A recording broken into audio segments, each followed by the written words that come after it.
Well, once upon a time in Grinny, North Cyprus, poker players from around the globe gathered for the Merit Western Series. I'm David Lappin alongside James Dempsey to take you through day 3 coverage of the warm-up event.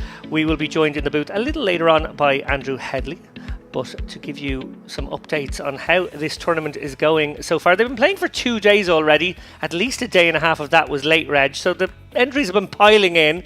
81 players remain from a starting field of 446. 53 of those guys will make the money. Min cash here is $3,770.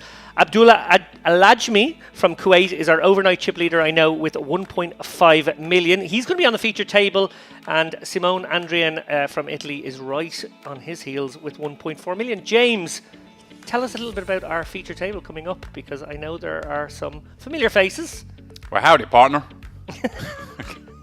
I had to start with one. Come on. I started with Once Upon a Time, so you can do this. I went for the easy one. He went for the highbrow answer, but there we go. First of all, take a breath. That was a beautifully long intro. But yeah, very exciting we've got coming up.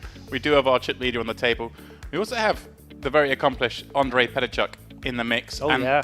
It's always exciting. We mention it every stop here at Merit. We got the MPO and we got the GTOs. We got the sort of old school established high stakes crushers versus some wild cards. So it's going to be a lot of fun from the off to see how he navigates what I assume is going to be a very Merit table. And here we go. There is the lineup. Yeah, I think our default here is to always presume everyone's playing at least a pip or two. Maybe a few extra hands, shall we say, more than your average banana. But these guys are, very experienced here and do have the sort of exploits that you want to have in this room. Well, look at this. We got chip leader and what I can assume is second chip leader, given they're separated by so few chips. But also the name. How Merit is that King Dark? Is this someone who often plays in the dark? How else do you have the name King Dark at poker? Is he a real king? That's a good point. Is he royalty? Because we better be careful here. That's true.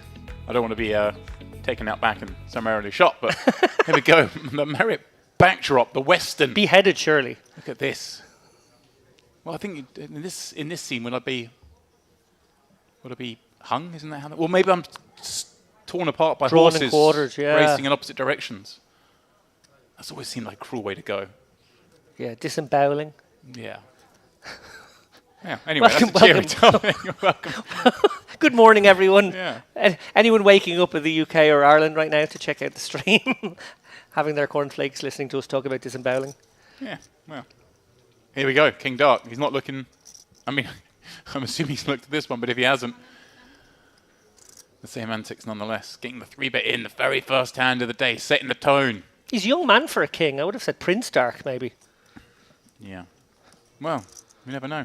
You don't know what happens with maybe, Lion Kings. Terrible things can happen to the king and the prince. That's the one you went to for the reference, is to explain to people how sometimes kings die young, is Lion King. Well, I felt like Mufasa didn't get a great run of things. He was gone by the first act.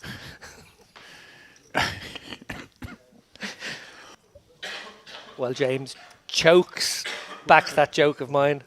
We see there that King Dark just gets that one through. Yeah, here we go. Warm up, first of our events, day 3. Still got a ways to the money bubble. Do you like that? Like you say, we had sort of a day and a half of play of late reg still open, so we're still at the kind of late mid stages of the tournament, right? It's still quite a long way to go to the money. Yeah, I would anticipate bubble going maybe the 3rd frame today. I'd say we have at least 3 or 4 hours to watch these guys play bubble adjacent. There we go. He's back with his favorite saying. I don't know where is C2. There, C2. Osman. I know where is C2, but I cannot see. Phantom there. Ninja. Yeah, he is the one that maybe should be rechristened King Dark, given he's got the black hood up, the face mask on. It's hard to see him. Another familiar face there, Nick Bolu. Yeah. Saw him last time out. Bit of a rock star in these parts. Pretty good hand selection. Yeah. That's Bernie as well, okay. No customers all the way round now to likely the big blind. Unless Hasbani has thoughts of larceny here. No. And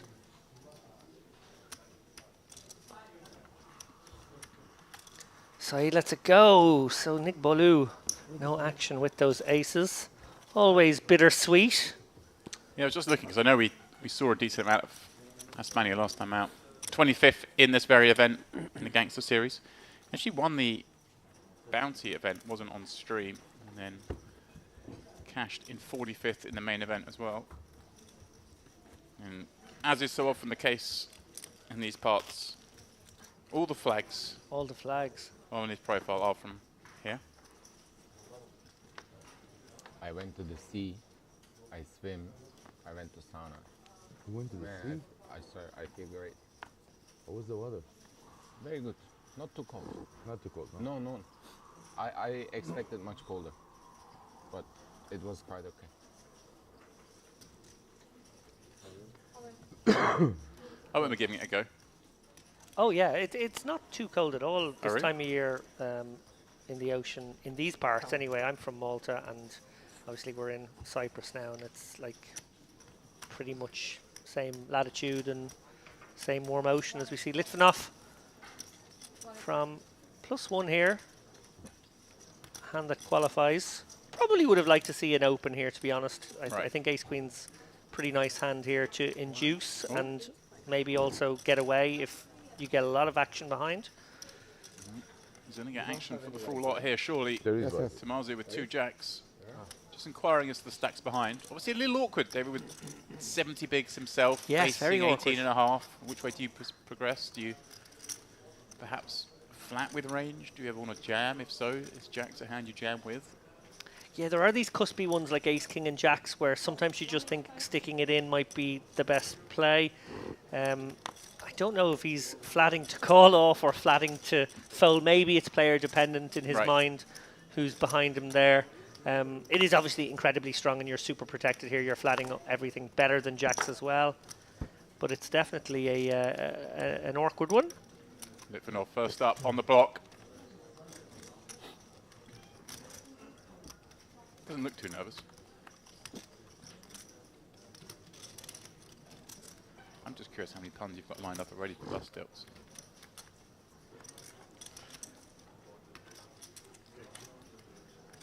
Seven, 3 deuce. A little bit of backdoor potential here for Litvinov to the wheel and to those diamonds. No help. Just an ace or a queen now. Oh, the stand-up. A little late. I think the stand-up was a little late to get the extra equity. If I'm being honest, David. You've got to stand up a little sooner than that. As soon as the king folds off, maybe. The deck didn't know. First exit. As we work our way down towards the money bubble.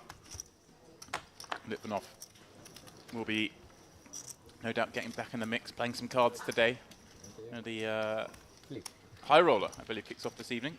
That's right. Yeah, it's an evening time event for the first couple of days, isn't that right? Yeah, usually, but very short day 1, day 2, I think. Typically the play. Is that a 5k? Yeah, 5k at 8 p.m. There you go. There is a satellite to that starting in an hour or two, so perhaps he'll flick that in. But yeah, that 5k at 8 p.m. and then it's an 8 p.m. start tomorrow on that one as well. And then we will pick up coverage of that one for its final day after the warm-up is done and dusted. Well, Padachuk with an interesting hand there. Lets it go. I like the discipline there. It's really on the border. Pocket sixes doesn't work well as an open. Obviously, you've no blockers. 17 bigs is super awkward. I can get behind the fold there. I think it's very cuspy.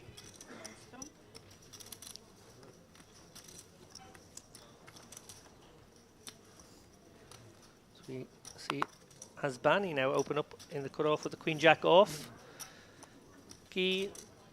Consider going a few different ways here with the ace 10-0.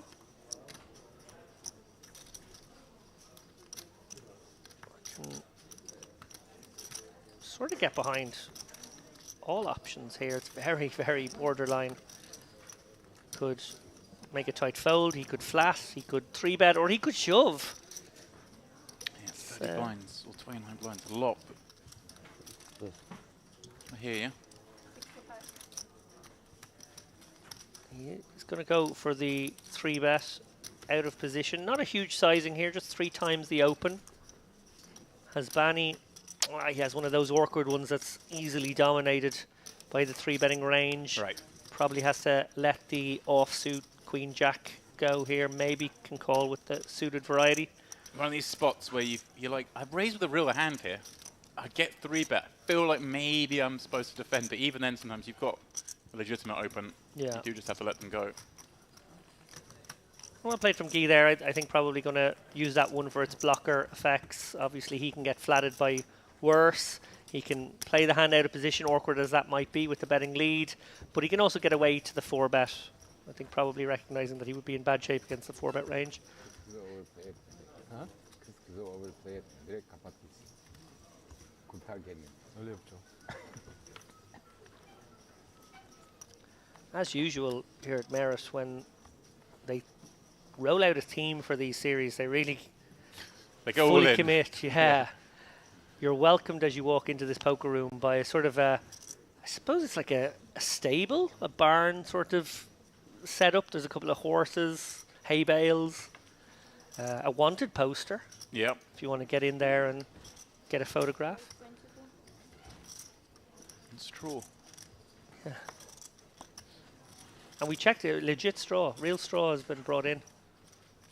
None of that fake straw. I might go choose some. Tomazzo with the Django's. Here we go. Guy with very similar spot here. Yeah. In position this time, same holding. But up against a raise from a much more believable position.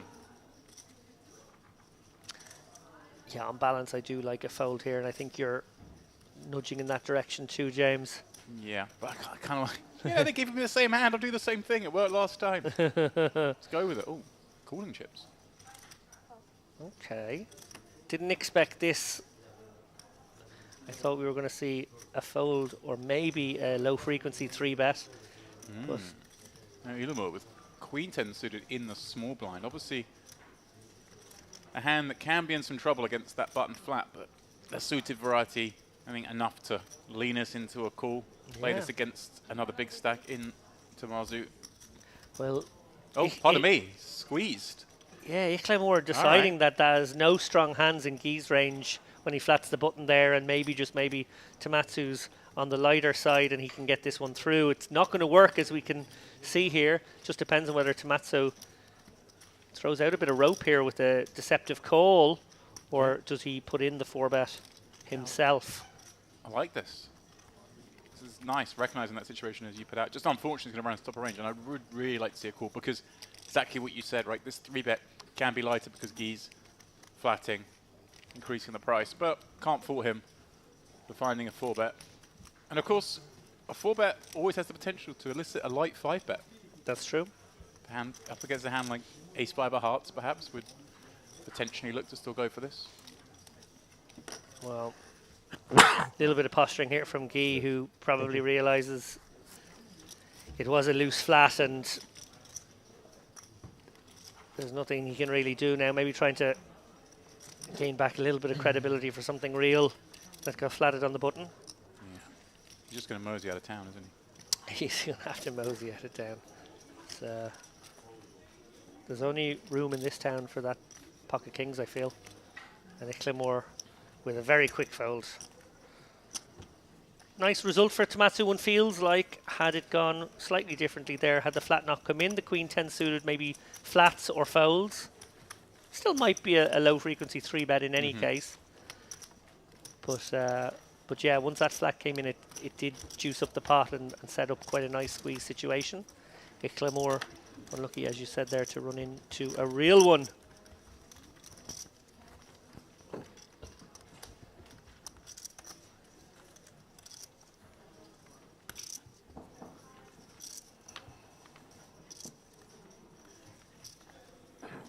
Yeah, Tomazzo One of those with somewhat limited hand and mod profile. Just a total of 90k in cash. There's a whole bunch of that coming right here. Especially doing well during EPT Cyprus with a 18th in the Eureka main event, pardon me. Cash in the main. The Eureka main event that was here a few months ago. Oh, that was the one that was won by Ankit Ahuja. There you go. Who I'm not will, sure by the way, It's be a on the call. next episode of the Chip Race. Just saying. Oh, what's that? Iklamur gonna isolate the limp from King Dark here under the gun. Curious little limp here. Two big stacks. Gonna be pounced upon, and yes, these guys could play a very big pot. And that just changes this, doesn't it? He's far more comfortable raising an undergun limp here with 2-9s against that stack because they're both, nearly 150 blinds deep. Interesting to see Patachuk already taking some seconds off the clock here. We are 20 odd spots from the money. That will take, one would expect, at least a couple of hours, but happy to just... Yeah, awareness from him. Just play 3-4 hands less than the other tables. It's worth a decent amount of money if you're one of those short to middling stacks. Iklamur only seeing one overcard here, probably as good a outcome as you could hope for when you isolate these 9s. Happy to fire out a continuation bet. King Dark obviously has the backdoor stuff going on, a couple of overcards to second pair, but really has to get out of dodge, and that he does. Yeah, dynamically we're seeing that limp off a 150 big blind stack. Not really a thing strategically, but again, maybe we're going to see some merit poker optimal. I think he was dark, limping under the gun. You think it was a dark limp? Maybe. King Dark, come on. Might be the play.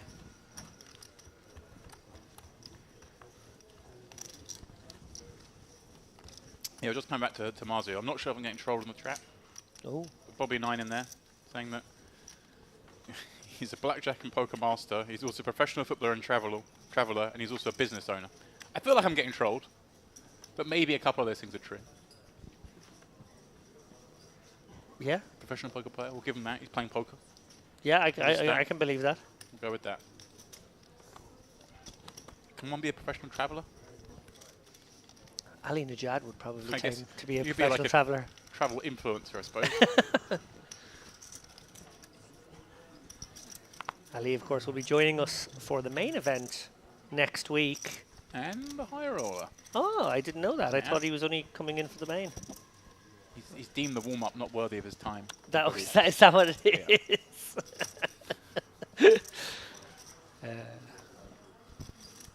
Well, we always know we're an esteemed company when he's in the booth alongside either of us. Come on with the King 9-0 playing it a slightly different way. Check, as you said, just looking to buy them some time. Not too egregious. Might go for this. 15, Might be a legitimate consideration here. 15 blinds against what one assumes is a very active range, but he does give it up. Definitely feel like King Jack might have got in there. Queen Jack not quite qualifying. Ishlamur gonna go up against King Dark here in the big blind. He's dominating. He's got King 9 against King Dark's King 5. Not a sentence I expected to say today. Yeah. Well, Ishlamur with top pair, but on a board where he's going to have a lot of checkbacks, decides to check back as he probably does with range on 9-8-6 all hearts. That's going to open the door here for King Dark to take a stab, but he doesn't with that gooder. And now Ishlamur going to try and tidy things up a little bit with a small stab. Gets the job done. I like how he navigated that one. A lot of players might be thinking there, why didn't he bet his top pair? James, explain. Scary board, we don't want to get check raised. We're up against a lot of flushes that appeal from the big blind. Obviously the big blind going to call all suited combos. Just keep things a little simple. And also maybe elicit some bluffs. Many reasons. Yeah, we're just going to have so many checks there. We need to have more of our strong hands in that checking range to be balanced, I suppose. Those monotone boards, notoriously difficult, usually come with a check or a very small c-bet. When they're monotone and coordinated as that one was. I actually really like how Iclamore decided to fire the delay c-bet, even though he allowed an overcard to come. Yeah, and it's a good point you make there. Obviously, the 6-8-9 lending more to that. There is lots of check raise bluffs, and suddenly top pair, no heart gets scary. So it's nice to have it as a hand that checks back sometimes.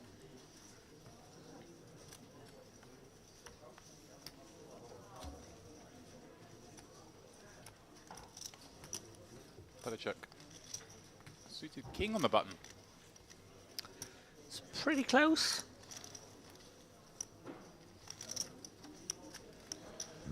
Two big stacks behind, of course.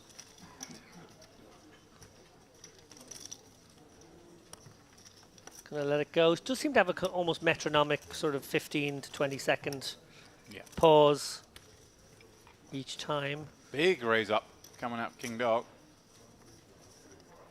And a position against another one of those big stacks. So Mars are going nowhere just yet with the somewhat connected Jack 9 facing a 3.7x. Cool. Well, a great board for a continuation bet from pre-flop aggressor.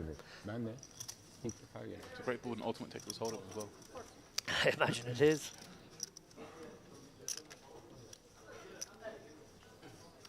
Also, like almost a, there's another brand in there. Is there?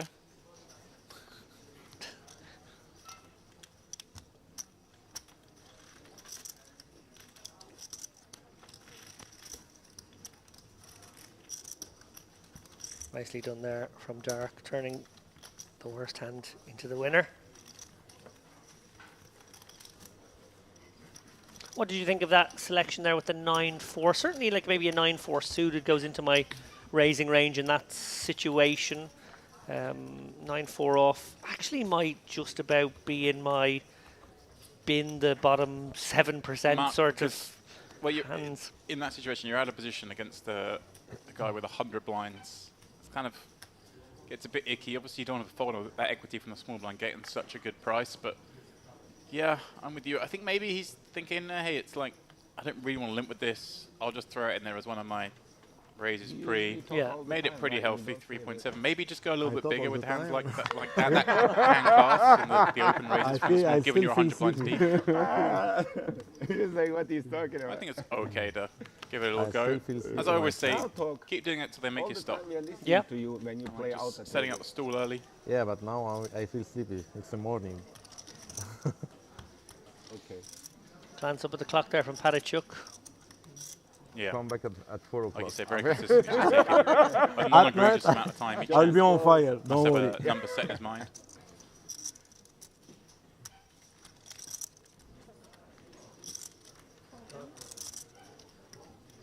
As we see But you really the remaining fields tick down to 75. So we have lost 6 players, one obviously on this table and 5 on outer tables in the first half an hour or I so. feel uncomfortable.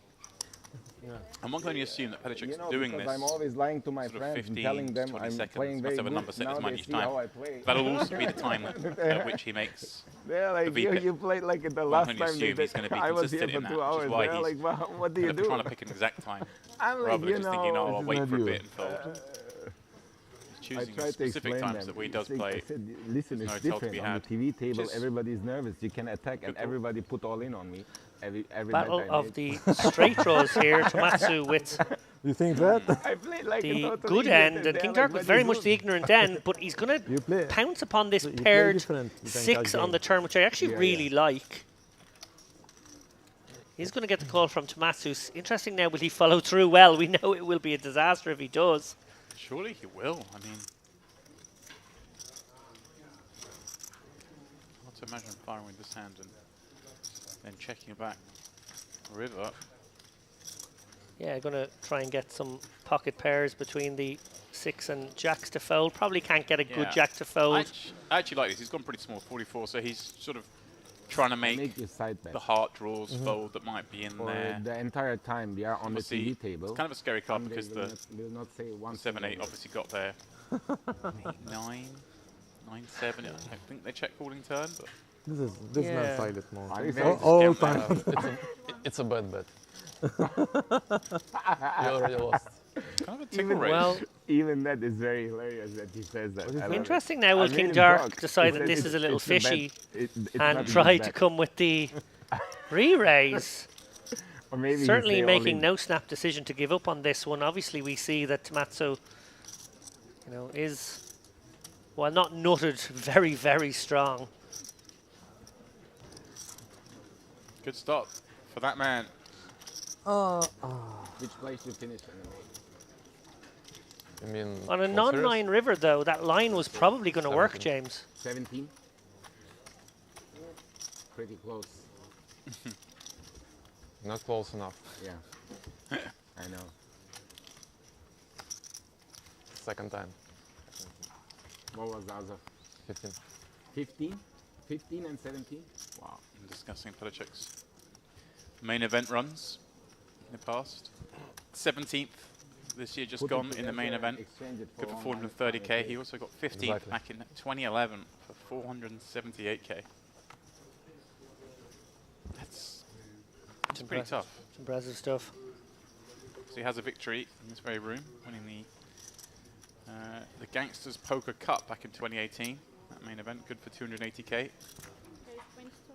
Also won the Winterfest January 2014, good for 145k right here. Oh, sneaky, sneaky here. Guy is open under the gun with the co-jack. Ichlamore right behind him, +1, is just flatting the ace-king suited, praying that there's a squeezer out there. Yeah. Nugbalu perhaps one of those who had the opportunity with ace-jack offsuit to perhaps do just that. Elects to just let it go. Well sniffed at by him. I think perhaps a facet of Guy just still carries a decent amount of respect here, opening under the gun. And I mean, he does have a real hand in King Jack suited. It's not like... Well, King Dark, he's in. Got an ace. So V-pipping at a very healthy clip here. King Dark clearly accumulated this 1.5 million chips by getting involved. He's been our most active player at this feature so far. And we're going to go 4 ways here. Ichlamore very underrepresented here, +1. He's sort of sandwiched. Yeah, it's a weird one because it's not... Obviously you're underrepresented, but it's a hand that still needs to hit. It's not like we're in here with kings or something and no, we're going to have a good hand post. So. Well, somehow everyone has missed, James. Yeah.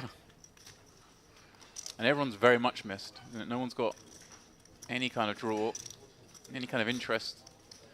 I assume this one's going to check through. That it does. Deuce on the turn does give King Dark a gut shot draw. Brings a second flush draw. Still no one with any real interest in the hand, though. Yeah, I definitely like a stab now by King Dark, given that nobody's taken an interest, although he has just found a way to get there anyway. Probably no need to bet a 4 now. Just take your showdown and pull in this 100k pot. Perhaps a spot there for Saeed to 45. sometimes come out with a bluff from the big blind. He gets to have some of the 2 pairs here, but yeah, interesting. It comes to King Dark and he's... Very thin. Yeah,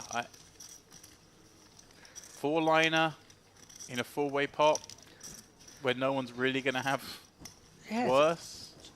like someone could be out there with a guess like a pocket 7s, pocket 8s, and wouldn't love facing a bet, but might feel like they'd still have to call this bet. Not really sure the function. Ichlamore obviously just thinking to himself, is this ever just pure air here? Well, look Wow. at this. This is the beauty of Merit. We're not privy to all the stuff that's gone on before. King Dark, clearly a man with a reputation of larceny, because he's getting looked up by the ace high. And Ichlamor's going to get the bad news that he's just been value bet Absolutely value owned. My by goodness. 4th pair on a 4-line board in a 4-way pot. Yeah, I never saw a value bet coming. Obviously, King Dark understands the reputation he has, understands how light he can get called. And, you know, if he's going to lose chips bluffing in other spots, well, he's going to get them back in a spot like that. I was so sure. I mean, I have ace 4. Need for 3. Straight. you fooled me. Yeah, I mean, didn't really make a lot of sense. I'm not shocked to see the call because obviously, as we're aware, I mean, King Dark's coming in with a lot of chips. He's obviously been. There's probably been some nonsense gone on over the last couple of days. Iklamor, no doubt aware of it. 20.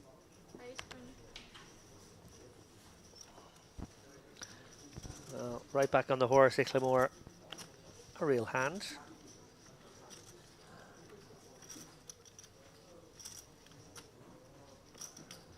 Paddychuk gonna spend about 13 seconds contemplating Doyle Brunson here. We see a snap flat by King Dark right behind here. Actually legitimate holding given how deep these guys are. Ace 3 suited plays and functions very well as a flat here in position. Doesn't mind too much if other players get involved. It plays reasonably well multi-way.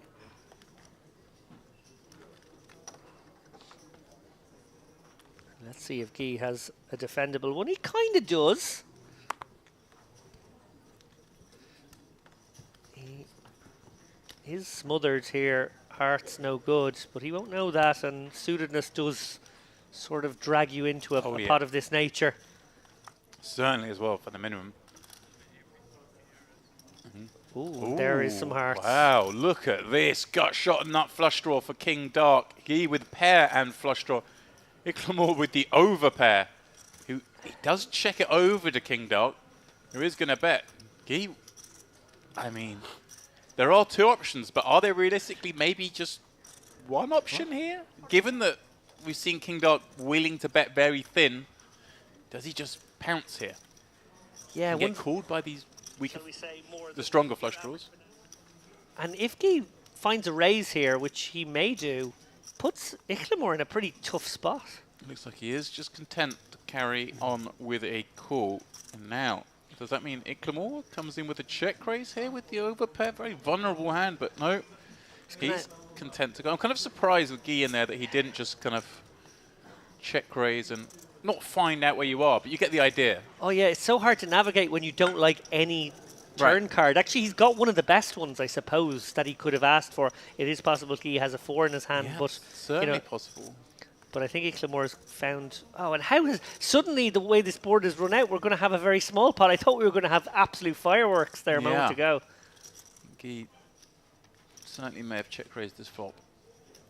It would have been very interesting for Iklamor from there.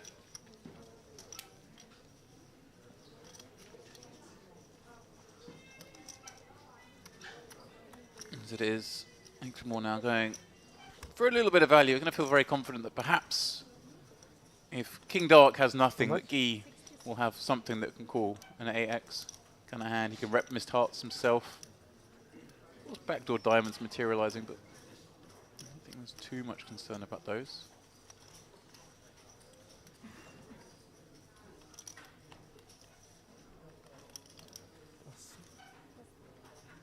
Yeah, nice bet here from Iklamor. Obviously looking to get value from an 8, maybe a pocket 7s, pocket 6s. Right, and I guess also sets the price perhaps if he's up against Queen X, a heart draw that's kind of caught the river. Yeah. Somewhat of a blocky bet. Guy now with the kind of tough spot. Remember, Iklamor raised it up under the gun. Check called 3-way on the flop. It's like, does he check an overpair on this flop? Is it what I think? Is he more likely just to go ahead and bet that? If you can discount hands like this, the 9s, 10s, jacks, do you then give him a hand like perhaps Queen X of hearts? Or did the flush draw just go ahead and bet the flop? What kind of hand would overcall 3-way? Is it potentially a hand that does have backdoor diamonds? Yeah. Maybe a cheeky 9-10 of diamonds. He does get curious. Yeah. As that one played out, I don't know, maybe Guy missed a trick in a turn lead on that 4 pairing. He has more 4x than anyone else, he's still got the ability to sort of put Iklamore in the blender with the player behind. Right. Yeah, I can see that. I can see that as a good line. You're very unlikely to ever get raised in that spot. You don't have to go big. Also set up nicely to shove rivers. All in all, kind of an odd hand. I'm not sure what hand, when he calls the river, he's expecting to see, other than maybe he just doesn't count his opponent if there's ever having these kind of 9s, 10s, jacks type hands, in which case, fair enough. Yeah, catching that queen on the end also a huge possibility. So Yeah, I'd be more worried about that. I'd be more worried about my opponent turning over queen jack of hearts, I think, than any other category of hand. And maybe if they had got there by backdoor diamonds, they'd probably go a larger sizing.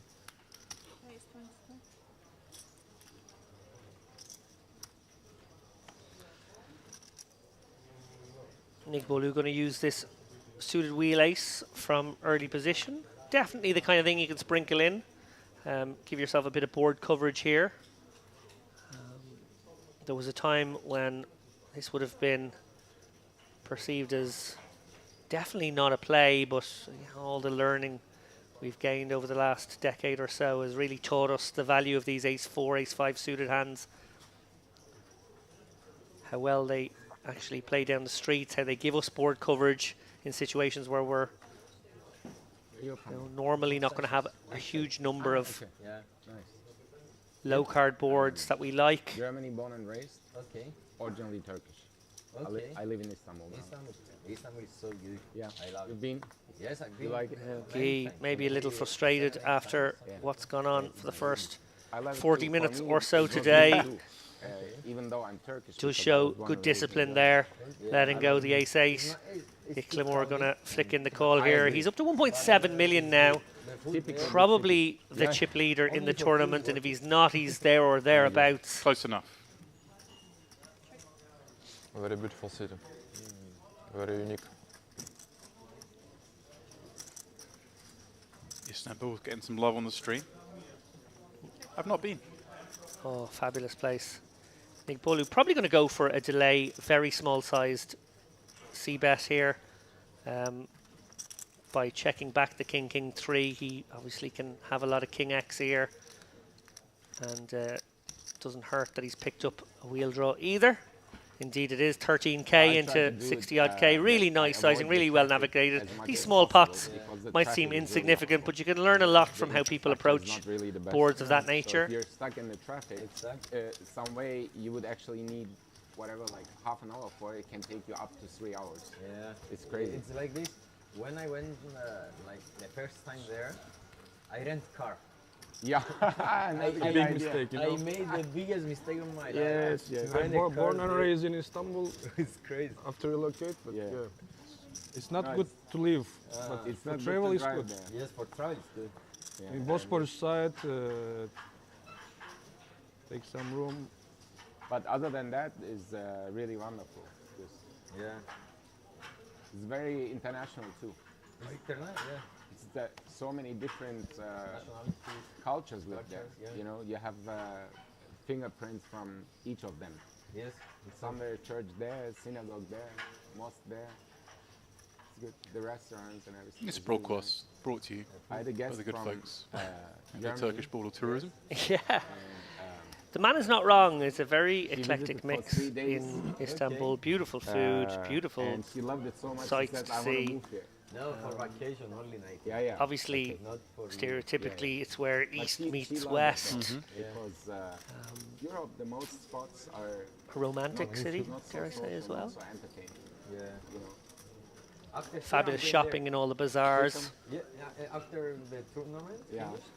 I will go. Yeah, I think to that's somewhere I need to get Istanbul myself. There's always, of course, for those of us coming from where I come from, in England, for vacation. 2 routes to get here, of course. wonderful. The simpler one is Where just to do fly you used to live down in to Larnaca Germany? and then drive I across was the born and border. raised close to The other Düsseldorf, option, of course, is in a to fly city through called Istanbul Duisburg. It's not and a then known, but it's land very, on very close to this side of the border over here. like half an hour from the Dutch border. Yeah, I know. I think I have to And do then that at I some lived, point. in For the a couple of days south in Istanbul, Nuremberg. on the way out, on the way in. I was working for Yeah, I Adidas, strongly recommend it. I have actually for a done while. it They as had well. the I've headquarters in the south. come in and out of both And I sides, lived and like, yeah, you 5 can years fly in Berlin. out of Erkan, and I've been around a bit. And now you play professional poker? No, I didn't. not a particularly long no, flight I to have, Istanbul. Look at this. told King you Dark's going to come with the this is call. my own He's rank. opened the 9-10 really? under the gun Yeah, one. yeah. Been 3-bet off a relatively I play short every stack, a once in a 30 big while, blind stack to Okay. put in Other a than quarter that, I of would his be stack. Istanbul. Saeed here with the ace king off, and now Dark's on going to try and catch a exhibitions, flop, and we're well, selling in he has Germany caught one. In a big way. US. Top pair, gut shot. And So enough at this stack depth to be just working and whenever with I a have time, I cheeky just travel. lead for a small size. Saeed, of course, with the ace Yeah, of we have diamonds a- working we in have his a favor. model Atelier, which means anything when Such you do a like, nasty 50 or board 100 texture pieces, after I would you've have put in two model a machines. quarter of your So stack. we You do can't by get away yet. But whatever is, say, 500 or over. It just looks like he we doesn't do have much outside. hammer, doesn't So it? we He just have calls this manufacturers we are 35k. working together with. Doesn't scream of It's not my strength. Of course, manufacturer, Saeed they are now producers. picking up a gut shot draw. King Yeah, Dark yeah, yeah. improving to an open end. Of course, we can see the queen I would be have of a no 3D use. modelist He's and just a model machinist, he's so sending Saeed so into it's a small team into of 5 pain. You people. can see as much as he's covered up, we can see he's in pain. Yeah, it's fun. The hand motions, Yeah, I played for long enough. just for a small bet once 18 again. years, and In the form of 70k, and this Time board to now do developing very much in the way of King Dark's perceived range, of course. I enjoy. And when you think of Dark's range, obviously the 9-10 doesn't factor strongly in it, but what does factor very strongly are hands like Jack 10, Yeah. suited, all sixes, eights. You know, as you Right, said, it's Queen Jack, Oder you know, Yeah. that could be there. That's just being called a brave piece. enough to do. Okay. So it's a good motto for poker yeah. You players. don't know if your ace or king are good here. That's the danger as well. You could be up against an ace 10. You got to worry about that as well. Are your outs clean? I think this is a real head scratcher for Pearl Saeed, who is in the blender right now. Of course, facing 70k. If he calls, we only have 130 left going into a pot just under 400. Kind of. See, we'll feel certain he'll get paid if he were to strike something. But as you mentioned, what is good? He doesn't know. And I'm surprised to see him find the fold there. It's What is very hard to give your opponent It's over, yeah. The hands hand they is could over. fold. So Dark sort You of moving us? throwing down the gauntlet to these guys where, you know, you can expect the unexpected here. Clearly the loosest player at the table here. He's been involved in more pots than anyone else. He's navigated some spots very skillfully while also splashing around a little bit too. He's found some very thin value in one particular spot Because they are playing. as well. Because we are playing. In the,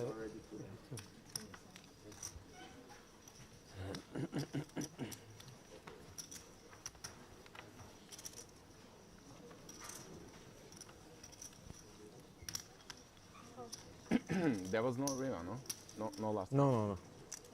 I fold king 10 diamond.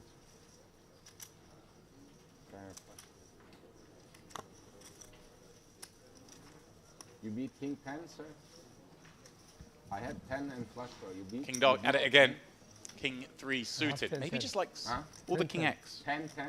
Oh, you're onto something here. I would have He looks at a king, doesn't look at the other card. King Dark. Welcome. King and Dark on the other. I like it. I like it, James Dempsey. Okay, here we go. I wonder if these players are aware of the coda. You flop the set.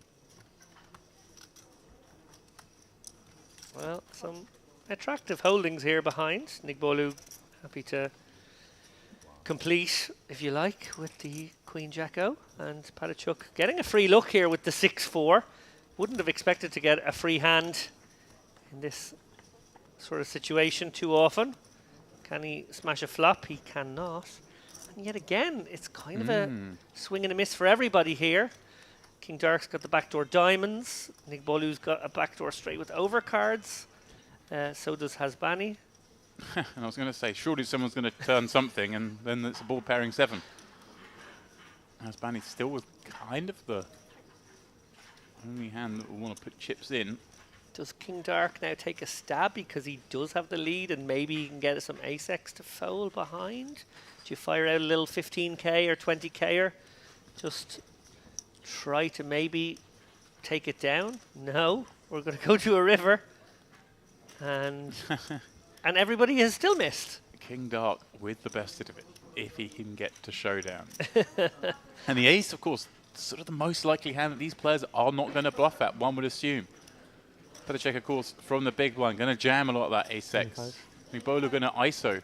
Has Banny's taken the spot, James? Okay, that's reasonable. He can certainly have some ace-x here that limps behind King Dark. Very reasonable to assume. Well, surely we're not going to see King Dark perform some heroics now. No, we're not. Nicely done. That's Banny. Had the option to bet flop, perhaps. Certainly had an option to bet the turn. But was also of the mindset, hey, there are some rivers that I can bluff on, and of course I can still improve. Yeah. Make my hand with an 8, 10 or jack. Nicely done. Yeah, cheeky bit of theft there. I like it. As we catch a glimpse of our wide shot there, and what a fabulous set again. Cacti. It's almost a, is it a New Mexico scene? I know we're very biased these days by the Breaking Bad TV series.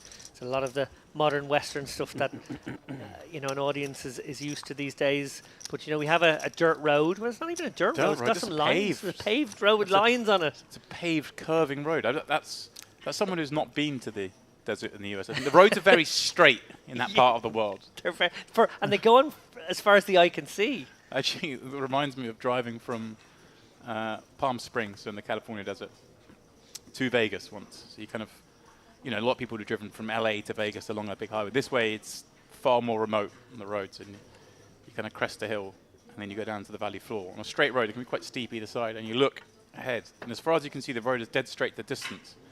Me and my friend who were driving were betting on how far we thought it was to the next, you know, the climb, to the end of the valley that we're in. And like, the perception is so hard to tell. We were both out like constantly. Yeah. You think, oh, that's got to be like 7 miles away. Turns out it's 15. You know, it's just, you can see so far. I guess you are in the desert. Mirage is sort of what's going to happen. Yeah, that's interesting. I thought you were going to say that you were taking bets on how long you could like not have your, you know, anyone touching the wheel, and could the car stay on the road for a long time. That'd be very irresponsible.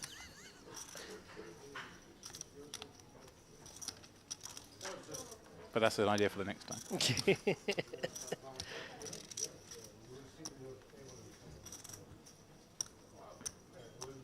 Paddy Chuck now blinding away. He's down to 117k in the small blind. Going to be letting this one go as well. So creeping into that 10 big blind zone with the blinds going up in the not too distant future. Yeah, he's just not had an option to play a hand, really, has he? I think there was the Queen Jack offsuit that would have been a thin 3-bet jam. King Deuce suited on the button, I think, was probably again just very sort of cuspy. King Dark in there with a king, finds one on the flop. Problem is, if you play with King X, then they kind of know to be aware of King High boards. Also interesting about King Dark here is that he doesn't really consider inflow to be a thing. He's just very happy to come out betting with it and without it in spots where you would much more ordinarily expect a check call. MPO. MPO.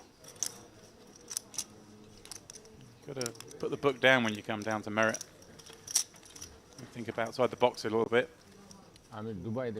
Remember, the average stack when the bubble goes, and that's still a few hours away, is only going to be about 650, 700k, something in that region. So these guys already with more than 2 times the average when the bubble goes, looking to really build big stacks in this pre-bubble period.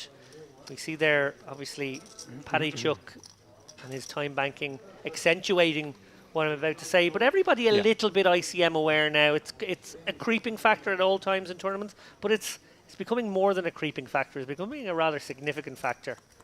Yeah, 53 of the 72 left paid, so you know, getting ever closer. And here is one of those stacks you mentioned. A sort of 600k stack is right about where you'll be average for in the money. So right now, you'd assume Haspani's kind of MO should be thinking about. Pardon me, I'm going to clear my throat a little bit. Getting himself into the money more than chip accumulation. You even saw that there. He had a little tank under the gun with 9-3 offsuit. Just becoming aware, like you mentioned, that he is in a bit of an awkward spot because, yeah, doubling up certainly doesn't double his equity in this tournament. Yeah, and he's at a particularly tough table. You know, on other tables in this room, I'd say he could feel like he could push out a bit, maybe try and be one of those guys who goes for the bigger stack in this period. But actually at this table, he definitely can't. he's probably got to play somewhat honestly. Yeah, and that's kind of the fun. Obviously, we're going to select tables to cover on the stream, and it makes sense at the start of the day that we're going to pick a table with sort of big stacks, and you get to see a lot more action.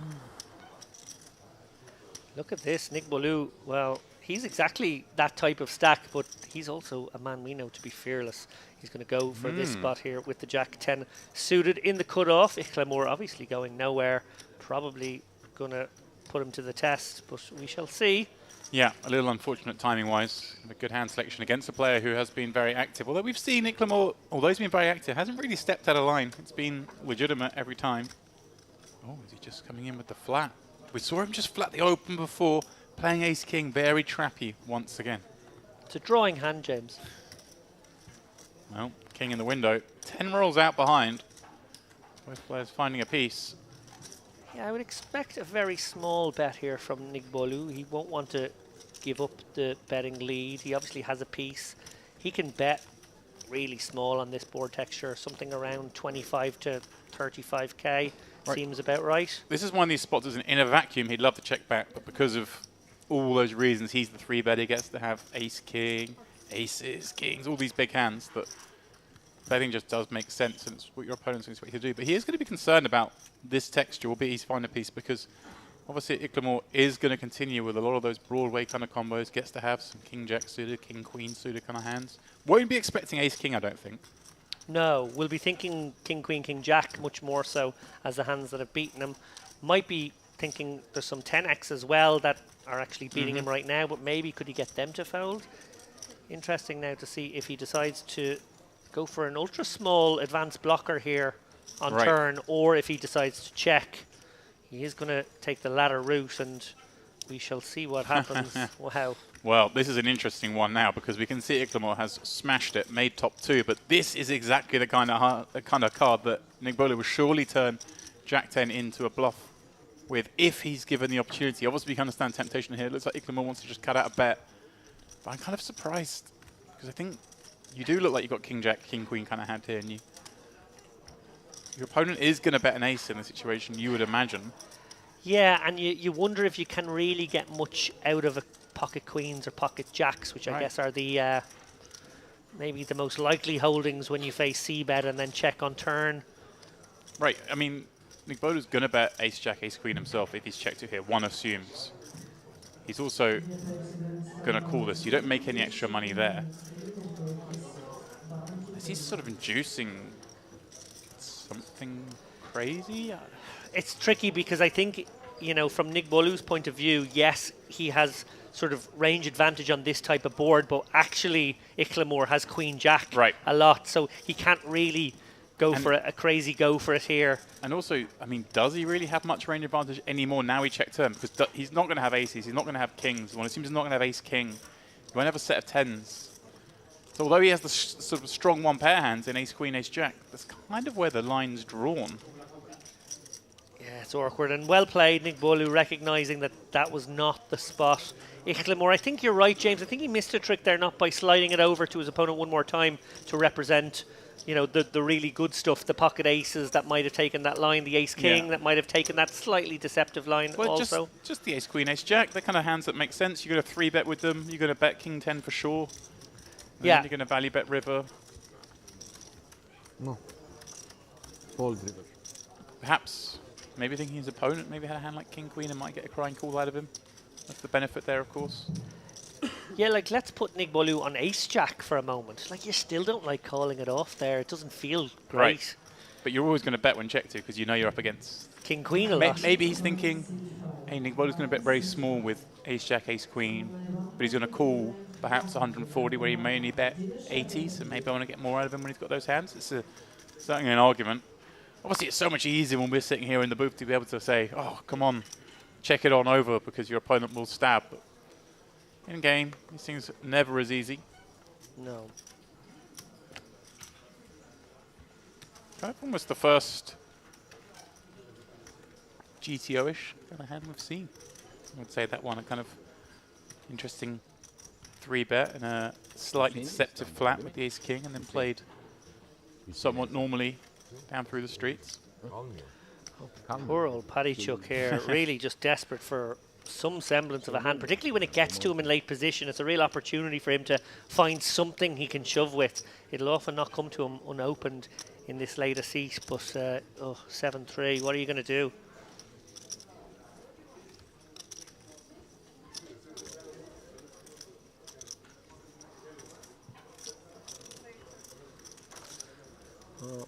Action is all around to Tomatsu, who's going to 3-exit here with the ace deuce. Definitely going to have Hasbani play back in some form or another. It looks like a flat. Yeah, like there's 1.1 million stack, kind of leaning a little bit on the 600k stack. Obviously still 60 effective, but as we keep mentioning, we are creeping towards the money. Hasbani is somewhat dissuaded from playing hands. Yeah, and Tomatsu obviously with the deuce pairing, but importantly the ace of clubs in hand as well in this spot. He's gone very small on a board that, I'm not against small bets in these situations, but the Jack-8 coordinated 2-club texture of it tends to lend towards bigger bets. But if we are going to bet small, it seems like doing so with the deuce is the combo that makes sense, and finds himself aces up on the end. Yeah, I thought we found ourselves one of the most action turn cards possible, Right. but it actually very quickly went check, check, and now ace of diamonds Ooh. on river. Hasbani, non-believer, Wow. calls with the nut no pair. Wow. As played, I do strongly feel like Tomatsu could have been valuing a jack there as well.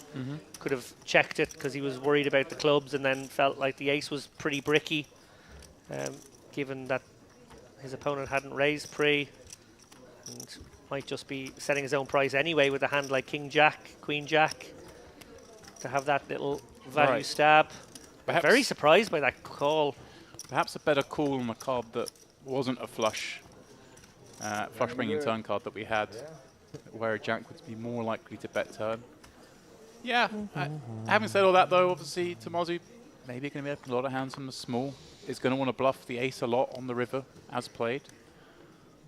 Maybe just the complete garbage hands, like a King 9, maybe just decides to bluff there. Or certainly the Queen 9, Queen 10, hands that flopped straight draws.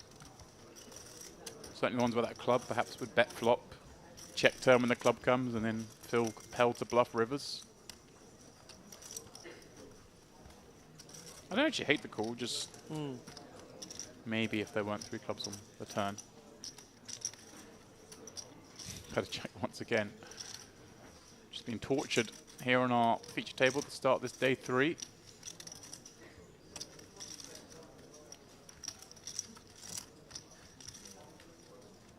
Oh, surely not.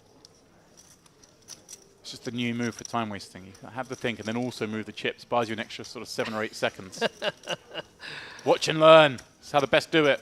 Former EPT champion, a former WPT champion. Twice getting down to the last 2 tables in the World Series main event.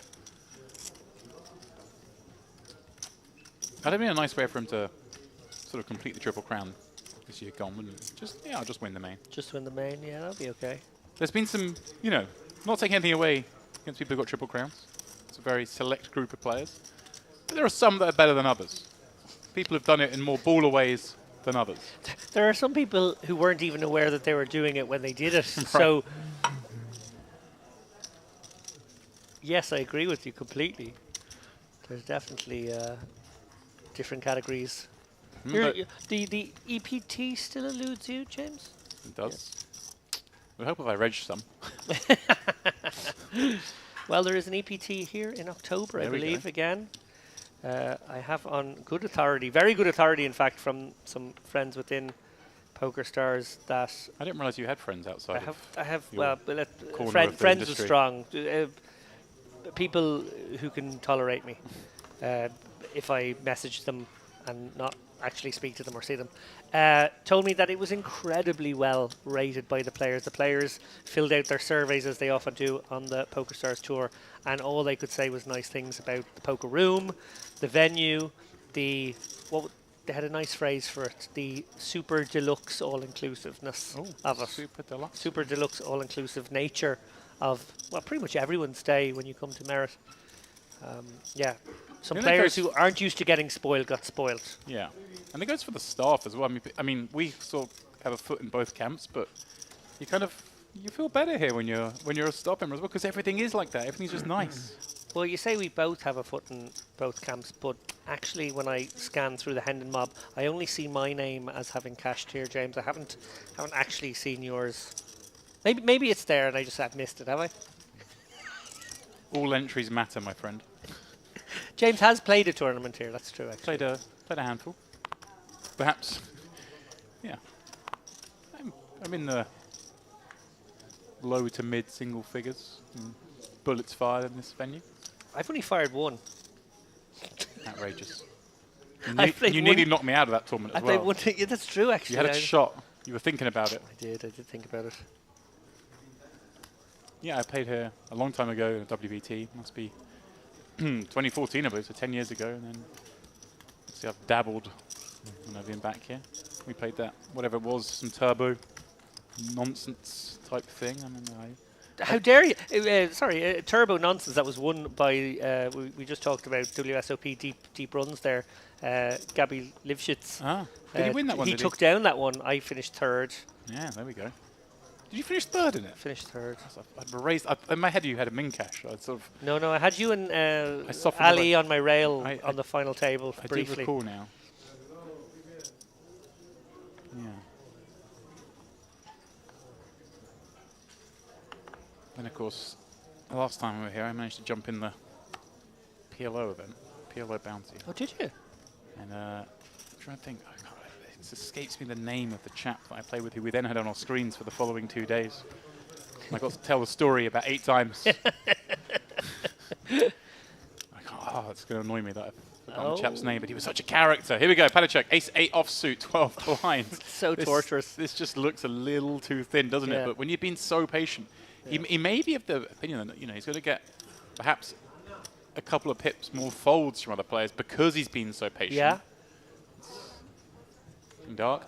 Just wishing, could I not have had this hand in the cutoff Right. 2 hands ago? King Dark gonna limp in here with the 8-9. So we've seen him limping the king suiteds, the king offsuits, and the 9-10s and the 8-9 now. So does look to do it with hands that have some playability, in fairness, even though it's a little non-standard. Interesting now, would Guy ever consider pouncing upon this? Because we haven't seen it with a premium hand yet. I'm surprised that At least calling. for just the 1 chip more. I think 7-1 with a suited king seems like a pretty good spot. But again, maybe he's just aware that this bubble might burst a little quicker than it needs to. Do I want to be playing a garbage king out of position 3 ways? Be especially sad now. Yeah. Oh, certainly wants his king high. Obviously, he's regretting the Again? decision. Oh. Again, he just nodded. He gave him the nod. For him to wait until the river to bluff is pretty boss in and of itself. Illimore, certainly the spider sense is tingling, wondering if this is the time that he is actually bluffing. We can see that that is what is going on. Of course, checking his option in the big blind does get to have, obviously, all these garbage low hands. That Do you have anything?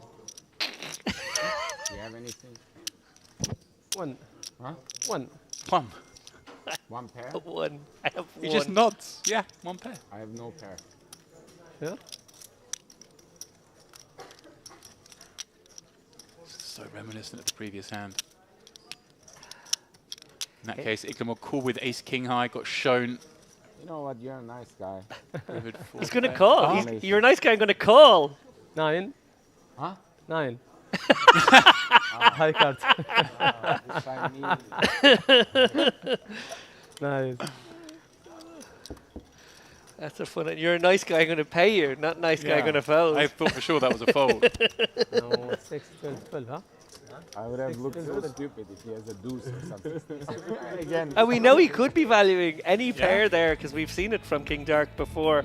Like at the rest of the table going, yeah, I mean, like, and someone said, yeah, like last time. Like just, yeah, you did look stupid that time. Here we go. Lines going up at the end of our first level of the day. That's the effect it will have on the stacks. We have 3 players still with over 100 big blinds. The rest obviously now sleeping by that 50 big blind mark, but Still plenty of play, just the 3 what you would call traditional short stacks in the mix. As we expect this to still take a little while to get to the money with such deep stacks around the room. Those 3 in the middle there, Yuri, Antoine and Genk, are kind of all looking at getting to the money here, aren't they? They can't really do too much. The bottom 3 probably still feel like they may have to win a double up before getting into the money, most likely, or at least getting a couple of mid-sized hands through, mid-sized pots, I should say. Those 3 in the middle really kind of handcuffed now for the next hour or 2. Yeah, the story of this hour has been the rich getting richer and the poor getting poorer. Unfortunately, we see more players being dragged into the danger zone where, yes, I don't think it's possible for them to hang on. It's too far away. Yes, 14 players doesn't seem like a lot, but it's going to be an hour and a half, 2 hours, I think. Tadachuk finally finds it as the blinds go up. That's the one bit of good fortune he's had. Finally get to play a hand, you're going to potentially win a little bit more if the jam gets through. Obviously this time he's hoping the jam doesn't get through. He is looking for action. Exactly 10 big blinds here. I don't think there's another navigatable route here. Nope. Opening would be a little strange. Just doing his, like I say, as I said, suggested earlier, just doing the same sort of 20 seconds before acting. They're all expecting him to do the 20 seconds and fold like normal. We know it's going to be different this time. Nick Bolo in the big blind instantly. Oh no, Nick Bolo's folded, sorry, but I saw him sort of react like, oh, you actually do have a hand. I was expecting the fold. It's badly thinking with a 10, but certainly has the cards in a folding manner. Perhaps an ace 10, perhaps. Maybe a king 10 suited type hand.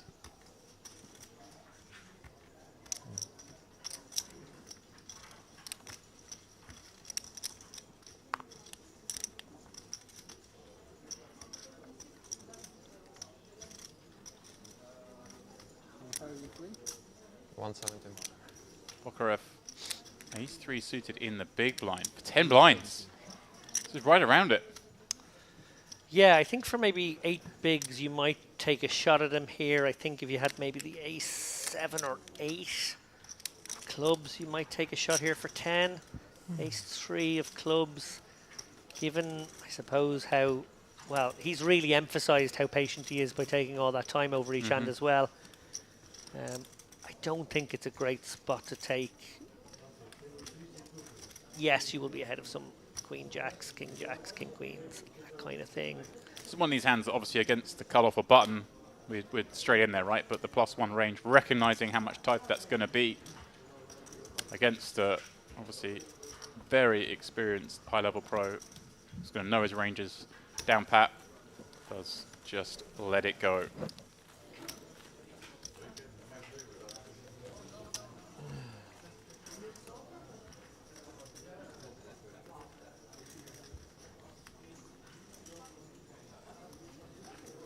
Yeah, I was segueing from danger zone to highway to danger zone. My next question was going to be, if we ask really nicely, do you think they'll do a Top Gun themed series here? Well, it does seem like the obvious missing piece of the puzzle, doesn't it? It'd be kind of good. Yeah.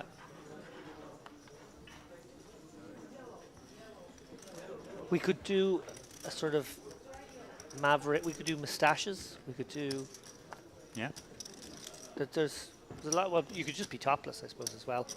Could be. Well, just probably best if you and I weren't. Cover the entire poker room in sand. Yeah.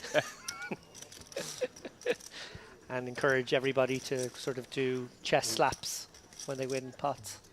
I think just those who have got themselves in the same shape as the likes of Val Kilmer in the movie, rather than you and I. I think you and I our bellies may get in the way of our chests. At the risk of getting cancelled, my body looks more like Val Kilmer's right now. Wow. God. You went there. King Dark limping in, this time with a queen. Tamazu, ace 8 in the same suit. Now, is he going to go for the little ISO? Obviously, we've seen a lot of limping. And King Dark's certainly turned over some non-premium. That 8-9 offsuit a moment ago. Expect him. Well, it looks like he's happy to just try and make this multi-way if it needs to be. Certainly he's going to play the hand. I would have lent towards the ISO, David, but obviously a hand that does make the nuts with some frequency, so maybe going multi-way not the worst thing. I think an ace-10 offsuit would definitely want to ISO, but... Yeah, and I think it emboldens King Dark to continue this limping strategy when players, with one exception, Icklemore did isolate the pocket nines earlier, but basically he's getting the responses he wants. Right. Yeah, that's a good point. You know, if these players started collectively peppering him with isolation bets and, you know, finding ways to outmaneuver and post-flop a lot of the time, he might switch up his strategy a little, but so far it's been working rather well. Bolu getting to see the flop with a suited ace of his own from the big blind. Bokharev completing with 10-8 and finding a piece on the Queen 10 5-board. But it is, of course, King Dark finding his lady. 28. Interesting, of course, we've seen him limp in a number of times and check multiple streets. This time coming out firing with that top pair in a four-way pot. So Matsu's got some backdoor potential, but multi-way doesn't seem like there's a real avenue to taking on King Dark here. The only thing he's thinking right now is, why don't I ISO? Yeah, right. Bokharev with the only real decision here. Yeah, and kind of icky. Nice. Very nice. I know he's not been here for the full day at our table, but he's been here long enough and has seen enough, and that's sort of like change in play, the limp and actually a stab, as opposed to the limp and multiple checkdowns. Clearly getting a lot of credit. We have seen him fire out those hands, haven't we? As you said, you suggested kind of playing out of flow, happy to just lead against some raises. And we've seen him bet top pair a lot as a limper. It's kind of a somewhat oddest style. Like, if I've got it, I'll bet. Yep.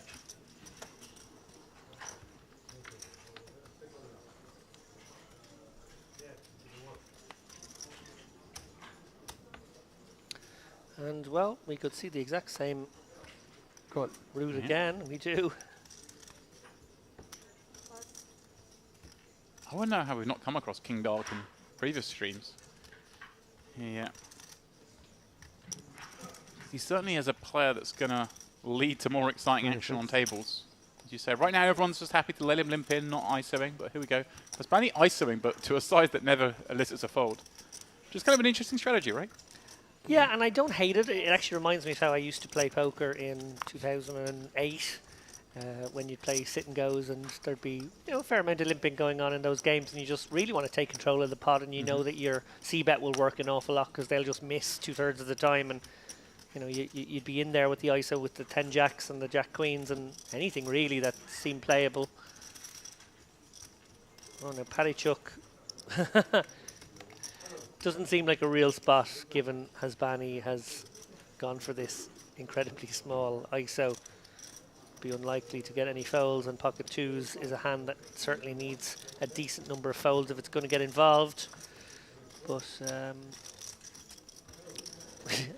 the flip side of that coin, he could just call 14k, and King Dark will call 14k always. And that's what I think. You just have to take a shot here for effectively one blind with so much in there and plenty behind. It's awkward. It's definitely unenviable spot. He might take more than the 15 seconds.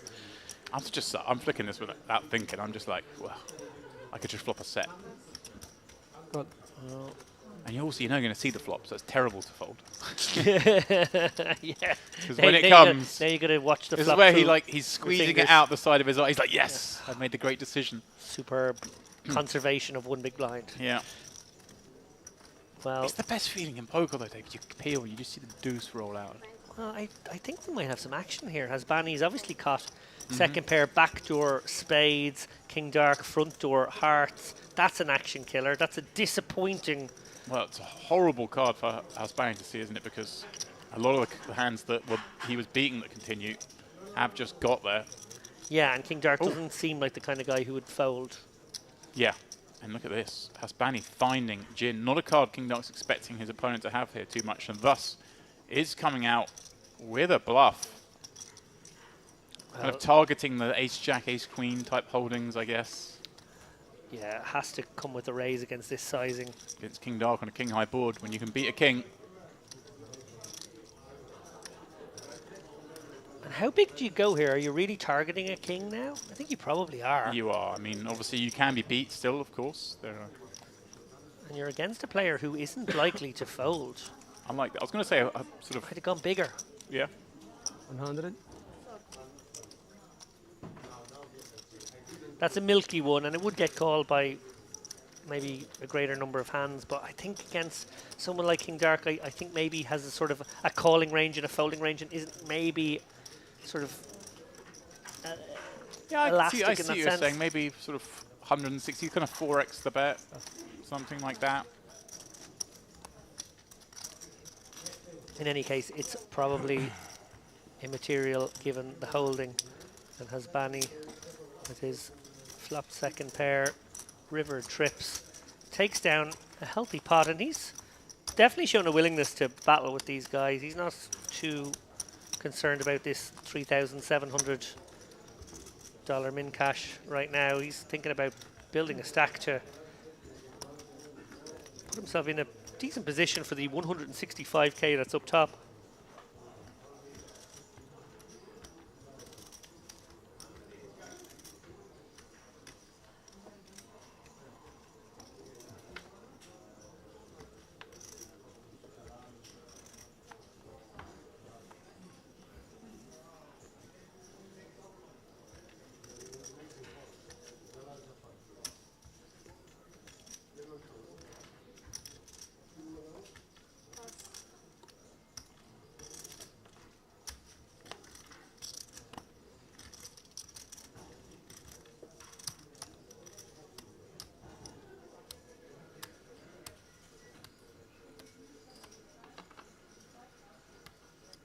Bunny playing the Petterchuk game as we do inch closer. 66 remain.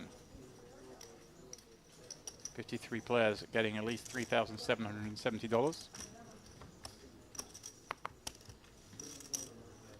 One of these things, obviously, we know this is the sort of tournament's going to have a lot of the players are going to be playing off multiple bullets, and so therefore, you know, the min cash for those players won't even get their money back. But that's all immaterial. Once you're in for that last bullet, that's what you're playing with. You don't worry about how many bullets you're in. You're playing where 53 get 3.77k and 54th gets nothing.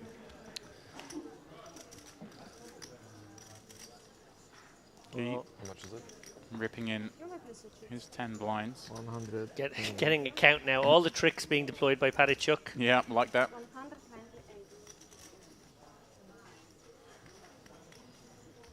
Obviously as well, he's just with King Dark behind. He's just making King Dark fully aware of how much it is in case he thinks, oh, someone's gone all in. Maybe it's a lot. No.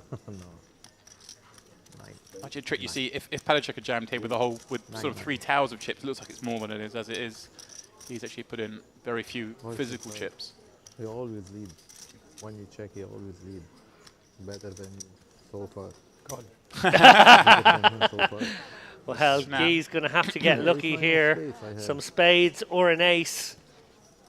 Yeah. I mean, obviously he kept himself in this tournament by not check jamming that bottom pair in a flush draw. Would have surely got called by the tens and been out. So this is a second lease of life. There is 9 on the flop, 9 on the river. Can he spin it up? Yeah. King 6 deuce. Not his neighborhood. No, particularly grim Oh, flop spades. for the ace-7 here, down to just 13%.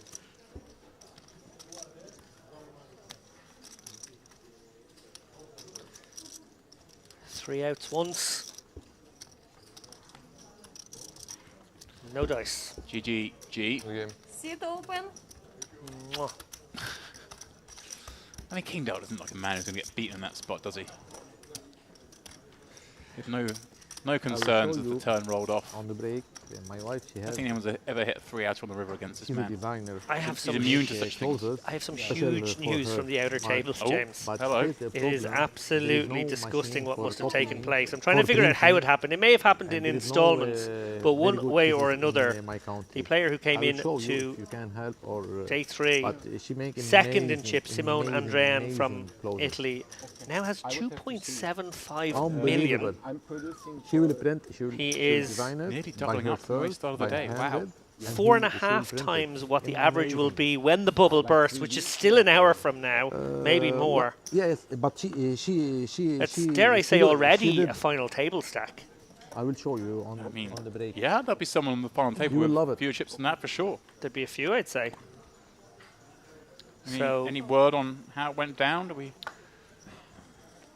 There's no talk of one particularly Ah. big hand, which I is think why I've- I feel like it might be installed. I think I found it. Show me in a- I think I've actually found it. in a bit. Ah, Then it's they a will say textbook you cannot leave the encounter. phone or- Aces v Yeah, yeah, kings. Oh, But, here we go. We It was hijack and producing cut off. for Simone having the aces, three, Peng Yang having 3 kings, different brands and in Germany. got an ace for good measure. Like I had So there we go. guest Unlucky last week. Peng Yang, who was the day 1A He chip has a leader, perfume brand. lost she's doing 1.3 million closing as chips well. in that pot. So they basically were equal, 1.4 v 1.3. What a pot that was. Well, speaking of aces, Nick Bolu, You know, I for the had- second pardon time me. today, has woken up with aces. Pardon me, they and both I had have exactly a modern 1.37 million Machinist chips as and it well. was Do counted the down. stitching, Oh, the wow. stitching, Exactly and they to the have chip. stitching, Yeah. prints, whatever is- Paddy Chuck, we know, just posturing once again. Her, Nick Bolu her really special- hoping that somebody special- wakes she's up with she's a something to designer, play but back she's a against him. hobby. She's It's an not interior often you'll designer, wake up with but- aces twice but in she's a a hobby for her. frame If of you feature will see table. it, you will love it. Okay. Unbelievable. curious. In my country, the most important mall, they please make more, but she don't find a good machine for printing so that's why she faced a problem. Okay. So I would have to see. There is a chance I can help, but Yeah, I you need will to see. understand what exactly. Yeah, on Because the there back, are I will so show many you. different ways of printing. Or if you want to, if Always you, time for if you business want, at the you poker can table. follow her on Mood by Maya on Instagram. Maya. Yeah, and Yeah. you will see. I'll check it in the break. You're gonna show me. Yeah. Yeah. Sure. Bit of overkill here for Nick Bolu. Obviously, You can- very You can hard have- for his you can- opponent to you can have make much. business with it. Business, yeah. Likely to Yeah. come with the small That's good. delayed c-bet now, hoping that he's picked up a pair or a draw of some description. Can maybe get paid. She was in. I do feel like King Dubai Dark with a exhibition. 9 or a Dubai 10 or even a last 5 year. would call The- a bet the here. only So I one, think you got to she price it sold out all perhaps her it- clothes. Really. inelastically well. as well. That's impressive. It's a Gone for something her around half items is pot. specialist. Yeah. Special. You cannot Obviously gets find the them job done anywhere. against Queen You know, 6. Elia is doing Back that to as well. business. Elia. Back to business. I'm Elia just Abu Saleh. Yes. Yeah. Yeah, he's We my were friend. together with him on the exhibition. Ah, really? Yeah, he was like couple booths further. Yeah. He goes with his family always, his wife, Yeah. and kids and everything. And I Now he's in China, Eli. Hmm? He's in China now. he's now in China. I was wondering why he's not coming. Yeah, he's in China. The exhibition again. Yes. Yeah. He's doing fur now. Yeah. Before he was doing Clothes now, special but fur. he's doing good. I Yeah, like yeah. He's a businessman. Mm. He know what to do. Yeah, I like him. Well, Sometimes I the risk ask of him cutting for these guys advice. off as they do a bit of He business. always a good advice. Um, James, 64 now. We're obviously I like trying to him get down to personally. 53. Yeah, One thing he's I a- have he's a nice often guy. observed here over the I know course when I of a was year's young, worth I of was live like that. streams, because this is the anniversary Yeah, of my yeah, first yeah. one, Yeah, is... the- wow. What are we doing to celebrate? dog. Well, Yeah, I, they announced it. I thought Crazy, you were going to but bring a cake, to be Every honest. time I. Is, Ah, if anything, for him. Do it you think gets I'm going to bring fast. a, hang on a sec. Do you think I'm going to bring a cake to Merritt? Come I thought you were going to bring a cake to the booth. Swear to God. The place with the best cakes in the world. I thought there would be a cake in the booth sitting waiting for me. Not much. 4 or 5 years. Is if anything, Yeah. it gets faster towards the bubble. It's almost like these guys want to prove how little they care about this min cash, and they actually start speeding up Yeah. play.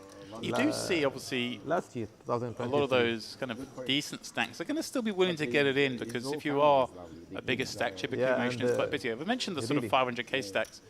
Two You boys know, they on want there, to get in the money, but it's it's a lot of chips to have still. That doubling up is so consequential. I think it's the sort of 200k stacks, the ones that are like not a whole lot changes by doubling. Of course, it does change, but the gain isn't as big. Yes. Do you know what? That's a really good When point he there by started James his Dempsey. The business, fact that this is a 400 plus young, runner I field was, and not an 800 plus working runner with field my, really makes a difference. If you mom get into the in money, the you're machine not too far from the this final one table. is, And actually, the closeness of machine. that is what should maybe dictate your I'm strategy trying more to than just help locking him. up the min cash. Yeah, like Um, you see all king dark make, with a change of pace here. What? Something new from it. Yeah. Very small 3-bet against this hijack open. So he don't know Picking on anything exactly about the closers. kind of player Yeah. who opens fairly loose off the right stack. It's actually very good awareness from King Dark here, with a lovely candidate too, the Queen 10 suited. Yeah. Right, you kind of see And I lots know of a bit things are about this. okay. It's family business, then you know. And he started Nice. as a family business, and now This he's is alone. really nice from him, especially because we haven't seen him do this. But situation He's gonna in my country lean- is not good. That's why His he's opponents are going thinking out he's of much Lebanon. stronger than Now he he's is. looking If to I'm Nick come Boyd, back. I'm not thinking up against Queen to 10 suit here. America. Yeah, This is really. a guy who's called a lot, limped a lot, now wants to 3-bet and kind of small, looks milky, looks scary. I'm thinking this is like Queen's plus. Yeah, we see that it was a light one, but I actually really like the fold there. I think King Jack's the kind of hand that gets you in a lot of trouble there. Oh, I'm folding that hand 100% now. I'm not Yeah. even considering that my opponent could be sitting with weaker than me just the way he's played. Yeah. Nice adjustment. And like you say, like I just mentioned, obviously the 500k stacks are still looking to double up, but they're not going to play the weak hand like that King Jack. Obviously, if he's got his king, he's still right. Okay, well if you got it, you got it. Yeah. Also a little worrying when the guy who's very happy to play small pots limping in actually does a 3-bet. It just Ah, looks go on, so nice. It strong. just looks stronger, right? Yeah. Osman, nice try, nice try. Nice try. I think he likes me.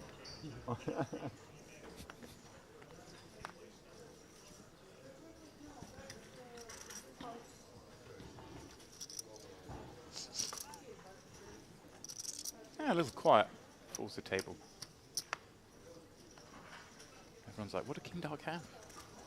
Yeah, they'll all be wondering, and they'll find out in half an hour, but by Must have then had 2 kings. they might not be together. Yeah, of course we are. Into the second level of the frame. There are some other cards, along with this 5 of spades, that Paddy Chuck could consider shoving. An ace of spades, a 5 of hearts. The ace of spades or the 5 of hearts. I just want to. Well, indeed. So I don't. It's one of these things. It's ingrained in you. It's just an obsessive pet peeve of mine when I hear commentary and someone says, "Oh, he's hit. Oh, he's hit a king of spades." I don't know why. It just really grates on me. So I'm going to call you up on it.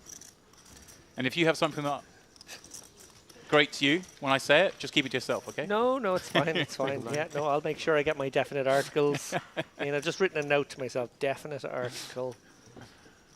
I check mine. I have to say, I'm very impressed. Obviously, our commentary booth is just outside of this main room, kind of behind the stage, if you will, through a corridor. And a lot of staff moving through that corridor. And every time I look up and someone walking past, it's just a cowboy. It throws me for a second. And the last guy who came past did this kind of the cowboy sauntery walk as well. He was really leaning into it. Whilst out of sight of the room, he's just a method actor, perhaps. It's when they start spitting in the spittoons I have an issue, actually. That's where I draw the line.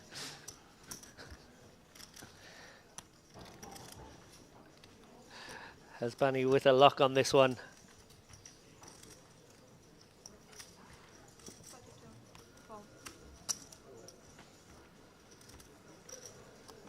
Yeah, picks his man off. I have to confess, I didn't follow that hand all the way through because I was watching Cowboys. I want to take this opportunity to zoom in on something. Padachuk, we have watched spend 20 seconds per hand, every single hand. He's obviously cockroaching his way to a min cash in certain worlds. Of course, if he wakes up with real hands, he'll play them. He hasn't woken up with any hands. So it's really accentuated the point of how he has stalled from quite an early point in this tournament to, you know, maximize his chances of making the money. This is a man who has made millions of dollars from poker, yet he still values the min cash. He still values doing the right thing in this spot. A veteran who understands these, you know, soft edges that can be gained from, you know, just going about your business in this way. I have to say, I am something of a connoisseur of the stall of the tank, and I do appreciate what he has been doing. But very noteworthy is we are on hand 28, and I think we would be on something like hand 34 or 35 was he not doing this. Yeah, he certainly, I think, I'm not sure if it's as many as that, but he certainly bought some hands. That's for sure. I think by the time the bubble burst, certainly will be in the at least the 6 to 7, maybe even 8 hand range. Yeah, and there are two significant things that come out of that. One, maybe, just maybe, he would have burst in the 5 or 6 hands he, takes out of the game for his table, which would have obviously been a disaster for him. But also, maybe, just maybe, he has 7 big blinds instead of 3 big blinds when the bubble bursts, and that gives him a much better chance of spinning up post-bubble. Also, if he does bust out in those 5 hands after the bubble because he gets to play more aggressively, that's obviously a great result because it happened in the money, and there'd be some situations where he would want to jam, doesn't jam because of the bubble, now he gets to jam when it's not the bubble and picks up the hand. So multiple benefits to be had by just playing. And it's been nothing egregious. You know, I actually played the WPT in Las Vegas in December, and we all were very surprised. Yeah. Did you win or did you? Bubble adjacent. I didn't win. I did make the money. Thank you very much for asking. When we were bubble adjacent, maybe 30 off the money, they introduced time cards and a 15-second shot clock pre-flop, which I thought was actually a bit too aggressive because my counterpoint to stopping the stalling is actually ICM decisions. High ICM bubble decisions are actually some of the toughest decisions in poker. And if you faced a raise and a re-raise and you only had 15 seconds and 2.5 minutes worth of time banks, that's actually not enough time, in my opinion, to maybe make the best decision possible. Now, it does sportify the game, and I get that, but I wasn't a huge fan. But what I would say about what Padichuk has done is it's nothing egregious. He's basically been looking at the clock. He's probably taken an average of 15, maybe at most 20 seconds off the clock each time. So it's within what a shot clock would give you. Oh, yeah, easily, yeah. I think it's just there's the sort of doing what's right for you, but also, like I say, just not being egregious.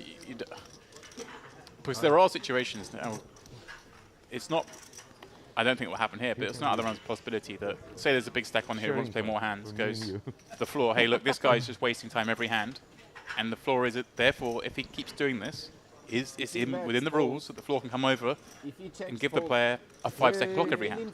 I've seen it happen before. But that's, so you've got to tread the line here without taking the piss, as it were. Just take a reasonable amount of time. And the good thing is, all those sort of 30, 40 big blind stacks on this table are also happy for him to do it. Kind of works for them as well. It's only the big stacks it somewhat hurts, and like I say, as long as you're not rude with it, people aren't going to be. Everyone knows that they've been in that situation, and that's what they want to do as well. There's an understanding. In Berlin, EPT, we are playing, and one guy comes. I actually had it. I had the sort of situation where it got quite heated at a World Series bubble, where a guy was taking a long time each time, and I was like, I was the chip on the table. And I sort of said to him, look, I don't want to be a dick. You're taking too long. Take a reasonable amount of time, and I won't do this, or I'll call the floor. And he went, well, I'm not doing anything wrong. You call the floor. So I called the floor, and basically the guy got put on a 5-second clock every hand. And then he was quite agitated about this. I said, look, I gave you the warning. I said, you could have taken 15 seconds. I wouldn't have said anything. Of course, once the bubble burst, I said, I understand what you're doing. I hope you understand what I was doing. We're all friends, and we carried on. It is warfare, after all. Yeah. And joining the war, Haddad, I've seen just pop into our screen there. In fact, we're over his shoulder right now. I think he's in the plaid pattern shirt. Haddad, a very familiar face in this poker room. Excellent player. Interested to see how many chips he's bringing with him and what impact he can have on this feature table for, 20 more minutes? On the seniors event here during the EPT.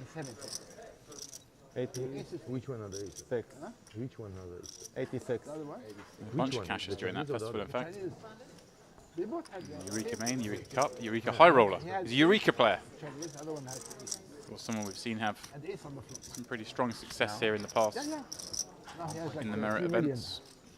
A lot of cashes in this very room. Well, Tomatsu stepped out here. He's decided to turn the 3-card straight draw into a raise. King Dark obviously being sticky here with top pair, decent kicker. Tomatsu now absolutely airballing. Ooh, this is, yeah. Day 6. And I don't know if he's doing it against the right kind of opponent. King Dark is sticky, we know that. I cannot see him folding this street. Maybe we're going to go to some very interesting rivers. But Yeah, kind of a funny one because obviously, like I say, this is the first time we've seen actually someone ISO King Dark. Dark's even got the Queen of Spades in hand, which is an interesting one. I win, and very, very likely. You know, his opponent's light ones might be hands that contain the Queen of Spades a lot, so I wonder if he's a little concerned that he's up against a dominating ace, or indeed, could he be up against the 2 on some rare occasion? I think he's just thinking, look at this, gets it through. I think he's worried about, like I say, he's limped in a lot, not being ISO'd. Now he finally gets ISO'd. Oh, wow. He leads the flop where he's led a very honest range, and he got min raised on the flop. Max milkiness. Yeah. Then a king rolls off. It just looks like it might be a really strong hand. Yeah. I'm not surprised to see him make that fold, but that kind of the problem with playing that style when you lead is now your opponents can look so much stronger when they raise you. 111. Oh, Yeah, and I remember an old phrase, I think it was in the Harrington on Holden books, so this goes back a long time, where when your opponent year, makes an last year, informational bet, which is sort of what these proby leads, Yeah. donk bets are, well, just give him the wrong answer. Yeah. But I don't blame the guy. Your bet for information only works if the person's not going to lie to you. Yeah, exactly. As we see Patichuk with a very cuspy ace-10 offsuit here under the gun. Will get a couple of better hands to fold in early position behind him. Might get an ace-jack to fold, maybe in the first 3 or 4 seats. It's probably going to be a shove, I feel. We're too far away from the money still. 10 players. There's no guarantees that's going to go in the near future. This feels like a spot you maybe have to just about take. What do you think, James Dempsey? Yeah, we're in. I think we're in. We're probably folding ace-9, but we're going with ace-10. 107. Also big blind ante. 170. It's always an extra factor. Should always bring a few more hands into the shoving range here. Yeah, I still haven't spent any time working out whether that means I should or shouldn't with the big blind ante. No, it means you should go a little bit wider, for sure. Because effectively, you're not incrementally being chopped up by the antes, but you're actually getting it in one fell swoop in the next hand. Yeah. So effectively, your stack reduces, not just because you'll be in the big blind, but actually just it's almost like remove that from your stack in the next hand. So you have more chips now than you do one hand from now, in a much bigger sense. Gets it through. I'll take it. 2 from 2. 2 from 2 out of only 30 hands. Yeah. Yeah, that's true. So, he gets one Reasonable. more through in the next couple of minutes. He's almost keeping up. Yeah, I guess we're playing 9-handed. So yeah, not too bad. There we go. That's how things stand at the moment. Patichuk still bottom of the ladder, but now tied with Saeed, getting that jam through. But as you mentioned, about to be the big blind, so we'll be set adrift again. We then have a pack in the middle. Ramez Haddad coming in with his 40 big blinds, finding himself on kind of an unfortunate table in the fact that there are 3 big stacks. And as you mentioned, okay, Haddad's in there with kind of an average stack. On some tables, an average stack will be a big stack. Just the way the cookie crumbles. Obviously, in this table, an average stack is staying out of the way. Yeah, I'm just a bit bloodthirsty right now. I don't feel as though, as engrossing as this, frame of poker has been so far, I want blood. I want to see a big, big pot now. We have some big, big stacks here. Iklamore, Dark, Tamatsu. Yeah. Dark and Tamatsu almost got into a confrontation there a moment ago. I thought we were going to have a big pot, but actually, these guys have done well to stay clear of each other for the most part. Yeah, I think somewhat the cards haven't really cooperated on that front with big stacks. For them to get in a big pot, you do need big hands at this stage of the tournament. There's not going to be some wild bluff, I don't think. It's so deep, 150 blinds really needs to be a kind of cooler to happen. King Dark limping in, deuce 4 under the gun. Tamazu surely going to ISO again. That's the route he's looking to take. And that's what he's done. Again, not a size that's ever really going to elicit too many folds, but he just wants to play an increased pot in position against a player with a very wide range. You can see it's as wide as deuce 4. I joined the party. Ah, Iklamore. Yeah. wishes to join the party, recognizing that he's very likely to take this three-way with a suited ace in position against what are widening ranges ahead of him. He said it in such a smug way as well, with his chip lead stack in position. شو عم تشرب؟ Check will be taking his textbook 20 seconds. Well, while he does that, I did say a moment ago I was craving blood. I think we're about to see a three-way pot between the three biggest stacks. So maybe, just maybe, I'm going to get my wish. Hard to see these hands colliding, but you never know. Deuce 4. 10, 5, 3, 2 hearts. And deuce 3, 6, 1 heart. King Dark with the best of it on a board that he's surely not supposed to have hit. He is unpredictable. And Tommaso probably betting here, recognizing he probably just has the best hand. Iklamore going to be in there with a lot of those kind of bigger suited connectors. Not just the Broadway ones, you know, the 8-9 suited, even the sort of 8-10, the gappers are probably going to be in there with this stack depth. As it is, King Dark faces just one opponent with his lowly one pair is going to continue. Tommaso, again, still maybe believing that he has the best hand here at some frequency. But, and there you go, happy just to check it down, try and get that to showdown. Thinking his ace high is going to be good. Get the deuce 4 news. I love the expression on the guy's face. Tommaso. Now it's exposed. Police. Iklamore and Tommaso just kind of exchanging a look there. His limb style is exposed. Police station. On the river, he bet, you call? Yeah. Of course. I thought 5-6. Maybe 6 car. Yeah. 5 on the after river. 5. Tommaso just still scratching his head. What's going on here? I mean, he's had a fantastic start to the day himself, of course.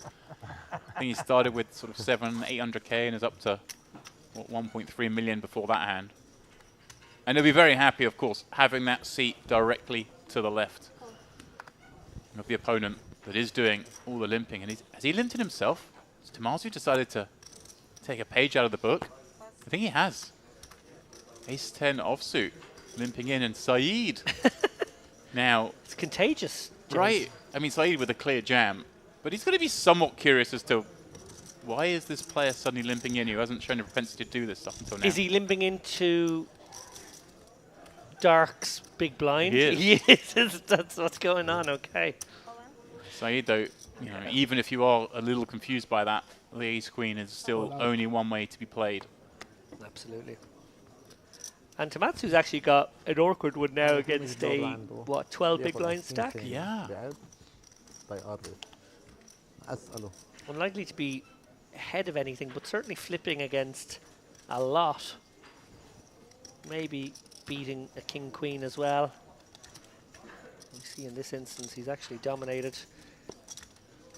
Paddy Chuck, having got that shoved through, he's going to get to play the next orbit with 10 big blinds.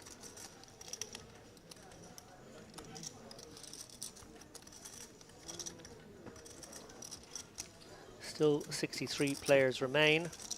So it will be the next frame, I think, James. I think I said at the outset I thought it would be the frame after, but actually I think it will be halfway through the next frame. Next one's where it's gonna go, isn't it? Swiftly 10.5. makes the call with the ace-10, trying to run down the ace-queen of Saeed. Curious, I thought maybe when he limped in, it kind of gave him just that little bit more of a folding opportunity. But Oh, look at that board. Wow. Well, Tommaso, spade blockers help a little. yeah, picking up the open ender, but of course Saeed can kill it with a spade, and that's what he's done. لو عارفين هيك ما كنا حطينا all in. If you know that, you didn't push all in. 147. You like the sweat? Did you like the sweat? Oh, nice. 147. Bol şanslar. Thank you. O seni tanımıyor galiba. When it's flop, There's that. You need only 3 outs.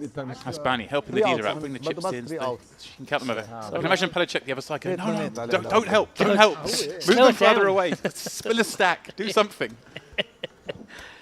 What are there any? Obviously, you just mentioned, of course, cashing in Vegas. You're going I to was make me wondering, reveal tricks now. Did you? then Was there anything new roll. employed in Vegas in the bubble? Two Were times you in a were you roll. in the mood of just trying to sneak into money? I Or did you have a was. big Not stack? good- not Oh, good you were I in your- was. you were in your habitat, weren't you? I was on the table with Andrew Headley, Next time, I who fold. did sort of bust Oh. just before the money.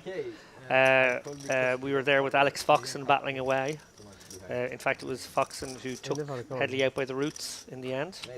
Andrew, I think, had maybe ace-jack on the button and opened and four-betted against Foxon, who I think you probably have to do all day with ace-jack, unfortunately, ran into queens. And I was very much in that situation where I came to that table with a decent stack, but nothing went well. All the kind of skirmishes I had forced me into a survive to the money sort of situation, and I think I had like 20 bigs when I got to the money, but it was still a We weren't And this is scared, Zorro. but we were just it was desperate for the bubble to burst. yeah, we were just having to get through that period for sure. And I did think up a few new exploits in the conditions of a dealer with a time clock on everybody, 15 seconds. If you pump faked her, she would press the button before taking the cards in, and then you didn't give it to her. So now the thing would turn around and there'd be confusion, and you could get about 10 or There's a 15 game. seconds out of that. That was the best you could do. Nice. You could pump fake. Pump fake the deal. But then remember, once you've pump faked that dealer, she's less pump fakeable. I got her one more time. Hope that this But guy you waited a few minutes I and waited then got her a again. while. have a Yeah. good hand to And fold then I pump faked the new dealer. So Yeah. I got 3 of them. I got 3 pump fakes. it. Hope. Was a hope. It's scurrilous, play. really. It really is scurrilous. What a play. Yeah. And you can't do it too close to the end of your time bank, because then they just go, well, the time bank was up. So you have to kind of do it with like 6 seconds, and then they press it in 15 again, and you're like, He oh, took you have to 20 be 15 now. seconds, and then he decides. It's terrible. It's disgusting. I don't know why I've said that on air. That's just wrong. Don't do that at home, guys. It's just wrong. I felt bad afterwards. No, you didn't. I'm trying You to felt find so something. proud of yourself. And you were desperate for me to ask you if you got up to anything. I did find one Till other. 20 and I don't know if I can share it. Of course you can. It's bubble time. Okay. It is So the other exploit After was maybe, I know they the give us clock some- would maybe blink I don't know when it if got down to 5 seconds. It would flash, this but it wasn't flashing not this one. on the second. It was flashing Jump. off the second. Jump. Okay. So I called the floor over and argued that if you can't see the I number, thought I was in the morning. then how can you then sleeping. Now it leads to errors. much better. So like we need to like it shouldn't flash, because then it's counted you down while off screen. And that's not right. And How's that take? it became a kind of an existentialist sort of argument about what is a clock and what is time. It was like, Meanwhile, Nick Bolu's opening A7. Been called by King Dark and Tomazu and But he found told a good the best of story it on with, this ace earlier. queen deuce board. Ah, Tomazu's sticking around with that he second pair, which now asked Ilya proves about to a Yeah, I will. gut shot draw Still, at the the wheel, and My feet still now this from his man dog. remaining in float. Wonderful. Bolu Wow, electing to unbelievable. check back. May have seen him kind of bet there and look to check back rivers, but perhaps going for the bet check bet line. Obviously wary that the A7 Just can be ask the Ilya, what is the story worst hand, of with course. Antoine Haswani? Not Your necessarily dog two and pairs, with, but Antoine certainly Haswani. ace 8, ace 9, ace 10. He will tell Ace you jack may just what continue the as calls story. there. You still remember?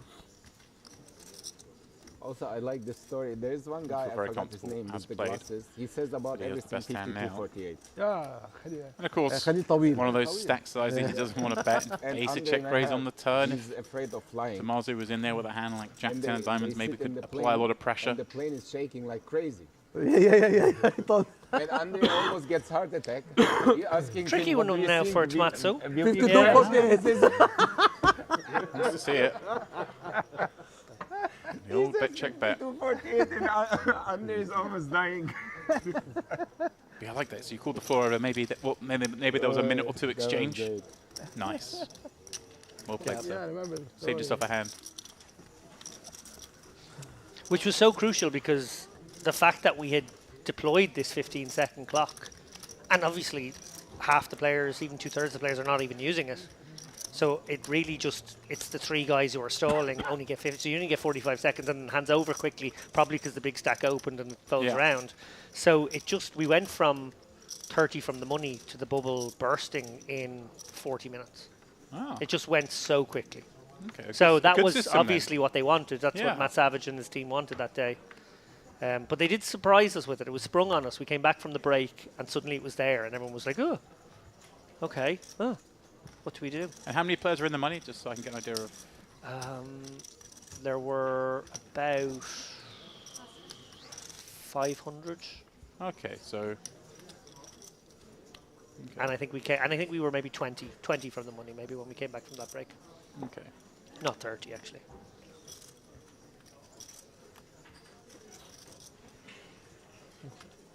So just another 10k hold'em event you cashed last year that I didn't. Same story. Well, I didn't pay that one, but just another 10k hold'em event you cashed. Yeah, I was fortunate enough to cash the main. It came 200 and something in that one out of 11,000, and then I got a few ladders. Didn't survive long in day 3 in the WPT. But what a fabulous event! I got to say. You know, I think they've basically created an event that's better than the World Series main. Won't eclipse the World Series main for a long time if it ever does, but is certainly now a genuine rival, which is very cool. Obviously. Yeah, it was nice. Certainly, I know a lot of people at the first one thought it was very good. The second one, it's been a roaring success. And we all got to avail of that overlay as well. Remember? Yeah, they've certainly created something in a congested part of the calendar as well. As we said. Obviously, they always had the 5 Diamond then as a one kind of big event, but certainly nothing of the size it is now with this WPT World Championship as Tomazi. Oops, bottom pair. To pot blind on blind. You mentioned the 5 Diamond there, James. Oh, I was trying to lead you down a path, you know. I was thinking back on famous 5 Diamond winners. Gus Hansen, Antonio Spandiari, Alex Foxen, maybe? Alex Fox. Some really great players. Yeah. And some ordinary players, actually, too. Well, speaking of extraordinary players, next feature table. Who do we have? We have in seat 1 Ibrahim Akbas. We have Andreas Nakrekoy. We have Jalal Jafari in seat 3. I see a player that I'm very excited to see. Middle of the frame Oh, there. there he is, Mustafov. Fadi Mustafov. Stripkin was in the mix there as well. Yes, Shripkin in seat 6, Capiello in 7, Basta seat 8, and Akhimov, another familiar face, in seat 9. So yeah, great table. We're going to be spoiled for pre-bubble action there, I feel, in the next frame. Yeah, Fadi Mustafov. He's going to be fun. Yeah, always fun. You will see a cat upstairs. I said I make it bad. Player has really moved up through the ranks in the last couple of years now. Everything Regular he in looks upstairs. Triton Streets. About as big as it About gets. You see a cat, you give Had a something. very strong Don't know. outing the last time out in Triton. Did he have a win or a second? I know he got heads up in something. He, in Monte Carlo, he cashed 4 out of 4 events. he Wow. played. So, But it's standard yeah. Very impressive. in psychology. I know. There is a chart. This corner. Okay. For me, it's this corner. For me, Okay. it's this corner. But let me choose the corner. Are Triton planning on coming back to Merit this year? I don't know the answer to that one. All I can tell you. But yeah, he did get a second here in a Triton event when he actually played a crazy hand against Patrick Antonius, where Antonius burnt every time chip and then called with bottom pair deuces. He was correct. Wow. Oh, I think I've seen that one. It became like a meme. Maybe, yeah. I think it became a viral meme. I think maybe did Jaffe do a parody video of it, or at least really? refer to it. I think there was something about that. It was just quite good because it's very weird you see Antonius flustered. Yeah. So stoic at the table. There he was burning every time card.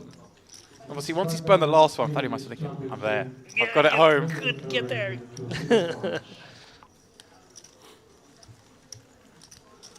What are you talking about? Backgammon turn. Backgammon. You know how to play backgammon? Yeah, sure. You're gonna come play? No, I will be skiing at that time. You okay? You can? You ask the doctor? Yeah, he told me he can because the boots will What about the weather? Cold weather is not bothering you, can? yeah, this.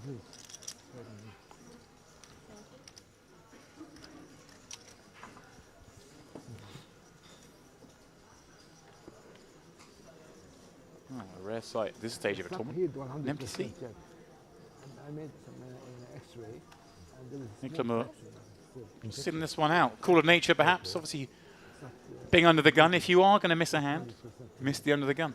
Got to time it well, though. You don't want to miss the big blind. You have to get to the bathroom and back quickly. In about 7 minutes, you're going to have 20 minutes break. During the break, we're going to do the chip race of the 1,000 value chips. Okay. Kindly ask Hear the announcement. We are heading towards the first break of the day. buying 1,000 yen level to do one single transaction. Thank you. Not now. Will be a chip race, getting rid of those lowest value. And I haven't mentioned it yet. الحكي Because I haven't لك had a chance to mention it yet, because it hasn't come to Osman, fruition. give me But 25. I want to see if Gangster Series, there was certainly a theme of colour theory. I want to see if it carries over to the Western Series. If you dress like the high denomination chips, do they come towards you? Fair enough. I bet you thought that was going to be left in the last year. Is this tumbleweed? Is that what we're going for here? That was my, and it was in keeping with the Western theme. Well, that's what I thought. Yeah. Otherwise, I thought you were just losing it. Why is Dave just whistling into his mic now? Doesn't he realise that's a really annoying sound for the audience at home? You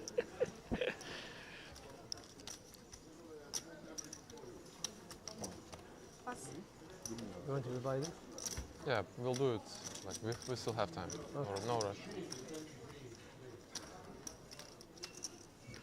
Let's see the flop.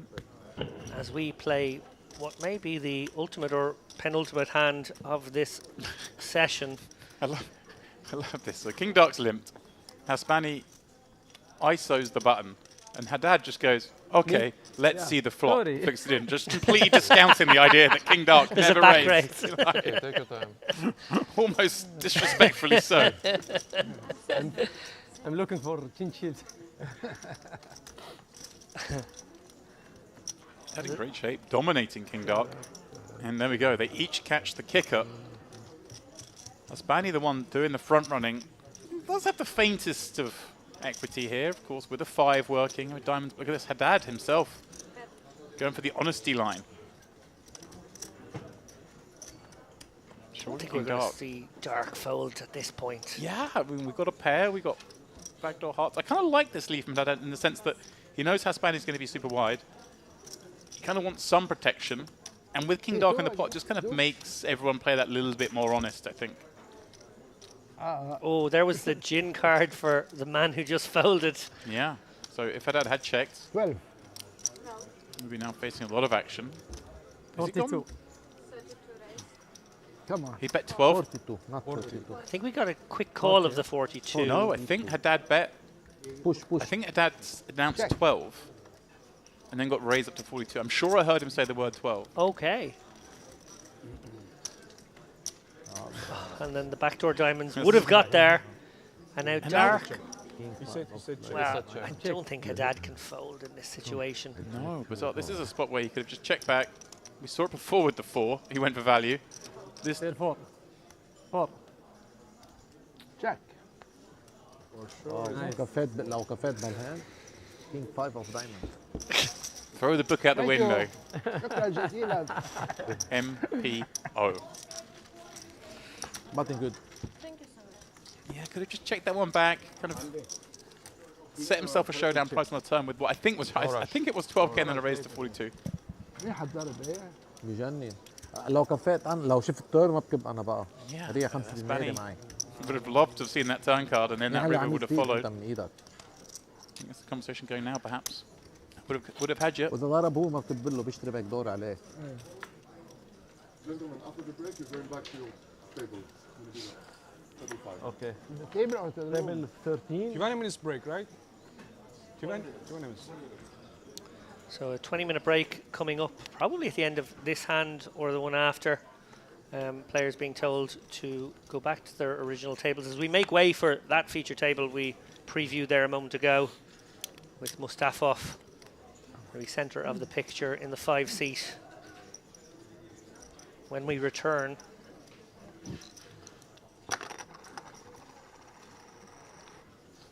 Disaster averted in the booth as the TV nearly collapsed inward.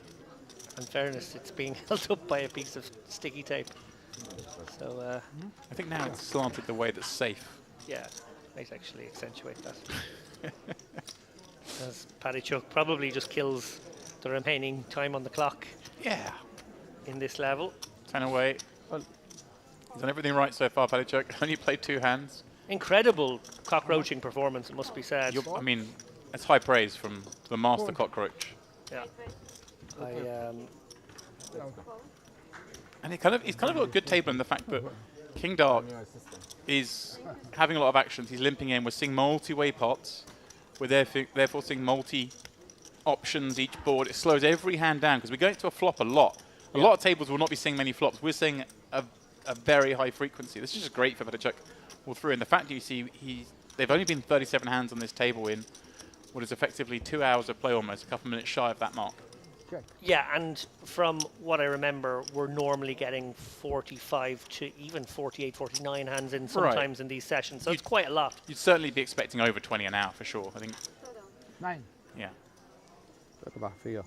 Under 20 is very slow. It would feel slow, but it's not been slow. It's just purely because there are so many multi-way pots with flops. Certainly, I'd say the actual action at this table has been faster than most tables will be. That's true too. It's just more of the minute. It It remind me of a sort of, again, throwing back to Triton events. I'm very wary of sometimes we have these invitational formats where the field's separated on day one and you've got business people on one side of the draw, pros on the other. And obviously, the argument is the pros are all going to play very slow that day. And the business players are incentivized to play fast. They play fast anyway, but even more so because they know, hey, I'm playing with the fish today. It's nice that no pros aren't here. The sharks are over there. But what actually happens is, by the end of the day, both sides of the draw played around about the same number of hands. Oh, interesting. It's just the fact that the business side, they've played a lot of multi-way pots. They've all acted quickly. And the pros have played very few multi-way hands and acted very slowly. And it actually ends up balancing out. It's kind of interesting.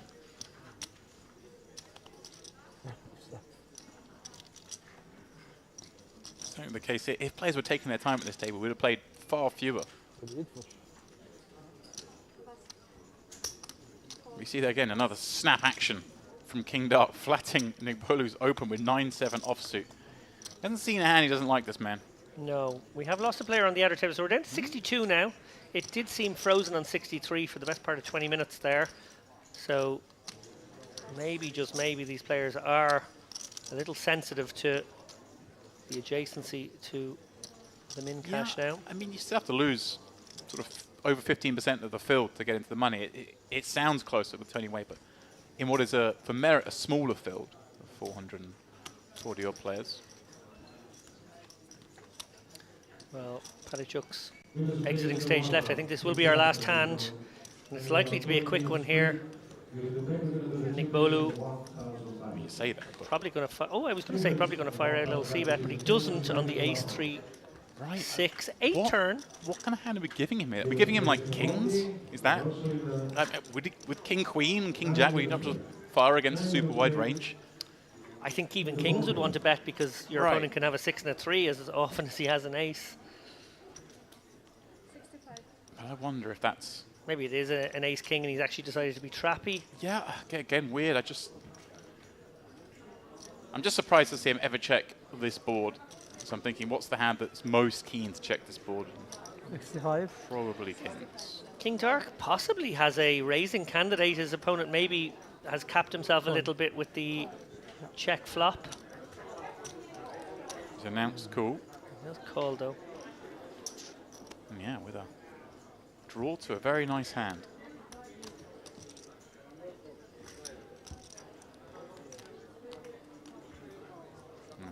Well, dust for King Dark.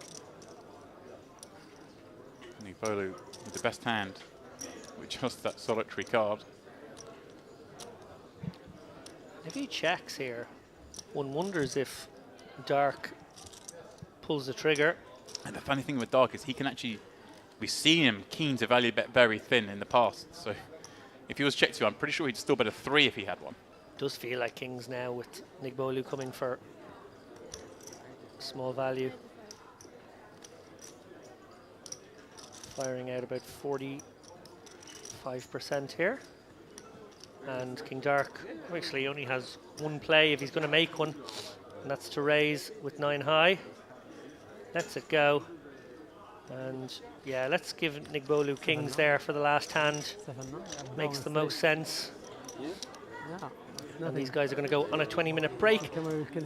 I want to take this opportunity, James, because obviously the bubble is coming, you're leaving, and Andrew is joining the party momentarily. But I suppose the theme of that last frame is King Dark and the effect of a player like him, willing to limp in, willing to flat much wider, basically willing to VPIP half the hands, because I think he was in half, if not more than half the hands. Certainly the last couple of months, I'd say even above that. So tell me, what does that unorthodox style, what are the strengths and the weaknesses when we're bubble adjacent? Remember, it feels to me like these guys are starting to pounce on it, and that's not a good thing for him. It's certainly not a good thing for him if players start to pounce on it. We certainly saw that for the first hour and a half of the frame. That didn't really happen. Now, obviously, he is going to get picked apart a lot more with that. But of course, having that big stack and being, as you mentioned, bubble adjacent, a lot of players don't even want to pick on him when he's doing it. So he kind of can get away with it a little bit more. Not a style I'd advocate, but in this situation, perhaps does have some benefits. Yeah, it feels like the bigger stacks have decided he's actually the meat and the sandwich now for them, and they can take advantage of the fact that he just won't have a very good hand a lot of the time when he's in with such a wide variety of hands. On that note, I'm going to say goodbye to you for a few moments. We're going to take a short break. Andrew Headley's going to join us in the booth at the moment. 53 players will make the money, $3,770. Come back and find out who those 53 players are.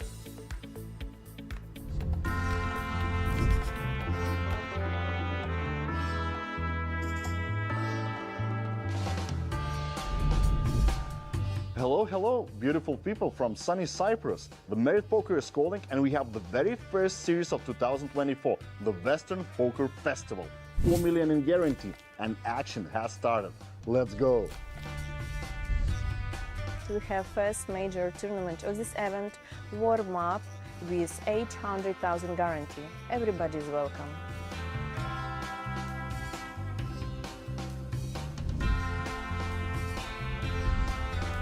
The Western concept is fabulous, if you ask me. The costumes, the organisation is first class. I play in many casinos around the world, in many poker rooms. I cannot find best organizers here. Dealers are too much professional. The director of Texas, it's incredible. She knows how to organize and to bring people from all the world. Merit, it's number one. All the series that you do is just so well organised, so I'm happy.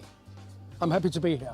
I believe that here it's Las Vegas of the Middle East. Actually, this is my first time joining in a poker event outside of China. So this is all new to me. Amazing and beautiful atmosphere. And as usual, 24/7, we are running all kind of cash games. Hope you join us soon.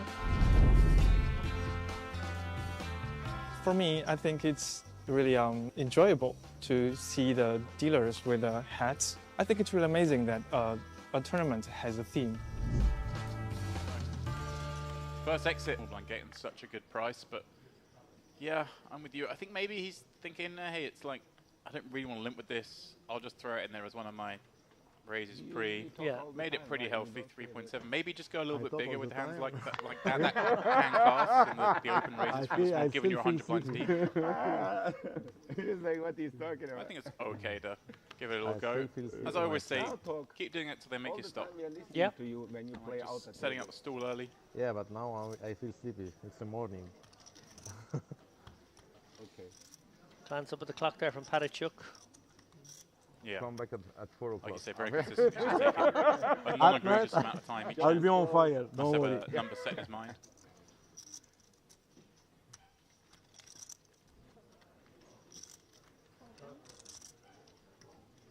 As we see, but you really the remaining fields tick down to 75. So we have lost 6 players, one obviously on this table and 5 on outer tables in the first half an hour or so.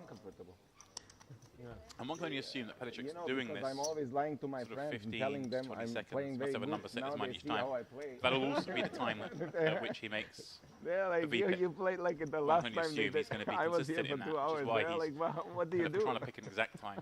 I'm like, rather you than just thinking, know, oh, I'll wait for a bit and fold.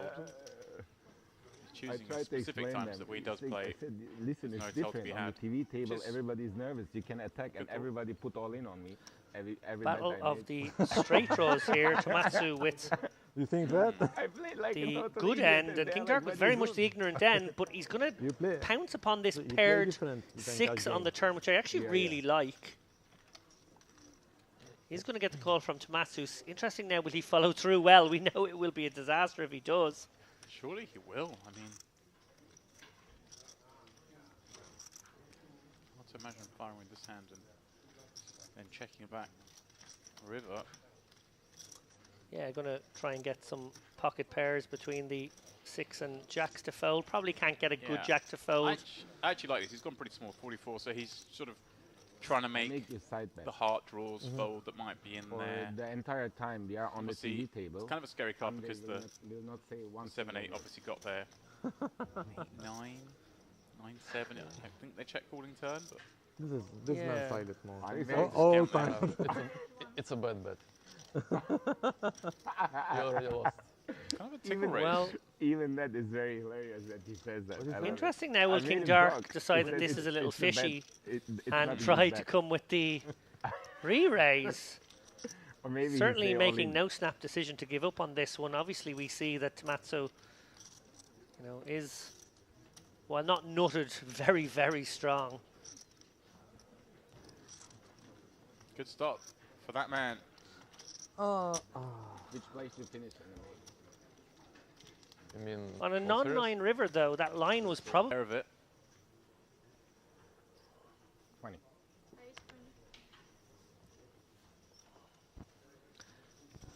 Right back on the horse, Icklemore, a real hand.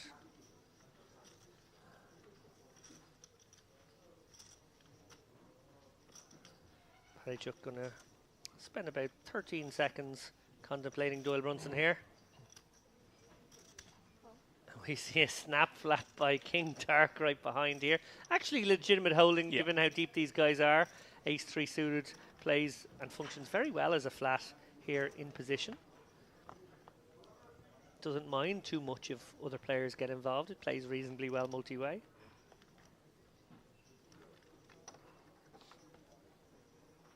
Let's see if Guy has a defendable one. He kind of does.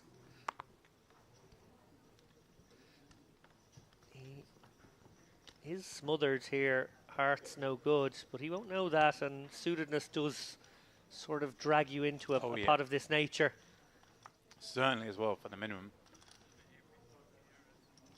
Ooh, there is some hearts. Wow, look at this. Gut shot and nut flush draw for King Dark. Guy with pair and flush draw. Icklemore with the over pair. He does check it over to King Dark, who is going to bet. Guy, I mean, there are two options, but are there realistically maybe just one option here? Given that we've seen King Dark willing to bet very thin, does he just pounce here? Yeah, and get called by these weaker, the stronger flush draws.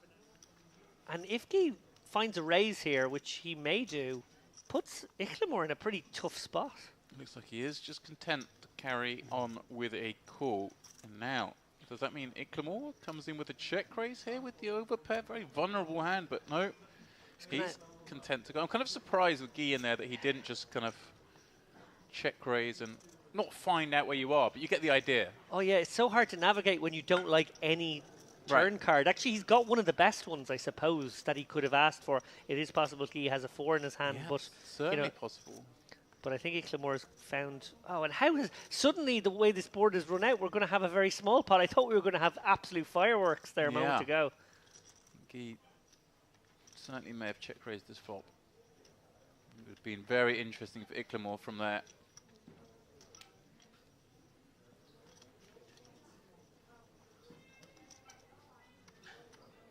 As it is, Icklemore now going for a little bit of value. We're going to feel very confident that perhaps if King Dark has nothing, that Guy will have something that can call an 8x kind of hand. He can rep missed hearts himself.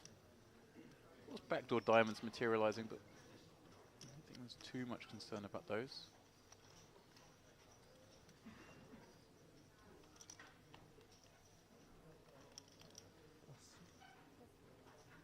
Yeah, nice bet here from Icklemore. Obviously looking to get value from an 8, maybe a pocket 7s, pocket 6s. Right, and I guess also sets the price, perhaps, if he's up against Queen X, a heart draw that's kind of caught the river. Yep. Somewhat of a blocky bet. Guy now with the kind of tough spot. Remember, Iklamor raised it up under the gun. Check called three-way on the flop. It's like, does he check an overpair on this flop? Is it what I think? Is he more likely just to go ahead and bet that? If you can discount hands like this, the 9s, 10s, jacks, do you then give him a hand like perhaps Queen X of hearts? Or did the flush draw just go ahead and bet the flop? What kind of hand would overcall three-way? Is it potentially a hand that does have backdoor diamonds? Yeah. Maybe a cheeky 9-10 of diamonds. Oh, he does get curious. Yeah. As that one played out, I don't know, maybe Guy missed a trick in a turn lead on that 4 pairing. Yeah, I'm aware now it's a creeping factor at all times in tournaments, but it's becoming more than a creeping factor. It's becoming a rather significant factor. Yeah, 53 of the 72 left paid. So getting ever closer. And here is one of those stacks you mentioned. A sort of 600k stack is right about where you'll be average for in the money. So right now, you'd assume Haspani's kind of MO should be thinking about. Pardon me, I'm going to clear my throat a little bit. Getting himself into the money more than chip accumulation. You even saw that there. He had a little tank under the gun with 9-3 offsuit, just becoming aware, like you mentioned, that he is in a bit of an awkward spot because, yeah, doubling up certainly doesn't double his equity in this tournament. Yeah, and he's at a particularly tough table. You know, on other tables in this room, I'd say he could feel like he could push out a bit, maybe try and be one of those guys who goes for the bigger stack in this period. But actually at this table, he definitely can't. He's probably got to play somewhat honestly. Yeah, and that's kind of the fun. Obviously, we're going to select tables to cover on the stream. And it makes sense at the start of the day that we're going to pick the table with sort of big stacks and you get to see a lot more action. Look at this, Nick Bolu. Well, he's exactly that type of stack, but he's also a man we know to be fearless. He's going to go for this spot here with the Jack 10 suited in the cutoff. Iklamor obviously going nowhere. Probably going to put him to the test, but we shall see. Yeah, a little unfortunate timing-wise. A good hand selection against a player who has been very active. Although we've seen Iklamor, although he's been very active, hasn't really stepped out of line. It's been legitimate every time. Oh, is he just coming in with the flat? We saw him just flat the open before, playing ace-king, very trappy once again. It's a drawing hand, James. Well, king in the window. 10 rolls out behind. Both players finding a piece. Yeah, I would expect a very small bet here from Nick Bolu. He won't want to give up the betting lead. He obviously has a piece. He can bet really small on this board texture, something around 25 to 35k. Right. Seems about right. This is one of these spots, isn't it? In a vacuum, he'd love to check back, but because of all those reasons, he's the 3-bet. He gets to have ace-king, aces, kings, all these big hands that betting just does make sense, and it's what your opponent's expect you to do. But he is going to be concerned about this texture, albeit he's finding a piece, because obviously Iklamor is going to continue with a lot of those Broadway kind of combos, gets to have some king-jack suited, king-queen suited kind of hands. Won't be expecting ace-king, I don't think. No, we'll be thinking king, queen, king, jack much more so as the hands that have beaten him. Might be thinking there's some 10x as well that are actually beating him right now, but maybe could he get them to fold? Interesting now to see if he decides to go for an ultra small advanced blocker here on turn, or if he decides to check.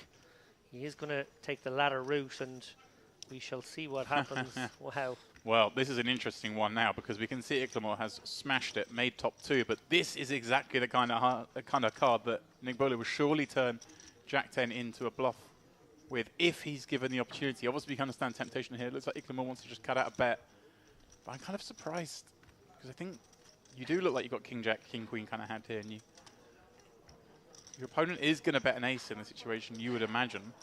Yeah, and you wonder if you can really get much out of a pocket queens or pocket jacks, which I guess are the maybe the most likely holdings when you face c-bet and then check on turn. Right, I mean, Nick Bolu's going to bet ace jack, ace queen himself if he's checked it here, one assumes. He's also going to call this. You don't make any extra money there. Is he sort of inducing something? crazy? It's tricky because I think, you know, from Nick Bolu's point of view, yes, he has sort of range advantage on this type of board, but actually Icklemore has Queen Jack a lot, so he can't really go for a crazy go for it here. And also, I mean, does he really have much range advantage anymore now he checked turn? Because he's not going to have aces, he's not going to have kings. Well, it seems he's not going to have ace-king. He won't have a set of tens. So although he has the sort of strong one-pair hands in ace-queen, ace-jack, that's kind of where the line's drawn. Yeah, it's awkward. And well played, Nick Bolu, recognising that that was not the spot. Icklemore, I think you're right, James. I think he missed a trick there, not by sliding it over to his opponent one more time to represent, you know, the really good stuff, the pocket aces that might have taken that line, the ace-king that might have taken that slightly deceptive line. But very small with ace-jack, ace-queen, but he's going to call perhaps 140 where he may only bet 80, so maybe I want to get more out of him when he's got those hands. It's certainly an argument. Obviously, it's so much easier when we're sitting here in the booth to be able to say, oh, come on, check it on over because your opponent will stab. But in game, these things are never as easy. No. Almost the first GTO-ish kind of hand we've seen. I would say that one a kind of interesting 3-bet and a slightly deceptive flat with the ace-king, and then played somewhat normally down through the streets. Poor old Paddy Chuck here, really just desperate for some semblance of a hand, particularly when it gets to him in late position. It's a real opportunity for him to find something he can shove with. It'll often not come to him unopened in this later seat, but 7-3, what are you going to do?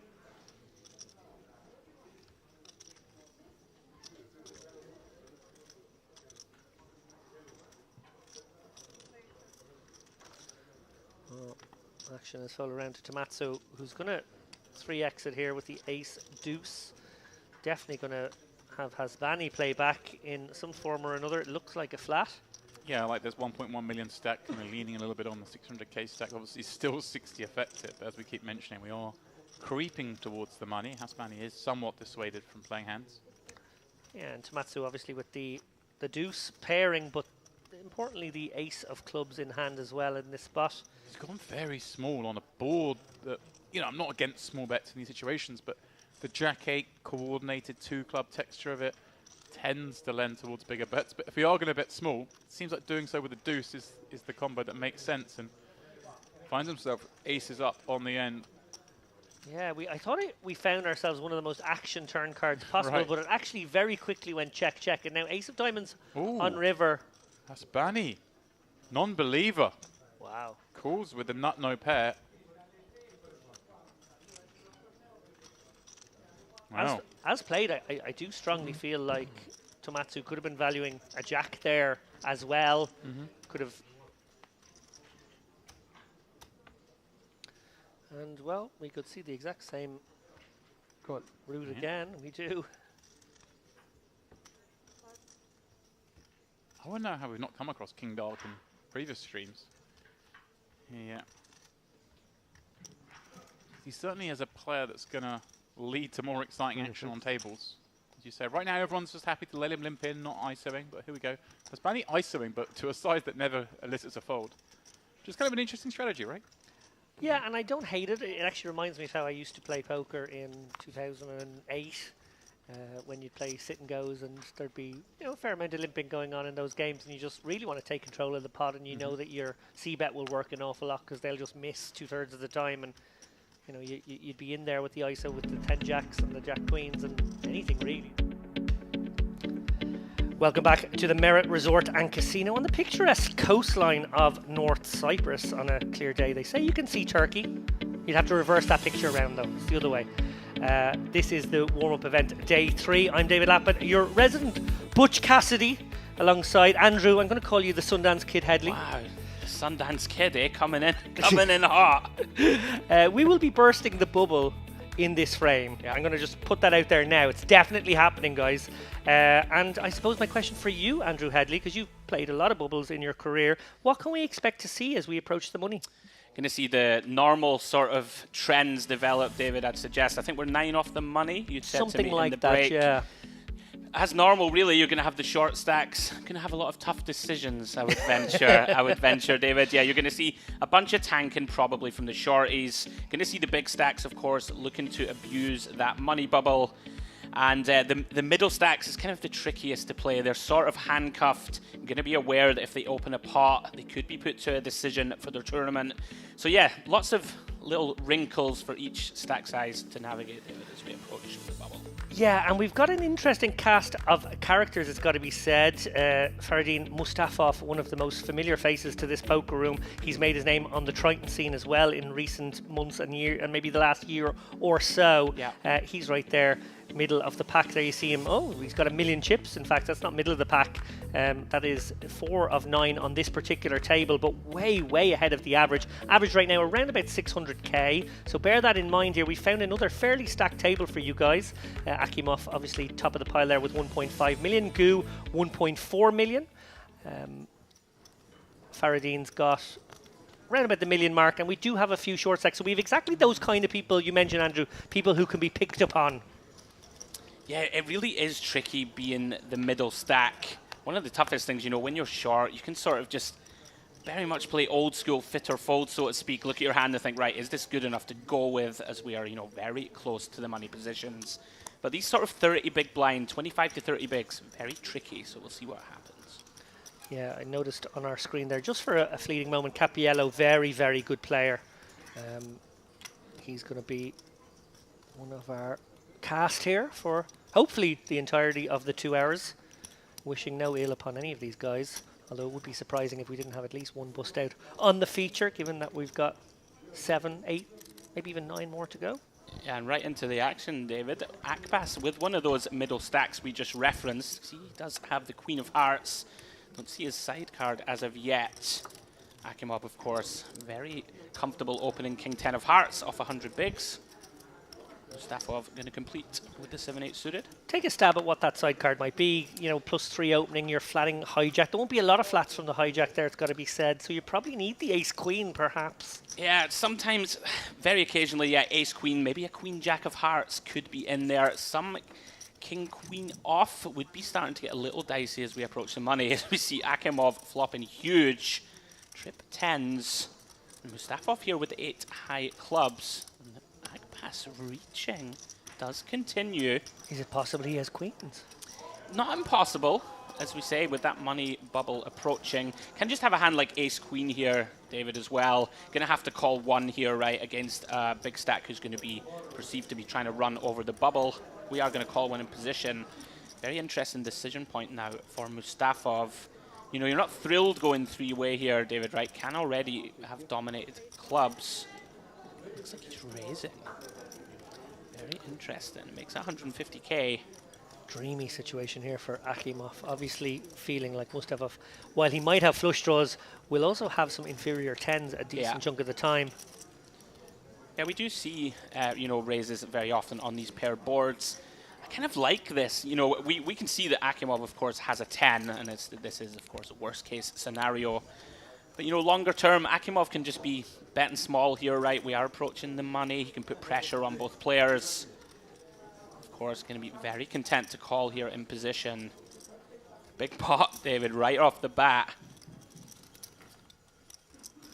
Oh. Look at this. Mustafov turning the 8 high flush. It's popcorn time. Mustafov in the lead now, but far from out of the woods here. Akimov obviously has plenty of outs going to this river, and it would be very hard for Mustafov to get away. And he is the one who's potentially at risk in that scenario. It's intriguing with about 1.5 pots behind. The problem here is when we bet again, I think our bluffs start to shrink considerably. And when I say considerably, there are some players here, David, who will have no bluffs in this spot. But as you mentioned, going to still have some inferior 10x in there that are going to still continue. It does come in with around about 20% on the turn, a little bit less. No reason for Akimov to raise in this situation. No. He could be behind a flush. He could be behind ace-10. He could be behind pocket 4s. Absolutely. And look at this. Wow, blood on the carpet. Hand 1 of this new frame. And this is a disaster for Mustafov. Less than pot behind, David. Trouble ahead. Is blood on the carpet? Is it going to be murder on the dance floor? Oof. This is grim. I mean, I think we don't jam. You know, I think he's going to have to bet fold this hand, which is very grim. I think it's a little thin to shove here. You know, you are going to get snapped off, of course, by the nut flush. Hands like this, and of course, there are a lot of full houses that potentially Akimov can be holding. Unfortunately for Mustafov, he has the essential nuts. And he doesn't expect to get raised here too often. It's going to be a spot where you know you kind of need nutty stuff. You know, maybe I'm sure the nut flush would have to raise, but it has to be boats apart from that. Anything less than the nut flush has to call. It's pretty hard to find too many natural bluffs, I would agree. It would need to be something like King Queen with the King of Clubs that c-bet and somehow continued flop versus the raise. Just not really going to happen. Ace 10 with the Ace of Clubs going to get gangster and turn itself into a bluff. I mean, that would be gangster. Not impossible, very unlikely. It would be gangster, but would it be Western? Oh, this is what I like to see. I want to do the... dun, dun, dun. This is going to be grim for Mustafov. Akimov giving it a little Hollywood. We know he's moving in.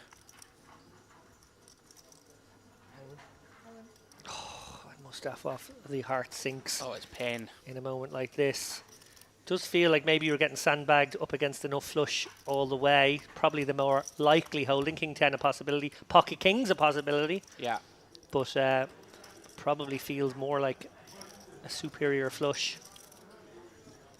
Yeah, I mean, Akimov with that big stack, of course, still going to have, like, pocket fours are going to be in there. Also, all of the flush and nut flush combos, of course. Yeah, this is grim. I mean, very easy to feel like you're being picked on, but as we've just alluded to, are there really enough bluffs? It's very hard to assign, you know, natural ones, as we just discussed. You need your opponent to be turning like a pocket pair with a club, right, potentially, into a bluff. And like 8s or 9s that calls the flop check raise, continues versus 20% turn, and then decides to bluff. It's very difficult, David, to find the hero here. Yeah. Very painful, though. We put in around about 2/3 of our stack, a little less. Aces with the Ace of Clubs. Yeah, I mean, it's that basically kind of stuff, isn't it? Basically the pocket pairs with a club. Great fold, nice Mustafov. laydown. Well played, sir. Yeah, really did play his hand tremendously well. Put more money into the pot. Well, I suppose on the flop he Really wasn't like how he ahead, but it played was it. a really nice spot there as well. Now we're gonna note this hand down. We sure are. Akimov, well, he's got an absolute tower in front of him now. A Taj Mahal of chips to wield during this pre-bubble period. My goodness me. Most likely this bubble goes at some point in the next hour. I would say less than that, perhaps. Also a real possibility. Yeah, that's really tough, but I really do like how he played his hand, you know, using aggression on the flop against someone he perceives to be too wide and a sort of weak-ish flat in position. And of course, turns the flush, chooses a very nice sizing on the turn, you know, to continue to get value when you're ahead, and manages to leave himself with enough chips to bet fold. So well played, sir. Very well played. Capiello now going to use a little bit of time. I can see a couple of the players at this table going about their business in somewhat slow fashion. I'm pretty sure I play against Capiello actually in Malta. I don't know if he's Malta based or he just plays some poker in Malta, but I'm pretty sure that's where he is a familiar face to me. Akimov back in the saddle. 8-6 of diamonds. I mean, what a dream, David. 2.2 million or so here on the bubble. Just free reign to do whatever you want here, basically. It's a great feeling. Yeah, it's one of those situations where you can almost open like 75-80% of hands now.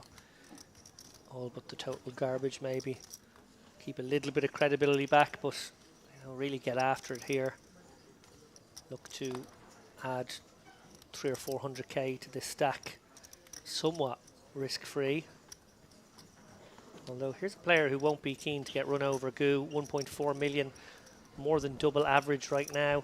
Obviously, he can be put at risk by Akimov, but they really got to start shoveling a lot of chips in to get to that point. So maybe he can play somewhat regular. Sure, yeah, absolutely. I mean, this is a hand that we're going to want to VPip absolutely. Basically pure at this depth in position on the button, who does, of course, make the call. And Skripkin here with 20 bigs. It's the classic, the old let's take the inventory. How many big blinds do I have? We're 8 from the money. Just a part of the game now, Mr. Lappin, isn't it? Just everyone has to do it. Yeah, we had a great chat, myself and James, in the last frame about Paddy Chuck, a player who has won oodles of dollars down the years. 2 very deep last 2 table main event runs. I think he's an EPT type. He's just got, you know, it all sewn up. He basically came in here with 2 starting stacks and played really, really slow and marshalled that stack, got a couple of shoves through, but took his time over every single hand, obviously with a view to scraping into the money by hook or by crook. And, you know, as you say, it's just part of it now. You have to be sharp. As we see here, both players flop middle pair. Akimov with the slightly dominant kicker. Going to come in with a C-bet. Around about a quarter pot. Very easy call here for Gu in position. Can have the best hand. Turn it's the ace of clubs. Akimov still best. Going to be chop a lot of the time, of course. Yeah, you would assume now Akimov maybe, I was going to say maybe uses that ace to try and pressurize his opponent, but also I suppose the flip side of that coin is being happy with some showdown. Still ahead of spades. Gu, probably no reason to put chips into this pot either. Yeah. These spots can be tricky. Gu's really not going to, shouldn't be folding much at all on the flop, right? Versus a quarter pot in position. You know, you should be calling here with all your kind of Broadway combos that have either a backdoor or front door, even the offsuit. Versus just a quarter pot. Hands like King Queen, very unlikely to fold. So he is going to take the lead now, David, and turn his 6 into a bluff. Yeah, and it's a sizing that definitely suggests that he's turning it into a bluff. I was going to say, I suppose the other option would be an advanced blocker, something incredibly small, a couple of big blinds that would just get you to showdown, really paralyze your opponent. But this is a big bet, and wow, it's being met with a call by Akimov, who's just a non-believer.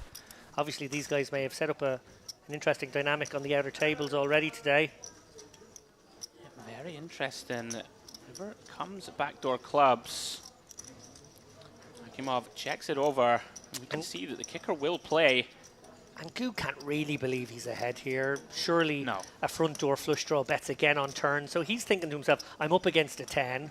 I probably got to get queen 10 to fold. Let's figure out a bet size that might get that job done. Could also be up against a weak ace. That's the problem too. Yeah, the nice thing about holding a 6 here, of course, is we do block a set of 6s. You know, block a hand like ace 6, which is kind of important. He's going to go for it. Kind of like this, Lappin. I mean, Full pot. Akimov in the full blender here. Heart shown from Gu. That's the pot. 2 sick hands here for us back to back. 1 big bluff, 1 semi-cooler. This is very difficult now, of course. Akimov running through the possible bluffs. It's just all front door flush that missed. It's the king queens and the queen jacks of spade, right? Yeah, I mean, the interesting thing here is he's gone pretty polar, you know, right? Going pot. Pretty unlikely, I think, that he's going to pot a hand, you know, like ace 9 suited and stuff like that now on the river, right? Even a hand like ace jack. I'm not sure it goes full pot. So he's sort of telling the story that he has a hand like ace 10 potentially, right? A hand like 2 pair or that backdoor flush. I mean, you feel as if it should get through, but it's pretty big bet. Very polar. Yeah, I'm honestly very surprised that this hand is still being contemplated, so I can only assume these guys have been battling for the last 2 hours on the outer table. They've probably set up a dynamic. They're both big stacks. Akimov, obviously, an even bigger one after the last hand. Very interesting. We can see if Akimov finds the call here, it's Maybe up to almost 3 million, David, which is just obscene as we approach the bubble. Like his turn call was loose enough. Yeah. Turn call is spicy for sure. Well played, Gu. Gets it through.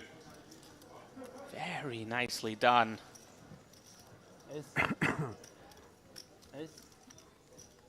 And another noteworthy hand, it must be said, this table really providing entertainment of a different sort. The last table, obviously, we were playing with King Dark, and he was sort of throwing curveballs with his limps and his contraflow plays, and that was interesting in another way. Eventually, the players at that table were starting to isolate him and maybe take advantage of the fact that he was in there with too wide a range, to be honest. But he was certainly making it work for himself for a long time. This a bit more standard, but these guys really willing to go to war with one another. I feel as though we are in for an interesting I've missed passage of Merritt. play. I've missed Merritt. I'm not going to lie to you. We were talking about, we're approaching the bubble. People are going to play tight. They're going to be patient. I think in all of my coverage here, it's the most, we don't care sort of attitude I've ever seen on any tour, and it's great. It makes for compelling viewing for us. Yeah, the only part of me that doesn't miss Merritt is my waistline. I've just been for my first buffet of the trip. I was very well behaved. Chicken, rice, and not much else. It'll fall apart by the Sucks second getting old. week. It sucks getting old, doesn't it? I started very well. I didn't have a dessert the first day I was here. Very nice. I'm proud of you. And I had 3 desserts the second day. Yeah, making up for lost breakfast dessert, lunch dessert, dinner dessert. As we see Mustafov here, is going to open. Now, pretty astute open here, David. He does cover both the blinds, sub 20 bigs. Potentially would not open a hand like Queen 6 here too often of 25 bigs himself. Nice awareness here that Capiello and Skripkin, both somewhat, hands are tied as we approach that money bubble.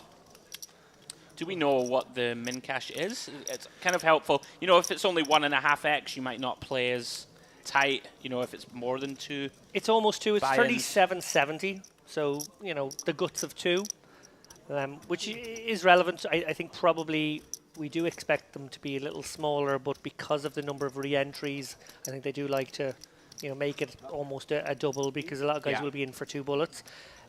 Actually, James and I briefly spoke, but we could do a little bit more chat about this one, Andrew, because the hands will come at us a little bit slower, I feel. You and I played a sort of a pre-bubble period only, a month ago? Oh, you're not going to remind me of that, in Las Vegas.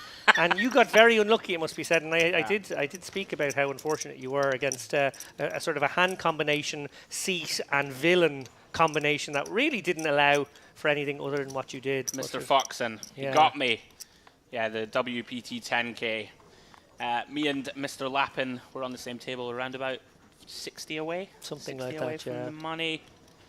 Yeah, I mean, Foxen, one of those players, he's so aggressive that I just decided I would probably fold my hand to everyone else at the table, but not fold into Alex. And unfortunately for me, even the best, most aggressive players pick up a big hand sometimes. They do get to have it sometimes. In that instance, he had queens against your ace-jack, and you didn't manage to get there. But what was interesting was right before that hand, we'd been on a break, and we spent the break pretty much together. I think, we'd gone a little maybe stroll down the hallways, and we were talking about how, from both of our perspectives, Alex Foxen was obviously the player to be afraid of at this table, and we were talking about how you just can't let him get away with things. There's just certain hands that we're just going to have to go with when he 3-bets, that we just have to think of his 3-bets as being mostly nonsense. Yeah. But I was happy.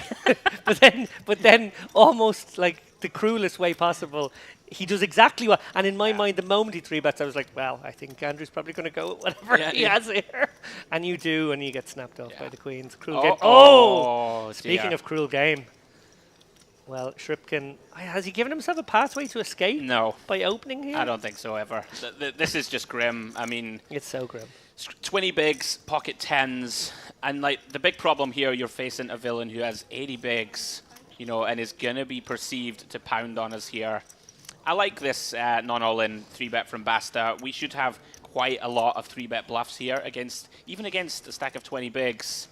you know, we can lean on him here with a bunch of sort of king rag, queen rag. This is the Foxen versus me spot, right? And crucially as well for Shripkin, he will love the fact that he gets to shove with fold equity, and you want to make sure he thinks he has that. Very, very tough here for Skripkin, and we can see in dire shape. Rips it in. Basta, of course, a very trivial call with jacks.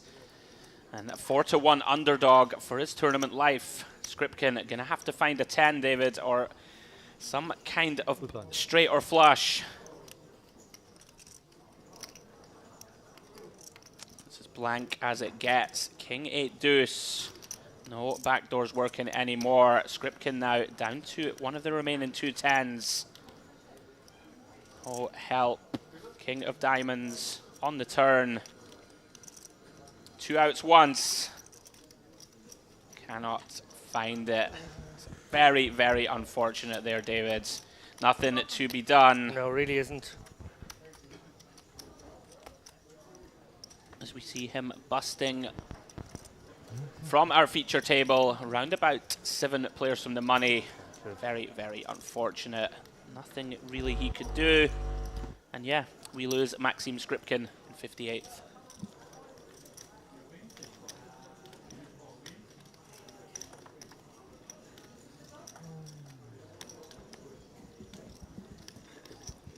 That's a cruel game, Dave, Mr. Lappin, at times.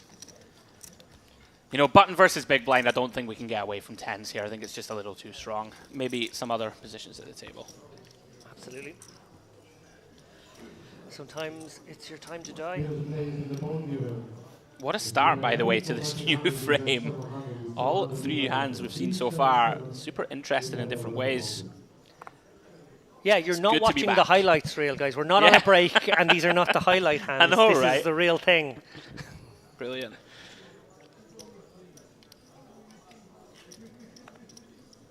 And there are bust outs, I'm hearing, on outer tables coming thick and fast as well. 58 now, so we've lost 4 players in 3 hands.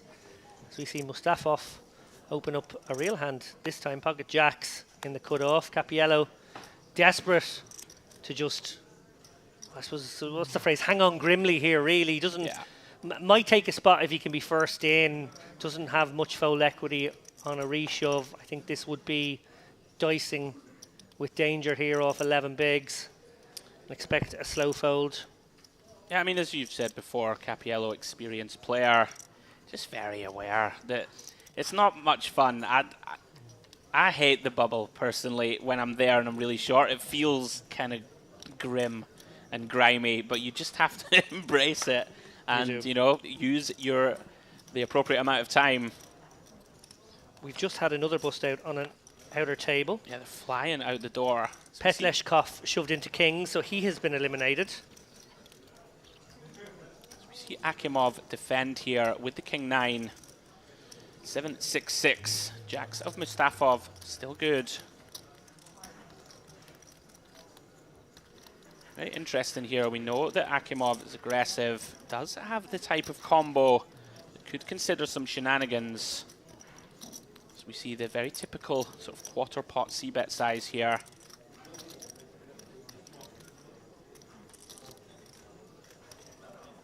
Akimov gonna check call. Talking about interesting turns, David. Here's one of them, 8 of hearts. Akimov, of course, here with some skullduggery in mind. Not a great turn this for Mustafov. I think lots of our range should check this turn. You know, this completes a lot of hands that Akimov could check call. Of course, hands like 9-10, 4-5 immediately getting there. Are some traps in there with some 6x that decided not to raise flop. He's going to go again for value. Which makes his stack threatened. Yeah. That's why I quite like your line there. You could check this turn, basically feel like you can't be put all in the hand, and almost like just play blindfold call any bet on river. Like, you're not going to love a 5 or a 9 or a 10 or these kind of cards, but you could sort of maybe just assume your opponent would bluff frequently enough and you look weak enough that you could station off with the jacks. Now Akimov could actually, I think he's going to jam. Put him in the blender, as you'd like to say. I mean, it's just one of these hands, right? We have called with plans in mind.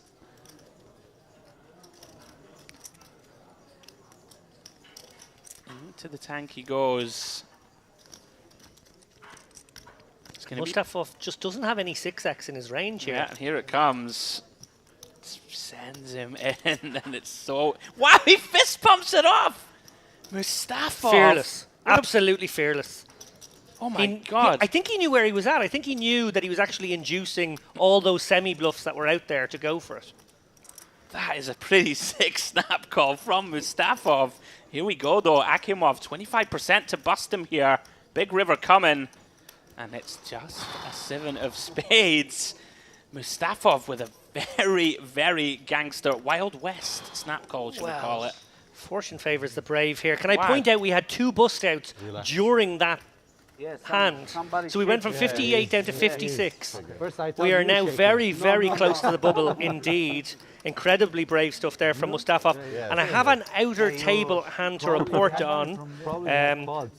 Very well-known player, Justice Helt, up against Zhang Lian. And actually, Vladimir Drokin is in this hand as well.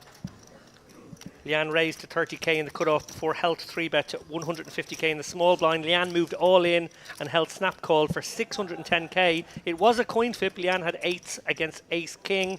And, well, there was a king on the flop. In fact, it was in the window. And Helt managed to get the double up.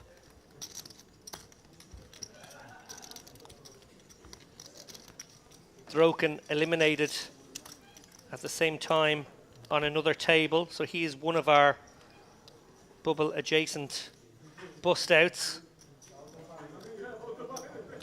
I'm still digesting that snap call from Mustafov.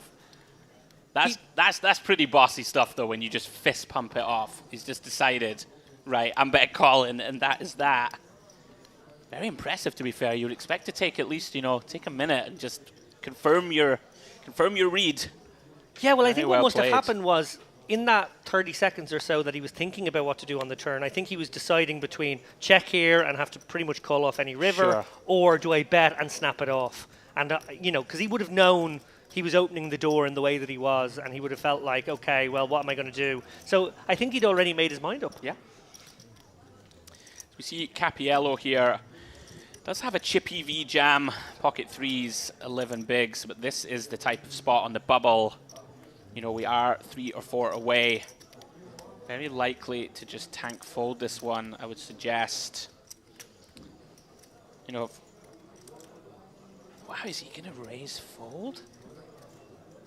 This is very interesting. He's gone for the half stack.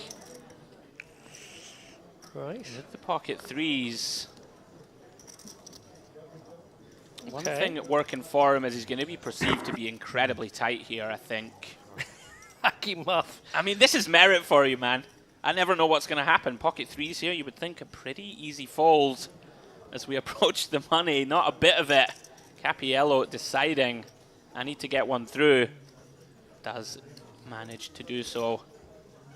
People are so fearless here, man. Have you not noticed? Yeah. Merit, what is it we call it? Merit Poker Optimal. Yeah. MPO, baby. We're back. Well, he picks up a rounds of blinds and antes, but with the thick and fast action coming, one wonders if the risk to reward was there. It could slow down, of course, and be a protracted bubble, but it just never seems to be in this poker room. And I said this to James Dempsey. I said, if anything, when we get 10 from the money, it speeds up. I've never seen one. I've never seen a long bubble at Merit.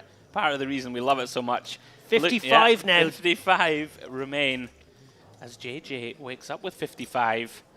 Again, this is so wide. It's just such a wide... He's 5x opening here, JJ, with the pocket 5s. Wow. Do not try this at home. Such a challenge in the booth. I love it. Just like get hand after hand incorrect. Supposed to be experts in our field, Mr. Lappin. Well, I've not studied in the 4 and 5x opens in these spots, I will admit. One thing I will say about this open size, it stops you getting messed with. right? for sure. You know, like if someone wakes up with ace-jack offsuit now, I think very likely they just fold their hand. Whereas, you know, some of the big stacks might look to 3-bet a small size open. They're not going to 3-bet this, other than putting you all in. Wow. And even the 8s don't love life. This is gross. Yeah, this is gross. Especially the 8s who are also pretty short. You know, like these two stacks clash. Akbas, who does cover, will be down to what, 4 bigs? 5 bigs? Yeah, I mean, readless, you know, of course, you alluded to this, David. They've been playing on the outer tables before coming on the feature. Readless here, I'm definitely folding my hand. But Akbas reaching. He calls. Can I just point out that I think over the loudspeaker it has just been announced we're going hand for hand. Accentuating the tension. I'm absolutely lost in this one. Of all the options here, I would have put call last. Yeah. And now the guy who's 5x'd with the 5s and has been flatted is now going like, oh no. Oh, what's happened? What's going on and the here? King, is the King Jack going to get involved? It covers both. Jamming here as the King Jack would be wild. If he jams, I'm leaving the booth and leaving you to it, my friend. This is pretty wild stuff. I think it also serves him well to take time off the clock. So if he is going to fold, a slow fold is fine. 55 left, 53, remember, in the money. Somehow, we've got 180k in the middle between pocket 5s and pocket 8s right now. Stack to pot ratio of just over 1. Well, It looks like we will go to a flop. This is the Western Series, and we are in the Wild West right here. JJ cannot be loving life. Big flop coming here. It's relatively blind. Wow, it's like the really Oh, unlikely it's the stop to and see. go. Wow, Akbas now deciding his opponent has... What is happening? Oh, and he snapped it off! Oh my goodness. What are we seeing on the direct bubble, I believe? And Akbas thinks he's dead here.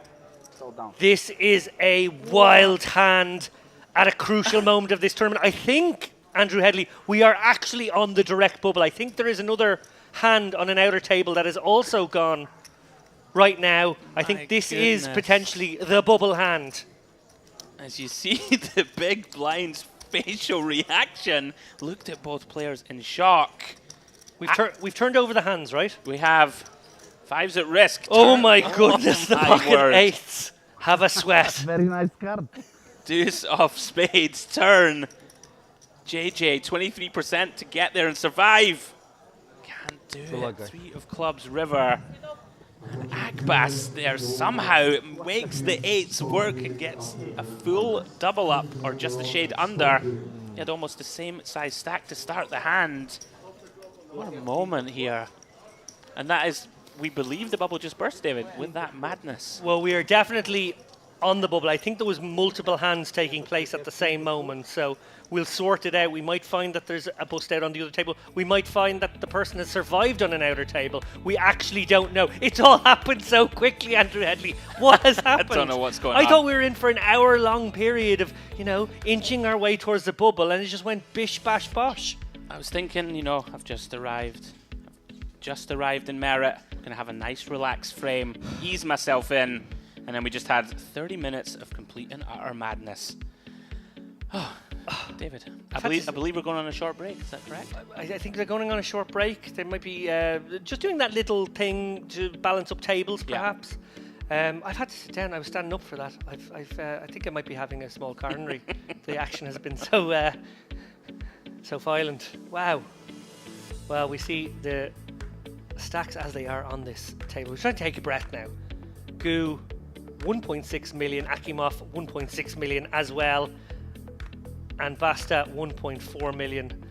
Those guys are in the ascendancy. Mustafa, fearless. What an amazing moment there where he snapped off against the King 9 of Akimov. Yeah, brilliant. Absolutely fearless. Akbas, 700k. McIlroy, well, he's been quiet, but, you know, at least someone was allowed to be quiet for that phase. And Capiello, we saw, even he, you know, put his heart in his mouth a moment ago and opened up that pocket pair. Didn't expect to see that from him either. So it's been a wild period.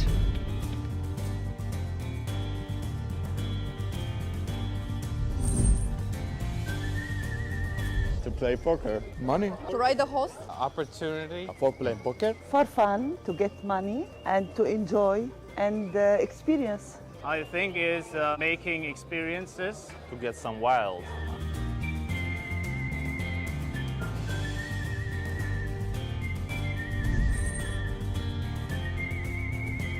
Tilt? Oh, too many. Way too many. Yeah, many. A lot of bad beats yesterday. Once.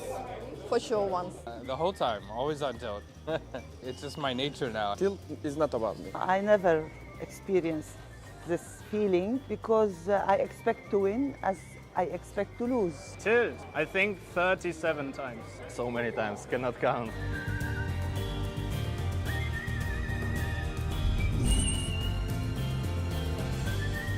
It's my first merit. I was only at the EPT before, so I guess this one. Yeah, they're all fun. They're all nice. Retro series. I guess each one is better than the last. Each one gets a little better every time. I think the outfits are great. Actually, yes, Wild West. Merit is excellent in all concepts. I think I love all of them. I don't have a certain favorite. Gangsta. Yeah.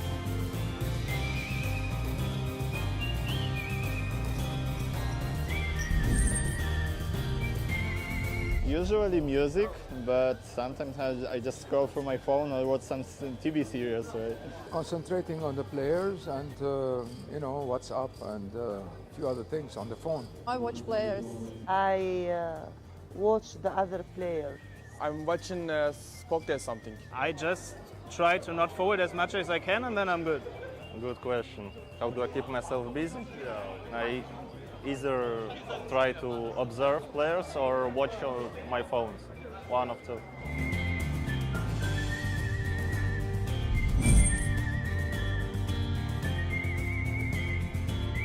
I guess Chief Matt, since it's my name. Laughing Arrow. White Sparrow. Chief Drowning Fish. Yusuf Spinning Flaming Glass. Luna, the moon. The Curious Torsten. Dimitri Smoking Fire.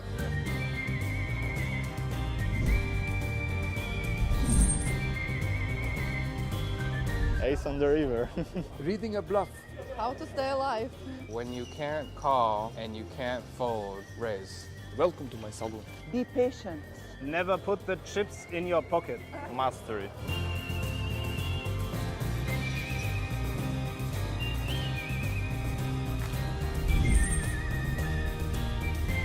Clint Eastwood for sure. Alive or dead, it's your choice. John Wayne. No, you got me scared. Martin McFly. Marty McFly.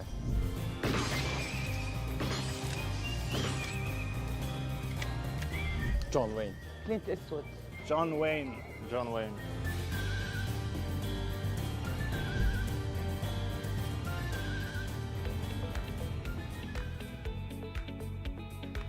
A very warm welcome back to the Merit Western Series warm-up day 3. The bubble has burst, I believe. Is that official? I believe that's official. It's official. And my oh my, what a bubble hand we saw. I'm trying to figure out, do these guys hate money? Do they have any respect for money? Do they just love to gamble? Are they fearless? Mustafov was fearless, and that was a fearless moment too. I think it's just a massive mixture of all that you just mentioned. What an amazing first 45 minutes of this frame.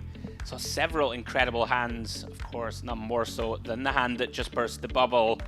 Crazy, crazy stuff. We are in the money, guys. This is the Western Series. Warm-up day 3, as you see there on your graphic. 53 players remaining. Myself, Andrew Headley, and Mr. David Lappin in the booth. We need to just settle down now, David. A little chill spell for the next. Although the bubble is supposed to be the most relaxing part for us in the booth. I defy anybody to find a live stream like this live stream. Good. The GPI awards are coming up. It's so good, I honestly. do not know who is on the ballot, but if this live stream is not there for pure maniacal entertainment, my goodness me. Well, we said we wanted a little relax. Not going to get it. Ace-King here for Dishev, new player to the table, working with 22 blinds. Basta here, who we've seen a few times, I believe, on our coverage, going to decide to peel in position with a suited wheel ace. Does have position. fact, you know what? Because it is going to settle down now. You and me can do a job here. White? Okay. Best live stream at the GPI Global Poker Awards is a fan vote situation. Okay. Everybody in the chat right now, go to the GPI website, find Global Poker Awards, find best live stream, and if you like what you see here today, please vote for this stream. Very nicely done, David. Yeah. I would just like to be involved. Yeah. GPI Awards, and I know you've been involved a few times. I've never been in there. This is gangster stuff, by the way. Mavrikioi gonna peel out the small with Queen 6 suited.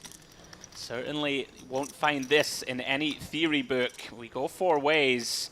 And look at this. Lian also completes. It's a little something here for everyone. 2 flopped flush draws and gutters for Lian and Mavrikioi. Middle pair and the backdoor nut flush draw for Basta. Dishev here with just 2 overs. Does have the ace of clubs working for him. Very unlikely to get to use it. A couple of options here for Basta. We can go with a very small bet here. Look to deny some equity. Does decide to knuckle it back. Concerned that it won't get through enough multi-way. Turn is one of the only blanks really in this deck. 3 of spades. Quite like a lead out from either small or big if given the opportunity now. Yeah, somewhat problematic for Mavrikioi because he does still have a pretty undefined big blind behind him.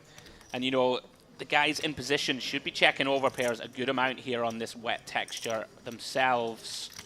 But we do have a pretty nice hand to start semi-bluffing David, and he's going to go for it. Yeah, I like this. I think you can make it about half pot here and try and, you know, clear out equity of, you know, over cards that you just might get 3 folds in a lot of worlds, and, you know, it's a really nice pickup if that works, and then of course you can get there. No, Lian. Sick. Folds 10-5 of clubs. Sick. Little does he know how good a fold that was. Wow. That's pretty wild. I'm not sure I'm a big fan, and I know against the exact hand of Mavrikioi, you know, that it turns out to be a worldie of a fold. I think in the long term here, our hand has so much equity. In any case, gets it through the first 2. Basta now with middle pair. Yeah, I think versus this sizing, he can probably call once. Yeah. But yeah, an unenviable spot because he's probably thinking, I am behind most of the time here. Wow, look at Wow. this. Mavrikioi makes it work. Very nicely done. Gets 3 folds. I love this stream so much. There's no universe where I thought that gets through everyone. No, I with the thought, hands we saw. I thought it was getting called by 2 of the 3 players, to be honest. And I think that's the key part to remember. You know, yes, you're behind most of the time against most of the range, but you don't have to be ahead most of the time when you're facing a bet that small. You can call, you know, particularly with the ace-4 in position. If you face another bet and then you're unimproved, you can let it go pretty easily. But you got to test your guy out. Yeah, pretty shocked to see that lay down from the 10-5 suited. As it turns out, miraculous fold, very nicely done. Yeah. I would have committed another 45k at least. Even some potential, I think, to raise there from the big blind. In any case, on we go. Mustafov, fresh off that big hand with jacks, up to around about 60 bigs or so now. Opening ace-10 under the gun.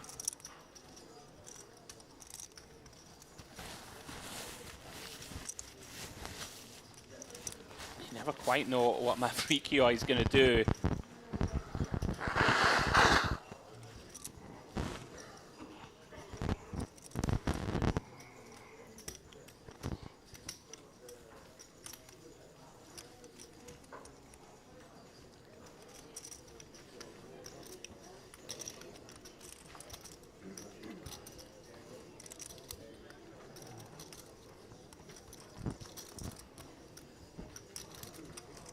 See him taking that one down uncontested.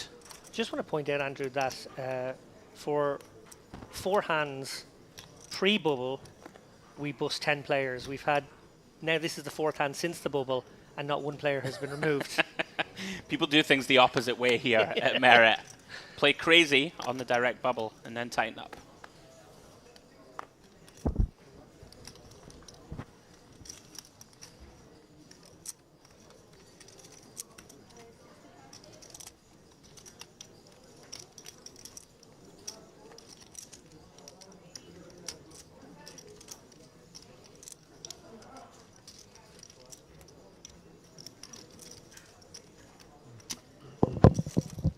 As we see here, raise from Akbas with ace-4 of hearts. Round 2, Mavrikioi in the cutoff. It's a very large open here again. Makes it 4x from the hijack, ace-4 of hearts. Mavrikioi perhaps deterred versus that 4x open, gets out of the way with King-Jack. See, Akbas gets this one through.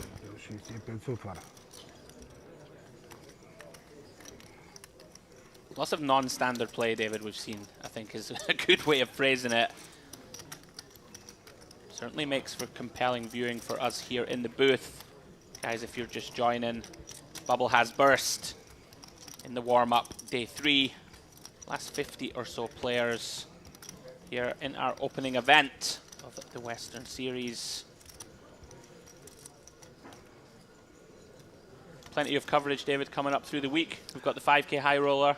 We've got loads. So we've got today and tomorrow with the warm-up. We've got the next day, final day of the high roller. We have obviously 3 days of coverage of the main event, but in between, we may well have some high-stakes cash games as well. Nice. Obviously, we will let you know how they are materializing or if they materialize as the days go by. The expectation is we will have them on in the evenings of, I think that would be Sunday and Monday.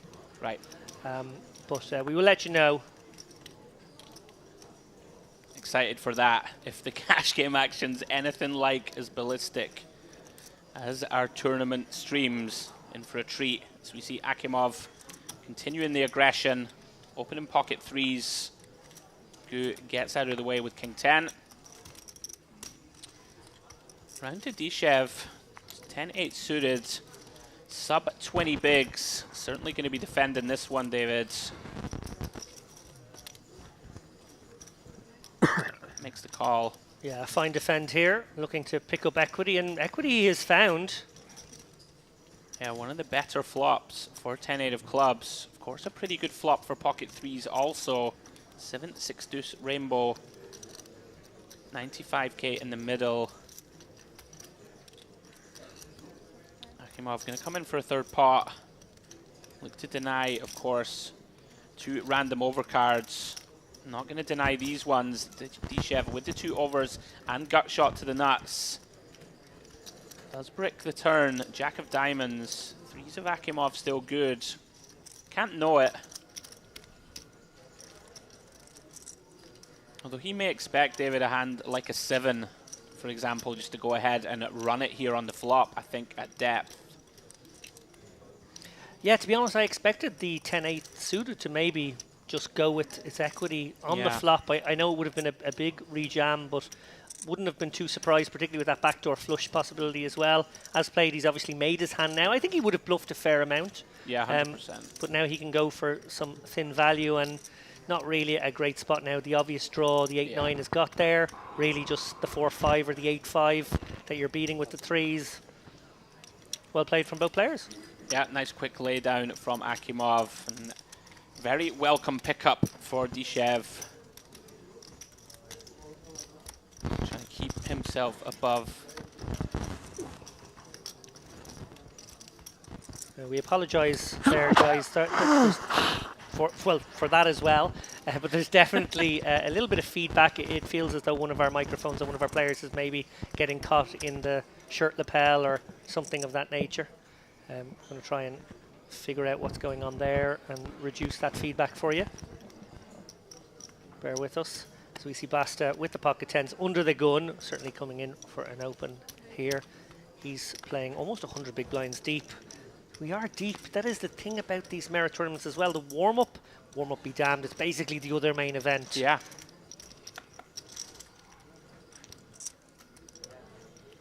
Round 2, Mavrikioi, pocket 7s. 38 bigs or so. I'm gonna peel one in position. Certainly it makes a lot of sense. Wants to see a flop. Round to Dishev, King 10 suited. You never quite know what's going to happen, David. You know, I think this would be too wide versus an under-the-gun open and relatively early position peel. Dishev not having any of it. Does decide he wants to see 3. Makes makes the call as Capiello makes the discipline fold with the 9-6. To go 3 ways here. Wow. Big flop for Dishev. Open ender to Broadway with the backdoor flush draw. Pretty bad flop, of course, for Basta and Mavrikioi. Yeah, this one's going to check through most of the time here, which is bad news for Dishev, who would have been hoping for a check jam maybe on a board such as this. Yeah, it does get the green light here to take a stab. I like this. I think that Mavrikioi in particular is going to bet a lot of his Queen X, you know, when checked to. Basta, of course, can still have some strong hands. We can see here that himself and Mavrikioi have pretty much the 2 perfect holdings here for Dishev to potentially get this one through. Also the way in which Basta can be sandwiched there with some holdings, like if he was in there with a Jack 10 or even like a King Jack, it's not comfortable to face a bet there on the paired 3 when a Queen X is possible, hoping that your opponent is maybe flush drawing or straight drawing, as is the case. Yeah, absolutely, and 2 very nice pickups for Dishev. Picks up around about 180k there in 2 hands, getting himself out of that dangerous zone. Well played. Yeah, and he's shown him a willingness to nerdle a bit here. He's not looking to go for the big play. He's actually happy to, you know, take it to the streets and try and navigate a little bit, which is impressive. Easy to panic when you're in that shorter stack zone. Go for the clunkier play, try to put the decision back on your opponent rather than, you know, take a line, which means you're going to have to make more decisions. Yeah.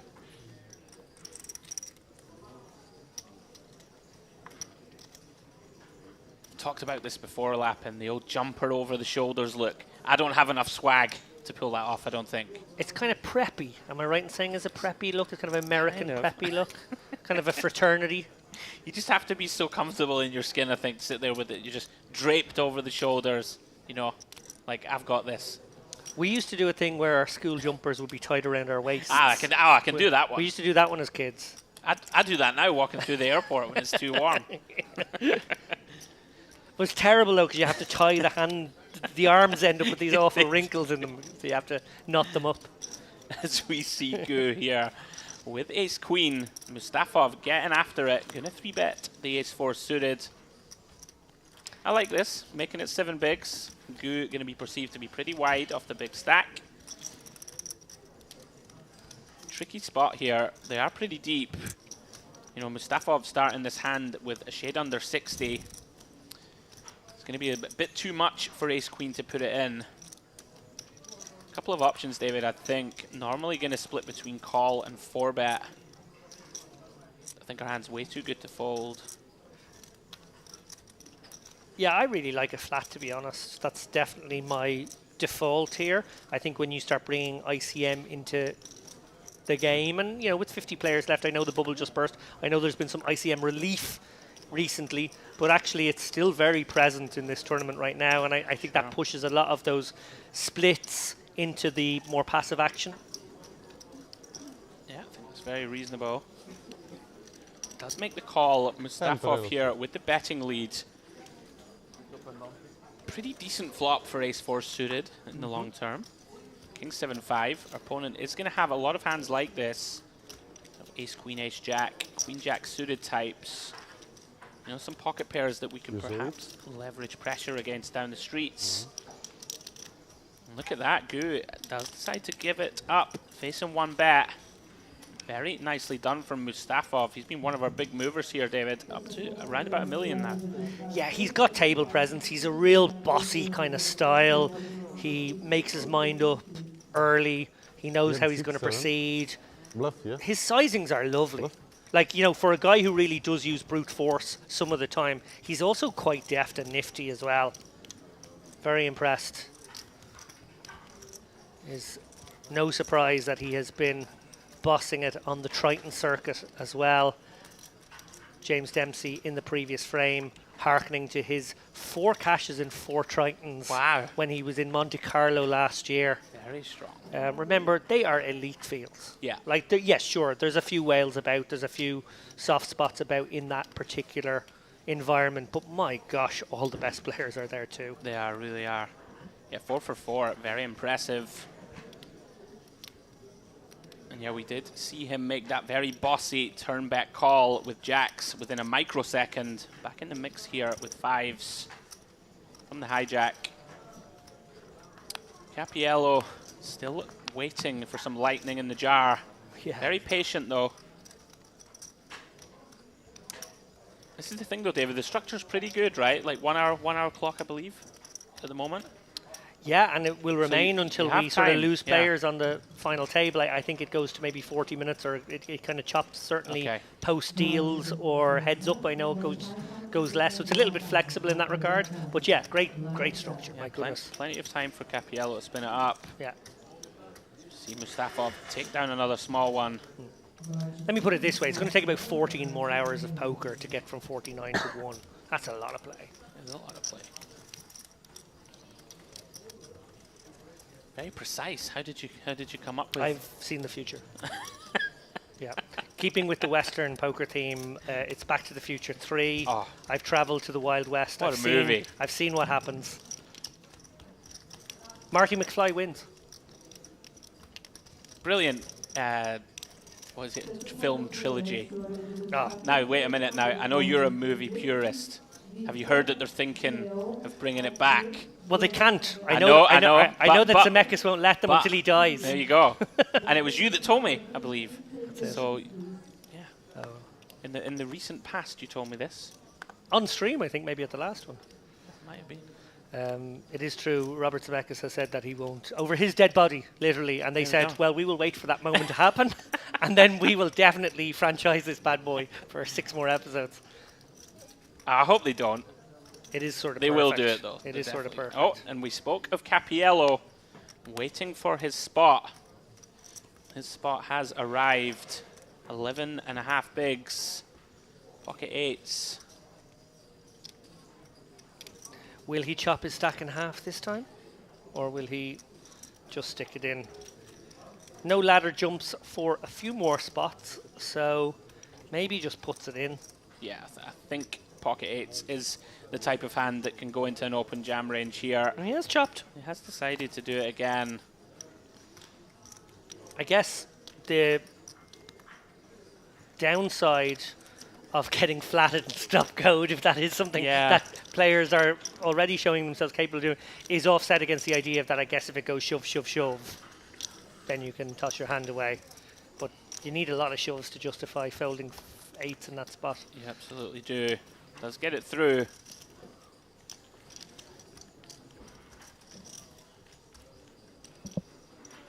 Very necessary part of the tournament grind.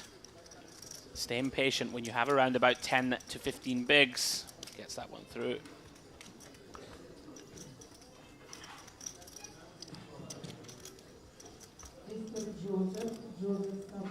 Not much table talk for us, David. You know, we like to let the fans listen in. Sure. To some interesting table talk.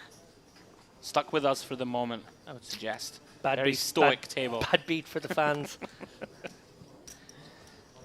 So we see Leanne finding 7s. Makes it 2x under the gun. Tricky spot here for Gu. +1. Of course, very beautiful looking hand. Does have the whole table behind them to worry about. Leanne also been pretty snug.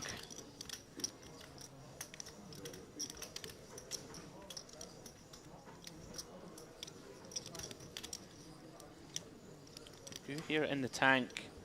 Yeah, don't mind this. It does just let it go.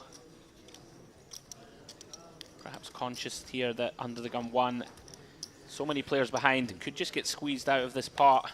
Decides to make a tight-ish fold. Not even particularly tight versus UTG, of course.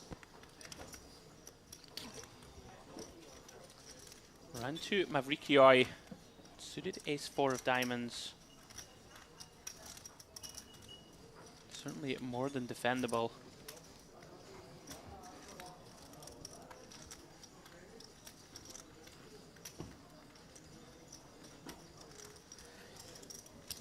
Numbers whittling down to 48.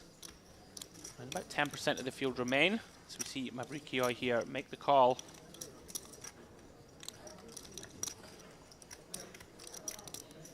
Ace in the window, followed by the 10 and 3.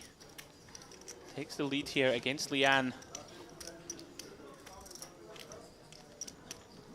Pocket sevens with a heart. Pretty much a mandatory range bet here from under the gun. Does make it 25k.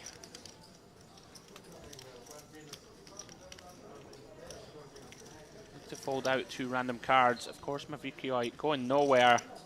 Check calls with top pair. 3 of spades turn, pairing the board. Quick check, check. River, 5 of hearts. Front door flush does complete. Mavrikioi here going to be pretty comfortable, I think. Leanne with the snap turn check. Maybe deploy a little one. Yes, exactly what I thought. Yeah, don't mind this.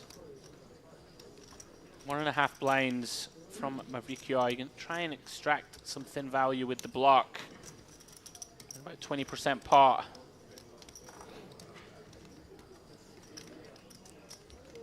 Interesting here for Leanne. Are some hands that Mavrikioi could potentially bluff? Queen like Jack, a Queen maybe? Jack with a heart, something like that. Just going to go for a very small value bluff. Yeah, Leanne is curious, decides to flick this in. Just keep him on a sort of situation, wasn't it? Nicely done from Mavrikioi. Probably picked the perfect size in there, River, to get pocket sevens to make the call. Nicely done. Yeah, very nicely done. As I bring you news from the outer tables, Ara Melchizedian has just eliminated Demirkol. Melchizedian, obviously a familiar face in this poker room. We'll be keeping tabs on his progress or lack thereof. We also have not an elimination, but a virtual elimination. Yuri Bokharev, who, of course, you will remember from our last feature table, and Amir Saeed have clashed. They were both incredibly short. This is a real post-bubble situation, both sitting on 5-6 big blinds. It's sort of flipped around now. Bokharev was the one with maybe 7 bigs against the 5 bigs of Saeed. Now Bokharev's got just 2 big blinds and very much in trouble.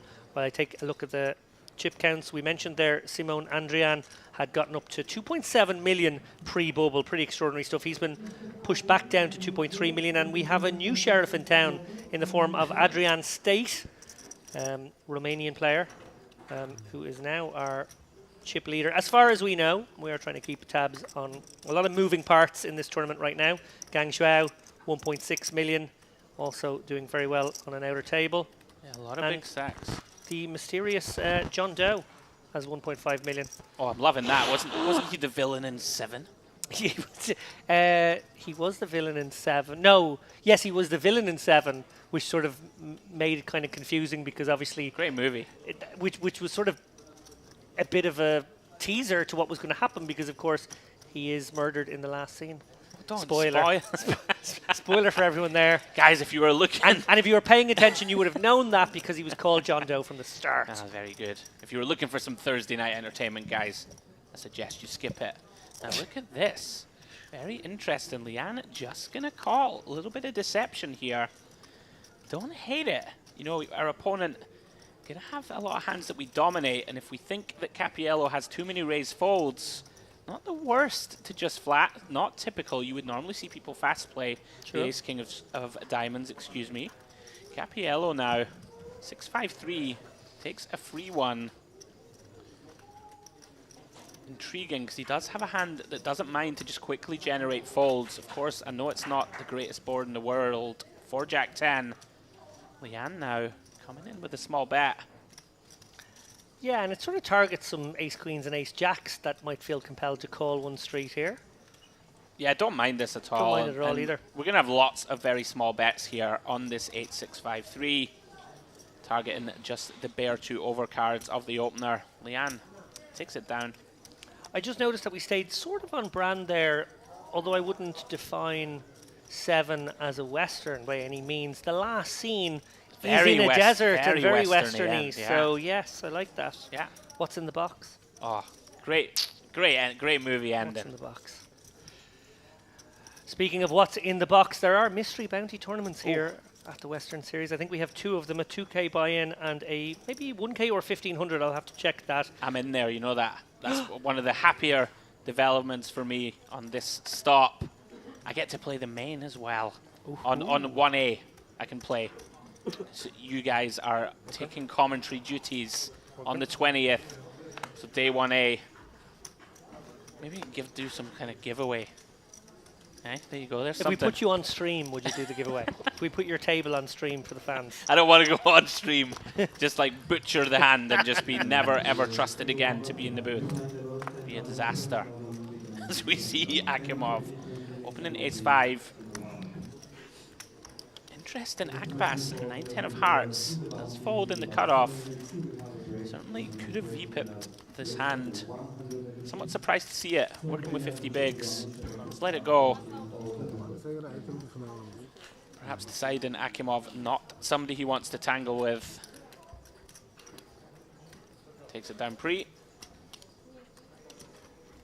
But I'm excited, David. I've never played the main, I don't think, at Merit. Although I may have played it once when I just came as a visitor before the comms. Excited to get in the mix. As we see there, chip leader on the table, Barazan Akimov. 1.5 million in chips, good for 75 big blinds. Closely followed by Yufan Gu. John Basta not far behind. Mustafov, one of our big movers here, up over 1 million. And then a bunch of mid stacks, Akbas, Lian, and Mavrikioi, around about the 30 big blind mark. Capiello, our short stack, still with work to do now, David. Under 10 bigs. Blinds have now gone up to 10 and 20k with a 20k ante. Yeah, and I think these guys may have secured a small ladder jump, which is always nice as well, to get up above the 2 buy-in mark. Yeah, always nice. Absolutely.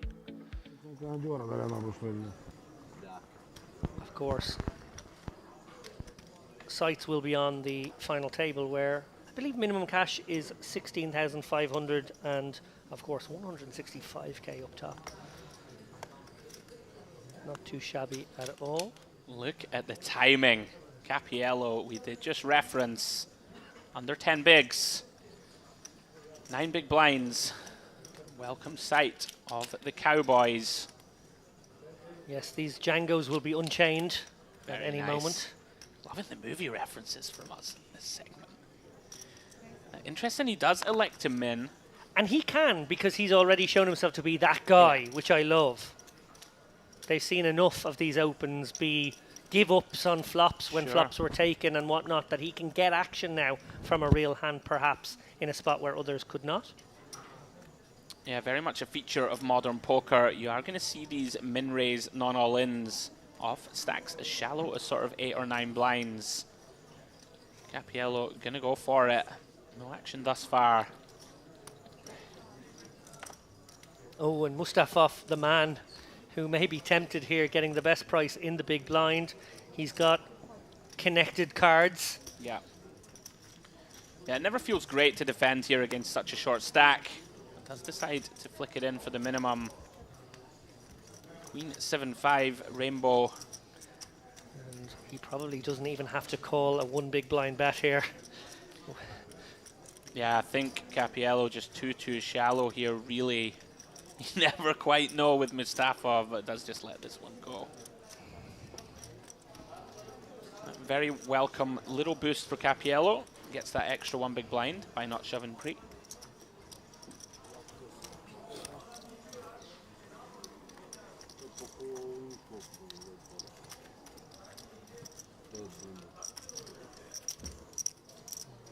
Gonna have to give kudos to our technical team once again, David. I love these backgrounds. At the Gangster series, I was loving that one. You had the atmospheric smoke coming from behind on the screen with the gangster characters. Of course, with our Western motif now in the background. Beautiful stuff. Yeah, and it's not just graphics. They're actually going to bring Ali Nejad in on a horse, I believe, later in the week. Oh, it's something that I would really love to see and also would haunt my dreams. Especially when Ali has said that he wants to do a tribute to Lady Godiva. Oh my goodness. I don't need that mental image in my mind.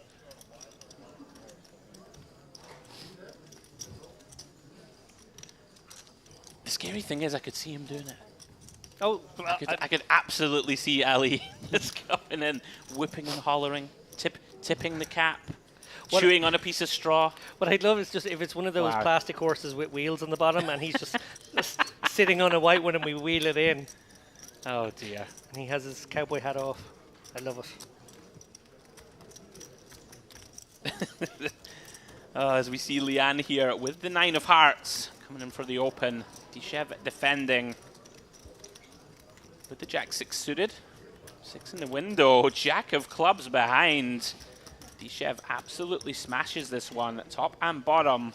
Sorry, top 2, excuse me. And Leanne likely in there with a He's been an very, ace-9 or very a king-9 passive. now, I Yeah, assume. very passive, Leanne, post-flop so far. Would have expected a c-bet if it was pocket 9s. So probably an ace-9 or a king-9, something of that nature, which clearly has to be binned. Yeah. Tichef flops quite nicely there and adds some more to his spoils.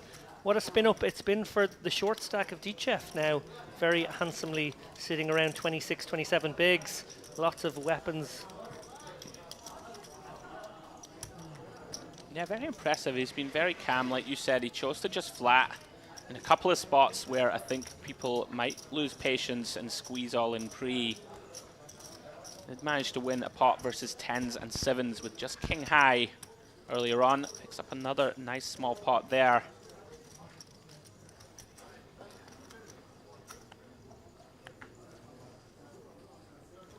Action on Basta here, under the gun with the Queen Jack. Pretty much at the bottom of an under the gun open range. I'm gonna let this one go.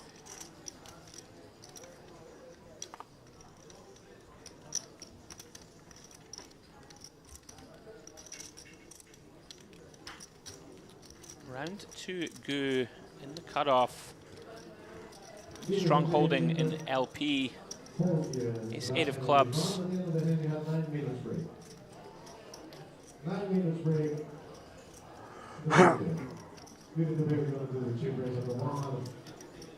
bit of a larger open size here. Goes for the 2.5x.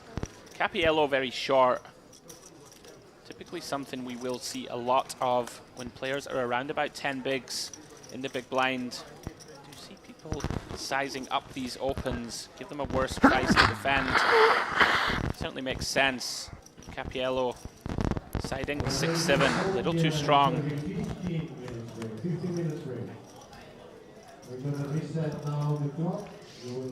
10 of spades, 5 of spades, a deuce of diamonds. Ace high, still good.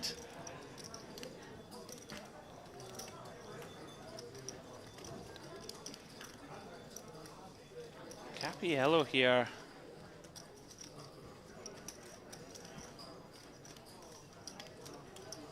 This would be very out of line, David. Looks to be considering a lead. Don't think we get to do too much of it on 10-5 deuce. Look at this. Oh, creativity. Very much so. This is dicey.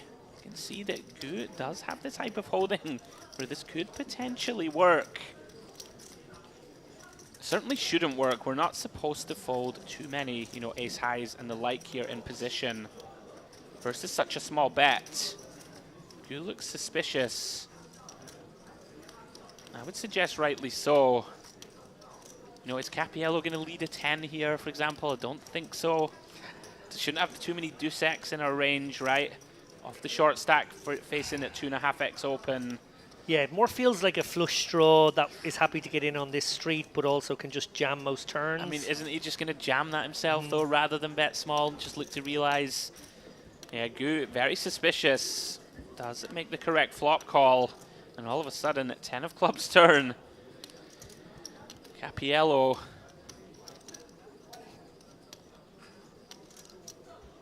This would be incredibly creative to follow through here. Working with around about 3/4 pot. Yeah, in fairness to Capiello here, I think there were some turn cards where he would have gone for it and it would have worked probably in some of those instances, although we see there that the 8 would not have been a particularly good one. I think Gu would have snapped off an 8. Sure. But, you know, this is as bad a card maybe. Although, maybe just going to rep that 10. Wow, this is pretty wild. Look at him. Look at this. Capiello. Credit to him for this bravery. Now targeting the ace-X that felt compelled to call, as you said, Andrew. Absolutely. And thinking to himself, well, actually, I can really represent a hand that the ace-X can't catch up against now. Yeah, also going after, you know, some Broadway hands that had a backdoor flush draw, for a Queen Jack of Diamonds or something of Gu that we can potentially get to fold to this bet.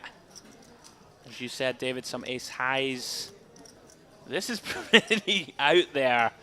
We are in the Wild West, folks. Yeah, super intriguing. And Gu, I mean, I can understand why he doesn't believe him. Is our opponent repping a 5 now, right? That just stabbed flop and wants to deny turn. As you say, would have jammed flush draws now, one presumes, so is actually sort of, you know, maybe like nutty stuff like pocket deuces. Pocket deuces and 10x that we're happy to just sort of pursue value in a more I just think they always check the way. flop, though. They always check the flop and just look to check raise. It's certainly super weird here. Gu only has to put in 40k to a pot of 270. May just decide to be sticky one more time. Minimum defense frequencies are swirling around his mind right now. Capiello. Wow. Gotta tip the cap to him. Gets it through. Amazing. I'll Amazing tell you stuff. right now, I'm not finding that. Well done, sir. Timing was perfect. I think Gu just sniffed it out, but it's hard to pull the trigger there, right? Your opponent's so short. Great bluff. Candino Capiello gets himself from 8 bigs or so back up to 17. Yeah, we're being really spoiled here with the standard of poker. We saw a swashbuckling bubble and bubble burst, in fact, on feature table only half an hour ago. Since then, we've played about 7 or 8 hands, and they have all been very, very high quality, very entertaining. A lot of creativity, a lot of deftness shown. It's not just bish bash bosh in this poker room. It's not just MPO. Sometimes there's some GTO and some maybe, you know, nuanced stuff going on. It makes it really fun for us in the booth. You know, you see these non-standard lines a lot here in Cyprus. And even though, you know, there's certain hands that I myself, I will confess, I don't quite understand when I'm witnessing it unfold. But people are getting stuff done, you know. It's great to see. Capiello, well played. It's a pretty sick one. I don't think many people are finding that bluff. No, and he turned a 15% hand into the winner by betting the almost minimum. It's like, it's extraordinary stuff.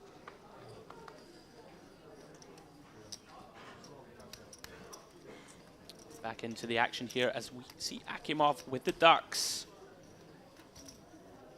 Again, not a hand you'll typically see opened, especially from under the gun. Akimov has shown himself. Wants to get after it. Certainly getting after it here.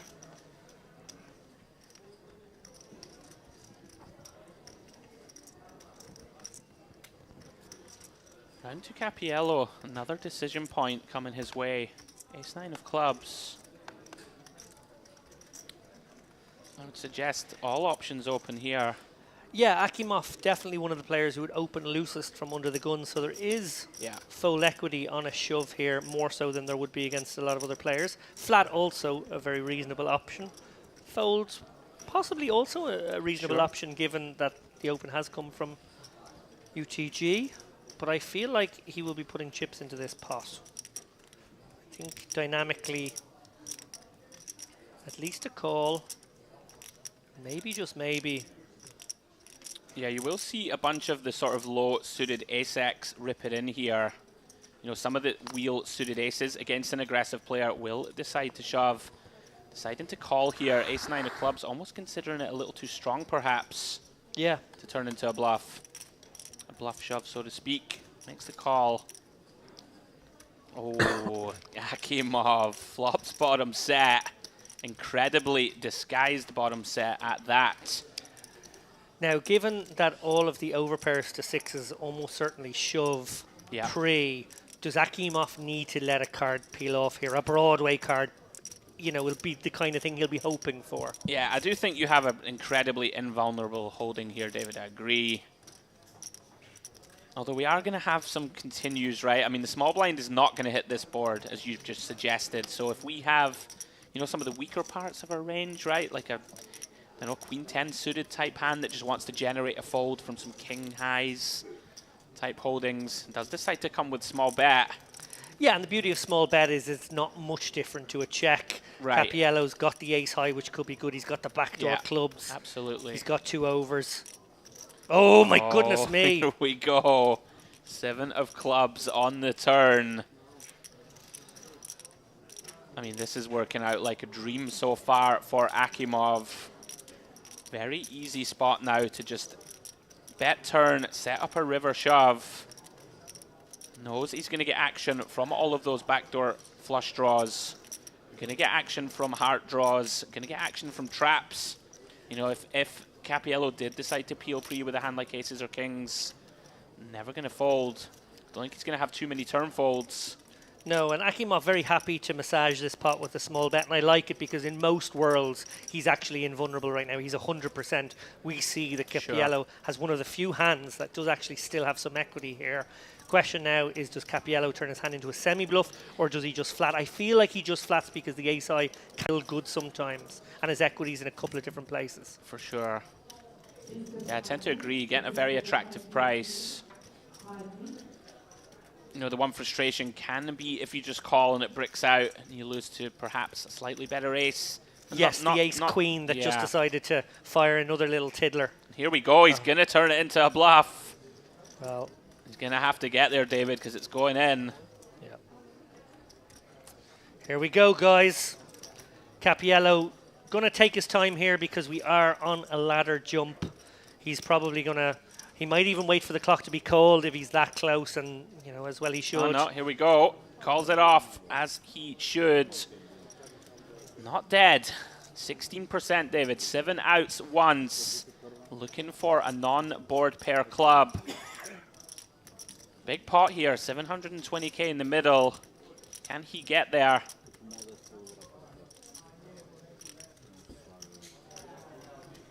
Cannot do it. 10 of hearts, river.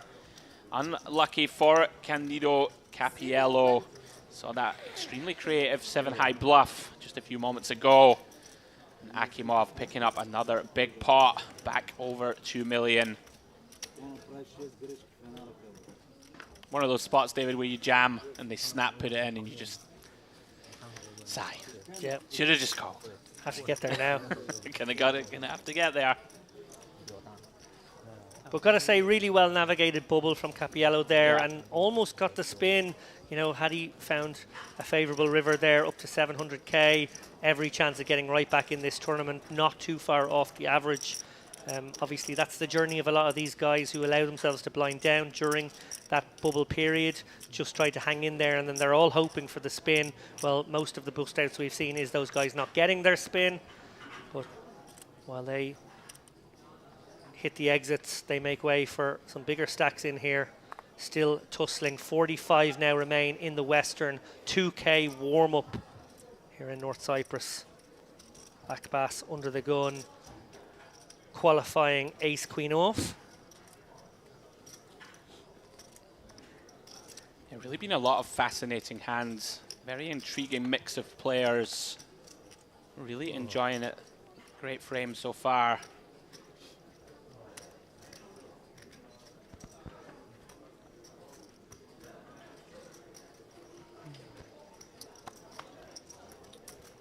Round here to the big blind. Akimov, 9-10 of clubs. I've seen him on the stream here in Merit on multiple occasions. Always seems to have a big stack and always seems to be in the mix. Makes the call with that 9-10 of clubs. Jack 6-3 rainbow. Akimov comes up empty. Going to be a pretty quick bet fold, you would think. Akbass with the 2 overs and the backdoor nut flush draw.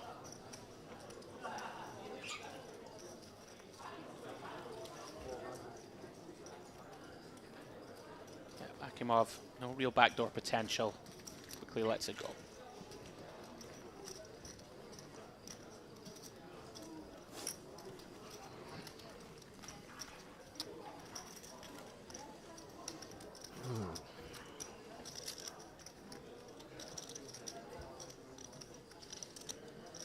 I feel like we finally get to pause for a breath. It does feel that way, doesn't it?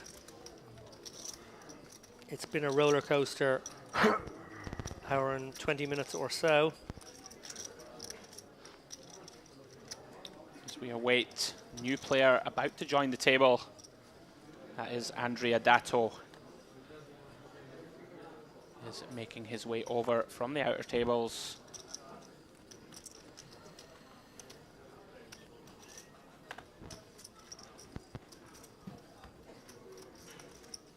Action round to Dishev. You see Dato there taking his seat. Dishev here, ace-10 of spades in the cutoff. 25 big blinds to start the hand.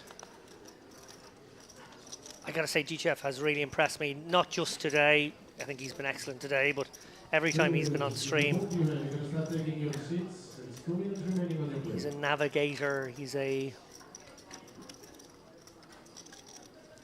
tippy-tappy sort of poker player. Like it. So we see Akbass tippy-tapping his way to the flop. Queen 9 defends. Jack 7 deuce, 2 hearts. Both players come up empty. Akbass with a little backdoor potential.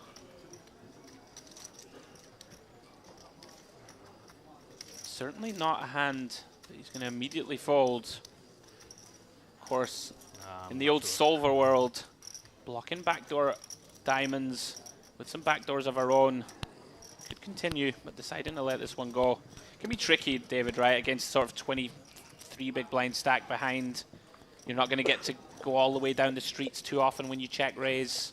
Yeah, I Pretty think that's awkward. the key point in that one, is that with his stack, you would certainly want to navigate a little bit further into the hand, but Yeah. versus a player who's probably one of the tighter guys at the table, you know, certainly not one of the looser ones anyway. Sure. And yes, against a sort of 22, 23 big blind stack there, don't think you can maybe navigate quite so easily with that sort of attractive, multiple backdoor sort of hand and an overcard.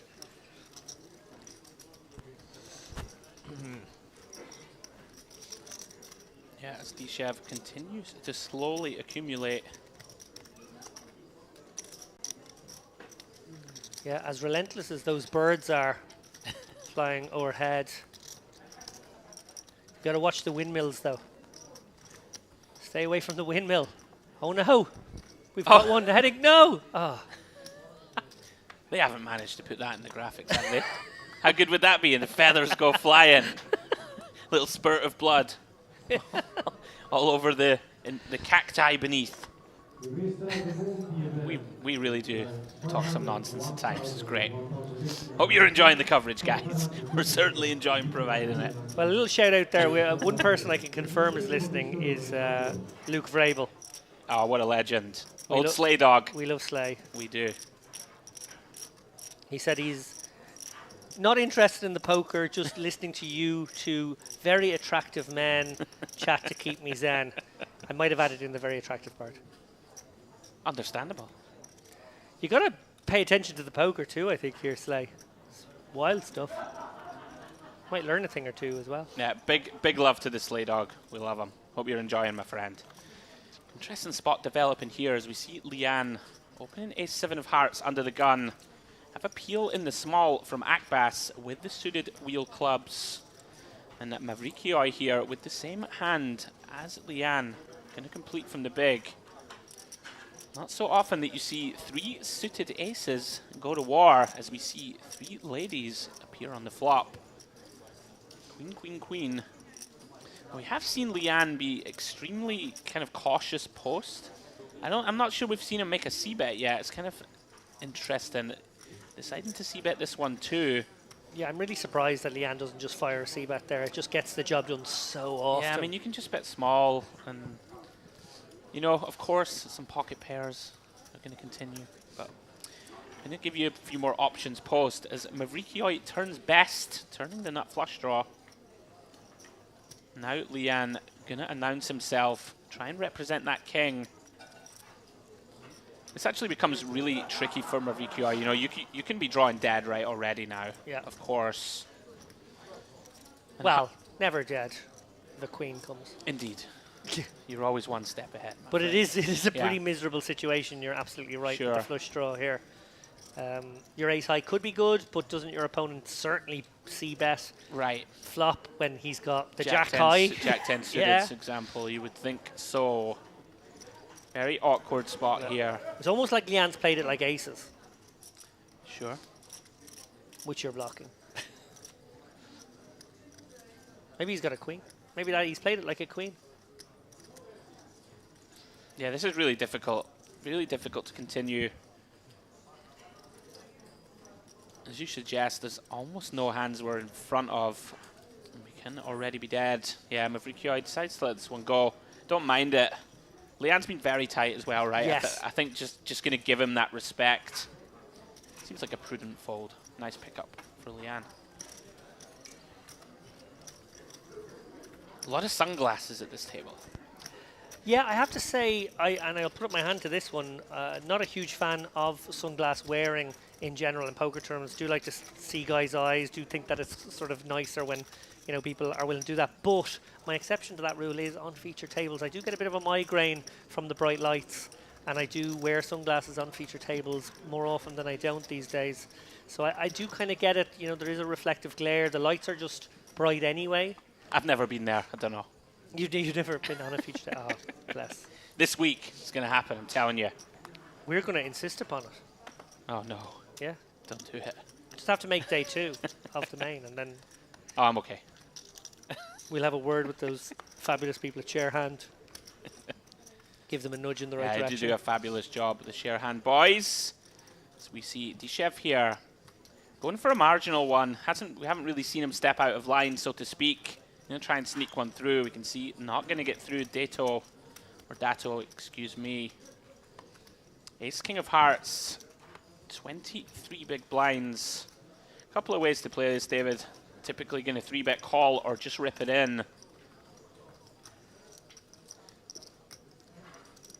Personally, I like 3-bet call. I think, you know, we still have people behind us. I know it's the offsuit variety, and players do often like to just send this one in. Is going to go for the 3-bet call. Would have gone smaller. Yeah, very large. With my 3-bet calls, but I guess this will just simplify things. We're not getting action unless there's a really, really good hand behind. You're not loving looking down at a pocket 10s in this situation. Jacks either, maybe. Yeah, I think certainly a little too big. One of these spots, I think, where if we are going to perceive to have bluffs, they're not going to go as large as 7.5 bigs. Effectively a third of our stack. In any case, I think Dishev was folding regardless. You also want to offer a good price to the hands you're dominating. Sure. If there is someone in there with an ace-jack suited, a king-queen suited, they're exactly the kind of hands you want to lay a good price to. They can get themselves into more trouble down the streets. Yeah, 100%. Sort of 5 to 5.5 bigs. Normally the order of service. In any case, nice pickup early at this feature for Dato. The only counterpoint to that is discouraging a few extra pocket pairs to hit the muck, which is not a bad outcome for you with the ace-king there. Sure.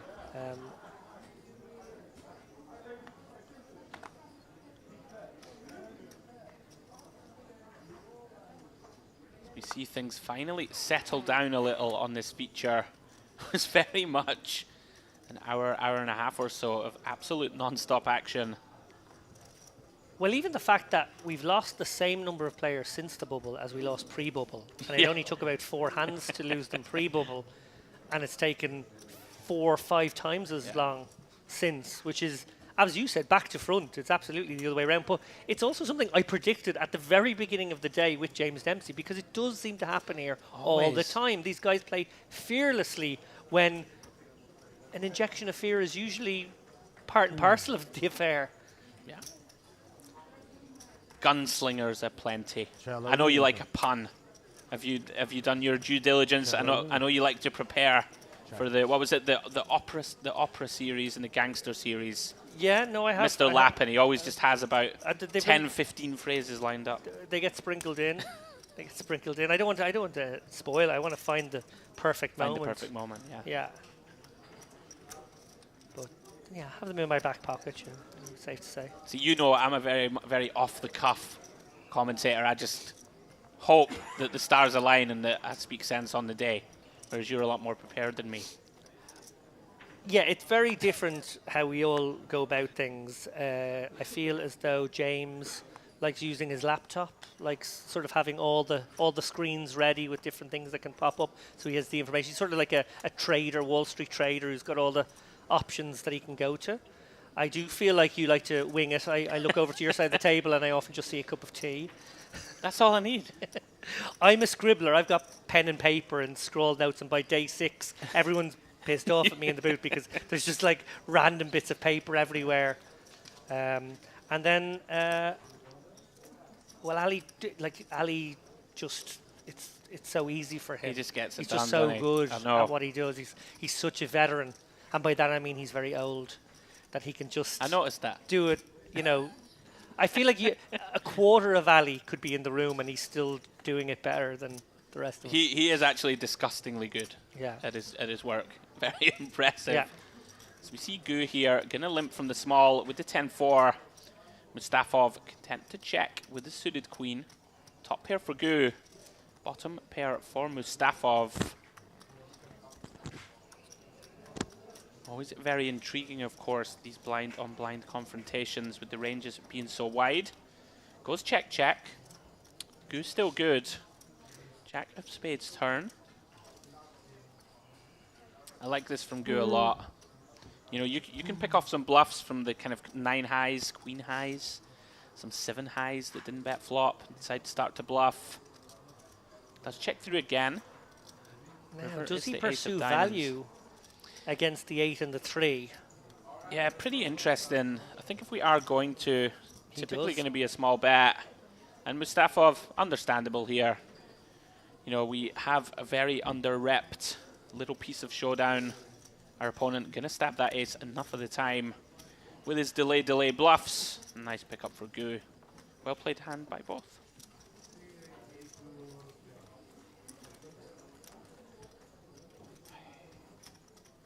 If you are just joining, guys, this is day 3 of the warm-up event. Right here, Merit Poker, the Western Series. Warm-up day 3, 45 players or so left. As you said, David, we conclude the coverage of this tomorrow. We'll play down to maybe final 2 tables today, you think? Yeah, you can set your watch by it normally. We generally get down to somewhere between 12 and 18 on the penultimate day. This is a slightly smaller field size. The reason for that is that it's wintertime now. Obviously, when you have the August series here, we might get double the numbers. But for the winter series, the Western 440 odd entrants, I believe, and it's more likely that we'll get quite close to the final table this evening. I would guess somewhere around 12 or 13 left, which I actually have a huge preference for a couple of reasons. I've talked about this on previous streams, but I like that you get not to the final table for the beginning of the final day, because one, players can prepare for, you know, the different ICM spots. They can do more preparation than maybe you would like. You know, maybe it's better that people are caught on the fly, having to use their wits in the moment. And secondly, it sort of warms up the stream. You get a couple of hours of pre-final table, PFT. and then it sort of kicks off a little bit later in the afternoon when more people are awake and probably more people are watching. As we see Mustafov here, I'm going to elect to 3-bet the small ace-jack. Gu here, King 7 of spades, certainly a hand we would like to defend for chips. You won't see too many suited kings folding here to a 3-bet from the blinds. Is 8 big blind 3-bet. Mustafa here playing 45 bigs to start the hand. Couple of options for Gu. Sorry, a bottle of water, please. I think, Can I get a water? I think one of the Not- factors in not this cold. is who are you up against? Yeah. And up against someone as good as Mustafov, I might be willing to shave off the last couple of hands that feel compelled to call here in position. I might just about let go of the King 7 and maybe need the King 9 suited in this spot. But you know, as you said, for chips, absolutely seems reasonable. And that looks like what Gu has decided upon. Yeah, I like this. Been very impressed with Gu so far. Undeterred here. Do you have position? Do you have a very playable hand? Makes the call. Spade in the window. It's a dream of a flop for Mustafov. Flopping close to the effect of nuts, you would say. Jack 8 deuce. Yeah, he can proceed with a pretty small bet here, target the pocket pairs, which would almost certainly have to call at least one street. I think something around 80k is really nice here. Yeah, he's gone a little bit more. He's gone for around about a third pot. 125k. Ace-Jack is always one of these interesting type of hands that doesn't mind getting more money in, right? You know, it's not a bad hand selection to sort of try and play as a two-streeter. Ooh, hello. Look at this. Gu. Gonna float one off. Oh, and look at the turn What card. a turn card. He's picked up one of the gin turn cards here. 10 of spades, 9 of spades, giving him maximum outage. And now are we about to see another bet and a shove? I mean, one of the problems here is that Mustafov actually has the type of hand that could just jam turn here. You know, he has pot. Ace-Jack very vulnerable, right, to, you know, a sort of 9-10 suited now that is paired up with an open-ender. A worse Jack-X can call. A hand that's floated us, like a King-Queen of spades, King-7 of spades in this instance. Now he's going to have enough equity that it could call us on the turn. It's amazing how a really dry board can suddenly get very wet with the turn of a card. And exactly that, on this really dry texture, he'd have been looking to get it in installments. Now he's There happy you to go. just put it in. And it's disastrous for Gu, who literally picked up his Brutal. best card and now he can't do anything with it. He's got to let this go. He's not even in good shape against Ace-King now for this price. Yeah, this is one of the problems when I did have an inkling, you know, with specifically Ace-Jack is the type of hand here that's going to want to jam and deny. You, of course, are going to get called by the sort of Queen-Jack, Jack-10 are going to have to call you here. And, of course, some pair and draw type holdings. And Gu, horrible feeling to turn such a big 9 of spades. Have to let it go. Mustafov, very, very impressed with him, I must say. Every hand so far, pretty much not perfect. So good, so good. Well it's a real played. treat to watch him play. Oh, Gu is just fuming. There's nothing worse. You're like, right, I'm going to call, I'm going to take it away from him on the turn. Unfortunately for him, Mustafov rips it in.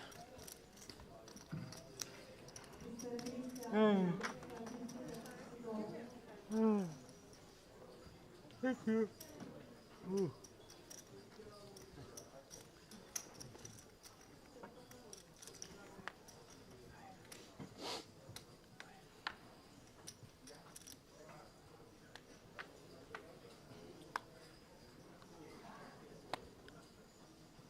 We see Basta here under the gun. Ace-Jack off.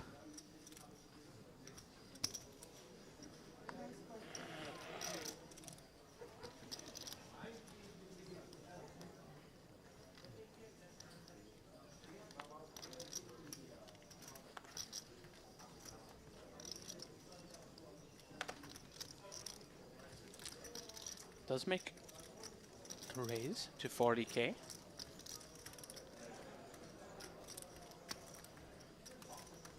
Just a raise and take it.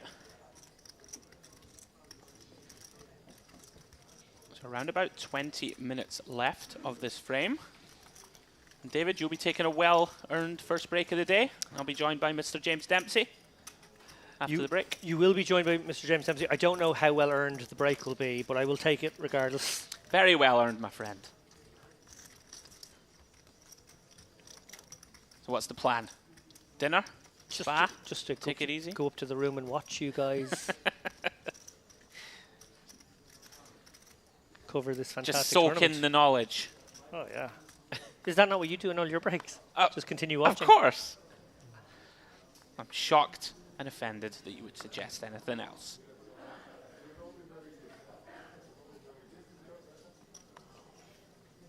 Akimov, another player, David, we've seen he really goes for it, right? These very marginal sort of under-the-gun opens.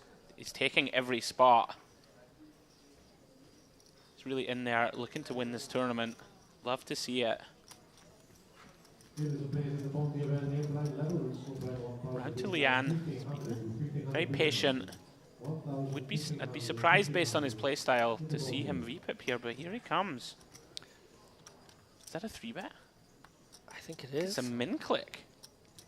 Oh, did he not see the open? Is it the classic?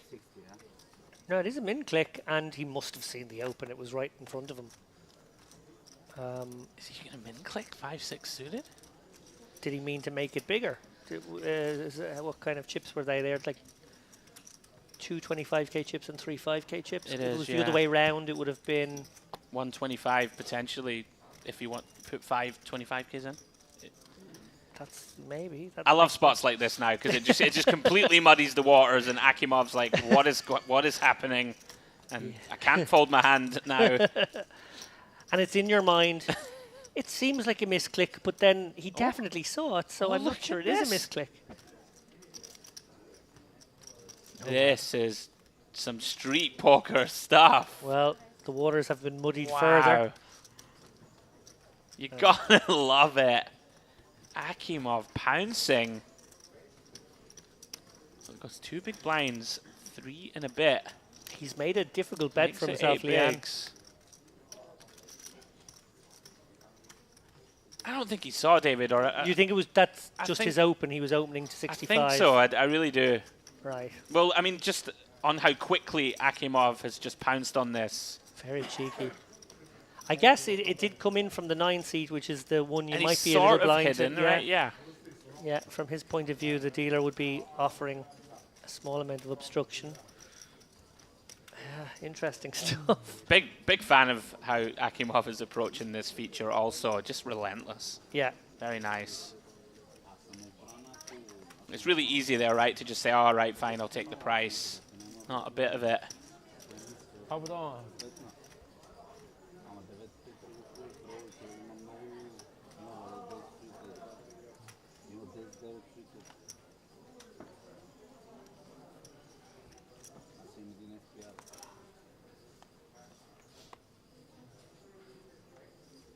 Loving this for us, David. We're getting some Next love. feature, Matt Davenport coming to the table. If it is indeed the same one, I believe it must be, because there is only one. Absolute legend of the UK poker scene, going to be joining our next feature table.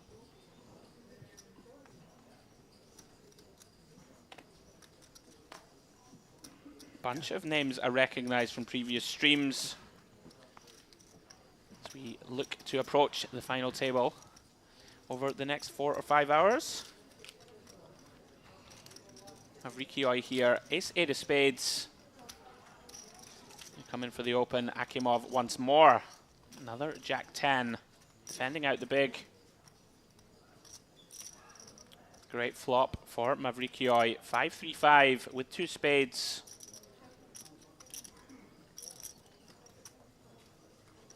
Flops the nut flush draw.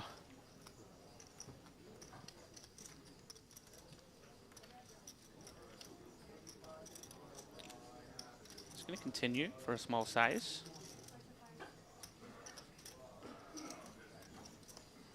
Akimov, not enough working for him. Let's go. And while we see Mavrikioi pull in a small pot there, I have news of a very, very large pot on our outer tables featuring 2 of our most experienced and biggest stack players with more than $1 million already in the middle. Simone Andrian faced a very large bet from Justice Helt. Justice, obviously one of the best players in the poker room right now, but also a stable master, if you want to call him that. He's one of the coaches and owners of stables that, you know, put out some of the best players in the world, frankly. Yeah. And Helt moved all in with 7-8 of spades on Jack 9 4 Queen 4. Wow. He'd missed, but you know, with one of his worst holdings, he put his man to the test, and eventually Andrian makes the call with pocket kings for the overpair. You're supposed to fold. Horrible call, joked one of the table mates. And Simone Andrian, who was our chip leader there a little while ago, fell back to second in chips during the bubble period, is now well back on top again. 4.5 million, Wow. Andrew. That's outrageous. Yeah, Justice Helt now back to 1.5 million. So he had been up around the 3 million mark before that hand. That's still a very healthy stack. It's 4.5 million though, 225 bigs. Very nice. As we see Gu opens ace-9, takes it down uncontested.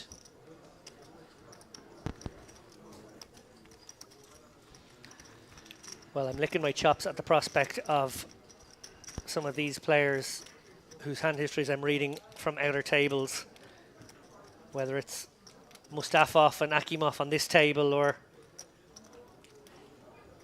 Justice Helt on the outer ones. We're in for a real treat here. And I'm sad to say, actually, looking through players remaining in the field, one of them is not Ara Melchizedian. He has just been eliminated, ran his king-queen into the aces of Samuel Dre to be eliminated there just a few moments ago. Bust in, I think, 43rd or 44th place.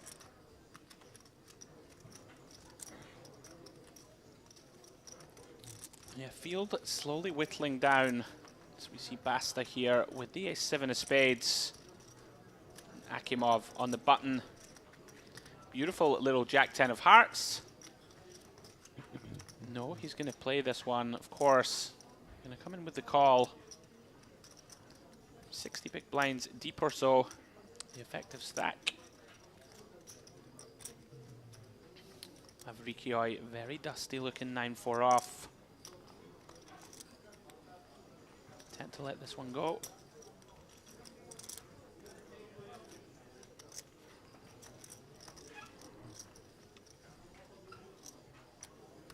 Oof, ace, ace, jack.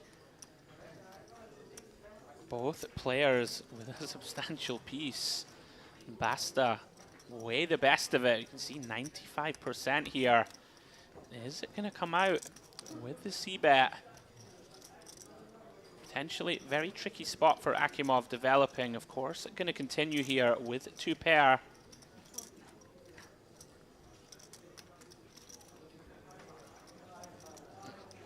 Is a red turn, not a heart. 8 of diamonds. It feels like a spot where Bast is probably going to keep the betting lead and maybe fire relatively small across 3 streets.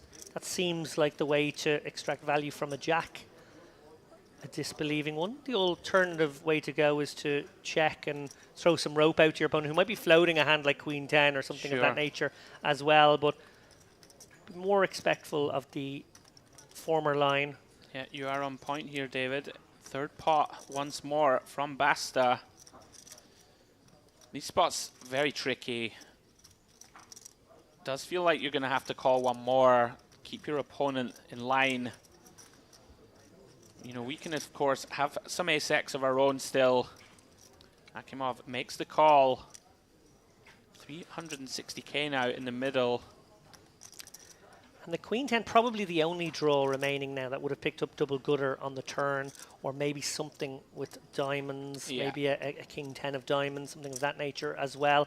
They're the ones you might throw rope to now by checking, but again, I still think we're going to go this 3 small bets line, and that's exactly what we're seeing. I like bet. You know, I think a hand like King, Queen, King 10 of diamonds probably doesn't even need to bluff. Or like King, Queen specifically may just be the best hand if Akimov was holding it. Yeah, I like this from Basta. A little quarter pot number. You can induce some bluffs too, right, when you block such a small size. Got that going for it also. Akimov obviously hating life here. Very difficult to imagine that these chips come back to you often enough if you flick it in.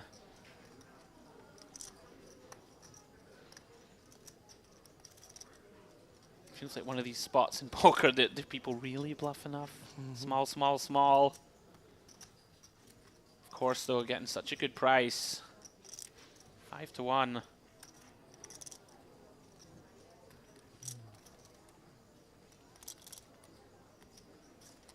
He's not raising, I'll tell you that much. No, no, those calling chips are lying out there far too long.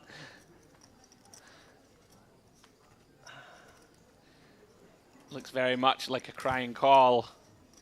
Yeah, it's really tough when you're being laid this great price. And that's why I think Basta's line is the ideal one in a lot of circumstances. Of course, there are some hands that he would have been better throwing some rope to, but even this 90k sizing does do that. You might still induce your opponent. Yeah. So you can extract value from Jack X and also induce the Queen 10s of the world to maybe make a move. Very, very nicely played from both players. Nice lay down in the end from Akimov, who obviously decided those chips weren't coming back. Yeah, very nicely done. Both players well played. Akimov continuing to impress, makes the discipline fold. Very well played, Basta, also.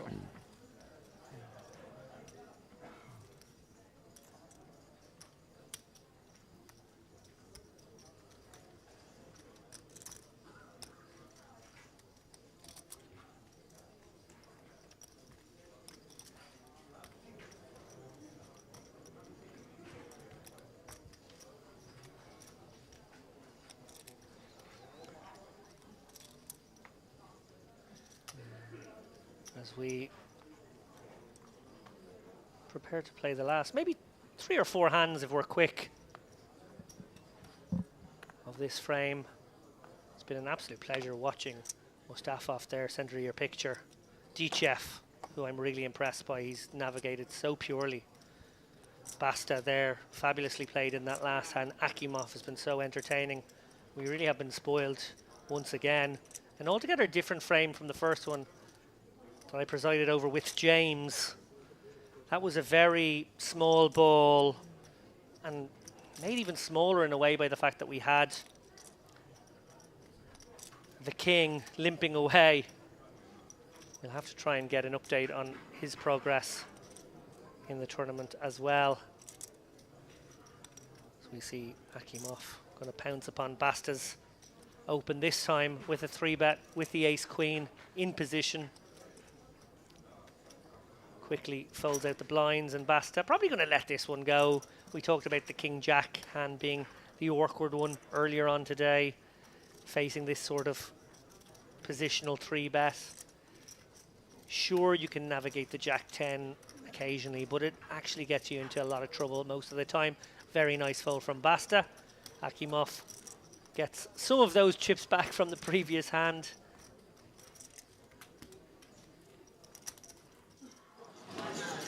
As we take a look at that next feature table, of course the one that features Davenport. Let's have a quick look at who we've got. Mohammed Al Sayed in the 3-seat there, just coming into shot. Bulucelik, Grey Korkmaz, well, he's a legend in this room. Al-Bakir Musa, Di Nicola and Krasilnikova gonna make it an 8-way when we return after what will be a very short break. I think they're taking 15 to 20 minutes, something in that region. Yeah, very much looking forward to that next feature. You will go off on your well-earned, as I said earlier, a couple of hour break. I will furnish myself with another cup of tea. And Mr. James Dempsey will join me in the booth. A muffet of tea. A muffet of tea? Muffet of tea. I don't think I've ever heard that It's, turn of phrase. It's from the Limmy show.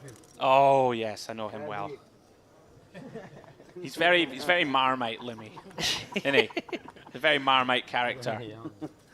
He is. My Scottish brethren in the group chat either love him or hate him.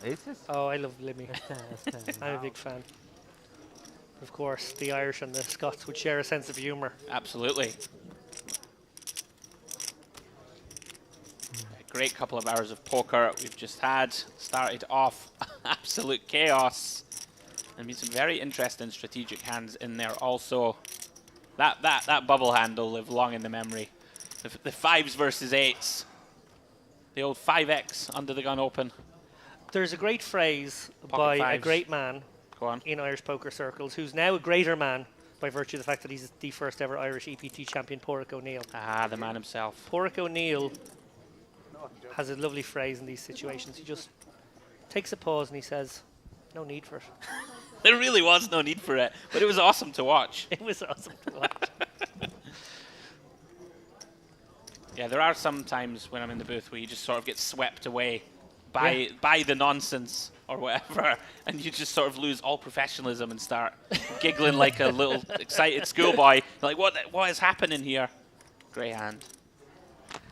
Well, speaking of players stepping out here, Akbas 3-betting to this. 85k, another clicky one. T-Chef opened up the ace-queen, a legit holding. This is Pádraig O'Neill. We just need his voice to come over now on the broadcast. There really is no need for it.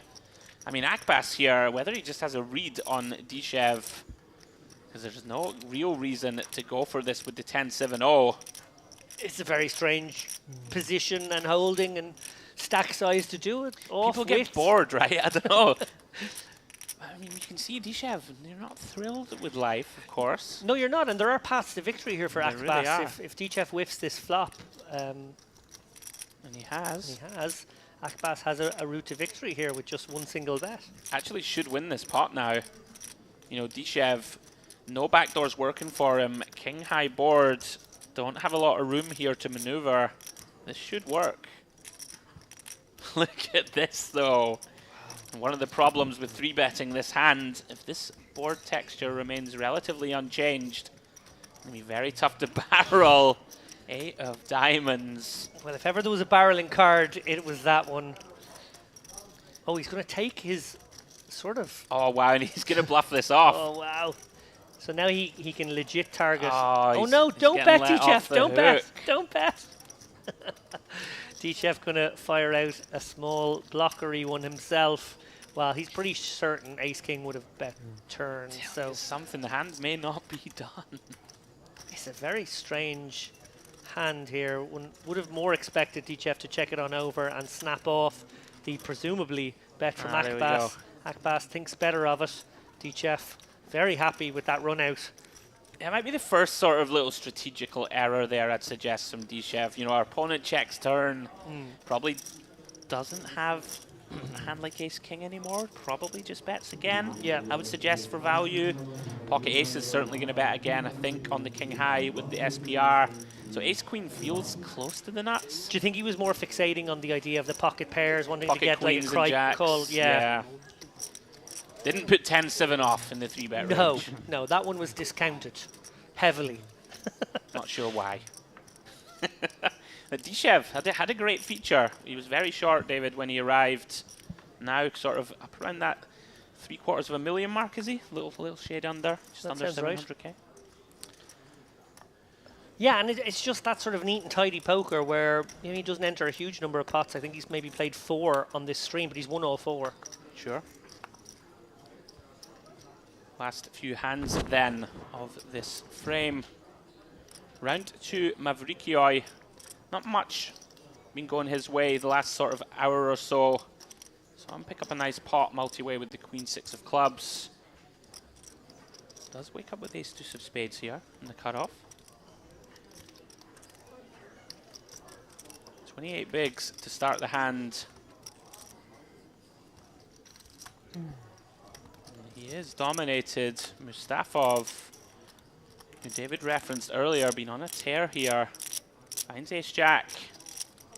Does just call. And keep in some of the weaker holdings of the cutoff. King 3-5 rainbow. Ace-Jack still good. Mavrikioi now, of course, with that gut shot to the wheel. backdoor spades working for him also. Gonna take a free one. And wow, this could get him in some trouble. Ace of diamonds turn. Really no reason here to think our hand's no good. Gonna check again. Very interesting stuff. Look to try and induce some bluffs perhaps from the big blind. He's going to get the bad news here because he's not going to fold an ace. Yeah, snapping it off. Of course, going to have to call. Gets the bad news, and Mustafov continues that climb up now to 1.4 million in chips. Mavrikioi there actually losing not too many chips. I think that we might be on break now, We're David. right on the cusp. I don't know if it ticked over in time. It looks like the guys are walking away.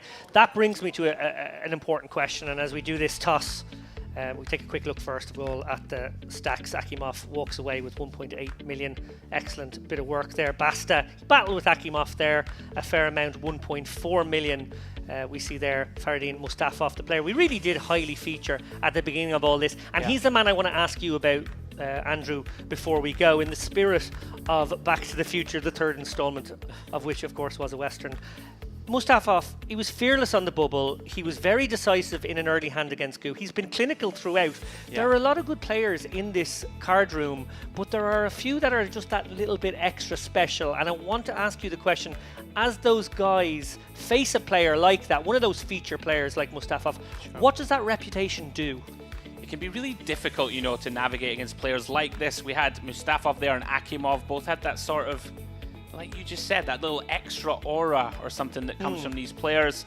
We saw him make that, you know, snap call with jacks on a very dangerous board on the bubble, as you suggested earlier. Played a great hand with ace-jack there against Gu, where he jammed a turn. I thought he might in game, and he found the pot size jam. Most of his sizings have been very on point. I've been extremely impressed with how he's played, I must say. And, you know, I think he had maybe 400k when he came to the feature, 1.4 million now. Going to be a big threat going forward. Very impressive. He certainly will. We are going to have a different cast of characters when we come back. One of those characters is a man you know, Davenport, UK Pro. You've done a little preview of him. Tell us what we can expect. Matt is like a stalwart of the GUKPT, which is like the feature tour in the UK and Ireland sort of streets. Super experienced player. 1.8 million, I believe, in live cashes for Matt. He knows how to get it done. He won a main event last year in the summer for a couple of 100,000. Matt is fearless. You'll see he's not going to be afraid to get in the mix. He's going to try and play a lot of pots if he can. So very much looking forward to seeing how he gets on here in Cyprus. Lots to be excited about when we come back after a short break. Please do join us for the warm-up day 3 coverage.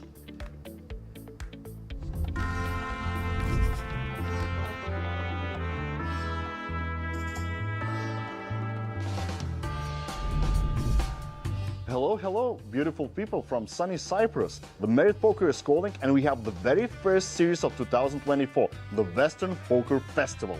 4 million in guarantee, and action has started. Let's go. We have first major tournament of this event, warm up with 800,000 guarantee. Everybody is welcome.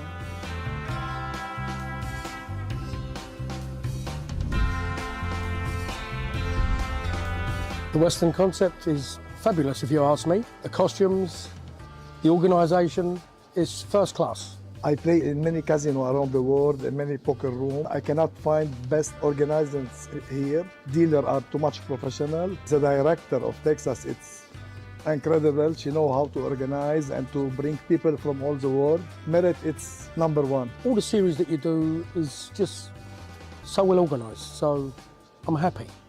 I'm happy to be here.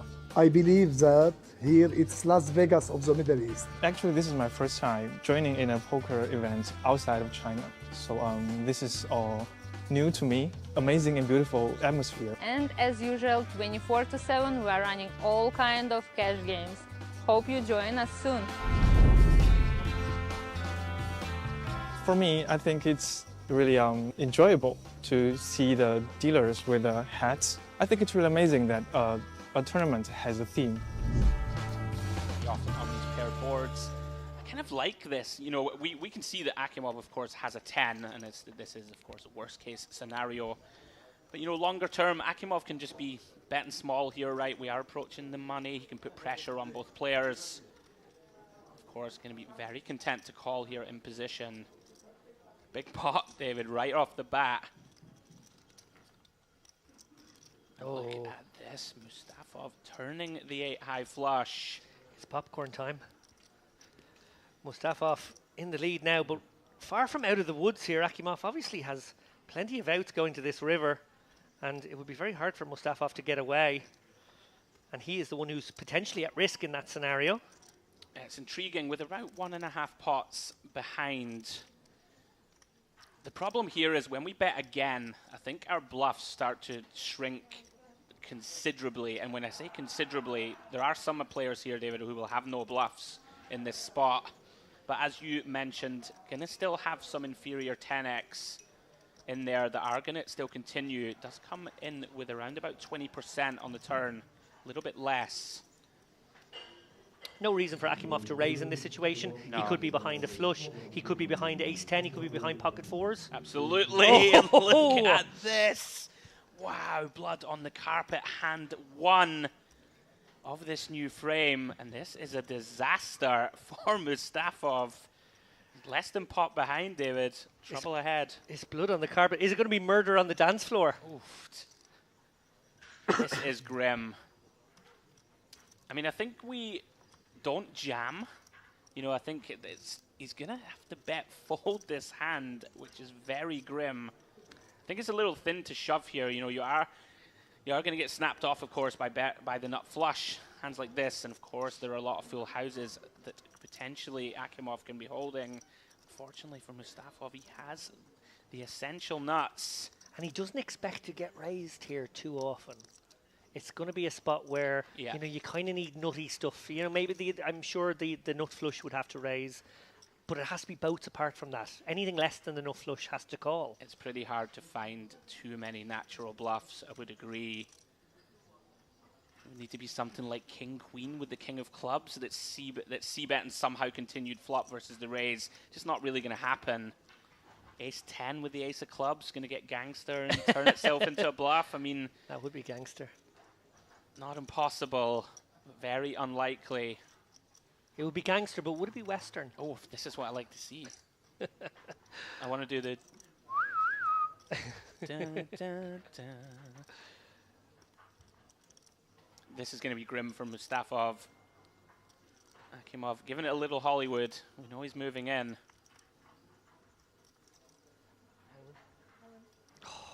Mustafov, the heart sinks. Oh, it's pain. In a moment like this.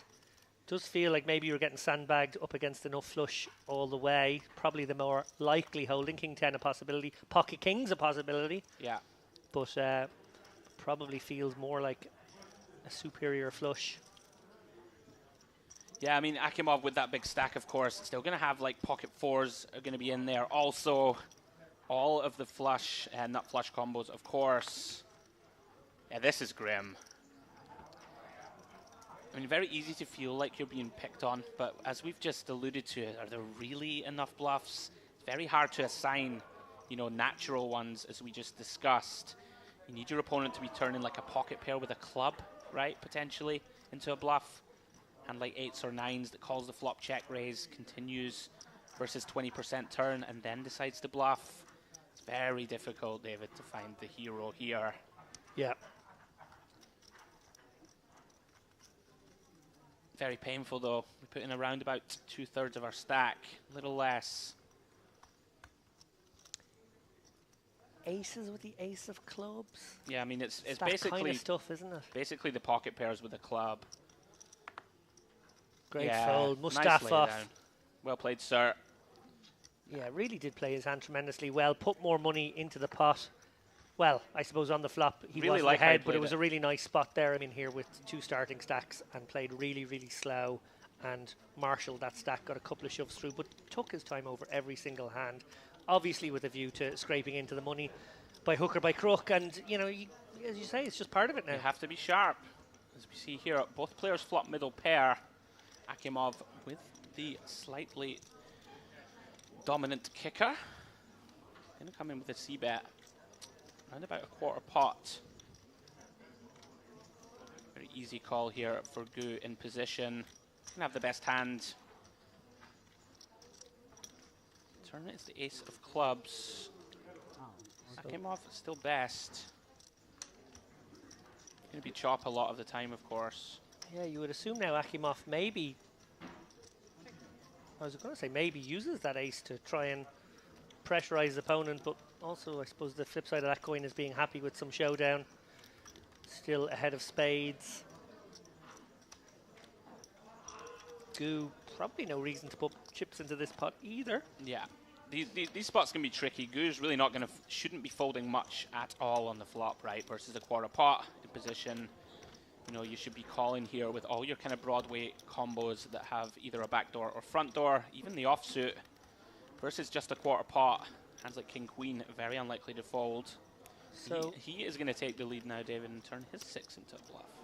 Yeah, and it's a sizing that definitely suggests that he's turning it into a bluff. I was going to say, I suppose the other option would be an advanced blocker, something incredibly small, a couple of big blinds that would just get you to showdown, really paralyze your opponent. But this is a big bet, and wow, it's being met with a call by Akimov, who's just a non-believer. Obviously, these guys may have set up an interesting dynamic on the outer tables already today. Very interesting. River comes backdoor clubs. Akimov checks it over. And we can see that the kicker will play. And Gu can't really believe he's ahead here. Surely a front door flush draw bets again on turn. So he's thinking to himself, I'm up against a 10. I probably got to get queen 10 to fold. Let's figure out a bet size that might get that job done. Could also be up against a weak ace. That's the problem too. The nice thing about holding a 6 here, of course, is we do block a set of 6s. You know, block a hand like ace 6, which is kind of important. He's going to go for it. Kind of like this, Lapin. I mean, Full pot. Akimov in the full blender here. Heart shown from Gu. That's the pot. 2 sick hands here for us, back to back. One big bluff, one semi-cooler. This is very difficult now, of course. Akimov running through the possible bluffs. It's just all front door flush that missed. It's the king queens and the queen jacks of spade, right?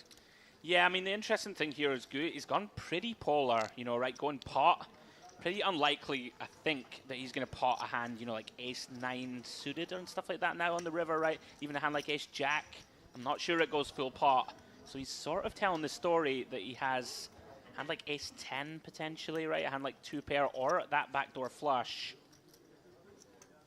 I mean, you feel as if it should get through, but it's a pretty big bet. Very polar. Yeah, I'm honestly very surprised that this hand is still being contemplated, so I can only assume these guys have been battling for the last 2 hours on the outer table. They've probably set up a dynamic. They're both big stacks. Akimov, obviously, an even bigger one after the last hand. Very interesting. We can see if Akimov finds the call here, it's going to be up to almost 3 million, David, which is just obscene. So we approach the bubble. Like his turn call was loose enough. Yeah. Turn call is spicy for sure. Well played, Gu. Gets it through. Very nicely done. Yeah, the WPT 10K. Me and Mr. Lapin were on the same table, around about 60 away. Something 60 like away that, from yeah. the money. Yeah, I mean, Foxen, one of those players, he's so aggressive that I just decided I would probably fold my hand to everyone else at the table, but not fold into Alex. And unfortunately for me, even the best, most aggressive players pick up a big hand sometimes. They do get to have it sometimes. In that instance, he had queens against your ace jack, and you didn't manage to get there. But what was interesting was right before that hand, we'd been on a break, and we spent the break pretty much together. I think you know, we'd gone a little maybe stroll down the hallways, and we were talking about how, you know, from both of our perspectives, Alex Foxen was obviously the player to be afraid of at this table, and we were talking about how you just can't let him get away with things. There's just certain hands that we're just going to have to go with when he 3-bets, that we just have to think of his 3-bets as being mostly nonsense. Yeah. But in I was happy. but then almost like the cruelest way possible. He does exactly what, and in my mind, the moment he 3-bets, I was like, well, I think Andrew's probably going to go with whatever he has here. And you do, and you get snapped off by the queens. Cruel game. Oh! Speaking of cruel game. Well, Shripkin, has he given himself a pathway to escape? No. By opening here? I don't think so ever. This is just grim. I mean, it's so grim. 20 bigs, pocket 10s, and like the big problem here, you're facing a villain who has 80 bigs, you know, and is gonna be perceived to pound on us here. I like this non-all-in 3-bet from Basta. We should have quite a lot of 3-bet bluffs here even against a stack of 20 bigs. You know, we can lean on him here with a bunch of sort of king rag, queen rag. This is the Foxen versus me spot, right? And crucially as well for Shripkin, he will love the fact that he gets to shove with fold equity, and you want to make sure he thinks he has that. Very, very tough here for Scripkin, and we can see in dire shape. Rips it in. Basta, of course, a very trivial call with jacks. And a 4-1 underdog for his tournament life. Scripkin going to have to find a 10, David, or some kind of straight or flush. This is blank as it gets. King 8 deuce. No backdoors working anymore. Scripkin now down to one of the remaining 2 10s. Oh, help. King of diamonds on the turn. 2 outs once. Cannot find it. Very, very unfortunate there, David. Nothing to be done. No, really isn't. There are bust outs I'm hearing on outer tables coming thick and fast as well. 58 now. So we've lost 4 players in 3 hands. As we see Mustafov open up a real hand this time. Pocket jacks in the cut-off. Capiello desperate to just, I suppose, what's the phrase? Hang on grimly here, really. Doesn't might take a spot if he can be first in. Doesn't have much fold equity on a reshove. I think this would be dicing with danger here off 11 bigs. Expect a slow fold. Yeah, I mean, as you've said before, Capiello, experienced player, just very aware that it's not much fun. I hate the bubble, personally, when I'm there and I'm really short. It feels kind of grim and grimy, but you just have to embrace it and, you know, use the appropriate amount of time. We've just had another bust out on an outer table. Yeah, they're flying out the door. Petleshkov shoved into king, so he has been eliminated. We see Akimov defend here with the king 9. 7-6-6. Jacks of Mustafov still good. Very interesting here. We know that Akimov is aggressive, does have the type of combo that could consider some shenanigans. So we see the very typical sort of quarter pot c-bet size here.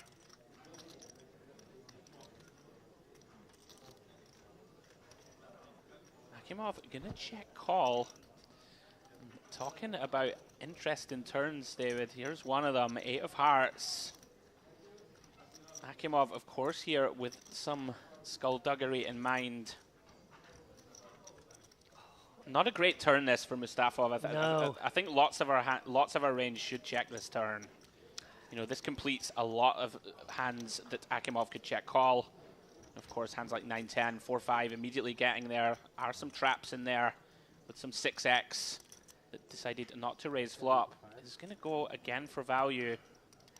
Which makes his stack threatened. Yeah. That's why I quite like your line there. You could check this turn, basically feel like you can't be put all in the hand, and almost like just play blindfold call any bet on river. Like you're not going to love a 5 or a 9 or a 10 or these kind of cards, but you could sort of maybe just assume your opponent would bluff frequently enough and you look weak enough that you could station off with the jacks. Now Akimov could actually, I think he's going to jam. Put him in the blender, as you'd like to say. I mean, it's just one of these hands, right? We have called with plans in mind.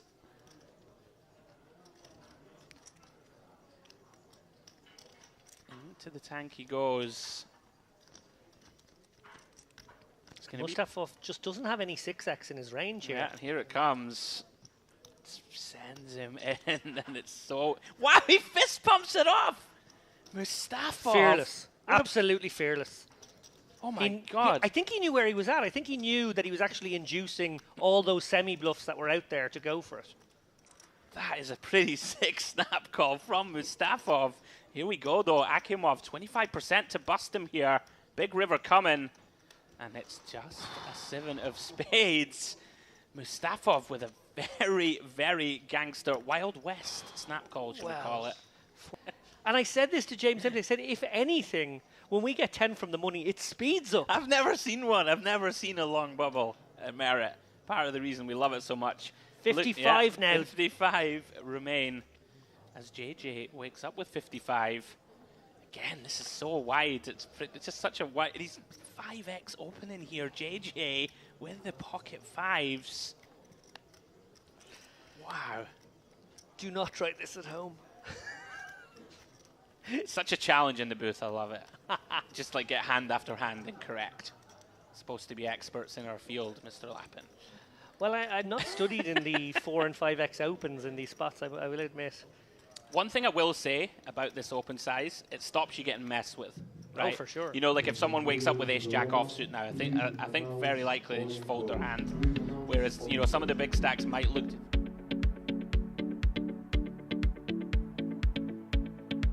Welcome back, everybody. Live from the Merit Crystal Cove Hotel here in North Cyprus. We are back in business. Day 3. As you see Mr. James Dempsey entering the booth right on cue. The man is back. Day 3 here of the Merit Western Series, James. Time to perfection. Or not quite. There's quite a lot of coffee in this area, I'll be honest. There was a little spillage there on the way through. They can't see, it's fine. They can't see, but I just want to bring everyone into the booth fully, understand what I'm going through in here. This is what's happened. We've spilt coffee. We've also spilt a lot of blood, right? My goodness, you missed a frame and a half, James. You know, we were talking about this earlier. The bubble, it's going to be cagey. It's going to take ages. It's going to be very stressful. Nothing of it. This is Merit. Everybody going absolutely ballistic. The bubble hand itself, I've never seen the likes before, and I probably will never see the likes again. We saw pocket fives and pocket eights go ballistic on the stone bubble. Unfortunately, pocket fives did not get there. Full on meritness. Meritness indeed. And what a lovely little table we've got now. Look at this chip lead that Armando De Nicola has. A man that I recently got to do some commentary on. I was there when he won the Colossus at the World Series of Poker Europe. So he's obviously parlaying that, keeping the good run going here with 22 stacks, way ahead of the rest on this table. What a gap we have. Yeah, quite the setup. 88 bigs as we Kusai Al-Bakir, his nearest competitor, 37 blinds, and a man we were talking about before the break, Matt Davenport, as you see him there in seat 1. British UK legend, 1.8 million in live cashes. And there is Matt. He gives it your in the screen right there. He gives it what the cards go in this box today. That old trick. Come on now. They all know. He didn't really, did he? He did. Oh, Matt. He's trying to get all the moves through. Well, right off the bat, El Said here, very short, James, dealing with 7 bigs. Never a great feeling to have to send the pocket 4s in, but more than good enough. 7 big blinds under the gun 1, all in. Yeah, I'm just hoping to get this one through. Of course, there are some dreamy scenarios. The big blind wakes up with ace deuce or ace 3 or a smaller pair. This is not the dream scenario, James. De Nicola with that monster chip lead on the table. Gonna look him up. Pocket 6s. There is the hand that may have given Saeed the spin. Instead, it's bad news up against the superior pocket pair. Yeah, very bad news. I think we did see 1-4 folded, James. Also, little does El Sayed know, drawing to 1 out. So you're saying very bad news? Very, very bad.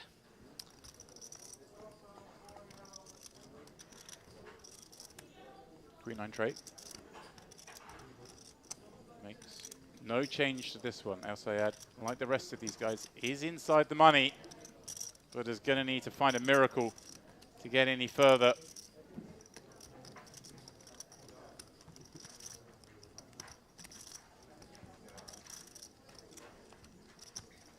That is not it. De Nicola, first hand back on this frame with the chip lead, sends another packing. Yeah, pretty unfortunate there for Mohamed El Sayed. So short, James. 7 bigs. Got to send the 4s in. And El Nicola continues to get richer, up to 2.4 million now. Absolute monster stack. Great start for him on this feature table. So now that you've settled in, James. I'm far from settled. I was just looking at the amount of coffee I spilled on the floor on the way through. Oh, no. There's coffee on the bench here. Saucers full of coffee. The only thing that hasn't got coffee in is my mug. And me. I'll remember that in a moment. I'm game planning in my mind how I'm going to do this. Good man.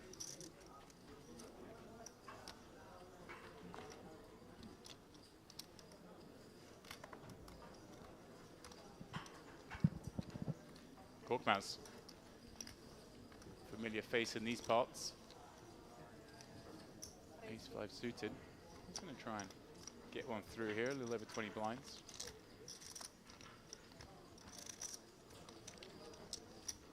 To Nicola. With a chance to perhaps heap a little bit more pressure on these guys. A legitimate 3-bet spot. Really go after that short stack of Korkmaz. And that's what he's going to do. Yeah. This is what I saw of him in Rosvedov, was a kind of relentless style, and what was a final table that included a bunch of players playing the same way. It was a heavyweight bout. Yeah, this is interesting, James. Korkmaz with, you know, the very in-fashion 4-bet jam combo does have fold equity here, around about 600k back. That's the black of fashion. It's never out of fashion. As long as I've been around, Ace-5 suited has been the one. Even back in the day? Back in the day, we loved it. Wow. I mean, back in the day, we also loved 7-5 suited. We were idiots. Ahead of your time. And here we go. The trigger. Count, please. Nicola asking for the count, but surely not for 25 blinds. He sort of set this up as he wished. Yeah, one of these spots, Demps, right, that we are just going to use these ace-10 off, ace-9 off type holdings as a 3-bet fold. Yeah, it's obviously unfortunate when you run into this combo and this a player willing to move with this combo. But, I mean, the ace-10 off, although we see it's a head hit, it just performs so poorly. Yep. Against the value parts of the range. Torched.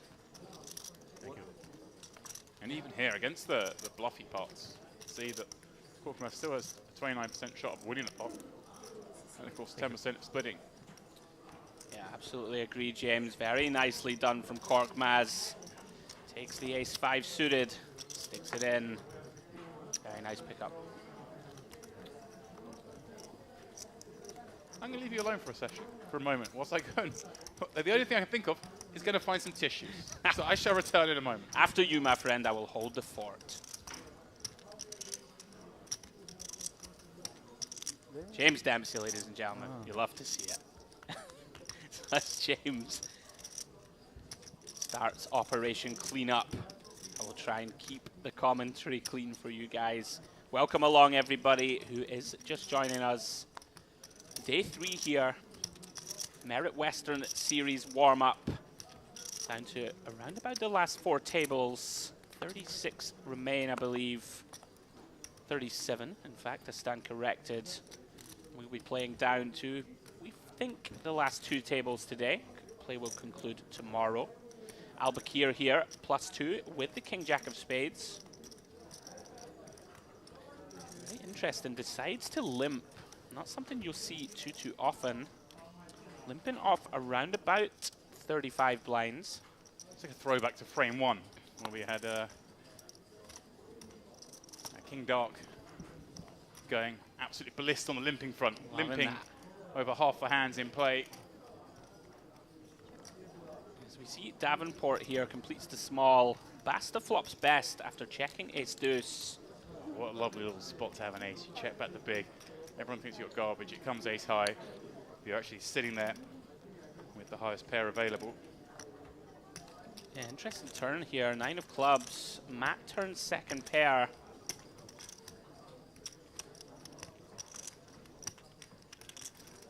Looks like it's toying with the idea of a small stab to clear out some overcards. Sort of define our hand. Is going to do so. Going to come in for a third pot. Not going to get this one through Basta, I would venture. No, certainly not. Plan somewhat executed. Was probably hoping to see a bet from the under the gun limper. I think it's a little scary when the small blind starts to get involved. Give that a little bit more credit. As we see here, it is in fact a pair. Look at this, Demps. Albakir going to overcall. What is he up to? Clearly has plans to bluff this river. Not a great card for it. Ace of spades. Very tricky now for Matt Demps after leading this turn. He may still think he's best. Although, very complicated spot. Yeah, I see what you mean. He could come out with some tickle bet here. Doesn't expect there to be 10s plus out there. Yeah. Thinks most of the ace X. Probably most worried, although we're just saying, you know, Basta can have an ace here.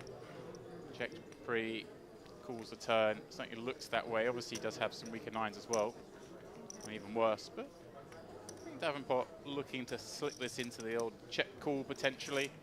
And of course, having the king of clubs, a little, you know, reducing the number of flush draws that players would call with, maybe slightly making it more likely he's up against an ace-X type hand. Basta, of course, the ace going for a little value. Now, tough spot for Davenport. Yeah, this is really tricky, Demps. You know, you really need our opponent to have a hand like Busted Clubs that you referenced, or a hand like 10x. Right. That's just deciding to bluff. There are a lot of hands in there. There are. Especially when it's the big blind. You kind of almost, you don't discredit the under the gun, but the under the gun's limped. Check back flop, cool turn. It's like, okay, Basta could be bluffing here quite wide against those two ranges.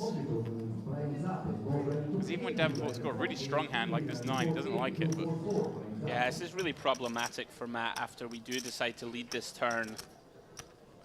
Very hard to range Basta to, you know, very strong value. But is going to have a few aces. You can see he does have one of them. Very difficult spot here for Matt. This is very much an in the streets hand, Demps, right? Where you're just sort of thinking on your feet. Certainly, and obviously, you know, we're coming into the 5th hour of play today. Reasonable to believe these two have probably been on the same table for a long time. We'll have some understanding of each other's games. That's going to be, I think, the key point here. It's hard for us to call which way this will go because we haven't been privy to all that information. Yeah. I think this is right on the edge. Yeah, interesting whether this king of clubs tips the balance. I guess it's a question as well if Davenport ever thinks that Basta's betting a hand like Queen 9 here. Is he ever betting value that's weaker than King 9? If so, then obviously we're going to call. It's quite hard to imagine though, right? We did have Albakir still behind to act. Right. Again, all comes down to the perception of how those all three go. players think of each other. Nicely done. Well folded. Yeah, Matt, using his experience, gets away from it. We gave him the big build-up before this new frame. Finds a very disciplined laydown. Nicely done. Basta was on our feature, Demps, when you were on your well-earned first break of the day. Playing very well. Chipping up nicely. Well earned a stretch. You know I like to give you the benefit of the doubt. I've done a couple of hours. So last time I bring an Americano through though, because they fill up too hot. The cup gets so hot. Every time I've got an Americano and sort of rushed back here at any pace, spillage has occurred. It should be a latte. I can have a sip, give myself that little room if I'm in a hurry. There was all sorts of kerfuffle going out there as well. Oh, mate. I thought I had plenty of time. When will it end? This is why I just drink tea, you see. We were talking about this before the break. Nothing complex. Right, Give me a wee quick. cup of Tetley. Just nothing to worry about. There's no Americano, latte, frothy nonsense. I don't need to worry about it. I'm telling you guys, in the booth, looking over, it's an absolute car crash over in Demp's seat. Tissues everywhere. Yeah, we've sort of soaked up most of the coffee at this point. And look at this, Demps. Albakir continuing this limping strat. Okay. The hand as strong as Jack's.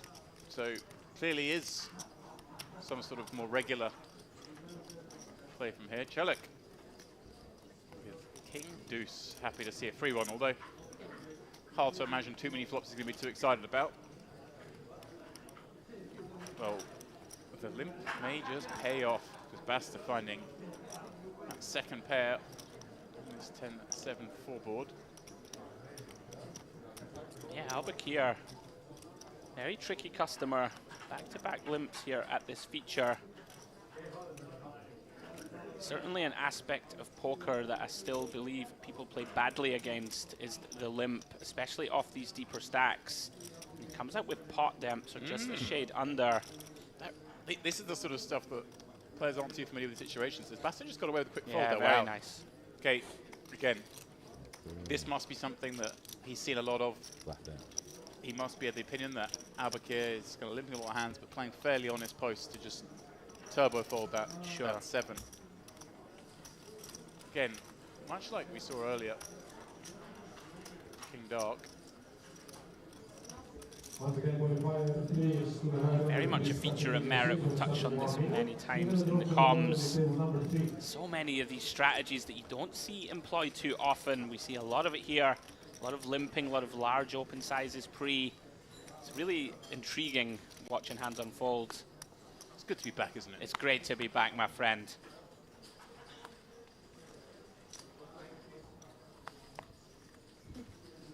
Yeah, always a pleasure to see yourself and cover the action here at Merit as we see De Nicola pocket fives. Makes it 55k. Very, very reasonable. Good hand, a monstrous stack. Cool, Maz. Yeah. Knows there are better spots than taking on this man out of position with King 6 offsuit. I think Nicola's been shopping as well. Looks like a Triton t-shirt, going for the max intimidation factor. Do you think it's like at the World Series where someone has a World Series of Poker hoodie and a very ill-judged tattoo of a royal flush on their forearm? Has Nicola got a king there on the outside of his wrist? Oh, I see. Is that cut? It is a king. Oh, it could be. I don't. See, I would think they're a fish demps when they've got it's maybe not the Triton top, but the World Series hoodie and the royal flush on the forearm. I'm like, I'm not folding to this guy. Yeah. But Triton has a little more credence. It hasn't played a Triton. Has just been to the shop. But it gives you that moment, right? So I have to confess, at the World Series this year. Did you wear a Triton? I was wearing a Triton hoodie quite a lot of the time. And sometimes people would ask, the Tritons, or someone would say, come on, I knew, obviously you're a high roller because you played the Tritons. Did it work, Debs? They thought I was a Triton player. Yeah, but did they fold to you? Or did they call you lighter? Or See, I didn't figure that out. Like, I created a dynamic, but I hadn't solved it. Brilliant. Now, in homage to you, I've been thinking about this week. I get to play the main the way that the comms has fallen. And you always talking about I have to dress in the big denomination chips. What is it? Color theory? Color theory, indeed. Color theory. Are you ready for it? You know what? I really am not. I'm gonna have to take a quick look. I don't have the most varied wardrobe is the problem. You know, I'm not a big flowery shirt guy. Well, I'm sounds kind like of you're old not winning. school. I'm gonna win, right?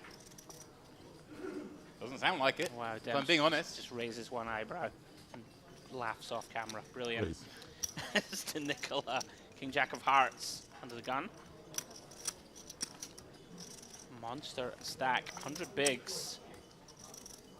55. How's this for a name, Dems? King Dark in the hijack. Oh, he's back. Is that his name or is that a nickname? That's a nickname.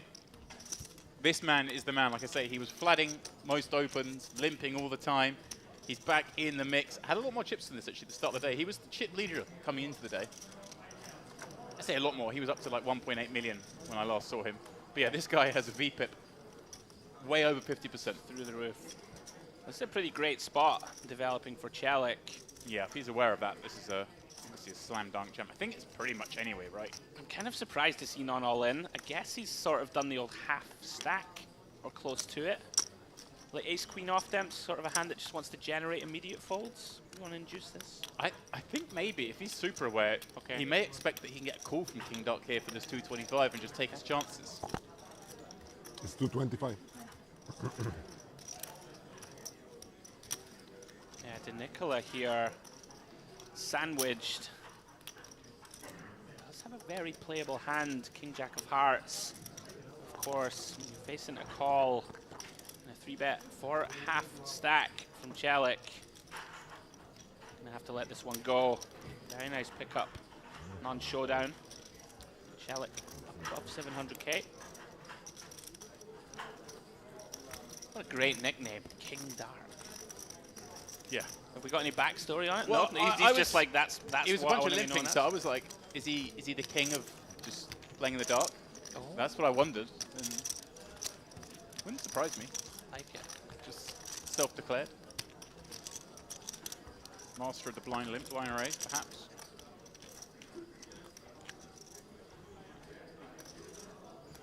A bunch of faces we know.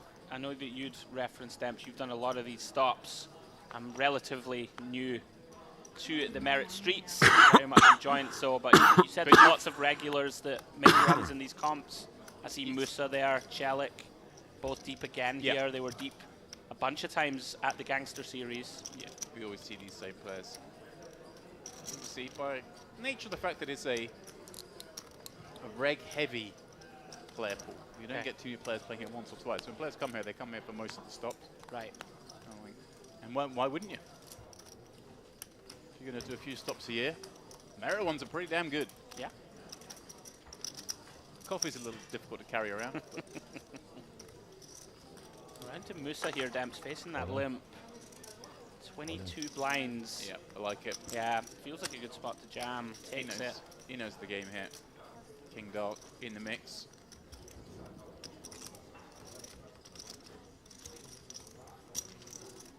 He's quite scary actually earlier because he kept limping with King X and flopping a king. Which I thought maybe why he's King Dark. Maybe. I need to know. We need some backstory. The mystery sometimes is enough. King Dark. Sounds like a villain in the upcoming Tomorrow. Marvel. Maybe we find out tomorrow when okay. he's meandering down to the final table. Yeah. What's the table number? 2.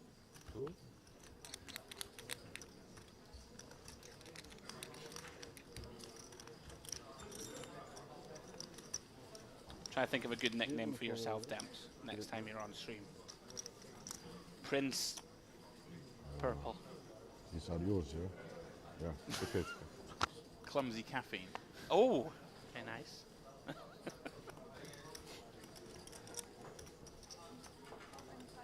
Caffeinated Carrier. You weren't wrong about the limping strat of King Dark. Oh yeah. Okay. 8-6-0. And it just changes the dynamic of course. It really does, right? It was a bit interesting actually before because it was pre-bubble and he had a big stack. So although players wanted to ISO and get in the mix with him, it's difficult because you're building pots and putting yourself at risk on the bubble, which is obviously counter to what you typically want to do in that situation. Yeah, very much have to think on your feet against this type of opponent. It's Cork Maz. ISO's 3.5x. Yeah, it's different at this stage of the tournament, of course. We're in full-on chip accumulation mode.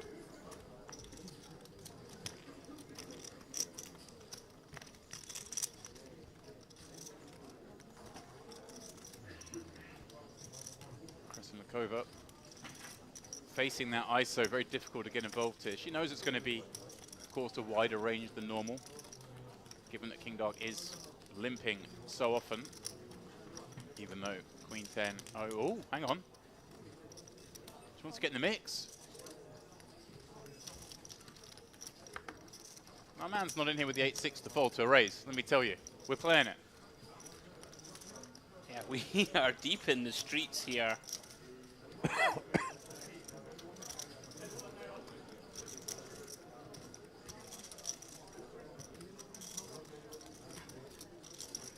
Korkmaz finds himself in this three-way pot, having missed, but does have that gut shot to Broadway.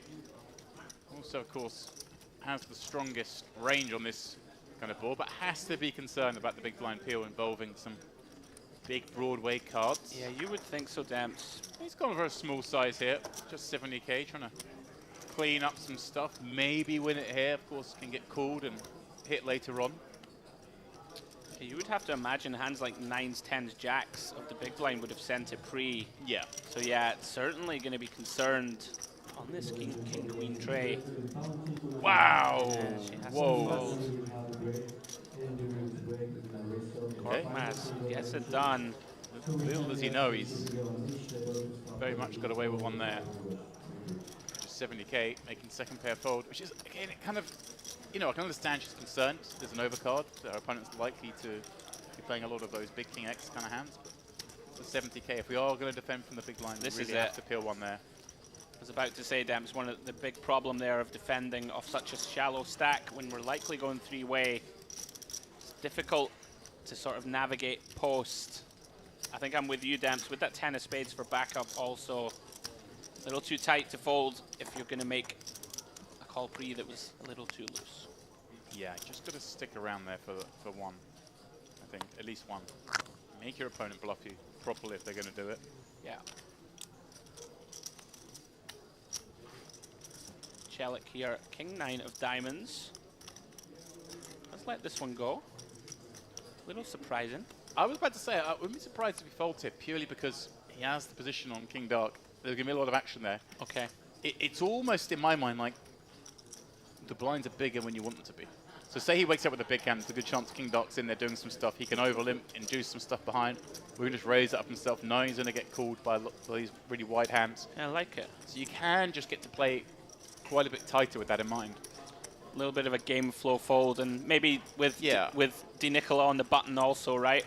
Oh, certainly, It's not so enticing to try and steal. Davenport in the big blind here with not much of a decision, you would think. Yeah, great spot for Matt. Gonna just be ripping this one in there. Very often, 22 bigs. Yeah, just posturing here, obviously looking back at the clock, doing that for balance, of course. There are going to be some hands that aren't as clear-cut as this that he wants to jam in the future, so you must take a little bit of time. Yeah, and in they go.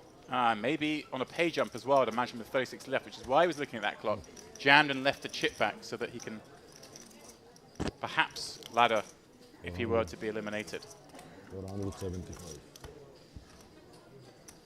Yeah, a little bit of posturing here from De Nicola. Of course, going to let the Jack 7 go. Nice pickup from Matt.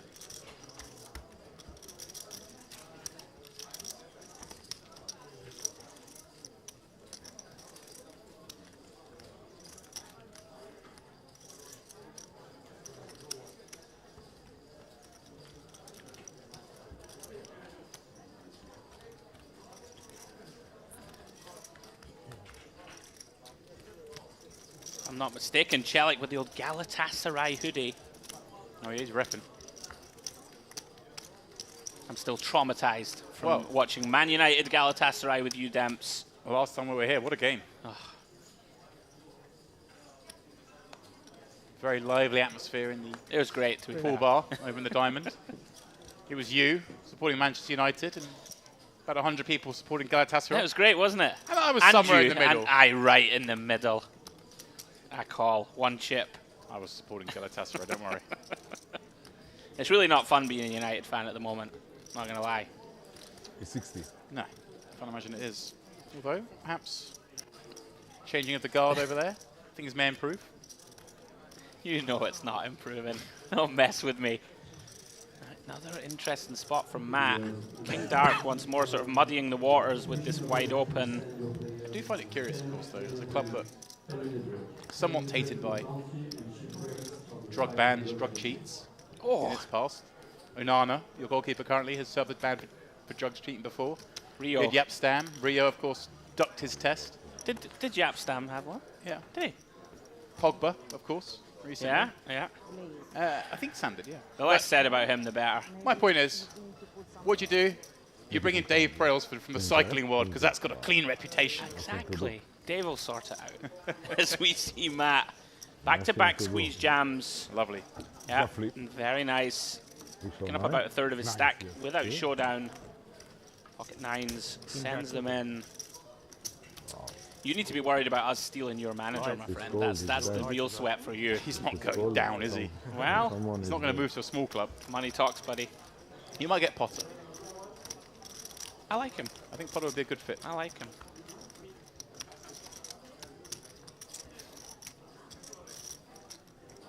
Yep, Stan was done with anabolic steroids. What a player he was. Was that when he was at United? No. No, when he moved on. Yeah, whatever. It's fine. He was clean as a whistle. I'm sure he only started to do drugs when he went to Lazio. Of course he did. I'm sure he was clean at Manchester United, along with Rio and Pogba, Nana. Look, we've got enough problems, all right, without you piling on with this. It's troublesome enough for me. Korkmaz now, ace-7 suited. See him fold the king-9. Content to open here with the ace.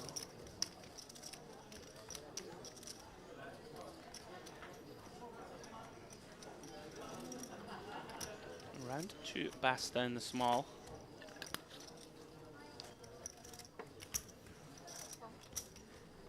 And King Dark added again, defending the 7-3 off. Oh, this is standard for this man. Would not expect to be dominated, but he is. Jack, deuce 5. His height, still good. Yeah, unfortunately for King Dark, he was kind of getting away with it a little bit earlier. Like I said, he had 150 blinds. We were near the money. Players were forced to kind of be a bit more respectful of him. Now with 40 blinds, playing these very weak holdings against players who have a little bit more willingness to lose a big pot is going to make life a little hard for him. Yeah. But you get the chips playing away, it's hard to change, right? Very intriguing for us in the booth. I would imagine if he's the type of player, if he gets on that hot run of cards that you were saying earlier, going to be really tough to play. Oh, yeah, he can build a stack. And actually, he came out, it was funny because we saw him limping, flooding opens relentlessly. And then there was an open to 24k, 6k, 12k from the hijack, I'm going to say. Right. He just snuck out a 60k 3-bet from the button, which looked so strong. I was like, he had queen 10. Yes. But he's just like, he just decided this is the hand, I'm doing it. And he got king jack to fold, but he would have got a lot bigger than king jack to fold. I was like, I love this. An awareness. Exploiting that image. So we see Di Nicola continuing that aggression Demps referenced. Been on a bit of a tear. Basta though with the dominating ace-10. Oh, and here we go, Demps. King Dark in the small. Wakes up with the Cowboys. Oh yeah, there's a lot of king there.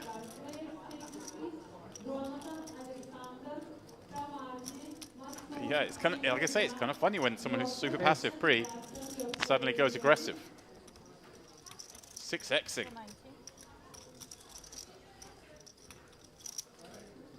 Yeah, very large squeeze. Shade under 12 big blinds. Yeah, just gonna take it down. I'll offer him there anyway. I mean, I don't think if he goes smaller sizing, he's getting any action. I don't think he particularly wants to go smaller sizing. I think when we do 3-bet there, like I say, he's showing the willingness to do so with light hands. But kind of most of the time you're gonna want folds.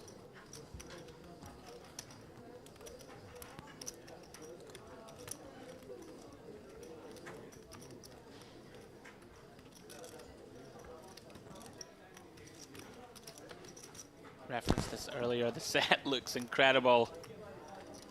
Absolutely love that when we come here to Merit.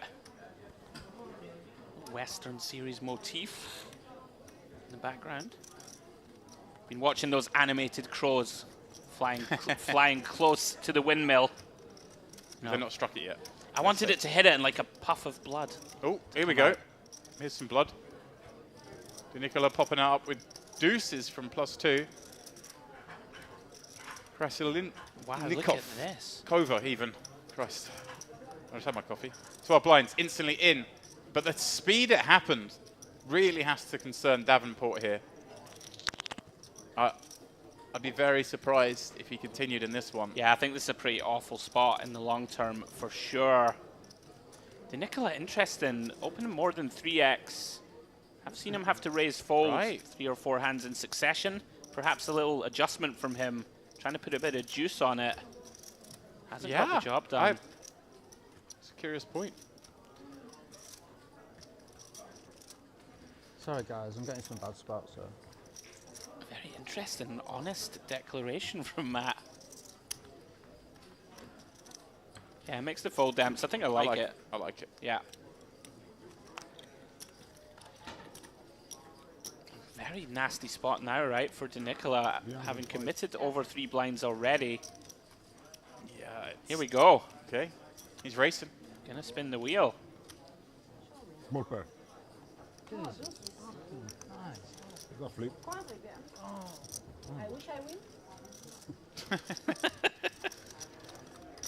Russell in the Cove. Honest, at least. Loving that. If nothing else.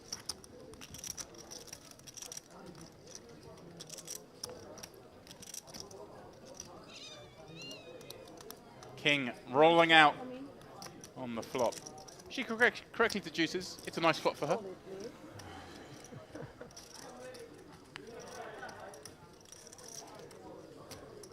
Nice turn. Our job is done. Doing our job for us, Damps. And a nice river. I love that hand, Rob. Looked at the man who just doubled you up. Like, that was fun, wasn't it?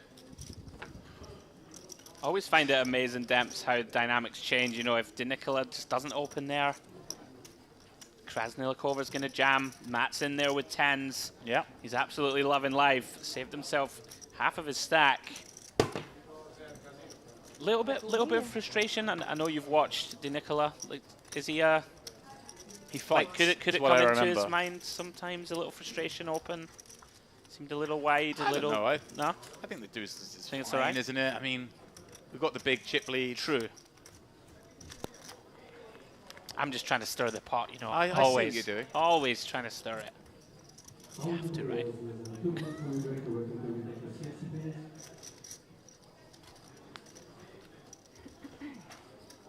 See Musa under the gun.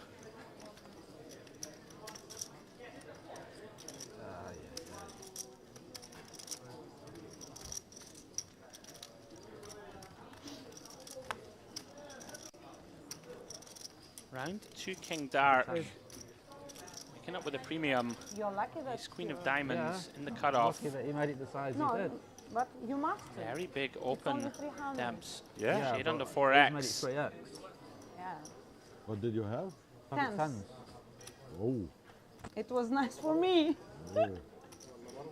Why 10 came? Of course, because king on the flop. It was king on the flop. Well, a rare open King Dark Ken is going didn't to be met with a lot of resistance No. for that 4x you mentioned. Good for. Well, I'm not sure now. Big Obviously, trouble another hand. brewing. I've got to move in. But for me, it's good. I'm sorry? Your tens for me is good. Korkmaz here, 40 bigs deep. Wow, he's decided just to rip it, Demps, for the 40. No induce.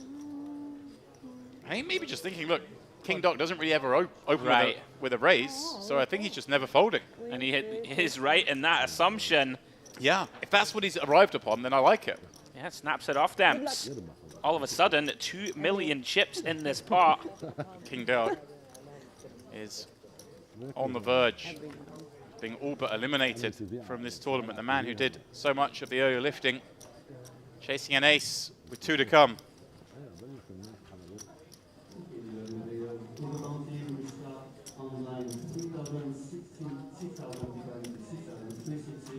Yes.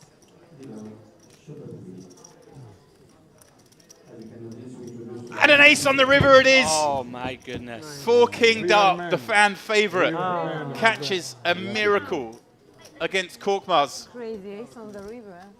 They will count this down, but according to our counts, Yesterday 3 times. Korkmaz was just covered by a handful of blinds. Maybe you have more.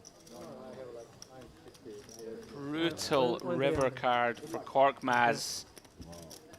Wow. Yesterday, I played. Yeah, that is a tough one Same color, to take. Three times, ace river.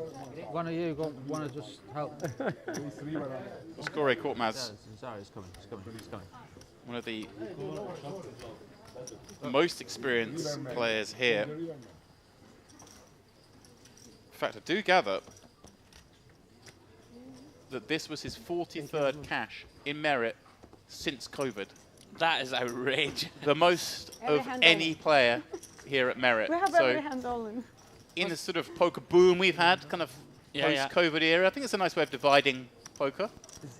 He is the most successful player, I guess you could say, the most consistent player in Merit. But that ace going to cost him going any further. So that's like, what, 15 cashes a year or so? Since? That's pretty outrageous. Korkmaz there.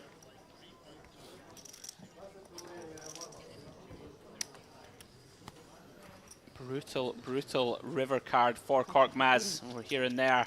Never misses an event, Demps. Never misses a series. 3.2 average cashes per series for Korkmaz. Brutal exit there. 90 big blinds or so in the middle. As we see action back underway, Di Nicola has been starting to run into some resistance. Opens ace-8 of diamonds under the gun.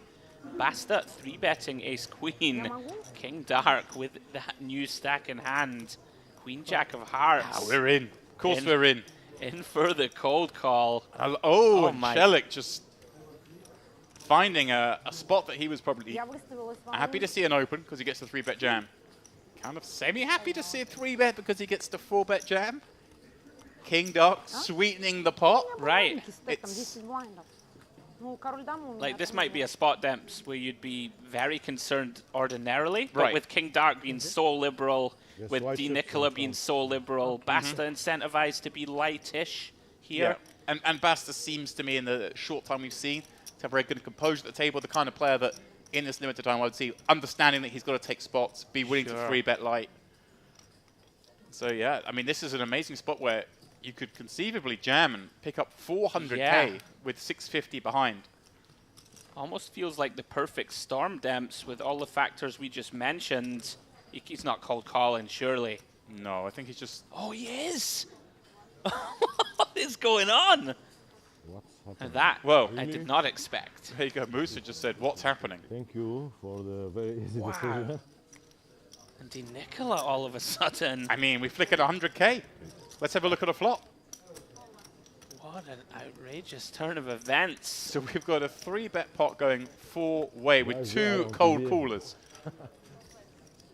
New territory, Demps. I'm a little lost. Me too. All spades. Basta with the queen of spades, the only one drawing at it.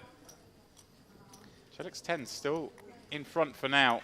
This flop certainly is going to limit the action you would imagine, albeit apart from this man who, with the 3-betting lead, may look to bet. If it was betting against just Shelik, I think he'd bet, but it's hard with both King Dark and Di Nicola in there covering his 1.2 million stack. They're going for a small bet, trying to make life easy for himself. Yeah, we really are in the streets with this one. And now what's Shelik supposed to do? His opponent has just c-bet in a 4-way pot. I mean, seems like a pretty clear mistake pre. You never want to be too judgmental, but I don't think we should be cold calling here with the 10s. Either ship it pre or let it go. Of course, now in this horribly problematic spot where we just are forced to let it go. And Basta, what a result. Unless Nicola does something absurd here. I'm going to take down a nice one. Yeah, and really shouldn't. Really shouldn't go for this. It hasn't folded yet. No, I mean, Basta really shouldn't take down the spot. In theory, excuse me. Shelik Yeah, kind yeah, of dealt this situation. Maybe just not as aware of King Dark as perhaps I am, but he's seen enough hands, you would imagine, at this table to... It's a nice pickup from Basta. Well, it is the Western Series. That hand very much from the Wild West. Yeah. Really very difficult for us to break that one down in the booth. Basta, though, with a huge pickup. Best part of 25 blinds into his stack. Nice result. I'm not sure I find the C-bet there, Demps. I'd have been terrified, I think. Although I guess we have pretty nice combo to still C-bet. I think we know King Dark can have all sorts of hands. Right. We can eliminate the strongest from Chelik because surely he's jamming. But like, what hand is he cold calling with? I'd actually be slightly concerned it is maybe a hand like King Queen suited. Yeah. It's about the only hands, or an Ace Queen suited. Very hard to give him a hand. And then Dinacola's just kind of priced in with whatever he's open with at that point. Sure. So I think he's, although in theory this is supposed to be very tight ranges, I think it was actually a little wider than we thought. And the Queen of Spades, just stabbing, seeing what happens, setting a price to see a card. But back at it in a more conventional sense here with Davenport opening from +1. A little light. Pardon me, King 10 suited. I'm seeing diamonds, I'm seeing hearts. My eyes are going crossed. Chelik now getting after it with a 3-bet. Yeah. Perhaps cursing his play in the previous hand. Yeah.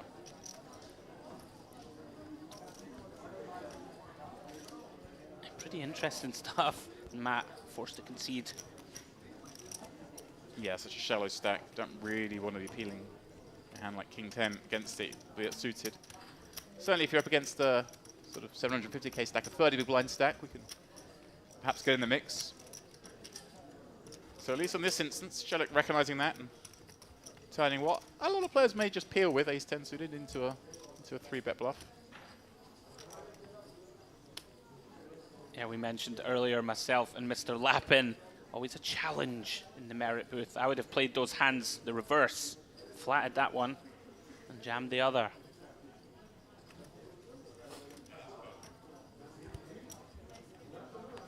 So we see Matt back at it. Under the gun, H-Jack O in for the min.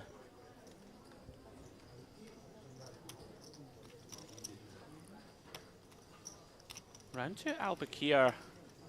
King 9 of diamonds. Does make the call. And Nicola, after losing a bunch of pots, finds a nice spot. And he's just drilled it. Easy. 30 effective, it's pretty normal. I mean, yeah, you could see a normal incising, kind of induce, but I guess I'm trying to maximize maybe some fodder we did against Davenport's pocket pairs, perhaps open with under the gun, right? If he's got like 10s, is he may 4-bet jam. Grim. He may peel, but he's probably not going to play to the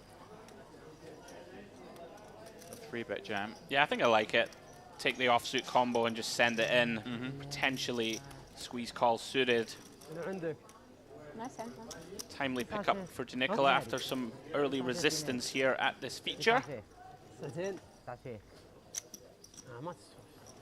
Where do I get a Triton t-shirt, Demps? You're surely the guy. Triton shop. You're my Triton shop. No, there's no freebies. Really? Yeah. We've known each other a long time. Every time you see the pros out there wearing their Triton stuff, they've bought it. There's no freebies. You think? Yeah. There's got to be a freebie out there. I'm value hunting. I mean, I'm going to go on a limb and say Paul Pua isn't walking up with his card to the shop. They'll probably just give him that one. Richard Young. Paul might get it. Paul might get it. Everyone else? What about you, Demps? No. I have to pay. Yeah. No way. Yeah. I don't believe it. Never seen you put your hand in your pocket. Even though we're at Merit and you don't put your hand in your pocket here, you see.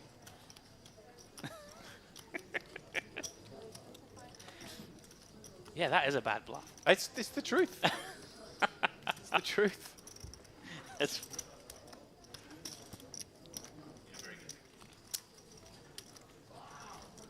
so we see the Nicola raise and take.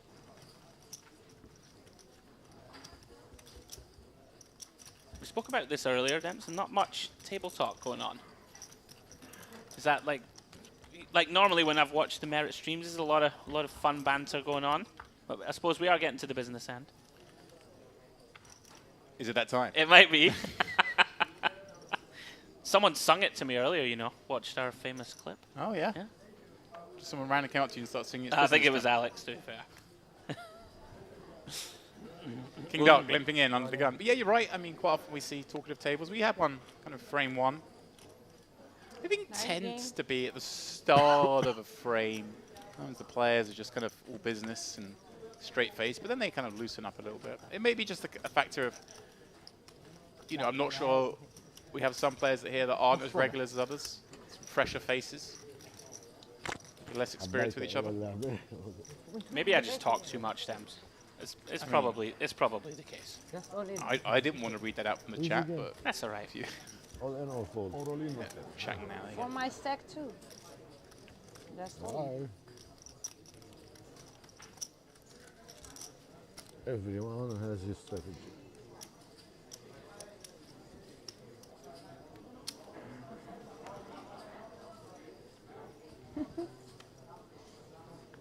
Nice card. And now I just can't stop watching the crows when we go on the white I shot. love it. Oh, there goes one. Yeah.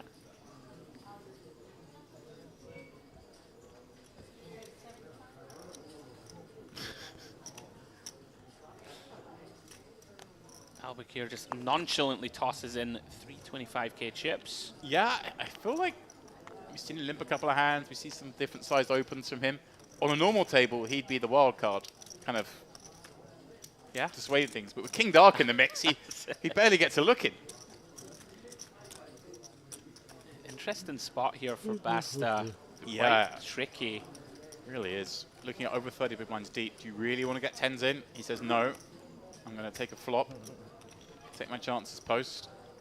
Yeah, I also had King Dark in the big, so you might expect to go 3 ways. Well, he's going to be very happy to see a 9 high flop. His 2 10s figured to be best now. So, see how aggressively Albuquerque looks to play this gut shot draw.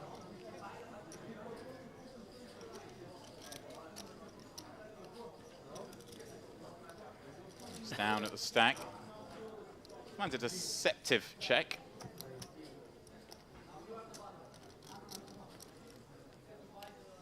Bad card now for Bastard to see. Andy's in the booth suggesting check. Yeah, I would certainly check here. He's gone for kind of a blocky-ish sizing. 1/3. Obviously, I guess not wanting to give a free card to a hand like King Jack, King 10. Slightly concerned, of course, being up against a queen, but hopefully setting a price if that's the case. Love watching Albuquerque. A couple of very interesting body language tells there. Flop and turn. Just look completely over it. Just sort of disinterested.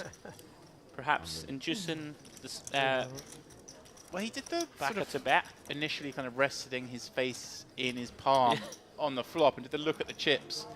And I thought, if he bets it, I'd be looking at that like, oh, like it looks kind of fake. Oh, I don't know what to do. Yeah, okay.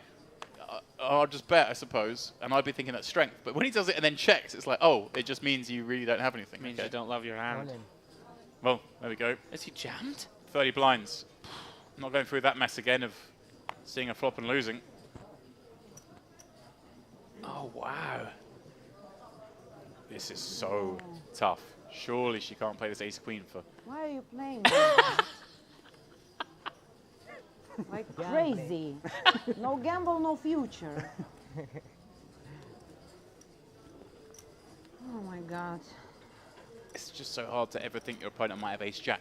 It's just... They just have ace-king a lot when they do this, don't they? Crazy. It's crazy fault. I like the fold. Oh, this is just fantastic entertainment. Show me your cards after, please. I will tell you. Show me, please. He does show. I had ace queen. Why you fold it? I fold ace queen. Why you fold it? Because you are playing like, I don't know, like crazy. If you raise, you don't go all in. If you raise, I just call You just go. to say, I love you. It's crazy, you see? I folded ace queen. And it's coin flip. Maybe it's better for me, who knows? We asked for the table talk. There you go. Steps. Here it comes. You're getting it. I'm a huge fan of Krasilnikova. Yeah. She's very entertaining. She's direct, should we say. She is. Oh, good. Remove letter, please. Again? Musa thinking better of getting involved here. I really fold. I don't fold. Sorry. Wallah, I don't fold, bro. Because you are crazy, that's why I fold. 75. This is the second reason. The first reason is that I don't like this card. King Dark back at it. 3x in the button with the 8-3 suited. Wow, okay. Albuquerque gets rid of the baby ace quickly. Feature though, Demps, right? He gets so much respect when he opens a pot because he limps so often. This is it. I've seen him create more action in this frame already than I did in the first 2 hours of the day. Yeah, this is a really great lineup. Fun for us to commentate on.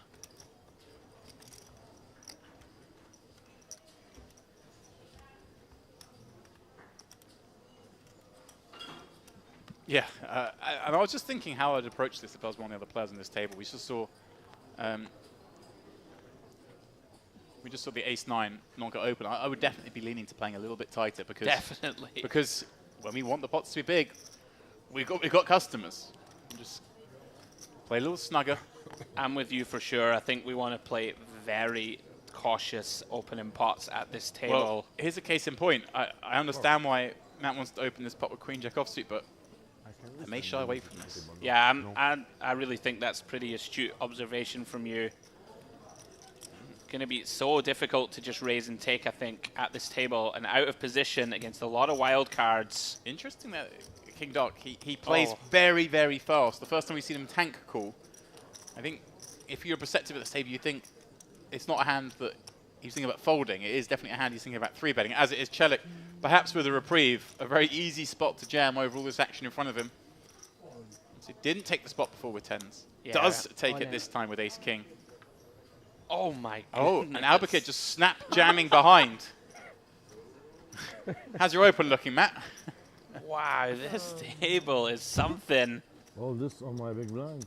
King Dark never flicks this in, right? I'm just wondering. Yeah, okay, you've watched him a lot. I stayed silent. Oh, tens. Nothing would surprise me. Ace queen. Ace queen? Ace king. Good luck. I have pocket 8. Pocket 10. حكيت all in عشان ما حد 5-6. يدخل علي. حالنا نضل انا وياه. Very good. Good luck. Chelik, the one at risk. And still it is so. I had 5-6. We brick this flop.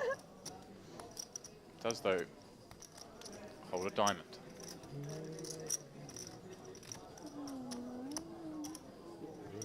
What would be an increase in outs is not in this case, because of course the 10 would give Albuquerque a full house on this paired flop. So he just needs to fade the original outs. Does so. Albuquerque gets more chips. Chelik That's why I folded ace queen. is out. And I'm not wishing ban this on Chelik, but for our personal entertainment in the booth here, I'm very happy that Albuquerque's got some more chips.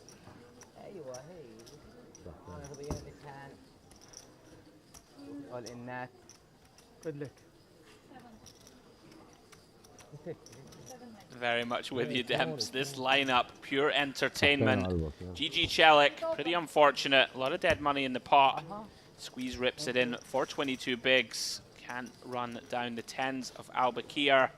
He boosts his stack up to around about 1.5 million. We are down to 32. Pocket 5, pocket 8, pocket ace king, tens all on my big blind. And you, what did you? Queen jack. Queen jack. I win. Whoa. You win. No, I win. I had 6-5. It was 6s. All of this. Wow.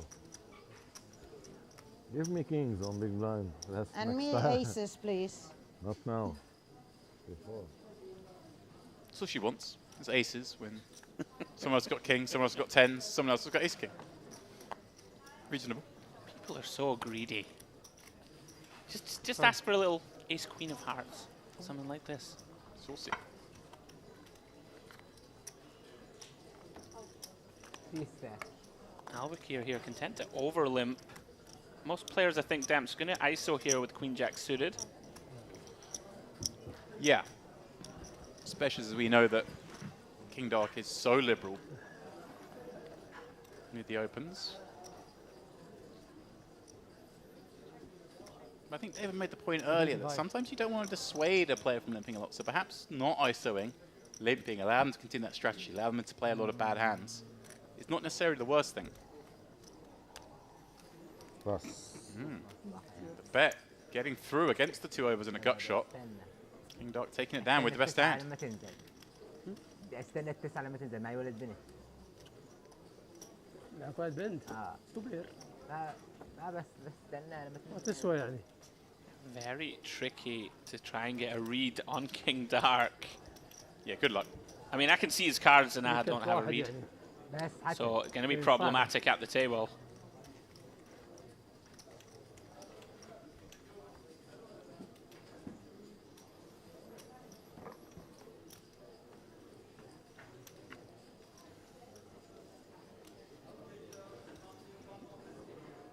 Yeah, the 2 live players at this table winning the 2 biggest pots so far in this frame.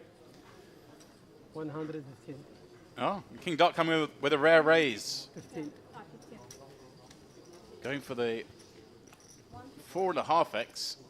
How much?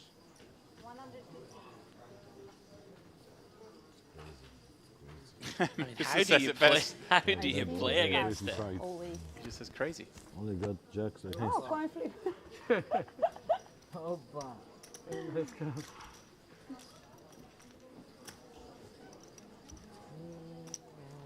Ace queen was the best my hand, but I folded. Ace king, same color. If I had ace king? No, me. Same color, ace king. Suited, yeah. Oh, mine wasn't suited. 6-4? No.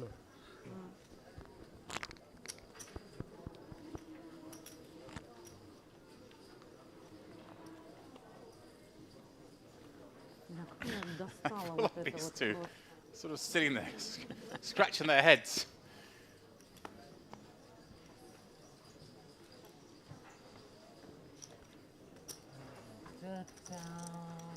All right. The live one's out the way. Round to Musa, who looks down at Queen Jack offsuit with 20 blinds. Nicola, of course, behind with that big stack.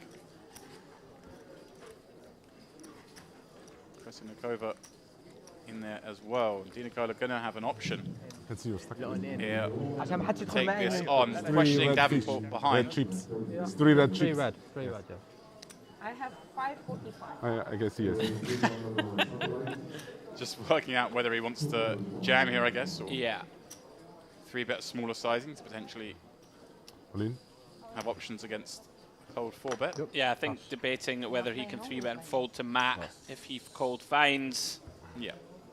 Finds out they have about 20. Right, to play one hand. 22 bigs or so behind. Sends it in. Musa. Nothing to be done. I did like the kind of rude dismissal of Nikova. Yeah, I can see your stack. I'm not worried about you. Just let me talk to who I'm talking to. Points going up. We are halfway through this frame.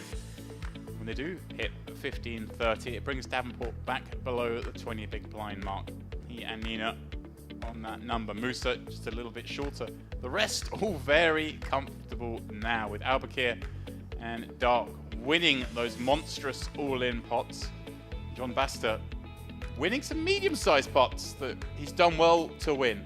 He has just under 2 million in chips. Nicola, of course, started this frame as the chip leader on the table and has lost a few chips, but it's only a sort of sub-10 big blind loss. No big worries for him. Just like the others, he's liking a table draw right now. I've been very impressed by Basta, just to touch on him for a moment. Sort of just very unassuming. Yeah. Seems very technically good to me, just sort of flying under the radar. You know, this table has a lot of personalities and a lot of playing styles that, you know, instinctively draw the eye. But he's just very comfortably coasting along. One to keep an eye on, I think.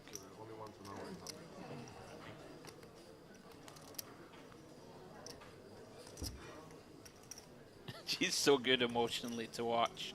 Just very honest frustration. Krasilnikova. Basta here with King Queen. Facing the cutoff open of Di Nicola. 2.5x. Very easy defend. Ooh, there we go. Bottom set for Di Nicola.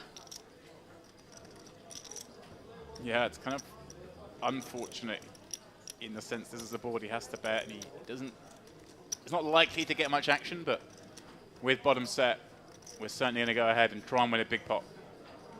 Basta may not be done yet. Yeah, I think we've got to call one Demps for sure. You know, this sort of 20% pot C-bet.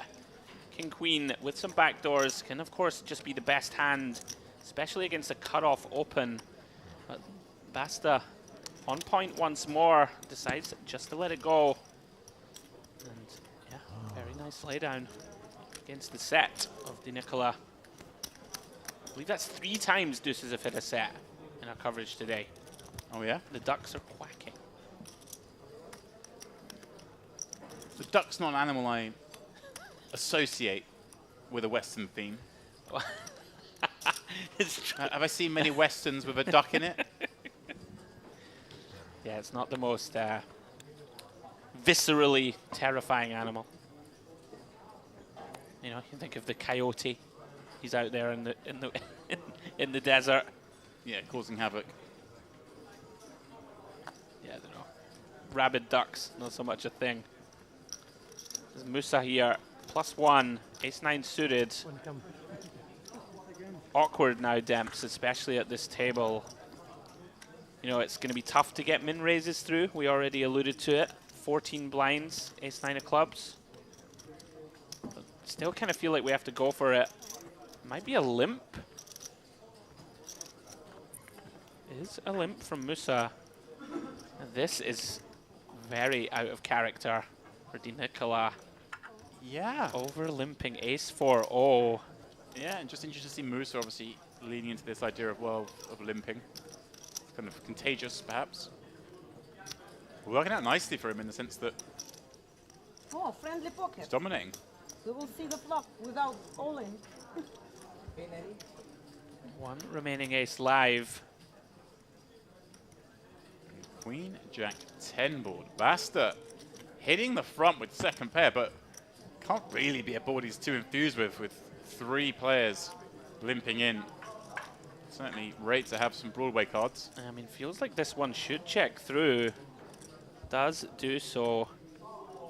Look at this. John Basta turns trip jacks. He wasn't enthused on the flop, Demps. He is now. Really like this check. Yeah, and King Dark perhaps believing that he has the best of it. Going for a probe. 2 blinds. Yeah, I did touch on Basta just a few moments ago. I've been very impressed with him strategically, recognizing he shouldn't have too many leads here 5-way. It's going to work out nicely. Musa now does have an open ender. Our hand shrinking rapidly. Basta, of course, going nowhere. Any decision, Demps? We raise in here? I think normally he'd be looking to play this against most of the field in this pot as a check call, but this Yeah. is certainly one play he could consider a raise, I think. I agree. One thing I have seen from King Dark is he's made some very unnecessary value bets on rivers. Okay. I don't think this is going to be one, but if it came a brick here, wouldn't it be surprised when check 2 that he would try and bet this 10? Okay. We saw it twice earlier. We could have just knuckled back with very weak hands, but tried to get value. One of it paid off. As you said, he got called by worse. He got called by an ace-king high. Very problematic river for Basta, of course. Yeah, is and it isn't. I don't think he's expecting King Dark to have stabbed too often with an ace or a nine. 125. Here you go, you've called it. 25. Well, yeah, I'm kind of like what we saw earlier. I don't know what's going on here. Me either, my friend. I think this one obviously. Is he trying to make a king fold? Is that the, yeah, make a queen fold, right? Yeah. I meant problematic more in the sense that if King Dark has a hand like a 10 or just a weak queen, unlikely to get more chips in on the King River. And all of a sudden, it's a pretty grim spot for Basta. It is, but King Duck repping a 9 here for the most part, right? Shouldn't have too many ace X. Hard to give him a 9 though, isn't it? Yeah, it is. I'm very confused by this hand. I think you just shrug and call. Against a very active player. Okay, he hasn't shown much aggression. I think if Basta had seen what I saw already today, he would call this quickly. Okay. You obviously didn't see that, and Yeah, I I see you're haven't kind of seen a little bit more on the consider folding here. I just wouldn't expect too many bluffs here, multi-way, turn and river. But of course, with the additional info that King Dark is a rogue. Yeah. Looking very much like he's robbing the, what is it they call it? It's not canteen. What's the name of a pub in the Westerns? Saloon. Saloon, thank you. Canteen, what's wrong with me? Need another cup of tea. I will not bring it in for you. I'm banned. It's gonna get it through! King Dark, what a legend. How's he found it? A bow. Yeah, it did seem actually play kind of a... You had ace?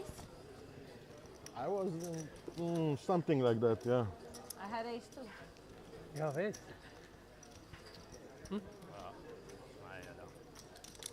We will see.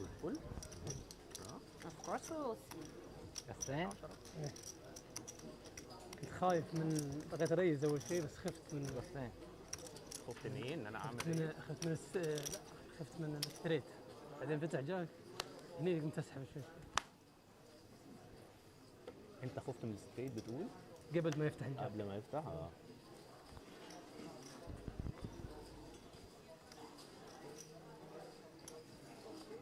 It's funny how certain poker words pierce through other languages. Like they were saying the word straight still. The only word I can understand in the conversation, because it's the only one that was in English. Straight just stays in there. Yeah. Suited, I hear that one a lot. Yeah? Yeah, yeah.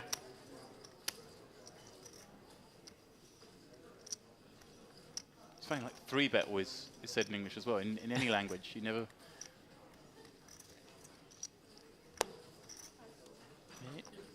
I've lost graphics for a moment. But yeah, that was a fun one. Well done. Yeah, he's getting it done. New player arriving at the table, Demps. They're in the big blind.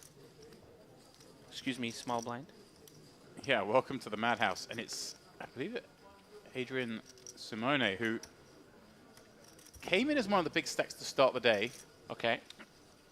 Myself and David were keeping an eye on the Poker News updates and saw that he vaulted to a massive stack before the money got up to 2.8 million, courtesy of getting aces v kings against one of the other top 5 stacks in the room.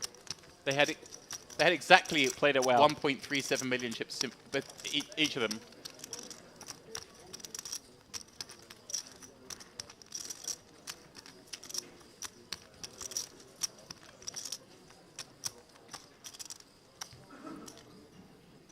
Sometimes it's all skill Demps. Find the old aces over kings. Yeah, it was amazing that the updates Played it breaking well. down that they sort of count down the chips, and they both had 1,370,000 exactly. Exact. This is when the 1Ks are still in play. You know, it could have been 1K less. No, they had 1.37 million apiece. 60. Action round to Matt. Queen Jack suited. Shade under 20 bigs. In for the min.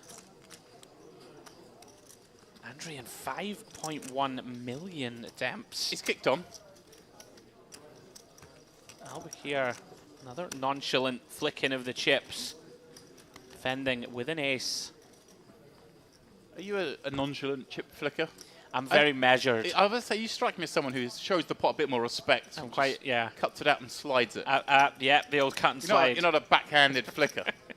I love a backhanded flick. Speaking of backhanded flicks, Davenport with a couple of backdoors, excuse me, and front door straight draws.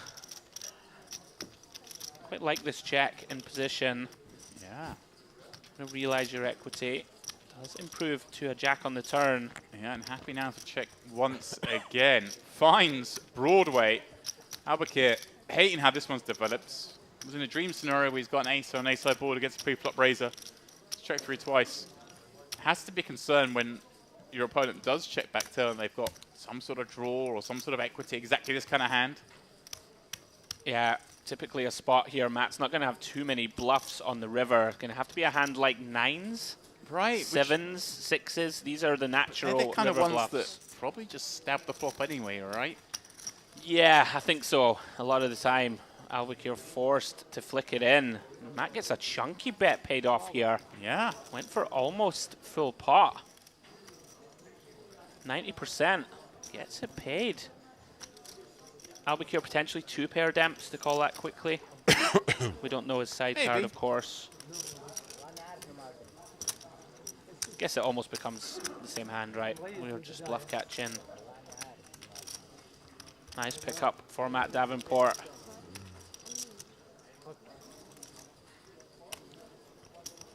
Yeah, I think I'm with you though, Demps. Those under pairs to the board, probably going to start trying to bluff flop. Dislodge a 10 or an 8. Yeah. In the big blind.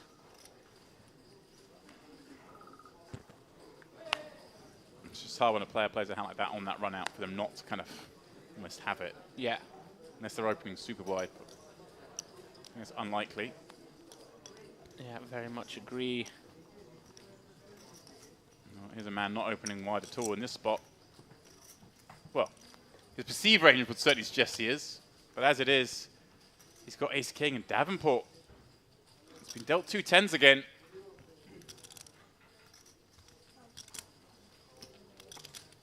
Yeah, very interesting. I like 27 bigs. I like this that Oh, you know, there's an argument. There's an argument for getting aggressive with this, but exactly what I said. There's a lot of action on this table. Wants to keep himself in the mix. Don't necessarily want to play a huge flip against Di Nicola. Kind of get action behind you even. And as it is, King Dark just peels behind with 2 jacks, allowing Booster to flick it in from the big. Wouldn't advise it with the 6 deuce off, but he's looking, thinking, hey, this could be the pot Let's for me. get there. Incredible. Ace, king, jacks, and 10s, and it's a single raise pot. 29.5.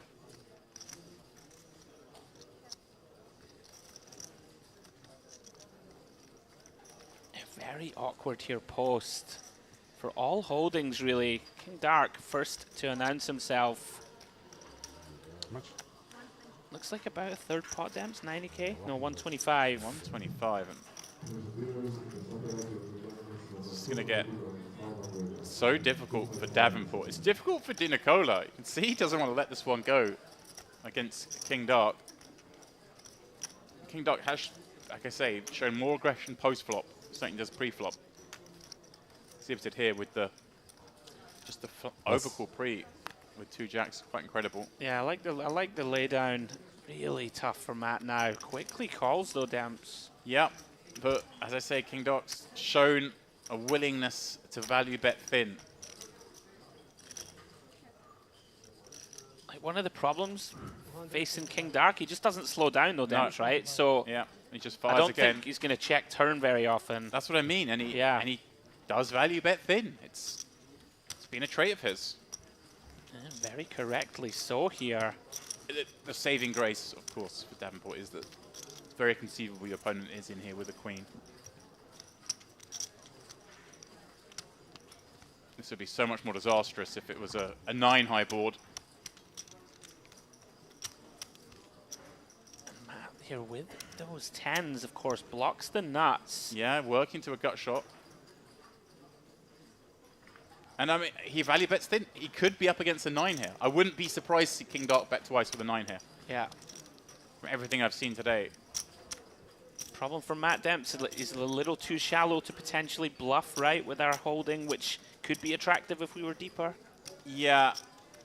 And I think just because there is a lot of loose action here, we do certainly want to lean slightly more towards the chip preservation side, and I like that. Yeah, agreed. King Dark. Absolutely motoring now. 2.7 million. Wow. Fascinating feature, really has been. I think there's been 4 or 5 hands notably pre-flop demps that we would have got badly wrong. Some small pots when we thought there'd be a lot of chips in the middle, and the reverse on the flip side. Compelling viewing.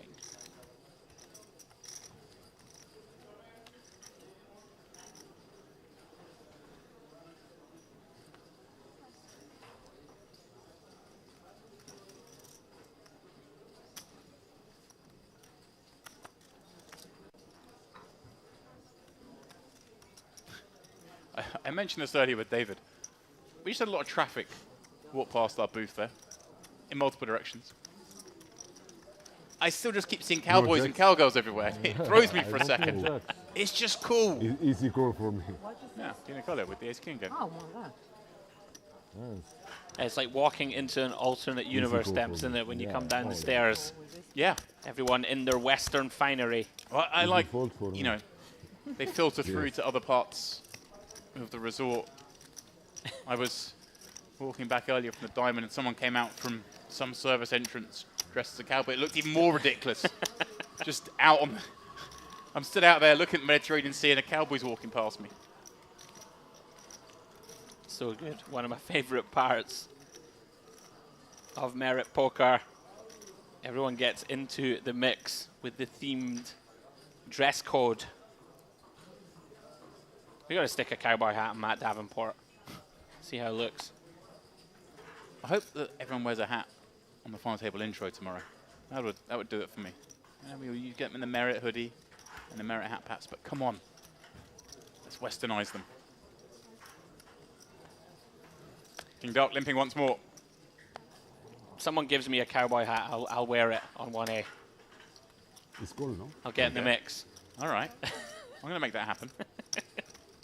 And when I say I'm going to make that happen, I'm going to ask our esteemed producer, Milbutus, to make that happen. You're going to get someone else to make it happen for you.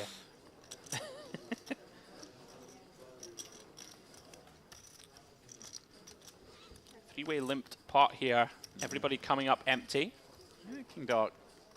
With a few back doors. Yeah, and, well, I was going to say up until now, probably the favourite to win the pot. But Di Nicola having caught a piece on the turn.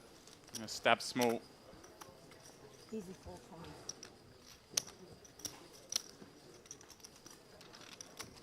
I always have on big blind something like 7-4, 10-3, 8-6.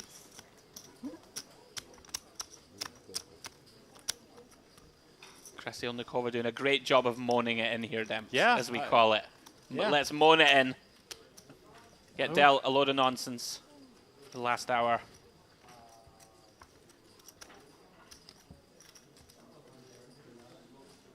Yeah, no mention of the double up.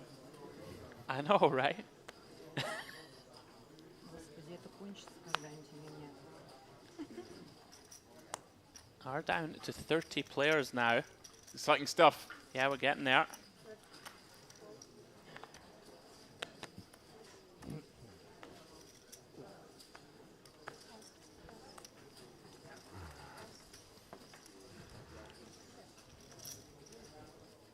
All right. King Dark limping in once again. Davenport picking up a piece on the A7-4 board. He's going to send it over to King Dark, who does elect to check back, and well, he himself improves on an open ender. Davenport picks up a double gut shot draw. King Dark finds the dirty 10 on the end.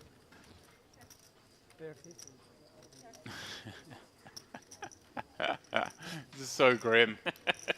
Davenport thought this was going to get check. Thought he was going to win the pot. Now faces a one big blind bet against the widest of wide ranges. Incredibly tilting situation. It's like, do you really have a 10? That's the only thing that makes sense here, right? Everything else would have bet, surely. Surely a heart draw bets the turn. Surely an ace or a 7 would have bet by now. Not betting a 5, you would think. It's only a 10. And I can't fault him for this. And I've seen King Dark make these moves a lot with complete garbage hands when he's limped in and waited to the river to stab. So I would probably be calling in Davenport shoes as well.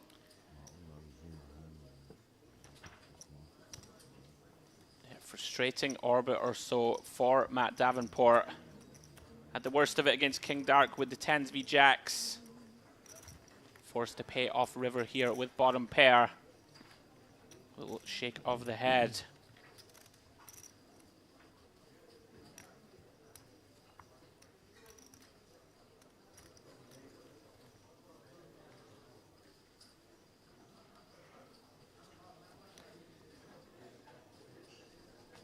There's a lot of red chips in front of Andrian.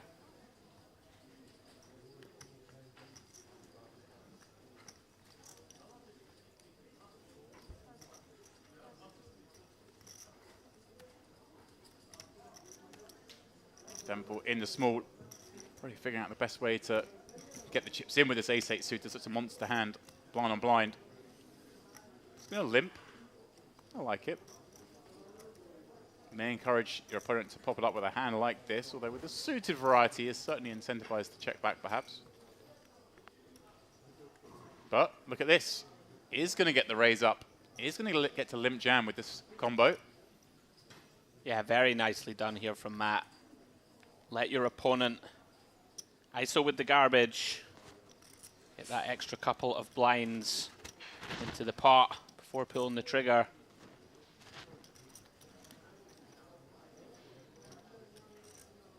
Yeah, very nicely played.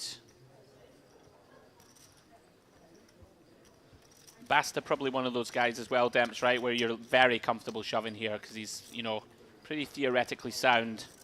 Yeah. Yeah, there are some players you limp ace-8 suit that you still don't really like. You're not loving it, are you? Yeah. But against a good player, you're far more inclined to be happy about that. A nice little recovery from Matt, well timed.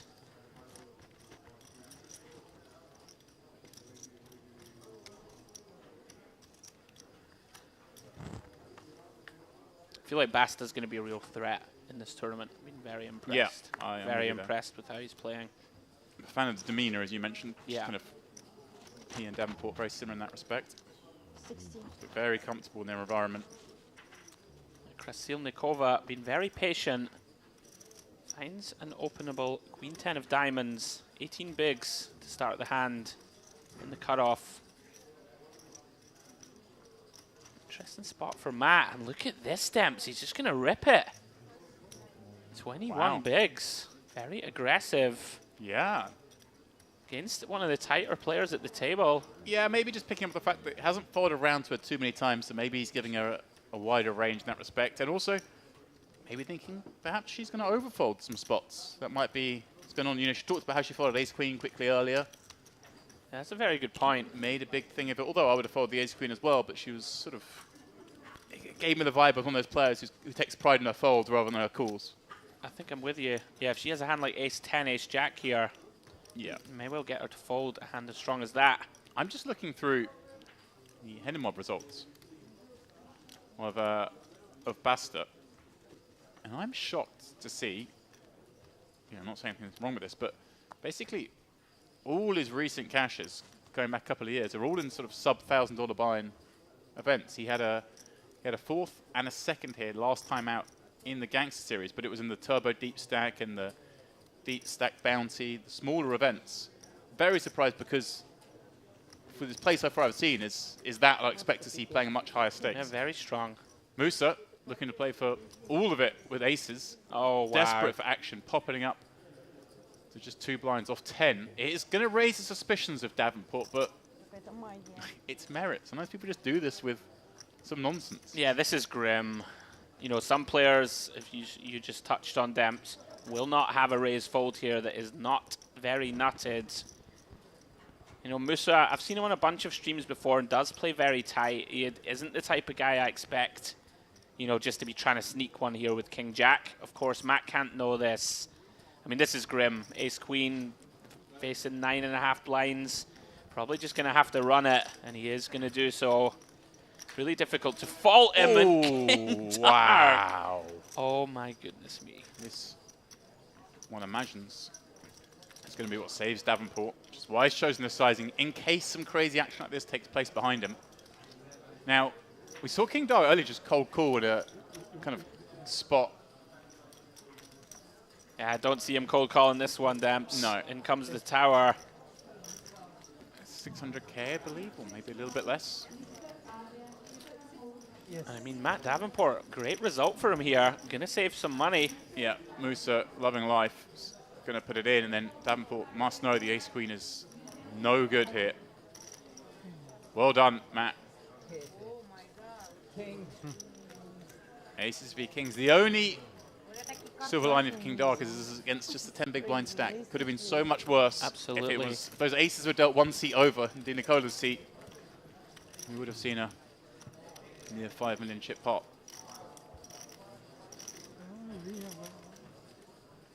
Ooh. Well, looking for a jack or a king. Wants paint.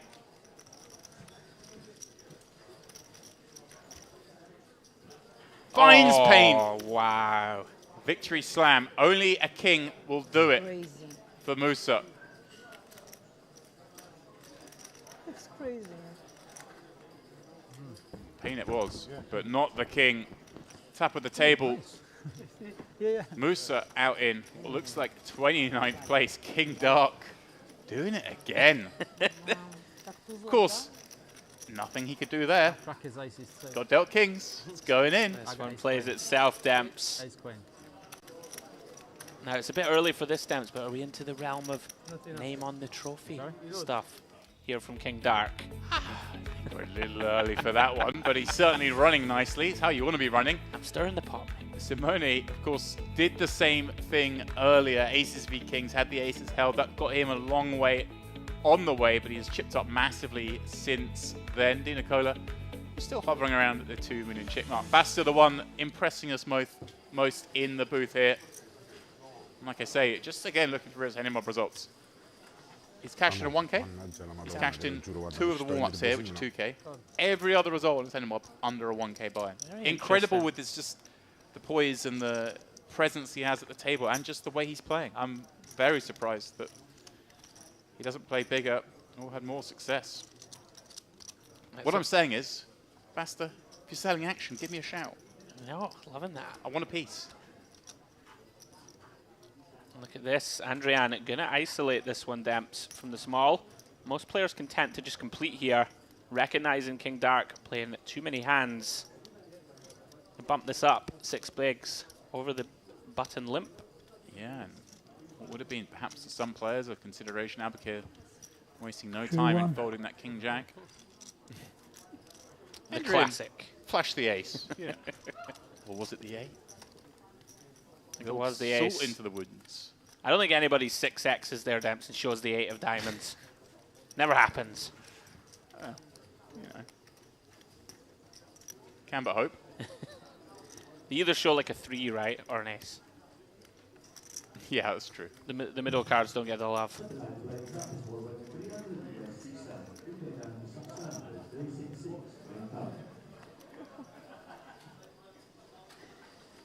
Я просто уже не могу на это смотреть.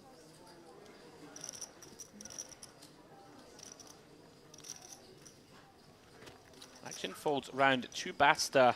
Been singing his praises. King 10 of spades in the hijack. In for the min raise. King Dark quickly calls behind. Beautiful little 7-5 of diamonds. Di Nicola now with options, Demps. Yeah. I think we're content. Probably just the call here, though. Really interesting. King Dark always muddies these waters somewhat. You know, if you think that he is just going to overfold here to aggression, certainly an option, but again, I mean, do you want to push this against Basta, perhaps, or do you just want to call and play a multi-way pot with a hand that can be so nutted at times? I'm with you. Like call. If the tournament was a much tougher field, I could see him taking the spot, but I think we're gonna get it here. Just give it time. Basta with a gut shot. King Dark with the flush draw.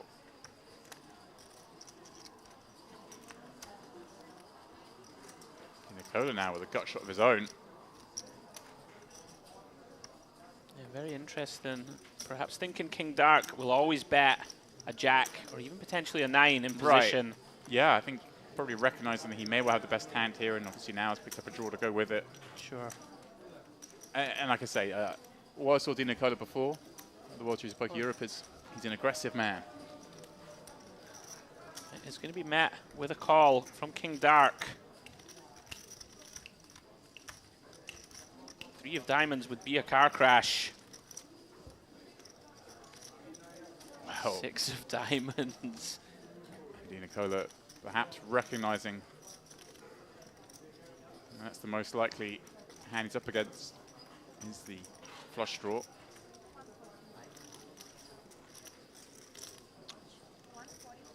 Such a tempting bet size. And we do beat some draws demps. Hands like Queen 10, King Yeah. 10, King Queen, 8-10. That didn't decide to bluff flop on the flop, excuse me, King Dark. But I think this is pretty weak. If we start calling with the ace highs, we've got... Oh, wow. There we go. Does call. King Dark getting paid off again. It's a small bet. It's just enticing.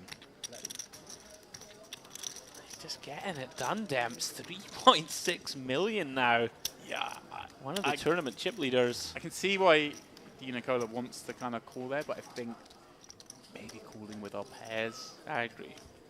Letting that one go. Kind of hand you even want your opponent to perhaps have is Right. one of those wheel draws.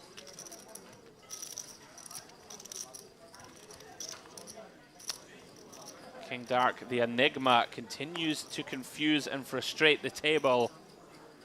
Great to watch for us. There's lots of intriguing spots you don't normally see. As we see Matt here with ace-10 off. 21.5 bigs under the gun.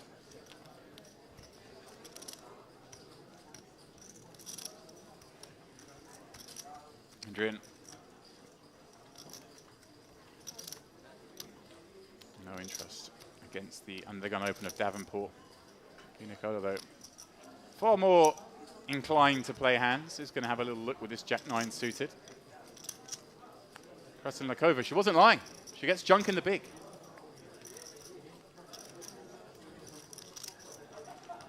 Davenport, therefore, getting to play one in position.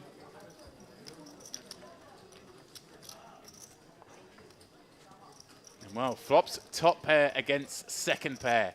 Potential to gain more chips. A great flop here for Matt. Top pair. One of these hands, Demps, the ace-10 specifically, I think, that really wants to front load this pot. Get a lot of chips in. Try and get it in on the turn.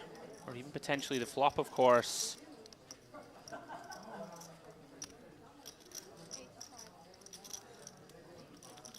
Sort of split the difference, Demps. Around about half pot. Shade under. Certainly a texture I wouldn't mind to see a bunch of big betting here. There are lots of bad turns, this being one of them. Certainly is a scary card, isn't it? Yeah, really makes it difficult for us to continue with a bet. Di Nicola here. Let's turn a gut shot to go with his pair of nines. Very tricky spot now for Matt Davenport. 10 level? Right, you mean how many levels we play? They're not sure yet. Whenever it does break out, They told me 8. intrigued They to told see me Demps eight. if Yeah, Di or, Nicola ever thinks he 20 needs to remaining. turn his I hand think into I a believe bluff. 18. Has a good, very good combo to do it. And he's just gonna knuckle.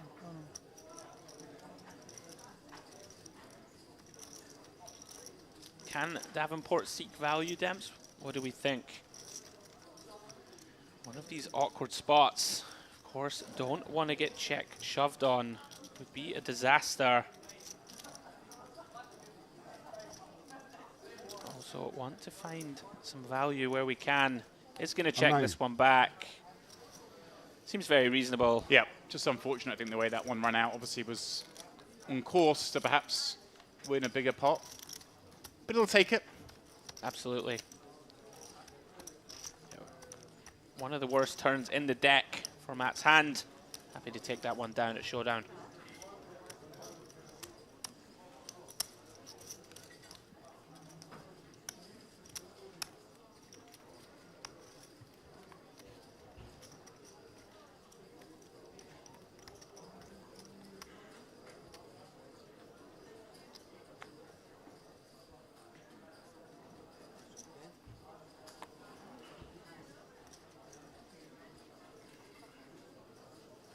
King Dark.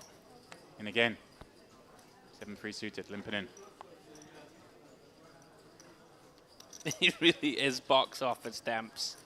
Never know quite what he's going to do. I think Andrian now, one of the first sort of players to really twig onto how wide King Dark is playing.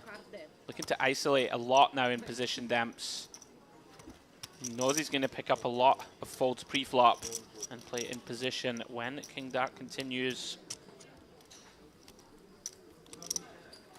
Taking that one down pre.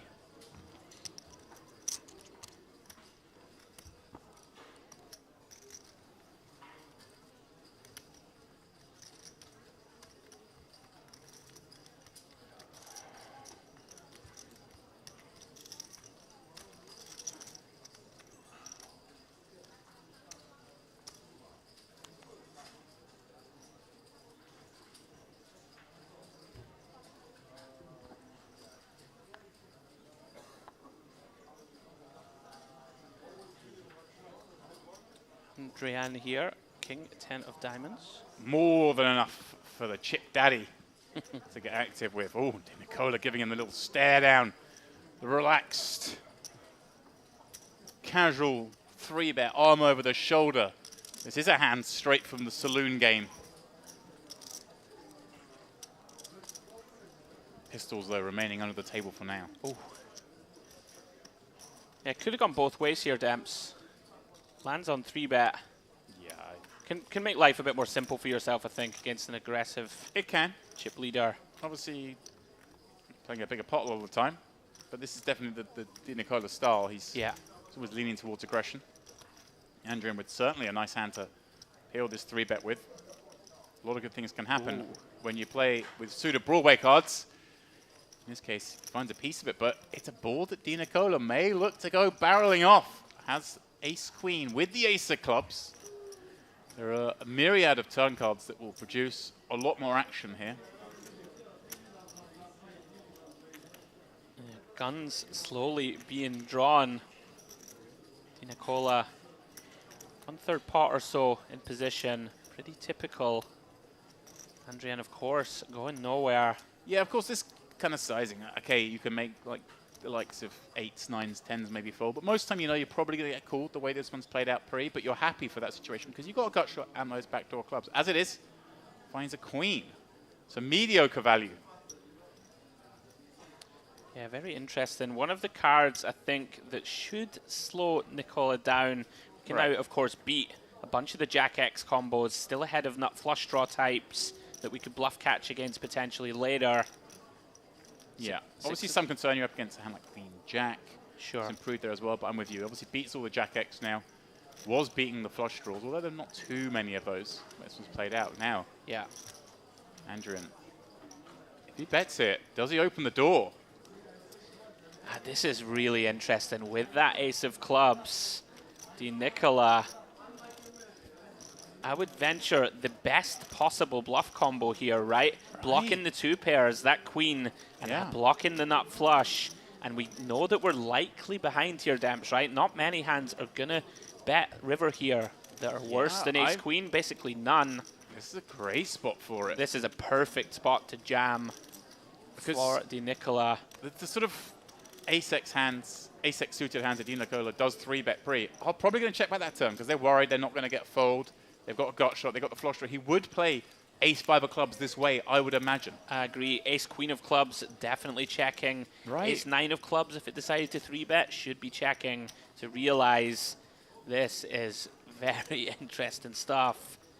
He does let it go, though. And also, of course, very few flushes that Andrian can have himself. Queen 10 of clubs, perhaps, although they might just decide to raise the flop. Maybe 10-9 of clubs peels a 3-bet, but not much more than that, right? Sure. Yeah, potential missed opportunity, I think. But again, one of Di Nicola's looking at this going, I've got some live wires here with some big stacks, and I've got a good seat. Do I need to push this edge?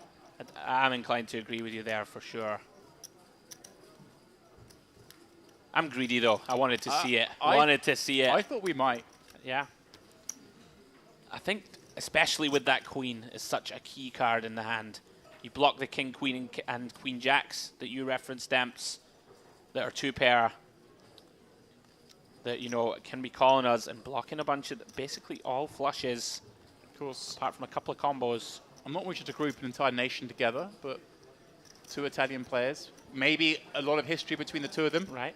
Di Nicola's reputation probably known. Yeah. Maybe thinking, hey, my opponent might just bet 2-pair here and snap me. Sure. Like, interesting hand. oh, he's straight back at it. With Queen 5 offsuit against King Dark's big blind. You're not really expecting to ever get a fold, so we're looking to play Queen 5. Yeah, this is a bit too out of line for me.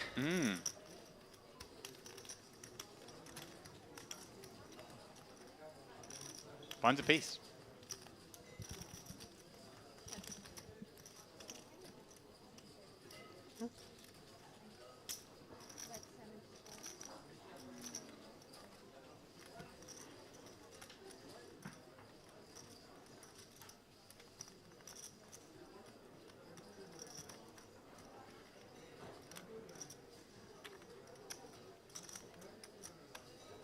Does bet around about a half pot. A little shade under.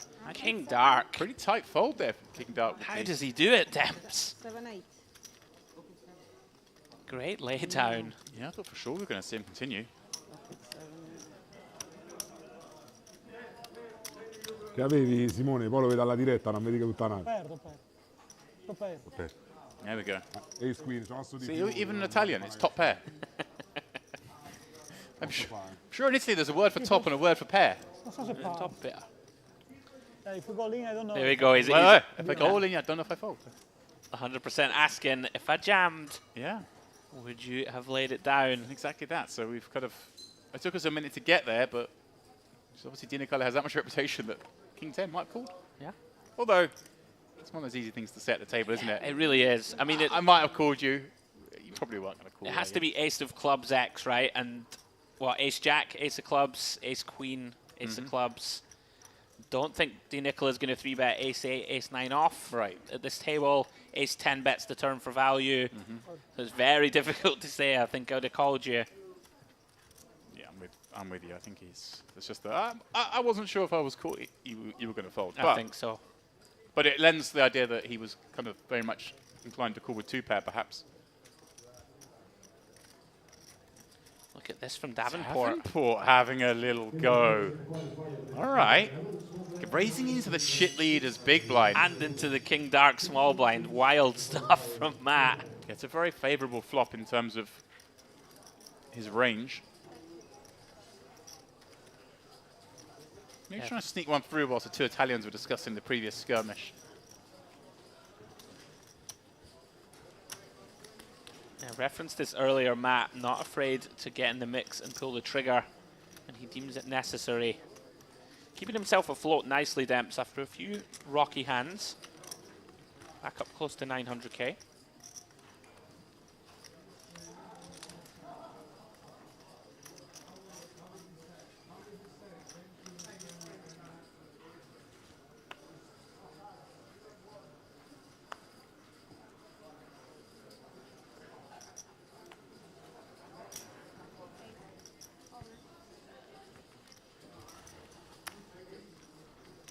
Here she comes, Demp. She finally found it. Oh, no. Wow. Krasinova does finally find it. Dreamy spot to wake up with ace-queen, but Davenport lurking behind with the killer of ace-queen. Yeah, we saw Matt fold 10s earlier, Demps. He's not going to fold this one. And it's too strong. Again, notice here, leaving one chip back. There'll be a pay jump at 26, I believe. See, this could be a double elimination hand. He covers Krasinova.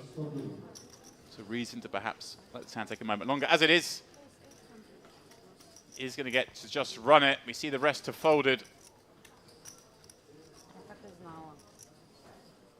Krasinova desperately in need of a queen.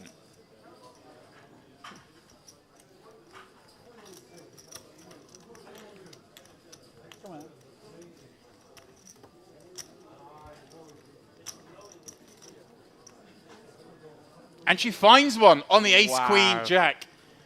Davenport, though, with a little extra equity, having both the gut shot and the live king to draw out.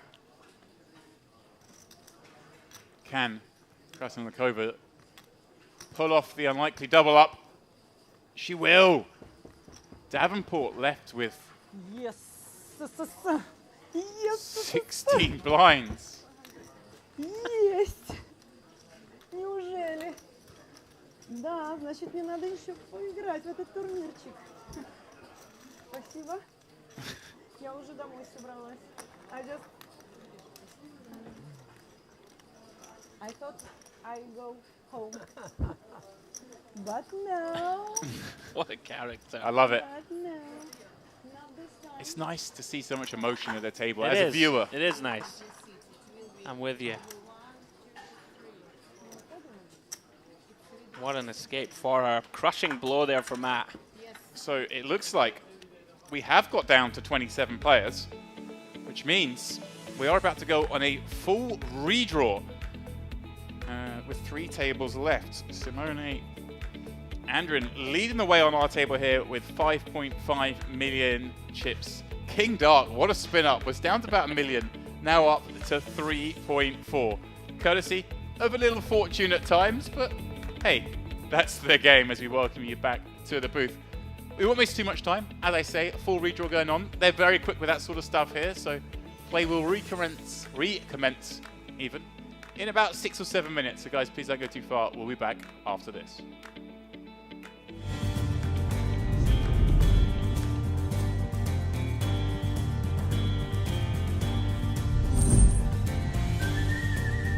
To play poker. Money. To ride a horse. Opportunity. For playing poker. For fun, to get money and to enjoy and experience. I think is making experiences. To get some wild.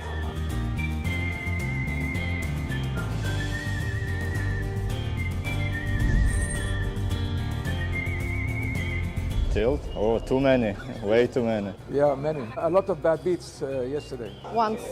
For sure once. The whole time, always on tilt.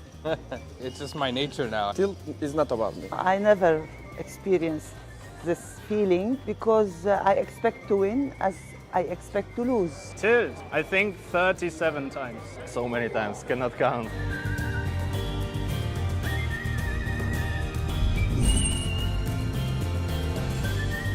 It's my first merit. I was only at the EPT before, so I guess this one. Yeah, they're all fun. They're all nice. Retro series. I guess each one is better than the last. Each one it gets a little better every time. I think the outfits are great. Actually, yes, Wild West. Merit is excellent in all concepts. I think I love all of them. I don't have a certain favorite. Gangsta.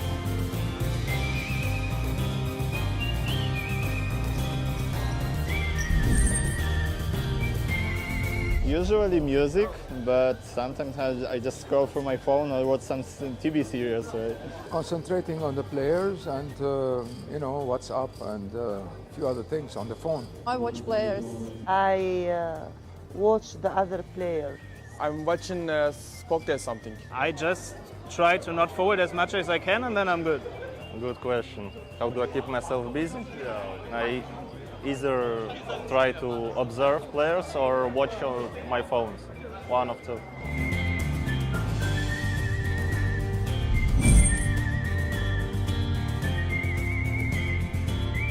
I guess Chief Matt, since it's my name. Laughing Arrow. White Sparrow. Chief drowning fish. Yusuf spinning flaming glass. Luna, the moon. The curious Torsten. Dimitri smoking fire.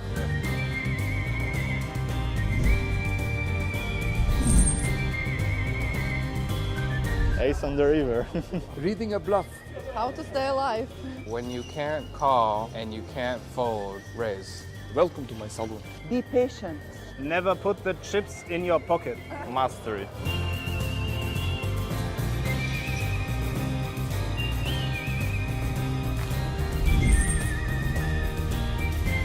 Clint Eastwood for sure.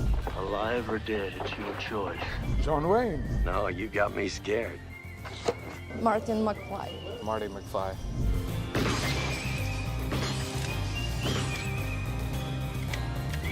John Wayne. Clint Eastwood. John Wayne. John Wayne.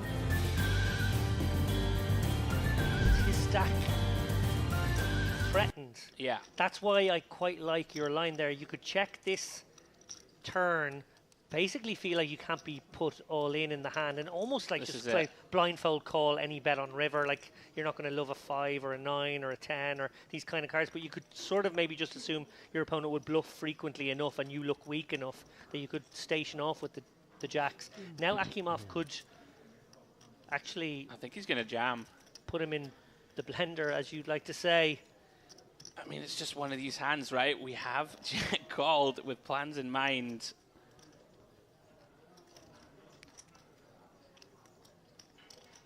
Into the tank he goes. It's going to be Mustafov just doesn't have any 6x in his range here. Yeah, and here it comes. Sends him in, and it's so... Wow, he fist pumps it off! Mustafov. Fearless. Absolutely fearless.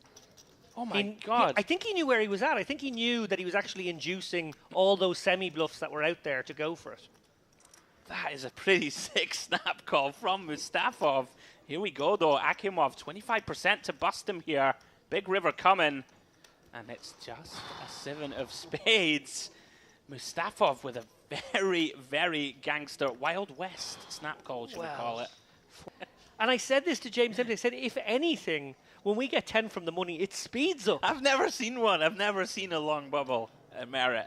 Part of the reason we love it so much. 55 now. 55 remain as JJ wakes up with 55. Again, this is so wide. It's just such a wide... He's 5x opening here. JJ with the pocket 5s. Wow. Do not try this at home. Such a challenge in the booth. I love it. Just like get hand after hand incorrect. Supposed to be experts in our field, Mr. Lappin. Well, I'm not studied in the 4 and 5x opens in these spots, I will admit. One thing I will say about this open size, it stops you getting messed with. Right? Oh, for sure. You know, like if someone wakes up with ace-jack offsuit now, I think very likely they just fold their hand. Whereas, you know, some of the big stacks might look to 3-bet a small size open. They're not going to 3-bet this, other than putting you all in. Wow. And even the 8s don't love This is life. gross. Yeah, this is gross. Especially the 8s who are also pretty short. You know, like these two stacks clashed. Akbas, who does cover, will be down to what, 4 bigs? 5 bigs? Yeah, I mean, readless, you know, of course, you alluded to this, David. They've been playing on the outer tables before coming on the feature. Readless here, I'm definitely folding my hand. But Akbas reaching, he calls. Can I just point out that I think over the loudspeaker it has just been announced we're going hand for hand. Accentuating the tension. I'm absolutely lost in this one. Of all the options here, I would have put call last. Yeah. And now the guy who's 5x'd with the 5s and has been flatted is now going like, oh no. Oh, what's happened? What's going on and the here? king, is the king jack going to get involved? It covers both. Jamming here as the king jack would be wild. If he jams, I'm leaving the booth and leaving you to it, my friend. This is pretty wild stuff. I think it also serves him well to take time off the clock. So if he is going to fold, a slow fold is fine. 55 left, 53, remember, in the money. Somehow, we've got 180k in the middle between pocket 5s and pocket 8s right now. Stack to pot ratio of just over 1. Well, It looks like we will go to a flop. This is the Western Series, and we are in the Wild West right here. JJ cannot be loving life. Big flop coming here. It's relatively blind. Wow, it's like the really Oh, unlikely it's the stop to and see. go. Wow, Akbas now deciding his opponent has... What is happening? Oh, and he snaps it off! Oh my goodness. What are we seeing on the direct bubble, I believe? And Akbas thinks he's dead here. This is a wild hand at a crucial moment of this tournament. I think, Andrew Headley, we are actually on the direct bubble. I think there is another hand on an outer table that has also gone right now. I think this is goodness. potentially the bubble hand. As you see the big blind's facial reaction, looked at both players in shock. We've turned over the hands, right? We have 5s at risk. Oh my goodness, the my pocket word. 8s have a sweat. Very nice card. Deuce of spades, turn. JJ, 23% to get there and survive. Can't do it. 3 of clubs, river. And Akbas there somehow makes the 8s work and gets a full double up, or just a shade under. He had almost the same size stack to start. By betting the almost minimum. It's extraordinary stuff.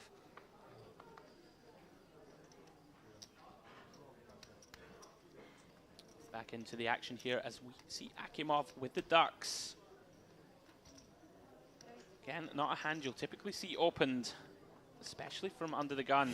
Akimov has shown himself. A very warm welcome back to the Merit Crystal Cove Hotel, Casino and Spa here in beautiful North Cyprus. The sun has certainly gone in, but the action is picking up pace here with just 3 tables left. We have had a full redraw and it looks like we're following the chip leader, Andrian, bringing his 5.6 million back to the feature tables. Somewhat familiar faces in the mix as well. Well along the way back at the feature. We saw him last time out back in December. Albakir is rejoining us as well. He was on that last table, as was Matt Davenport, who is propping up this feature. Ramez Haddad as well, a regular that was on the stream earlier, also finds his way here. But look at the bunching, really, between all the players on this table. It's getting pretty snug. Not too important now with 27 left, but if we saw this sort of make up with sort of 16 left, it would be a very different story, wouldn't it? I mean, that is obscene. Andrian, 40% of the chips in play. Not something you see often, you know, with 3 tables left, as you just referenced, Demps. He's going to be looking, you would imagine, to continue motoring forward. Yeah, 5.2 million. A lot of artillery to be working with. Yeah, I mean, he has just over the average for the final table, of course, with 44.6 million chips in play. Every tournament here starting with 100k. Arugulu is wearing is that like a Longhorns cap? I don't know if it is, but he's leaning into it. He's the first person I've seen kind of go for the Western theme. We've got like a little lumberjack shirt there that could just about fit into the Western motif. It would need the neckerchief. Complete the ensemble. Round to Gu in the cutoff. We saw him earlier, Demps. Plays very well, very considered. Takes his time. Recognizing here that Matt, so shallow. Don't mind that fold. Wozniak, though, not going to fold King Queen suited. Peels the button.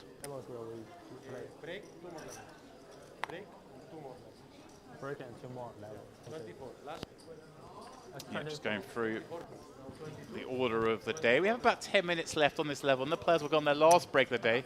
Going to come back and play just 2 more hours. So a pretty short day for everyone involved. Yeah. And then, of course, we will return tomorrow and play down to our champion as Davenport finding a flop that may help decide his fate in this tournament. Yeah, big moments incoming, Demps. Matt, with that middling ace, is it just c-bet this one? Is he, I was about to say, is he the stack depth where he's just like, well, if he's got a better ace, then I'm going bust? Probably at this point. So looking to perhaps find a way getting more chips in the pot. You were motioning towards perhaps checking with this one. I'm curious to see it go either way. Oh, wow. Wow. GG's. Is it GG's, though? I'm trying to think of bluffs our opponent would have now. Some 3s and 4s. Well, pocket 6s. King, Queen, King, Jack of Diamonds. These yeah, kind of yeah. hands. Gonna have these. Yeah, all those pocket pairs potentially. But those probably don't bet here. I think you're leaning more towards the... Yeah, Davenport, of course, when he's checking, is just hoping it goes check behind. He's going to feel warm and fuzzy inside. Sure. When he faces the 100k bet, things get tricky. I think we're going to call and decide. Don't think there's much merit to shoving here. Just going to fold out bluffs, as you suggested, Demps. Yeah, certainly have to call here. Not least because, hey, you can make a boat some of the time. Exactly.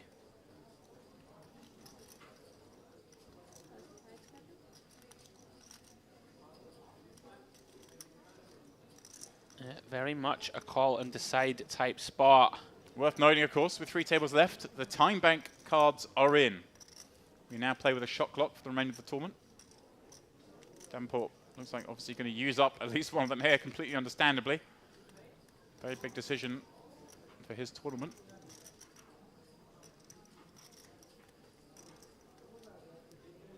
And the longer he thinks, what is he thinking? I mean, it's one of these dempts. If you do take out those sort of Broadway diamonds, the spot starts to get really grim. You know, if you think our opponent just has mostly flushes, the occasional better ace-X. Can you really fold here for 100k? It would be though? sick to find the turn fold. But that must be what he's thinking when he's thinking this long. I think so. Can't be anything else. Yeah, I think we got to call. Oh, he's going for the check raise. Okay. Leaving 1 chip back on a pay jump bubble, of course, with 27 left. Everyone guaranteed 5,090. It's 58-15 for the next payout. So he gets the sort of semi-bad news that he faces a snap jam. We'll just take as much time as he thinks right with this final chip. I imagine probably not burn another time card. I don't know how good a view he has of the other tables, if he can see there's a big hand going on. It's a little difficult from up there on the feature. Yeah, I think a bit of a misstep here from Matt. I mean, you might deny equity dempts to like a pair that has a spade in it, right? It's maybe what he's thinking. Just thinking in terms of mostly just deny bluffs and run into better value when we jam. But if you think your opponent's not going to follow up with another bluff on the river, then perhaps that's reasonable, right? Because you don't really get more bluff equity. Sure. Let's see. Three. He's paying out his time bank cards. I think it'd be wise to obviously make sure he keeps a couple back. Yeah, in case we find the spin. We've seen it a few times here at Merit where players have run out of time back cards, even on a final table.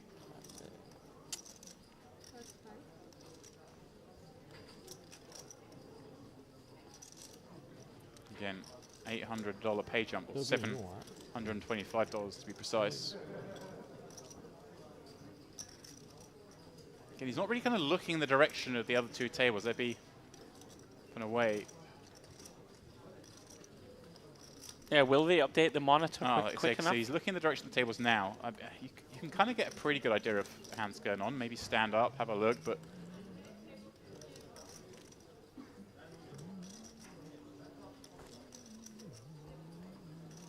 I'd certainly want to leave at least a couple of them back. The replenishing happens, I believe. If I use it, I've got 30 seconds after this. Right, when I use this one.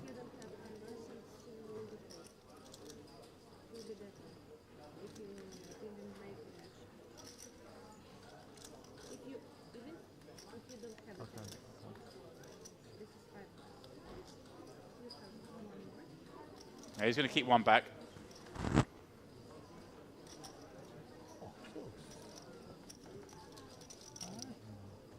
Can get their dempts 1 in 4 times. Yep. Or so.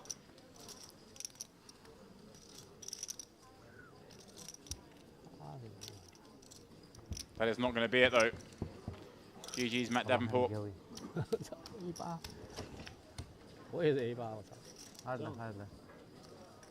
And, well, we are through that pay jump by virtue of Matt busting. 哦，花已经到了是吧？我以为是抽花，我操！ I can only assume the conversation going on there is, why did he take so long? Can't understand the language, but it was, I assure you, for the pay jump. Yeah, very tough spot there for Matt. Regardless, Demps, I think, if he calls turn or not.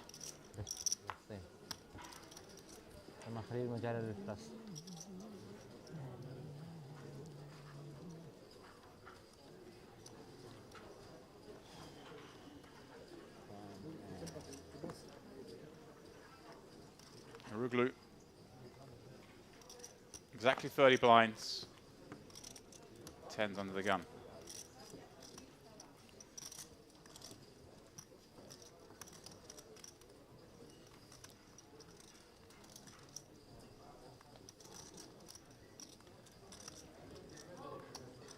Very considered open, taking his time.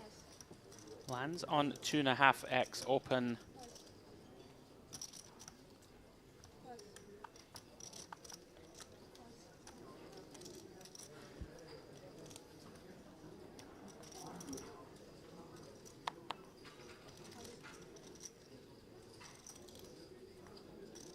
Andrian here, ace queen off.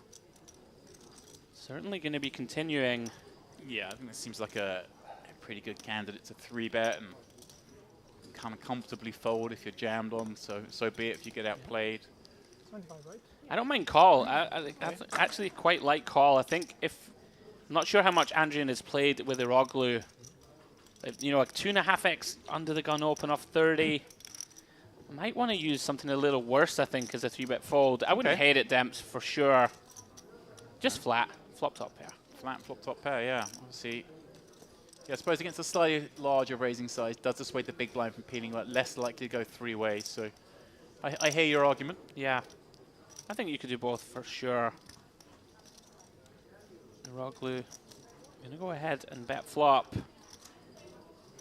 Let's have that 10 of hearts working for him. Andrian content to check call. We'll be very happy to see that turn card. Yeah, this is interesting. Iroglu, of course, blocks the nuts. Does have the type of hand that could consider bluffing. Target a hand like King Jack, like a suited wheel ace. Yep. Can put a lot of pressure on. Gonna take the free one. Ooh, wow. Well. It's all Andrian. Aces full. Backdoor club's complete. Interesting now if he decides to go for sort of check raise, or does he just go big himself? Yeah, I think these spots very difficult, I think, when your opponent bets and checks back. I think it's quite unlikely that they reopen the action on this specific run out.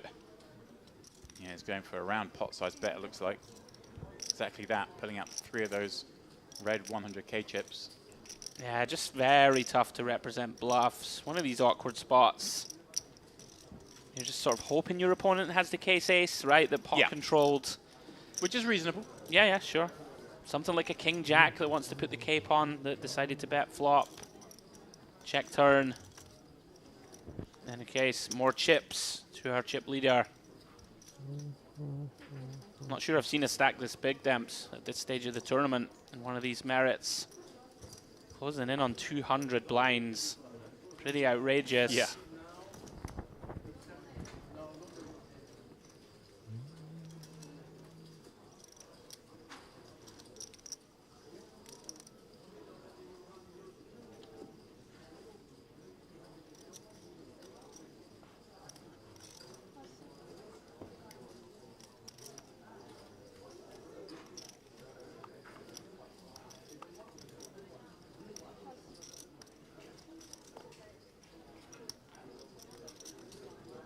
I was just having a little gander at Aaron Iroglu's hand and mob entry. Not a player I've seen before. He has a couple of, literally 2 caches, both in this room, and spread out over time, one in 2021, one in 2023. So I assume probably mostly plays cash. But I just saw his demeanor at the table there. I was thinking, this guy looks like he's someone who spent a lot of time at a poker table. Yeah. And I was expecting to see again, like we've seen some of the other players here, a bigger Palmeiras than just the 2 caches. Interesting spot here. Andrian opens with the King Jack. Daban content to peel the small. I like this a lot. Not really a hand that we want to 3-bet fold at 40 blinds. It's going to do very well against the chip lead open. Let's just call. Wow. There we go. Daban with nut clubs. Andrian with the top pair. And now Daban elected to play this one passively pre. There were other avenues he could take. Yep. And that is the case again here, but Andrian checking back. Oh my goodness, this turn card. And look at this swift check again from Daban, sitting there with the stone cold nuts. This could get ugly, Demps. Andrian with the King of Clubs in hand. If he is met with aggression here on the turn.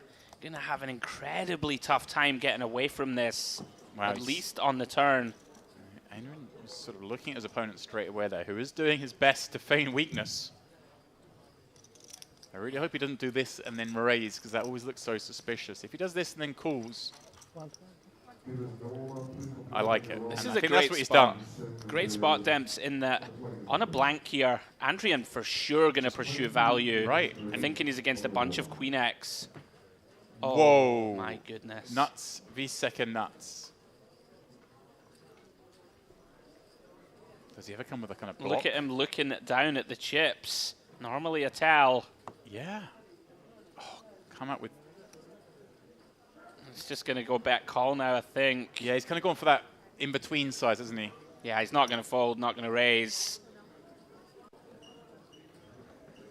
Well, I think Andrew will look at that and think, I could have lost a lot more chips in this pot. Absolutely. By virtue of himself having checked back to flop. And that is our last hand of the frame, I believe, Dan. Wow, sad times, but a good one to end on. Simone Andrian losing that pot, but still retaining the table chip lead. Emrah Daban moving up into second place, courtesy of that turn flushing. What was a cagey one? Could have gone very differently, that pot. But it is now, of course, the final scheduled break of the evening. The players popping off for around 20 minutes. As they do, we'll bring you back to the booth, James and Andrew here. So the end of your stint today. A short day. Just a warm-up, if you will. Oh, very nicely done, my friend. Yeah, a nice short one for us. We did mention, you know, the winter time field slightly smaller than usual. And yeah, one more 2-hour stint to go. We're back here in the booth tomorrow. I'll leave you in the very capable hands of James and Mr. David Lappin. Yeah, David will be coming back in with myself in, like I say, around 15 to 20 minutes. So guys, please don't go too far. We've got 2 hours more of this warm-up to go tonight.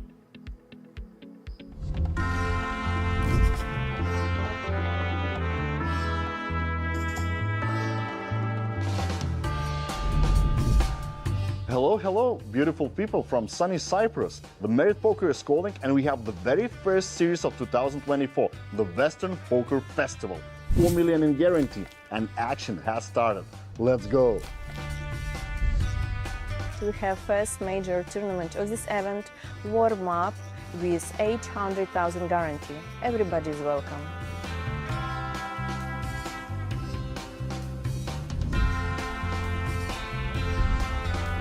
The Western concept is fabulous, if you ask me. The costumes, the organisation is first class. I play in many casinos around the world, in many poker rooms. I cannot find best organizers here. Dealers are too much professional. The director of Texas, it's incredible. She knows how to organize and to bring people from all the world. Merit, it's #1. All the series that you do is just so well organised, so I'm happy.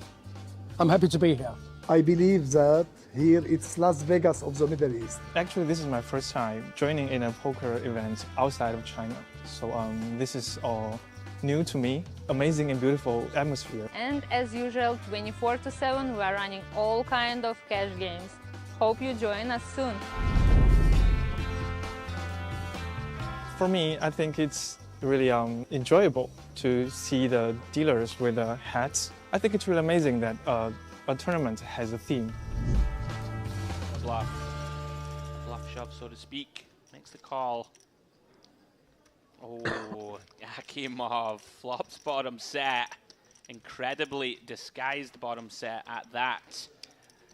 Now, given that all of the overpairs to sixes almost certainly shove pre, does Akimov need to let a card peel off here? A Broadway card, you know, will be the kind of thing he'll be hoping for. Yeah, I do think you have an incredibly invulnerable holding here, David. I agree. Although we are going to have some continues, right? I mean, the small blind is not going to hit this board, as you've just suggested. So if we have, you know, some of the weaker parts of our range, right? Like a, you know, Queen 10 suited type hand that just wants to generate a fold from some king highs type holdings, does decide to come with small bet. Yeah, and the beauty of small bet is it's not much different to a check. Right. Capiello's got the ace high, which could be good. He's got the backdoor clubs. Absolutely. He's got 2 overs. Oh, my goodness me. Here we go. 7 of clubs on the turn. I mean, this is working out like a dream so far for Akimov. Very easy spot now to just bet turn, set up a river shove. Knows he's going to get action from all of those backdoor flush draws. Going to get action from heart draws. Going to get action from traps. You know, if Capiello did decide to peel pre with a hand like aces or kings, never going to fold. Don't think he's going to have too many turn folds. No, and Akimov very happy to massage this pot with a small bet, and I like it because in most worlds he's actually invulnerable right now. He's 100%. We see that Capiello has one of the few hands that does actually still have some equity here. Question now is, does Capiello turn his hand into a semi-bluff, or does he just flat? I feel like he just flats because the ace-high can be still good sometimes, and his equity's in a couple of different places. For sure. Yeah, I tend to agree. Getting a very attractive price. You know, the one frustration can be if you just call and it bricks out and you lose to perhaps a slightly better ace. Yes, the ace-queen that just decided to fire another little tiddler. Here we go. He's going to turn it into a bluff. Well, he's going to have to get there, David, because it's going in. Yeah. Here we go, guys. Capiello going to take his time here because we are on a ladder jump. He's probably going to... He might even wait for the clock to be called if he's that close, and, you know, as well he should. Oh, no, here we go. Calls it off, as he should. Not dead. 16%, David. 7 outs once. Looking for a non-board pair club. Big pot here, 720k in the middle. Can he get there?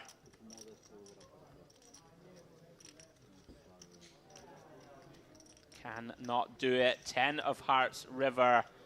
Unlucky for Candido Capiello. Saw that extremely creative 7-high bluff just a few moments ago. And Akimov picking up another big pot, back over 2 million. 0.8 million in live cashes. And there is Matt he gives it your in the screen right there. He gives it, the cards go in this box today, that old trick. Come on now. They all know. He didn't really, did he? He did. Oh, Matt. He's trying to get all the moves through. Well, right off the bat, El Said here, very short, James, dealing with 7 bigs.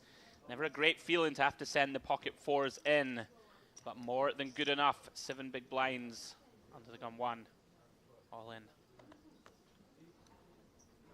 Yeah, I'm just hoping to get this one through. Of course, there are some dreamy scenarios.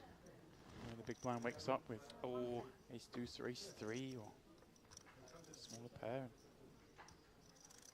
This is not the dream scenario, James. Di Nicola with that monster chip lead on the table. Gonna look him up. Pocket 6s. There is the hand that may have given Saeed the spin. Instead, it's bad news up against the superior pocket pair. Yeah, very bad news. I think we did see 1-4 folded, James. Also, a little does El Sayed know. Drawing to 1 out.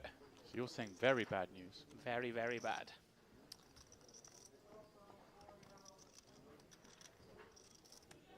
Queen 9 trade. Makes no change to this one. El Sayed, like the rest of these guys, is inside the money, but is going to need to find a miracle to get any further.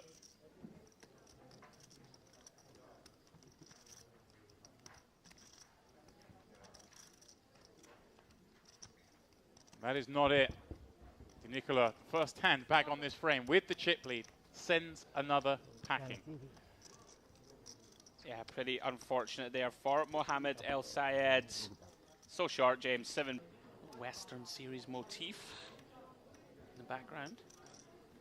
Been watching those animated crows flying flying close to the windmill. No. They've not struck it yet. I wanted it to hit it in like a puff of blood. Oh, here we go. Here's some blood. Di Nicola popping it up with deuces from +2. Wow, look at this. Cove even. Christ. I just had my coffee. 12 blinds instantly in. But the speed it happened really has to concern Davenport here. I'd be very surprised if he continued in this one. Yeah, I think this is a pretty awful spot in the long term for sure. Di Nicola, interesting. Opening more than 3x. I've seen him have to raise folds 3 or 4 hands in succession. Perhaps a little adjustment from him, Trying to put a bit of juice on it. Hasn't got the job done. It's a curious point. Sorry guys, I'm getting some bad spots. So. Very interesting, honest declaration from Matt. Yeah, mix the fold damps. I think I like it. I like it. Yeah. Very nasty spot now, right, for De Nicola, having committed to over 3 blinds already. Yeah. Here we go. Okay. He's racing. Gonna spin the wheel. Small pair. Nice. It's a flip. I wish I win. Russell in the Cove. Honest, at least. Loving that. If nothing else.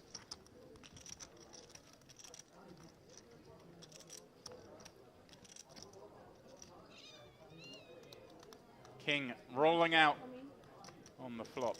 She correctly deduces. It's a nice flop for her.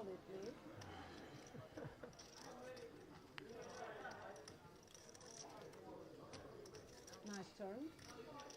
Our job is done. Doing our job for us, Damps. And a nice river. I hope Aaron Rob looked at the man who just doubled you up. Like, that was fun, wasn't it? You have to, right?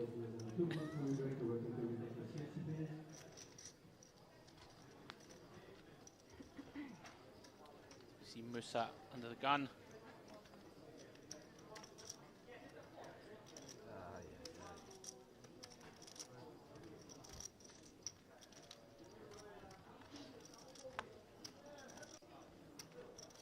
Round 2 King Dark. Waking up with a premium. You're lucky that Ace Queen of Diamonds in the cutoff. Lucky that he made it the size no, he did. but you must. Very big open only 300. Damps. Yeah. Shade under He's 4x. made it 3x. Yeah. What did you have? Tens. Oh. It was nice for me. Yeah. Why 10 came? Of course, because king on the flop. It was king on the flop. Well, a rare open for King Dark Ten is going to be met with a lot of resistance No. for that 4x you mentioned. Good for. Well, I'm not sure now. Big Obviously, I trouble know the hand. brewing. I've got to move in. But for me, it's good. I'm sorry? Your tens for me is good. Korkmaz here, 40 bigs deep. Wow, he's decided just to rip it, Damps, for the 40. No induce. I think maybe just thinking, look, King Dark doesn't really ever open Right. with a raise, so I think he's just never folding. And he's right in that assumption. Yeah, if that's what he's arrived upon, then I like it. Yeah, snaps it off, Damps. All of a sudden, 2 million chips in this pot.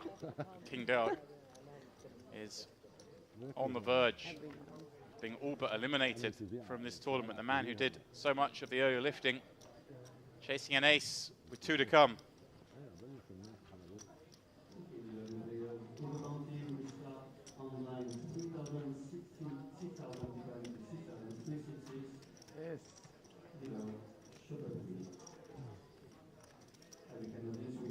And an ace on the river it is! Oh my goodness. For King Dark, the fan favourite, catches a miracle against Korkmaz. Crazy ace on the river. They will count this down, but according to our counts, Yesterday 3 times. the players on this table, we just saw the ace-9 not go open. I would definitely be leaning to playing a little bit tighter because when we want the pots to be big, we've got customers. Just play a little snugger. I'm with you for sure. I think we want to play very cautious opening pots at this table. Well, here's a case in point. I understand why Matt wants to open this pot with Queen Jack offsuit, but I may shy away from this. Yeah, I really think that's pretty astute observation from you. Going to be so difficult to just raise and take, I think, at this table, and out of position against a lot of wild cards. Interesting that King Dark, he plays very, very fast. The first time we've seen him tank call, I think if you're perceptive at this table, you think it's not a hand that he's thinking about folding. It is definitely a hand he's thinking about 3-betting, as it is Chelik. Perhaps with a reprieve, a very easy spot to jam over all this action in front of him. So he didn't take the spot before with 10s. Yeah. Does take it this time with Ace-King.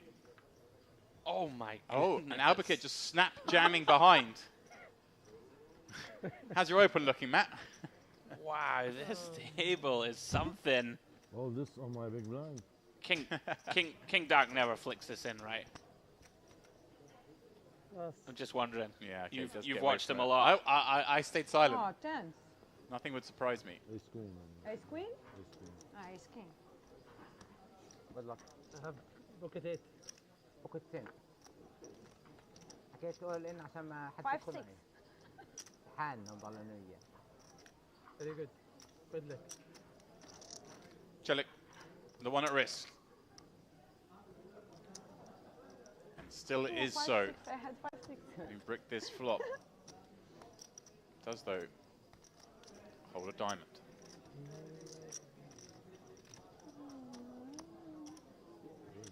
What would be an increase in ounce is not in this case because of course the 10 would give Albakir a full house on this paired flop. No king, no So just needs to fade the original outs. Does so. Albakir gets more chips. Celik That's why I folded ace queen. is out. And I'm not wishing ban this on Celik, but for our personal entertainment in the booth here, I'm very happy that Albakir's got some more chips. Cashes, going back a couple of years, are all in sort of sub $1,000 buy-in events. He had a fourth and a second here last time out in the Gangster Series, but it was in the Turbo Deep Stack and the Deep Stack Bounty, the smaller events.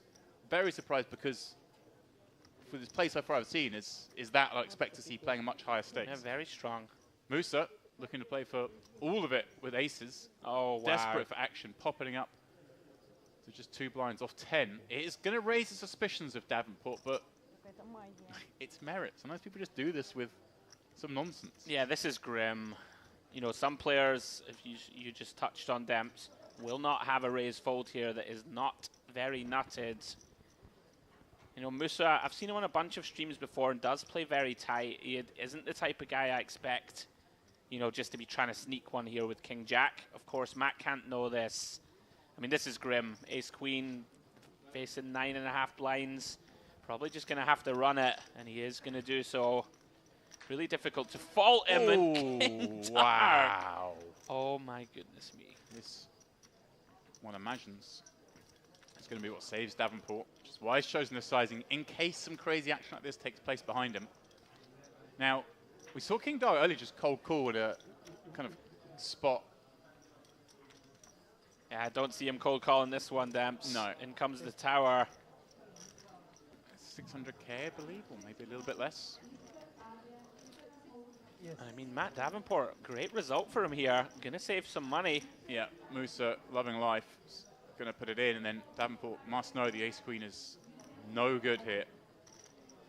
Well done, Matt. Aces v kings. The only silver lining for King Dark is this is against just a 10 big blind stack. Could have been so much worse. Absolutely. If those aces were dealt 1 seat over, Di Nicola's seat, we would have seen a near 5 million chip pot.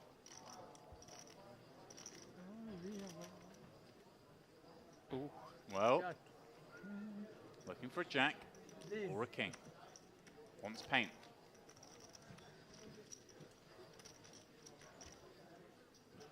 Finds paint. Oh, wow.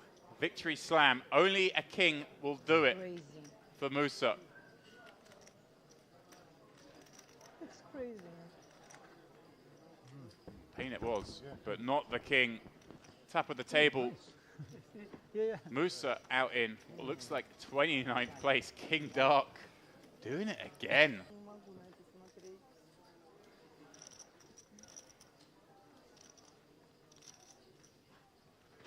Action folds round to Basta.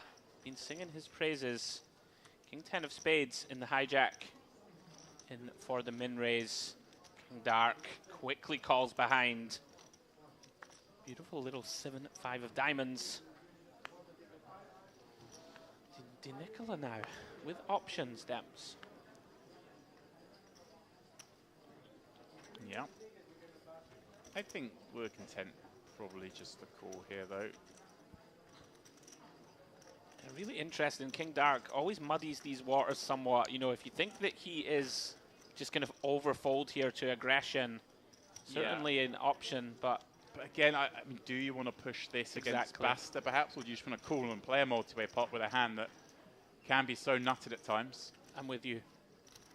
Light call. If the tournament was a much tougher field, I could see him taking the spot. But I think we're gonna get it here. Just give it time. Basta with a gut shot. King Dark with the flush draw.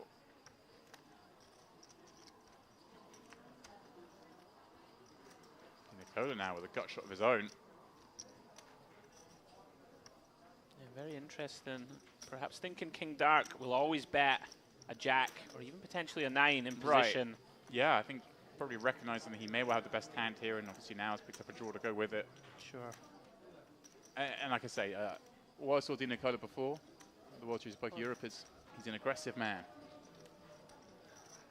It's going to be met with a call from King Dark. 3 of diamonds would be a car crash. Wow. 6 of diamonds. Di Nicola perhaps recognizing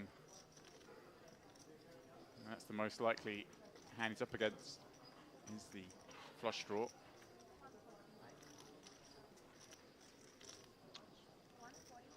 Such a tempting bet size.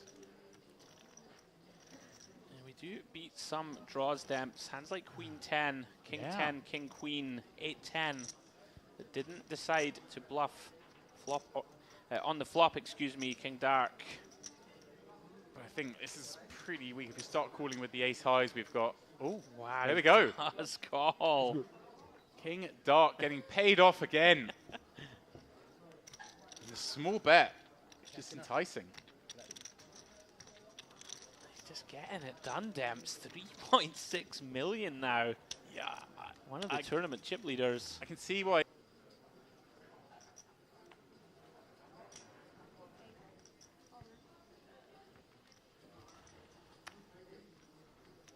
Here she comes, Demps. She's finally found it. Oh, no.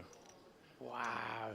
Cove does finally find it. Dreamy spot to wake up with ace-queen, but Davenport lurking behind with the killer of ace-queen. Yeah, we saw Matt fold 10s earlier, Demps. He's not going to fold this one, and it's too strong. Again, notice here, leaving one chip back. There'll be a pay jump at 26, I believe. See, this could be a double elimination hand. Others pressing on Cove. And a very warm welcome back to the Merit Crystal Cove Hotel, Casino and Spa here in glorious North Cyprus. Not so sunny at this hour though, although it has been a beautiful day. And speaking of the day we've had, welcome back to Mr. David Lappin, of course, as we look to bring through the final frame of the day. What is such a short day for us? Yeah, it's ended up being a short day, I suppose, a function of the fast bust outs and also, yes, a slightly smaller field than we sometimes have for this warm-up event. I'm really interested to know now, you mentioned there the sun had set, but obviously under the light of the moon, sometimes things can get frisky in this poker room. I was sure you were coming in with some sort of Western reference there, and well, maybe you did and I didn't get it. Maybe it went over my head. As they often will. Okay, it did. Okay, all right. I need to brush up on my Western knowledge. Carry on, as you were. 27 players remain, I believe. So you guys went on a little break. 26. Just before, so you did lose a player. Interesting, okay. Matthew Davenport busting out in 27th. Oh, it was Davenport. I was about to ask, how is Mr. Davenport going? The only representative, I think, from the UK left. Oh, there we go. Well, he's no more. We hardly knew the... Probably playing the high roller right now, if that helps. That has just kicked off for those interested. For those in the property, twiddling their thumbs and wondering what to do, go play the high roller. Look at this chip lead, though, we have for Simone Andrian. 5.3 million chips. Average for the final table here with 26 left. It's going to kick the blinds up to 20k, 40k. Here's Emre Deban, hot on his heels. The very last hand before the break, he played a hand that he may would have doubled up against Simone Andrian. It was kind of a coyly played button versus small blind. Very interesting hand, and I think Andrian, although he lost it, is going to feel pretty happy that he didn't double up his man. But other than that, we only played a couple of hands with these guys, so a lot to be discovered, shall we say. We know Albuquerque is the kind of outside of the box, shall we say, player. Somewhat looser than the most. Not quite the King Dark level, but not far off. And King Dark, I assume, still in the field somewhere? He had a wonderful spin up in the last frame. Okay, great. Came to our table with about 1 million chips and left with about 3.5 million. Oh, wow. So he's right in contention. Oh, now. yeah. My goodness. But yeah, Simone Adrien obviously got on the right side, made that big hero call against Justice Health on the outer tables about 2.5 hours ago, and that was an enormous pot. Health really put him in a difficult spot. Because we know that he got there, the first tranche was obviously aces v kings, just being dealt the best of it, right? So that's how he got the next one, was it? So he's done it both ways. The kindness of the deck and then also his own skills. Yeah, he got put in a very tough spot with an overpair, but against a player who was willing to put him to the ultimate test, who was polarized to bluffs or hands that were better than pocket kings in that example, and yeah, he made the big call. And more important stuff, in the last 2 hours, how many buffets have you visited? I have to confess, hello. I'll tell you in a moment. Wow. How much? Oh, sorry, 25 blinds, okay. Abakir just going after that button open, seems pretty reasonable. Yeah. Well, we get a countdown here. I will inform you that I was at the same buffet twice. I left the buffet to come back to only find out that I was being sent away again because you guys were on break, but not the break. So off I scuttled again for, I'm not going to lie, a little creme caramel. Fancy. This always feels grim, doesn't it, when you're dabbing? You get such a good hand like Queen Jack suited on the button, you raise it up, you're thinking, oh, worst way, I should be able to see a flop against the big blind, and instead they just drop the hammer on you and this hand gets torched. Although, he's still thinking, with time banks in play.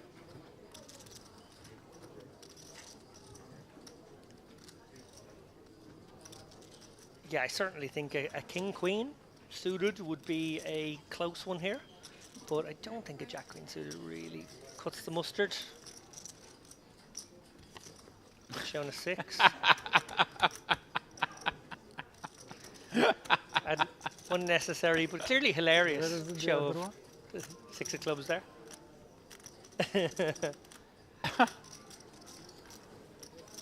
That's amazing.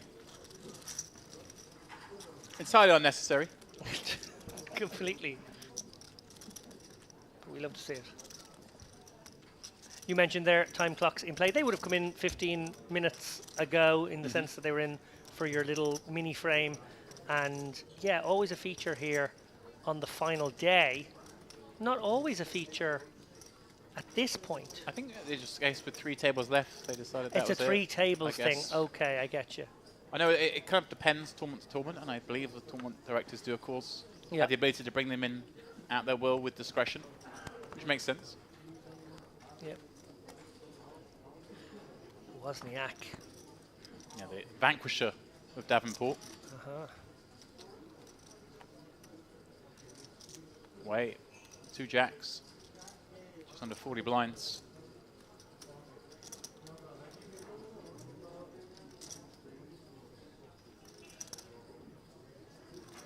Long way, of course. No stranger to merit, as is often the case here. Would you look at this? We are in for a big pot here.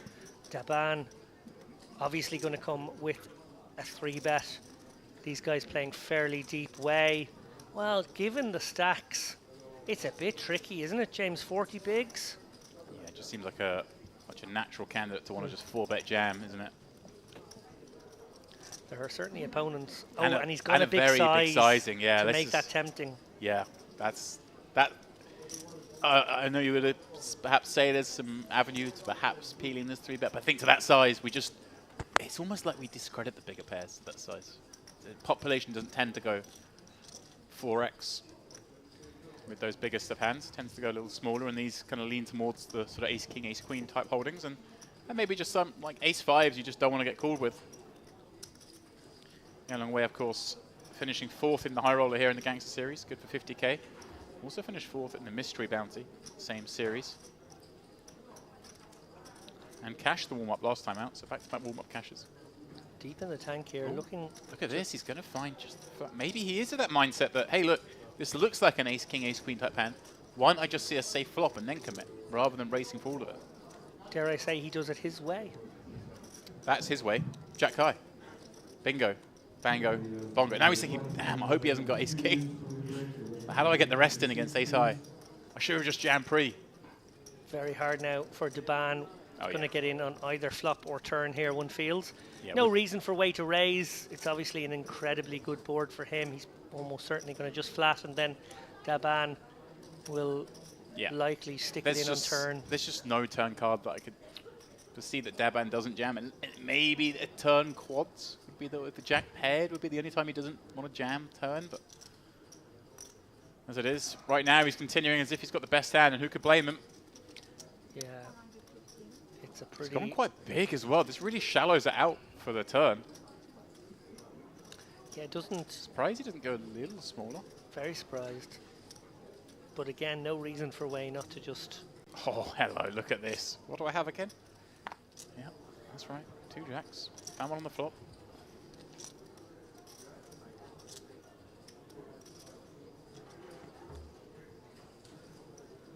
So, Way proceeding like he may do with pocket 10s.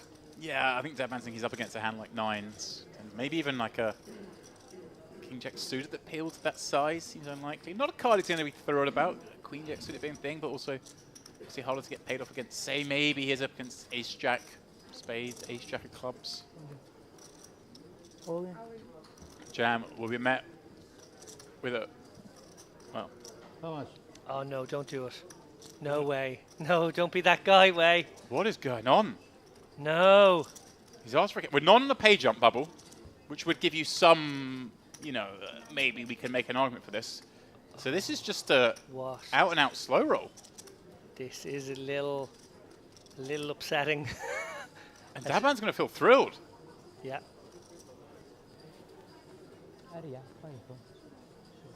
Oh, don't slow. He's waited longer.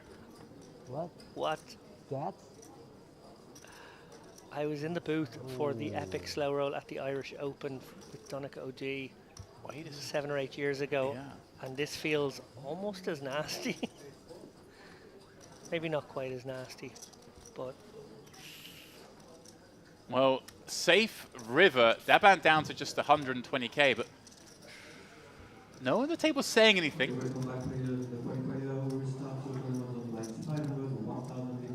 It wasn't an egregious amount of time, but the old how much is it? You know, maybe he's going, well...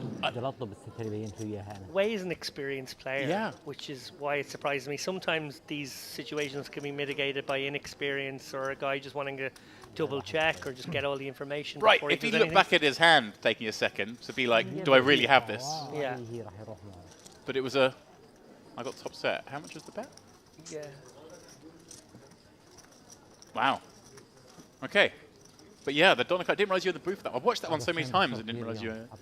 I'm the person who stays mostly quiet compared to my co-commentators that day, but does utter the phrase when there was finally a silent moment. I think Andreas is about to be taking up the mountains. It was a crazy... Was it... Did he have... Was it actually the pure... Was it aces or... No, it was the flopped nut flush. That's right. Donncha had 2 pair. That's right. And Gans had the king queen or the king jack of diamonds for the nut. Was it like ace 5? Ace 6 something, yeah. Donncha had the ace 6. And everyone at the table celebrated when it paired up. And incidentally, it was also for like 3 more bigs. Right. It was like... What was the... Beyond Was there any sort of explanation given? There was, and if players are out there wondering what a slow roll is, well, they just saw one, but they also could watch this one, which is rather epic. Yeah, this was slowish. It wasn't... Yeah. If he'd burnt a time card, that would be like sand in the face, wouldn't it? It really would. The explanation was inexperience in this instance. Gantz was quite open in explaining that what he thought was happening was this was like an epic cowboy moment where he would increase the tension and all the family would be watching at home and he would slowly turn over the cards then to reveal the winner and everyone would be going like, oh wow, that was amazing. And people are like, yeah, that's not how it really works. Okay, but... Yeah. I think I'd imagine on a list of people who are likely to get slow roll. Donegal would be towards the bottom. Yeah. Yeah. And no spoilers, but do check that handout and watch till the end.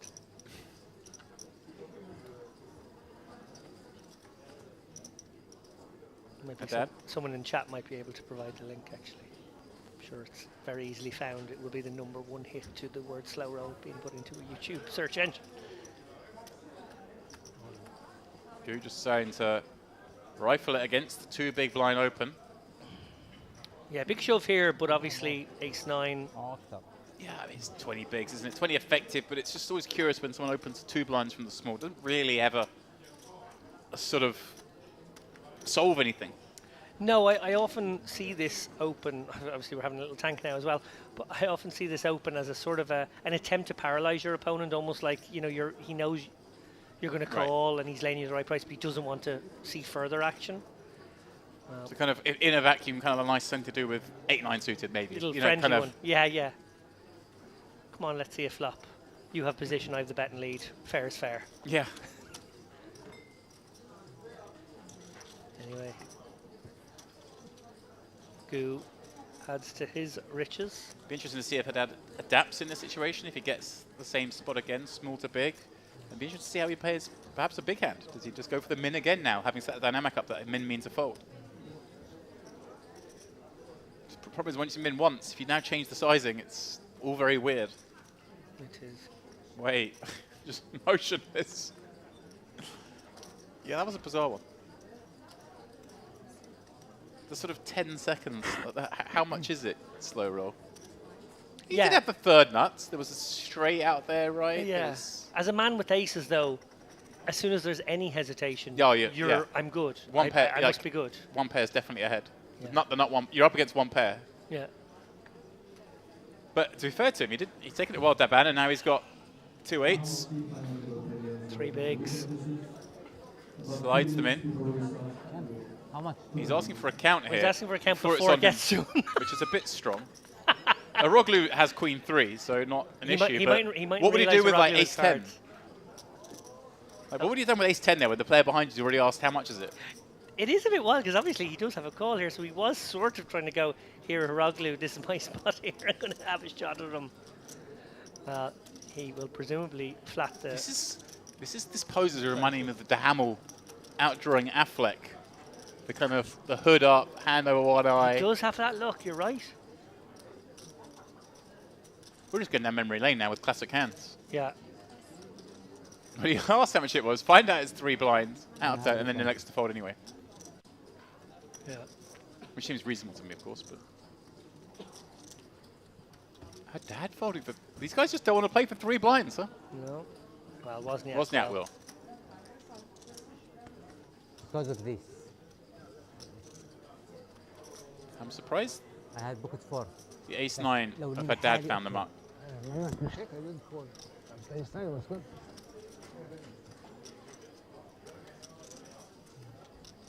Not usually in the booth rooting for someone, but I feel Daban deserves one little go. Oh, I'm funking for these 8s. Oh, too good. Well, it's never easy.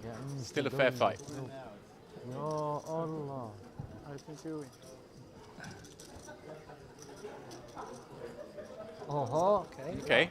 A club would be an interesting one. Ace coming. Ace-9 or club for a chop. The last thing the bad wants is a chop. Oh, for goodness sake.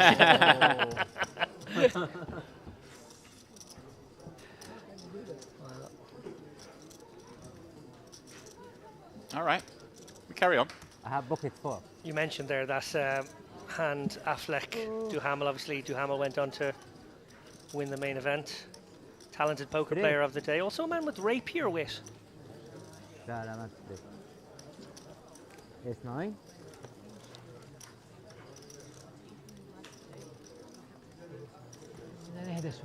Yeah. If I make day 4, I don't have to play higher order today. I can make the move tomorrow. Okay, great. Thank you. The rapiest.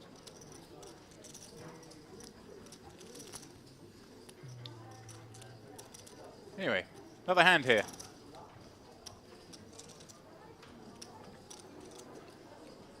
You told that great story about Matt Affleck in the Rio, or I suppose it wasn't the Rio anymore, it was in the Horseshoe last summer. Yeah, we were watching the hand on repeat on the big screens. I was filming everyone at my table's reaction to the hand, because we were in a bubble at the time in a big field event, so it was sort of play one hand and wait 10 minutes. And it fell at the perfect time for us. I had everyone cheering, watching it, going, "Oh, watch this one!" Everyone's cheering. Sent it to him. Unbeknownst to me, he was actually, Affleck was in the same tournament as me, in the room, watching it himself.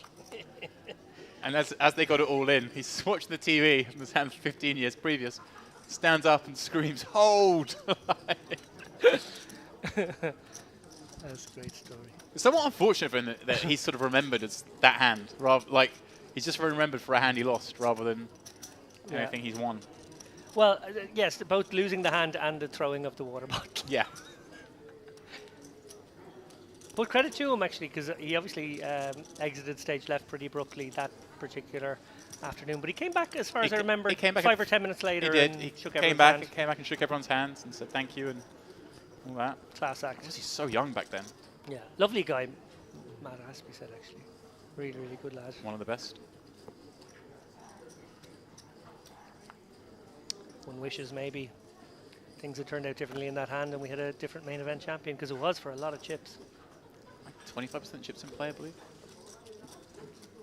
Millions in equity. Sliding doors moments.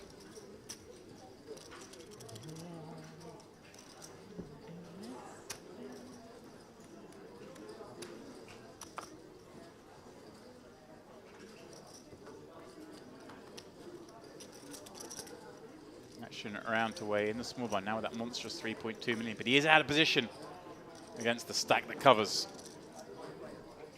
These spots may get very interesting as we progress through the rest of this evening. These two players so far out chipping the rest. See how line Andren would look to get. This Jack 6 is certainly one, if he's looking to be very aggressive, would fall into a raise, but normally I think finds a check back, right?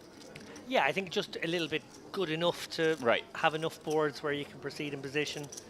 Maybe the Jack Deuce becomes a bit more tempting to just use in that fashion. As we see here, Way is definitely flop best. One card is enough right now. Andrian with the gutter ball and backdoor diamond draw. Not a great diamond draw, but it is a little something something.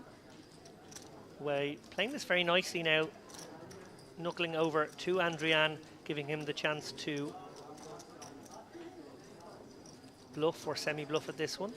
Andrian may not be done with this hand yet, although Jack High can be good, and I suppose that's probably in Andrian's mind. He could be up against a 9 high and 8 high, and maybe has enough showdown here. Way is going to pursue value here, target a 10 for this size. Also possibly induce at this size. Neat fold by the Jack High. He's flashing it to his neighbour. Oh, do you think that's what happened? Yeah. Little Yeah, just for you, sir. There's just the for tap. The tap of the chips. You know, just showing the person you left who's got a lot of chips, hey, I'm going to play this honest. Yeah, let's keep things polite and civil here. Right. We might be sitting together in an hour and 40 minutes time. There will be. Oh well, maybe there won't actually. Sorry, answer me that question. Redraws has been done, so there shouldn't be a redraw. So there won't be tomorrow. a redraw tomorrow. Okay. I mean, I'm not sure exactly the process here, but that's what makes sense. I think generally, if you've Sure, just done a then you redraw, you're in the last 3 tables. There's no need to do another one because there is one at, of course, at 18. So. Yeah, that does make sense actually. I like that if they're going to do a 27 and an 18, then it doesn't really matter when the day kicks in. We see there, bottom of the table, Daban, poor old Daban, very unlucky there, having his aces cracked. He's got 4 big blinds and a dream right now. Got 1.5 starting stacks. That is a nice way to look at it. But he is deep into the money, so things are good. Yeah, he's probably banked himself 2.5, maybe 3 buy-ins. Let's have a look here with 26 remaining. You're guaranteed 5.8k. There is actually a pay jump at 24, so we are on the incremental jumps at this point. Yeah, not jumps that you're going to put into your considerations unless you're sitting right atop of one and you can take a 30 seconds while something happens on another table. Here you go, that's where we are now, because we're down to 25. So the next jump is at the next bust out. It's worth $800 and a little bit of change. So yeah, as you say, it'll just mean you take the 30 seconds before going with it.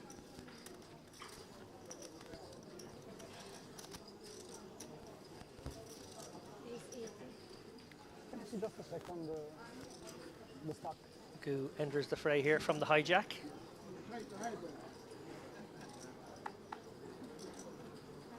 He's going to get through the two big stacks to the very small stack of Deban, who probably has to just commit.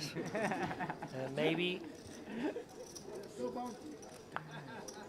does let it go. So I was going to say maybe we'll consider that pay jump to be quite valuable now, given his predicament. I think I would have stuck it in regardless, to be honest. You're looking for plus EV spots, and you get amazing ones when you're really shallow. You know, you can get your chips in behind maybe a raise and a 3-bet, and then you create an amazing spot where you can quadruple up. And you know, there are merits to that as well, but you know, just calling it off there and hoping to have 35-40% would have been kind of nice. Yeah, I'm with you. Maybe get going. Nice. It's beautiful. I do gather that Albakir is not a professional singer. Well, I was not going to make that presumption. I've had it confirmed. Oh. From?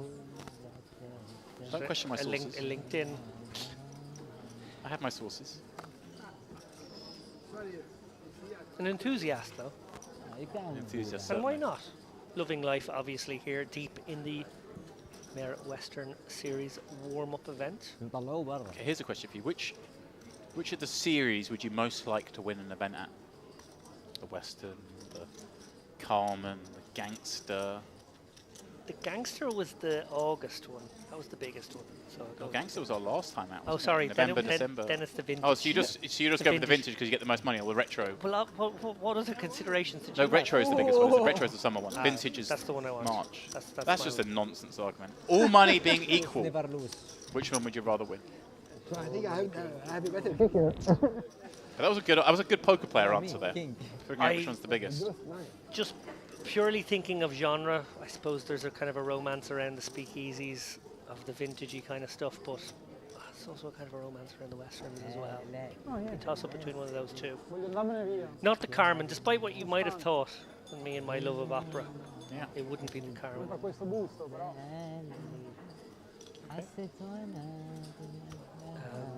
Have you brushed up on your opera and more specifically Carmen knowledge? You know the Carmen is only around the corner. It's only like 6-8 weeks away. So I've got a while to prep for that one. I'm going to be sending you YouTube clips. I'm going to send you just a number of versions of the opera itself. I actually don't think you should be hired as a commentator for that event if you don't know that opera inside out. I'm going to put that to Ashkan and Miss Songul. I'm going to say, look, if the guys aren't bothered to sit down for 3 hours and listen to the habanera until they know all the words, they should not be allowed into this booth. We'll just do it solo. It's sad to know that this will be the last event you're working with us, David. Oh, the band's got the aces up against kings for his 50k. This is so. He held back those chips. He knew what was around the corner. I mean, this is going to be a rapture of laughter surely around the table when Gu takes his change back from his open with his two kings. He's like, really? Wait the king. I mean, this is the moment where you run kings into aces. You're so happy as the guy with one blind.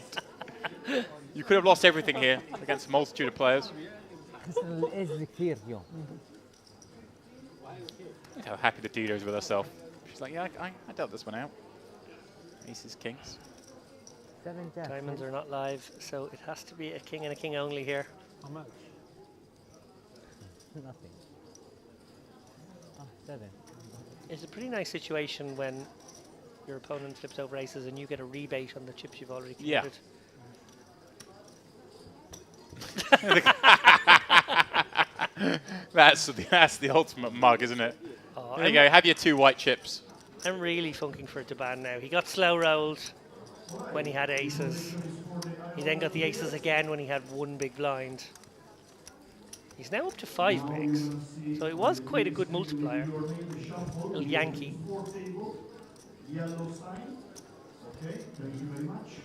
And you're gonna see your name. Christian in the background getting things underway in the high roller. Of course, we're in a 30-minute delay. That one started at 8. It's now 8:30 here. Of course. Speaking of World Series success, Dean Hutchinson, fresh off his final table this is World Series, is jumping in that one. Is he here? He is oh, here. Excellent stuff. Big fan of Dean's. A real get it quietly sort of guy. Yeah, as much as you can be when you made the final table in the main event. It kind of well, opens you up to newer audiences. But well, in fairness, he was quite quiet on that final table as well. I think he V-pipped 3%. I think I might do the same on the main event final table. Each ladder's a house. Joking aside, he really was left car dead with no choices on that final table. What a player, though. Played so well through the tournament. What a horrible time for that to happen. Oh. Main event final table, you just pick up dust. And he's an active guy. Like, he would V-pip more than the average player. And, yeah, you're just sort of frozen out of it. Look at this. Daban gets 2 4s. Come on, Daban. Decides the 3. Oh, no! We was going to get way in bad shape with the 2 3s, but... I still believe that these 4s can do something here. They've got live suits. There'd have been some justice if the 4s be weighs 3s after the how much comment. There sure would. But instead, Aroglu's going to ruin the fun. Waking up with 2 queens off. He's what, 17 blinds himself. And assumes at this point, Yeah, and the secret's out, you can't really do much but jam.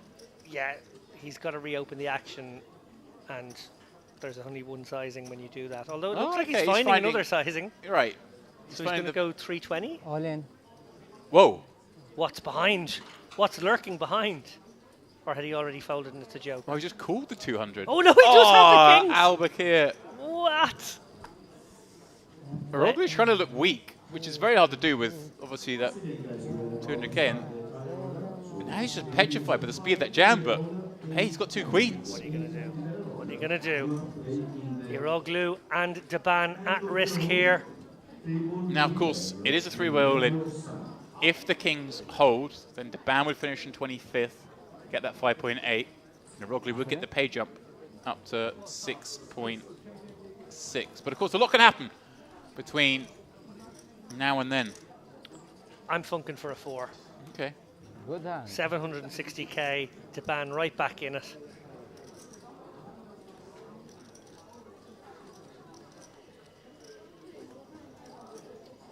Ten, 5. Much like the last showdown, nothing but the natural outs available. Now not even a Queen of Diamonds will do it for Aroglu. No, Queen of Diamonds gets in the boat. Oh, sorry, Queen of Diamonds. Come on, David, pay attention. Sorry. Ooh, little jack.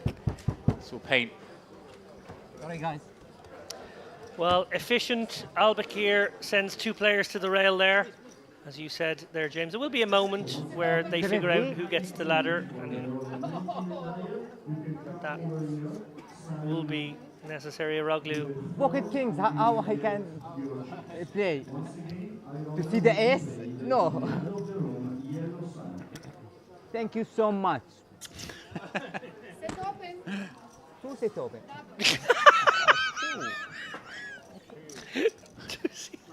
حبيبي سبع طالما موفق انت كمان. The guy said, I can't believe he said that.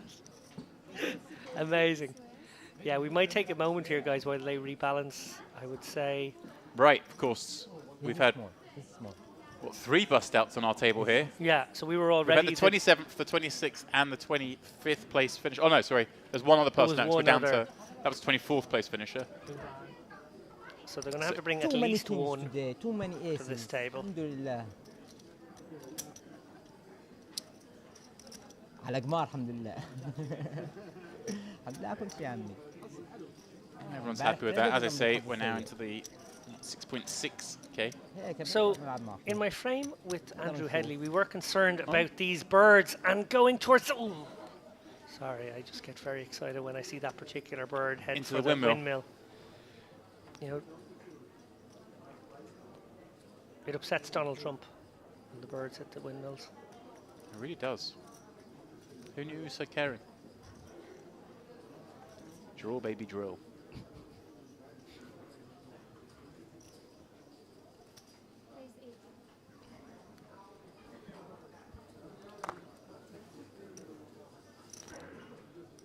here once again with a dominating holding against the cut-off open from Andrian, our chip leader. Feels like a flattable one. Yeah, certainly. I'd like to see him flat this. I mean, I actually don't mind the fold purely for the reason that he's got to stack his chips. I mean, this is an abomination what's set up there. So once he gets past that, perhaps we'll get back to playing. Is it just all dirty stacks? I mean, it's just... It's a mess. It's a mess. Well, My dad going for the hopeful peel from the small blind, and Gu now with the option to close the action with a very nice looking Queen Jack suited. Or is he thinking of going bigger? He does. Just recognizing that Andrian's going to be opening pretty wide and also can make a lot of those dominating hands fold, the sort of King Jack, King Queens, and Haddad peeling too light from the small is his read, so he decides to pick up the 7 big blinds in the pot. King Jack. Yeah, and if we don't see Haddad's loose flat there, we almost certainly go to a flop. Right. But it did just seem like dead money, didn't it? It's like anything he'd be happy with off that stack you'd go with. He might have 1 or 2 traps, maybe he has an aces and kings in there, but it did seem optimistic. This is the gambling. And a healthy pickup there for Gu without showdown. Always nice. He's willing to play some big ball poker. We are ready to start the roller. Can we do the afternoon table fold?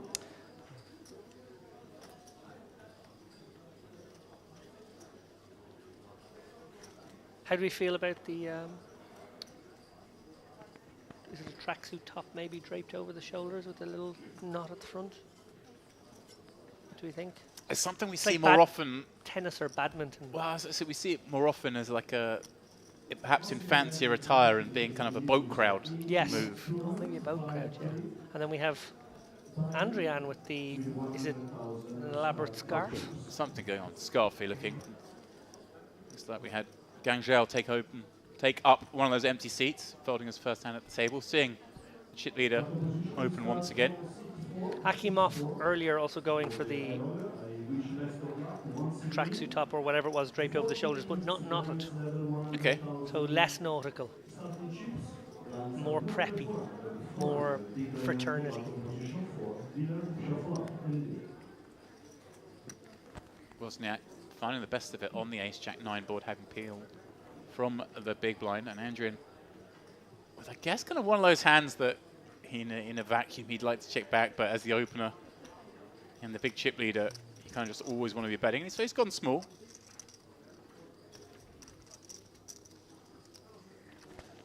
Yeah, Wozniak obviously not going anywhere at this point in time, but concerned about that ace.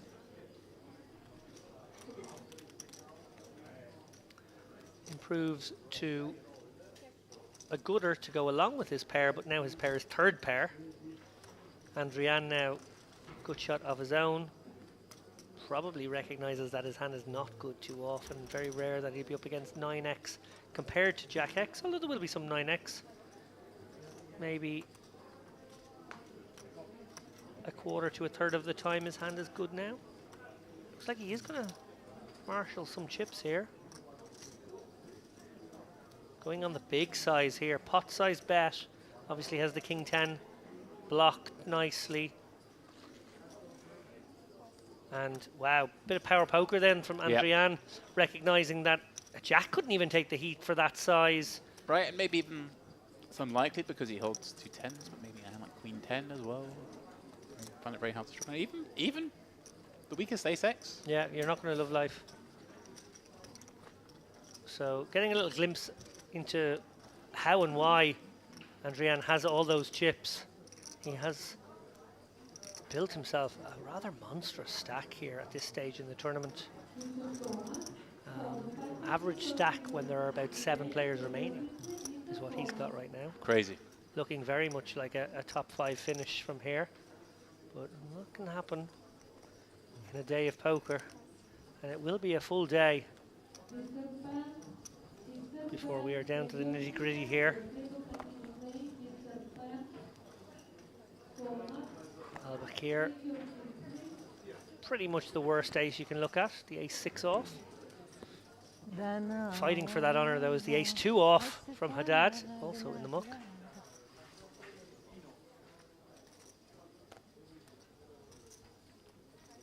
And another battle of the blinds now, this time between Wozniak.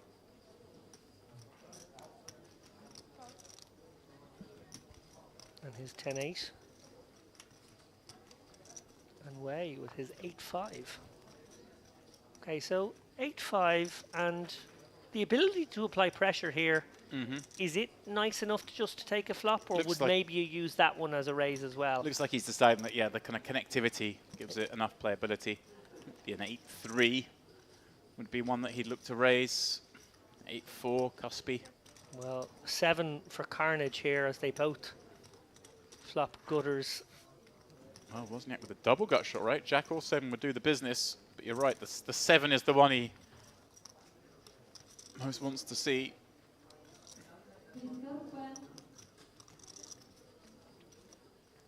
Interesting. Obviously, looks like he's going to stab here. But it's almost like the 10 high is kind of probably best. You're not really going to get... You won't get ace high folding. Probably won't get a king high folding. Maybe looking at getting like Jack 7, Jack 8 to fold here, but that's pretty narrow range as it happens. But then again, you can't really check call with 10 high, can you? So you kind of want to be the first to take that stab. Yeah, you're kind of bluffing with the best hand a lot. Yeah. Is the perception. Yeah, you could make it a full argument there that you're also just denying equity to the 2 undercards that could pair a lot of the time, and you're actually doing it for equity denial purposes. This is sort of multifunctional bet, because if you get called, which means you're behind, you can always get there as well.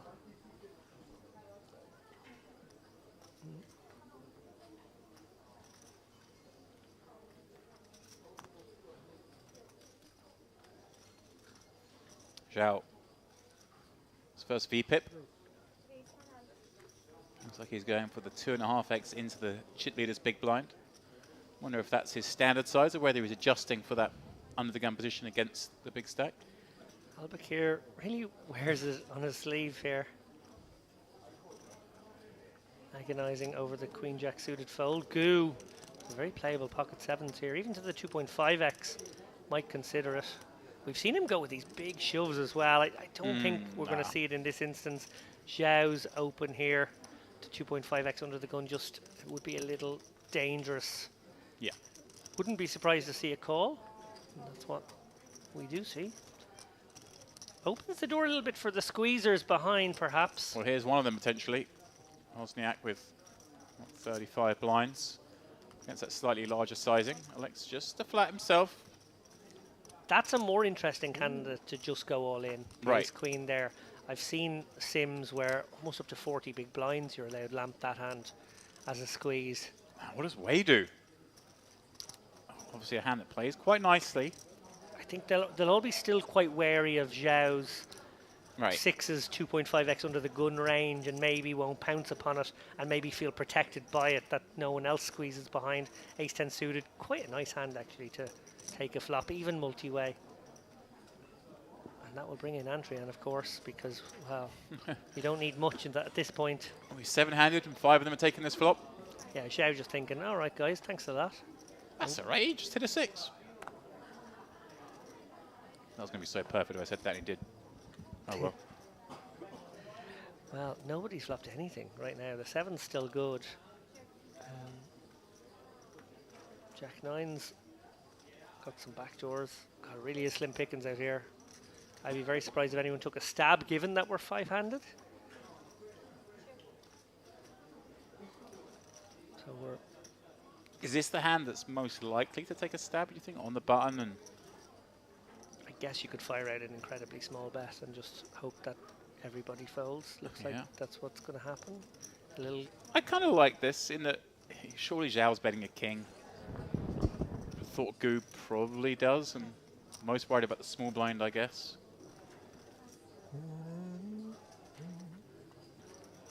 It's a cheap stab with... And you know, he's got decent equity against the hand he's up against. Yeah, no, he Look does. at this. Oh, hello. Zhao getting capey. Is this a min click? Whoa. This is gangster stuff. This is like, I get to have ace king, you don't. Have some of that. Welcome to the table, sir. What an amazingly cheap steal as well. Able to go so small, clicking the 20% bet. Huge pickup. Gang Zhao. Just giving that one up, but no. Finds another way. Man who, like you, cashed the main event at the World Series of Poker last year. Doesn't have a cash here at Merit. I feel really bad because you were very close to the money in the main event, and Andrew Headley was very close to the money in the World Poker Championship in December, but neither got there. What you're saying is we choked and you brought it home to... I just thought with all the bubble coverage that we do here, yeah, on the that maybe stream, we'd learn how to get into the money. Yeah, okay, I see you there.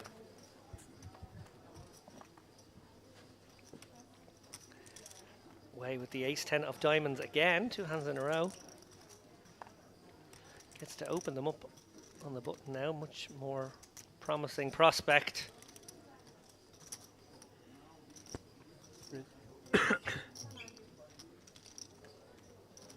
Yeah, and it is kind of, it's nautical, but it's also kind of tennis chic.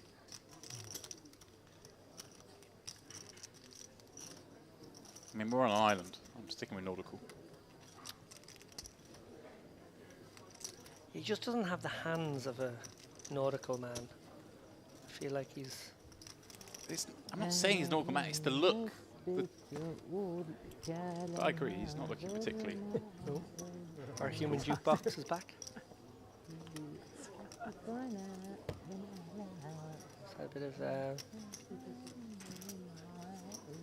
Shakira, maybe?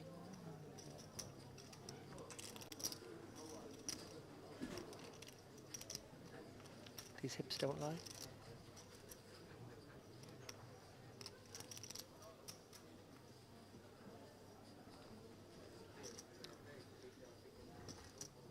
Haddad under the gun here. Tempter, you can open this one. It is allowed. Done my research on that spot exactly. Actually, exactly I've done my research on 13 bigs, but 14 bigs I imagine it's also just about borderline okay as an open. Pretty reasonable to let go though.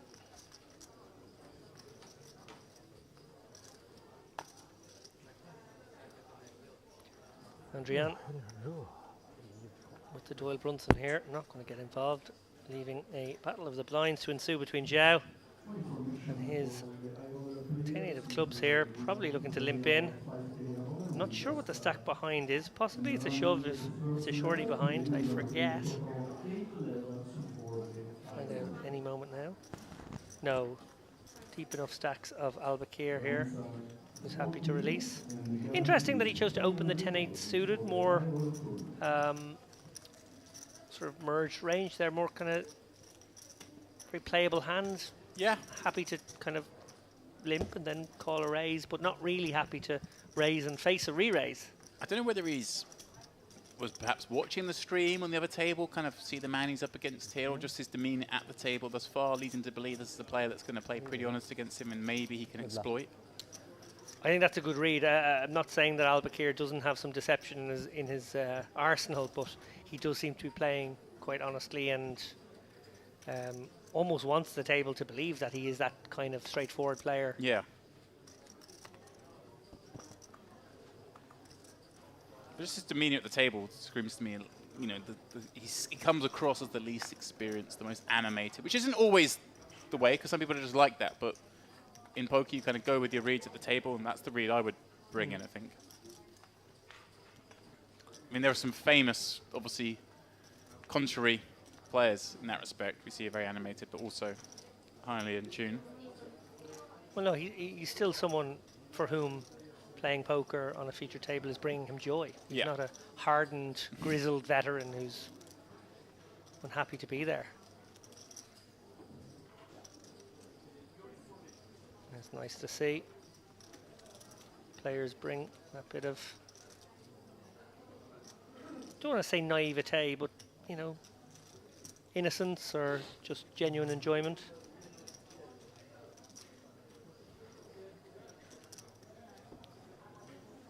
Zhao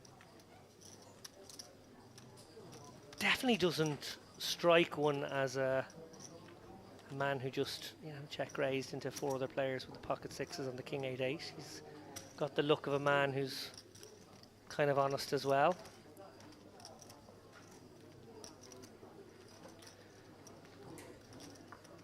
Looks can be deceiving at the poker table.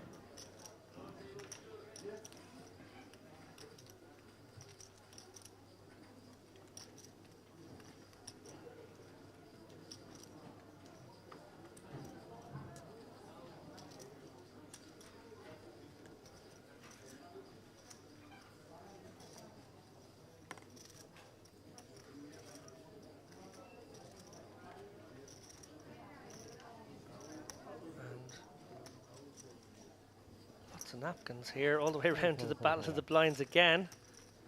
Card distribution unkind to pretty much everybody here at the moment, having a bit of a lull.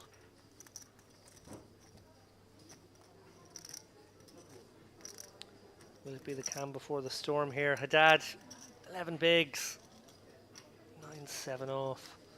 Suited 9-7, I think he's going to go with it. 9-7 off. Can't really do his little min-raise trick anymore. I feel like it's going to be a limp. Maybe he is considering shoving.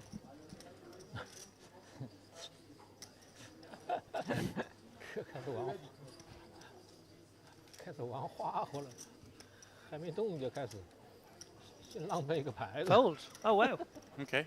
Did not expect the fold. Just taking some time. 23 left. Next increase, of course, coming at 21.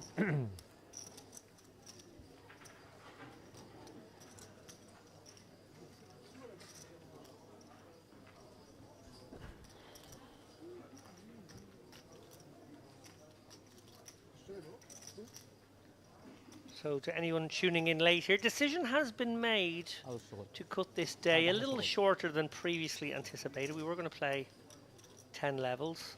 Decision has been made to play 8 levels now, which means a longer day tomorrow.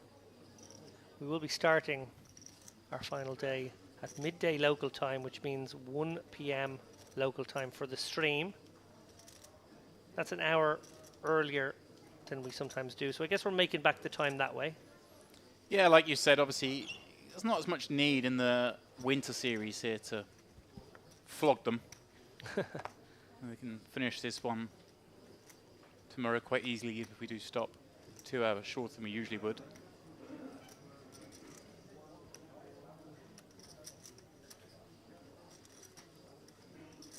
Zhao maybe contemplating a light 3-bet here with the 4-5 of hearts. No, lets it go. Al-Bakir again has given us a facial expression of a man who has some Broadway cards that he's going to pitch. More rags for Haddad. Just pleading with the dealer now for something better next time round. Rags again for Gu. My goodness, these really have been pretty poor holdings for a few hands in a row now. Wozniak can probably defend this one, 7-6. Bit of connectivity. He's playing 27 deep roughly. And a little connectivity with the flop. Yeah, middle pin here, backdoor flush draw to that 7 of clubs. Nothing to write home about as of yet, but also no reason to get out of dodge here, facing 1-bet. Wei may choose to apply some pressure here on turns. That would be interesting to see here, but for the moment, Wozniak sticking around. Certainly potential if it were to come a 9 or a 7 that he might look to fire again, but for the most part. Might just go for a no equity one here anyway. Can really put Wozniak in a tough spot here with a sort of a 300 to 320 kind of bet. Right. You basically get rid of all the 6s and the 2s. Flushes don't even love life.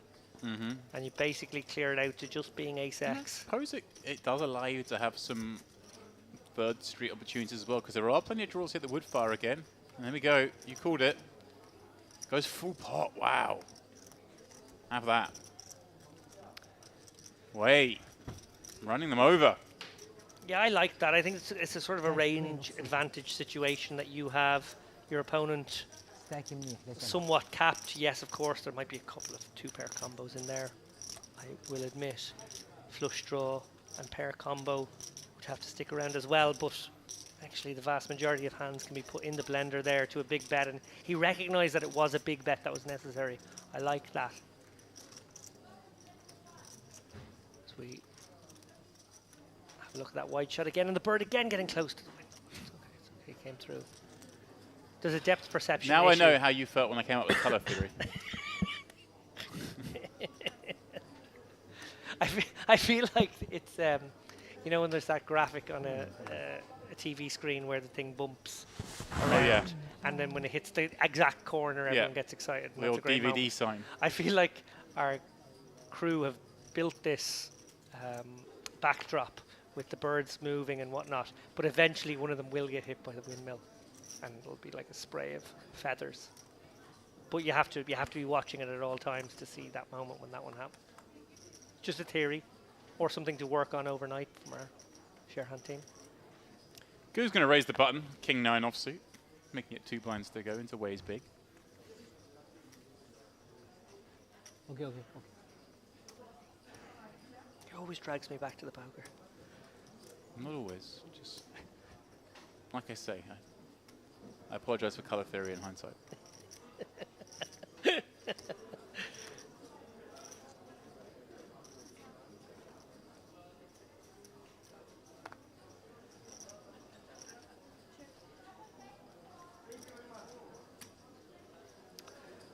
Open ender here for Way. Checks it over to Goo, who's got a gooder. We see here that the queen would be the disaster card. Goo almost for so much this, isn't he? He doesn't necessarily want to... Like, betting here and getting raised would, of course, be the result, so very rare it's going to happen. Okay, he's going for a much bigger sizing, which I guess does dissuade the check raises, right? Most hands that are strong here were going to continue as a call. Yeah, we've seen Way drop the hammer before. This is an interesting one. Obviously, it's late position stuff as well. It's button, big blind. Oh, very surprised to see a fold. I think just maybe a facet of the sizing. Still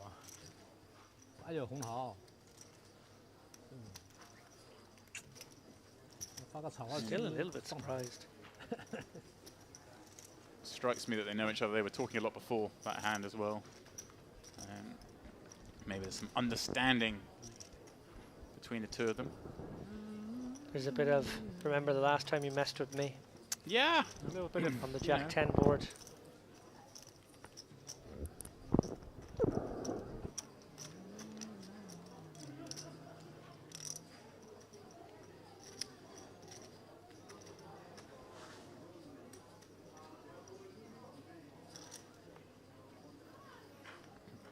It's actually the first time I think I can remember us having 3 Chinese players on the same table at Merit. So obviously a market that perhaps is becoming aware of Merit. Yeah, it would make sense, I suppose, when you consider the time zone for Asia and watching these streams, which often start in the afternoon, would be late afternoon, evening in Asia. More likely to be the kind of streams that would catch the attention of the Chinese or other Asian players. Yeah, and just, you know, but Zhao and Wei, of course, we've seen here before, but it is Goo's. Well, he has no cashers here, so one assumes it's his first time here, but maybe the words have come around. Maybe Wei's gone, hey, you've got to come and play these events in Merit. They're good. Come check it out. And obviously the Asian market is a monstrous one. If the word got out there, then these fields could explode. Yeah, regulation is really complicated all across Asia. Some countries poker is banned, some it's lightly regulated, some it's heavily regulated, some you can play online but not live, some you can play live but not online. It's actually a real hodgepodge, almost as bad as Europe on that front, which is also a minefield for the marketeers of this game, having to adhere to all the different regulations. I know, yeah, obviously you being involved somewhat in Unibet stuff, I know you've told me before, but it's like crazy. Running promotions and stuff for different countries and all that goes into it. Yeah, I suppose what I love about poker is that if you can find ways to, whether it's get liquidity from online or encourage people to watch streams and be advertised, live is a real leveler. You can get people to the venue, then everyone can play. Yeah, so that's, you know, wherever they've qualified, whatever's happened. Yeah, a big benefit here, of course, in Northern Cyprus is that there are fewer restrictions on a whole host of countries than there are in some other places. Getting here is easy. Oh, absolutely. Like that on that side of things, this place is the nuts. It's a bit more like, you know, the poker world used to be years ago before all of these overbearing regulations kicked in. So we zoom out here to take a quick gander at Simone Andrean's 101 big blind stack now, even though we've moved to the big blind 50k. Yang Wei, 3.2 million, obviously got lucky there with the jacks against aces to have a monster stack now. Albakir, 2 million, 40 bigs. Zhao, 40 bigs as well. Down at the bottom of the pack, we have Wozniak and Haddad. Haddad is looking for a spot right now. You can see he's getting a little frustrated. He's just got that jam through with his 11 blinds and now has 11 blinds. They go up. That's how it works. Yeah, that's how it works. And but in fairness, he's been moaning it in. I think he's been talking to the dealer, complaining about his holdings recently. So maybe, just maybe, that's helping a little. However he wishes. You got to do some negotiating with the dealers. Go like, that wasn't a great orbit from you. Can I just have a little something? You can do better. I'm not saying I need a good enough hand to shove. I just need something. Haddad under the gun here. Blind's about to gobble him up. I think we got a flash there. Goo being honest there, saying he might have saw a 7 or something along those lines. They're basically saying, well, if you didn't see it, nobody saw it. And if you muck, let's not even talk about it anymore. Yeah, I think that's quite a sensible way to approach things there, that if he was to play the hand and he did see a card, he should then tell the table, look, I saw a card. If he's not going to open himself, he can just keep his mouth shut. Well, I think they did discuss it there, that he'd seen someone had seen the 7 of clubs, but I thought it was the 8 of spades that flashed, but, you know. They both kind of flashed, to be honest. Did. Next around to Andrea, and he's going to try and lean in with this chip lead now to the fairly honest Albakir, big blind, who's happy to pitch it. And quickly to Andrian. Does look like a cool operator, gotta say. Yeah, I mean, the scarf has now developed into what looks like a slightly misfitting waistcoat. Yes, which means I think it's the arms of a jacket, which seems to be very in vogue. This is the third person with the draped over the shoulders. Way's abandoned the pose. I'm wondering. No, I think it is. Oh, it is arms. You're right. It's the sleeves of a. It's all very confusing. Fashion week here in Corinne. To be fair, it's quite often a passionate place. I gotta say, I know that. Really, really big fan of your shirt, James. Really like it. I know we'll be tossing back to the studio before the end of the day. And so anyone watching it has to wait an hour to see the beautiful piece you're talking of. Or they can, if they're watching on YouTube, they can go back. Or they can stay with us for a full hour. No, but they're still giving us the click if they go back and then come forward again. I want the enjoyment. You'll stay with us for the last hour of the shows. David goes on about birds hitting windmills. Oh no, it survived.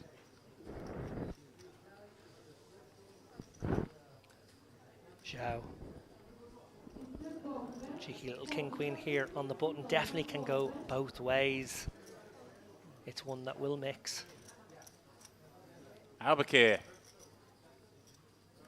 Also with the casual flick. And that could bring in Haddad here with a suited jack. Oh, yeah. Won't be loving life right now, but we've seen him peel weak up in feels similar compelled. spots. Yeah. Looking for a couple of hearts maybe to go with this one. Or a couple of fours. Not greedy. That would also do. How about The 3 hearts? There we go. How about 3 hearts? Flop the joint. Zhao with top pair as well. And Albakir, the one displaying some motions. So much of it now, Haddad. Really just like, even if... He's just having a little look back. Have I flipped a flush? Oh, I flipped a flush, okay. Yeah. Like there's only 2 cards. Ace of Queen. Whoa. Of hearts. That He's even have jammed outs. for pot. And I mean... Well, Zhao probably has to call here because it Right. looks more like a draw. It does. Or a weaker king with a heart. King, or yeah, an 8 with a heart. It could be a number of things here. Yeah. I mean, I think I'd rather a check, but yeah, it's not as big a misstep as it may appear. And Zhao's going to be pretty upset to see that he's got 3%. 老爷这么紧，我操你，那怎么办？这盘付给他。老爷推出来，我觉得你可以付。Well, Haddad on the brink of a 1.3 million stack. This is why we defend those suited cards in the big blind. These are the dream situations that can manifest. You're welcome. And Haddad. Just say thank you in How'd you say Chinese. Jack, ace, club. And he open up.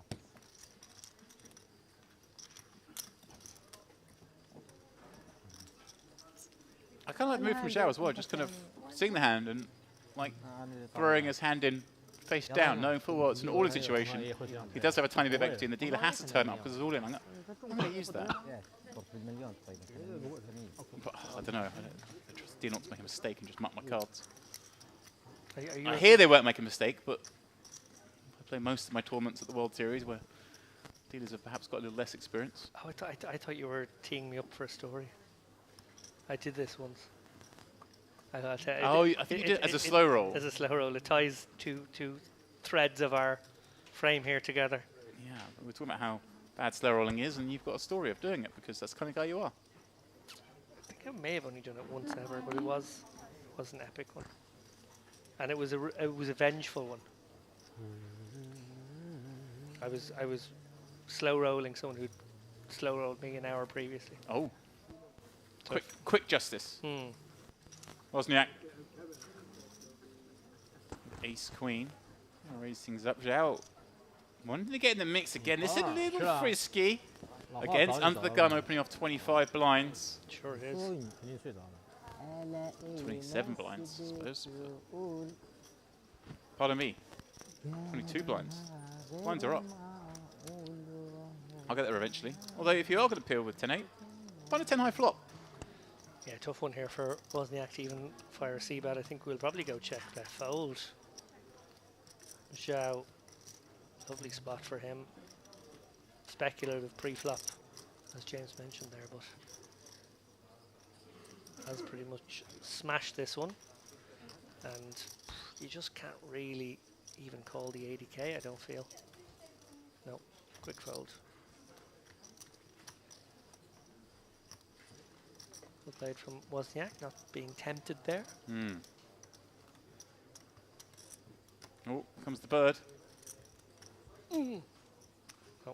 What's worrying is the bird looks like it's quite near us and then it disappears behind the mountains in the distance.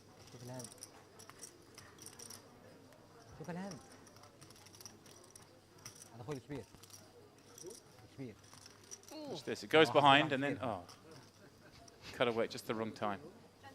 For a man who really hated that observation. In fact, suggested that it was as bad as colour theory, which we all know is the worst. I said colour theory is a thing though. The bird's not real, windmill's not real. It's not going to burst into feathers. Well, we'll see. Colour theory is a thing. Haddad. Looking for those red chips to come to him and some white chips. Perhaps he's some blue underwear.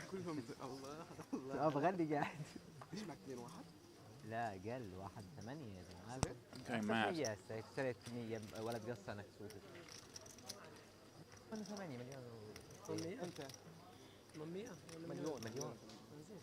There are occasions where I sit in the box and my co-commentator becomes like a crime scene investigator. He rushes back to... I'm starting to look at her dad's stack, and obviously I was like, how's he doubled up? And of course he just swapped a flush a moment ago, but it completely escaped my memory. He almost I tripled have, up. I have recently been the victim of a head injury, concussion. I have noticed I'm forgetting stuff a little bit more easily. Oh, Hopefully that clears in a couple more days. But you had a terrible accident, James. You're playing it down, if anything. Little ski trip. And was it second last day? Sent it a little hard. You don't even remember what happened, which is I don't remember concerning. what happened, no. But yeah, it's funny. You kind of hear like these things, but my mind is definitely not quite linking all memories together just yet. Like little things like that, like I just forgot that hand completely. Kind of crazy. We're going to keep an eye on James here in the booth. I still remember color theory, which is the main thing.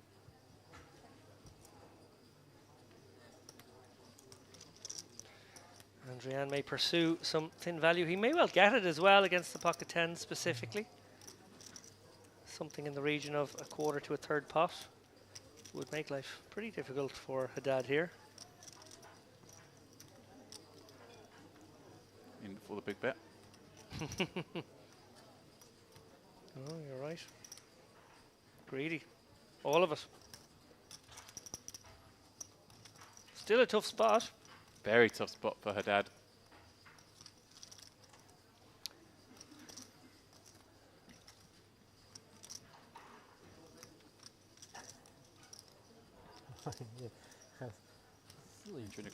Oh, gets his man.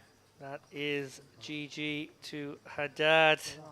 He bids farewell in 23rd place. Andrian, what a monster chip lead now, 6.7 million. Ay, ay, ay.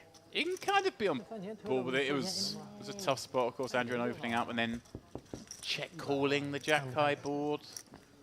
Haddad perhaps feeling, hey, look, I don't think he's going to take that line with the jack. I think he's just going to try and get me. Obviously, players these days are so good at finding these balanced lines.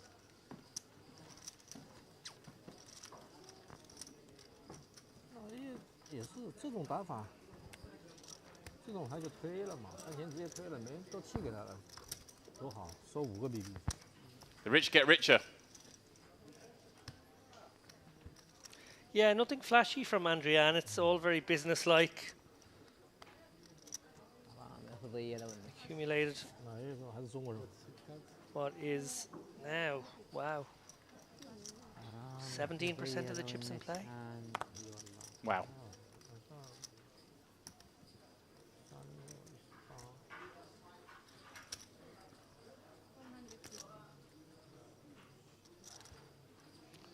Albakir open to 3x here from the cutoff. Again, talks about him being a little more honest, a little more straightforward, and obviously valuing getting a raise through and not having to face later decisions. Maybe. Risk averse is kind of his thing. I think we saw him just snap jam before with the kings over the top. We saw him snap jam in an earlier frame. I don't think you were on break with kind of ace king in a similar spot. Just wants to just get to the final table, it feels like. And wants to just get as far as possible without having to anything bad happening to him, if that makes sense. It's kind of an old school philosophy. Well, he takes a moment over the 10-8 there. While making out he didn't get any action for his queens or something. Yeah, right.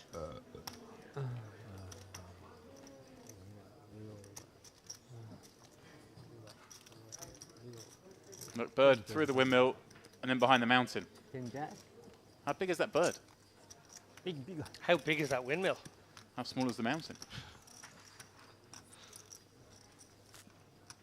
Here he comes again. He looks. I mean, it's got to be the biggest slash bird slash smallest mountain slash big windmill.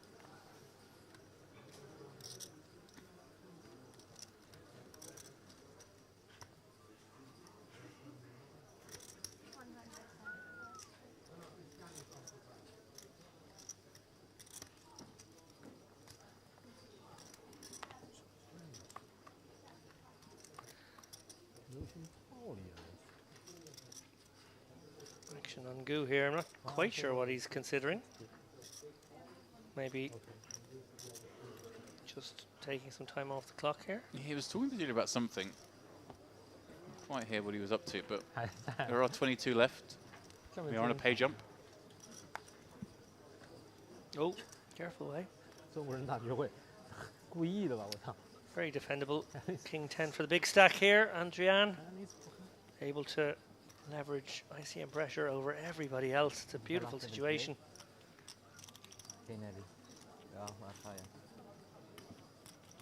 Post flop ICM. Very much a thing.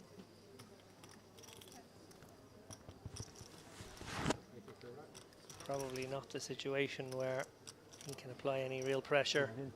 Zhao, two options here. Check it back, be a little deceptive, or fire out a small bet. Goes for the latter and makes for a very simple hand. You know it. I said it. It's the first time I've seen 3 players from China at the same table hit merit. We now have a 4th in the form of Zhang Lian joining our feature. Fantastic stuff. Then I'm sure they will talk English. 7-handed, I believe, on the table. Aces, please. Get a player who has had a couple of cashes here in the past. 2 during the Gangster series, albeit in the non-streamed events.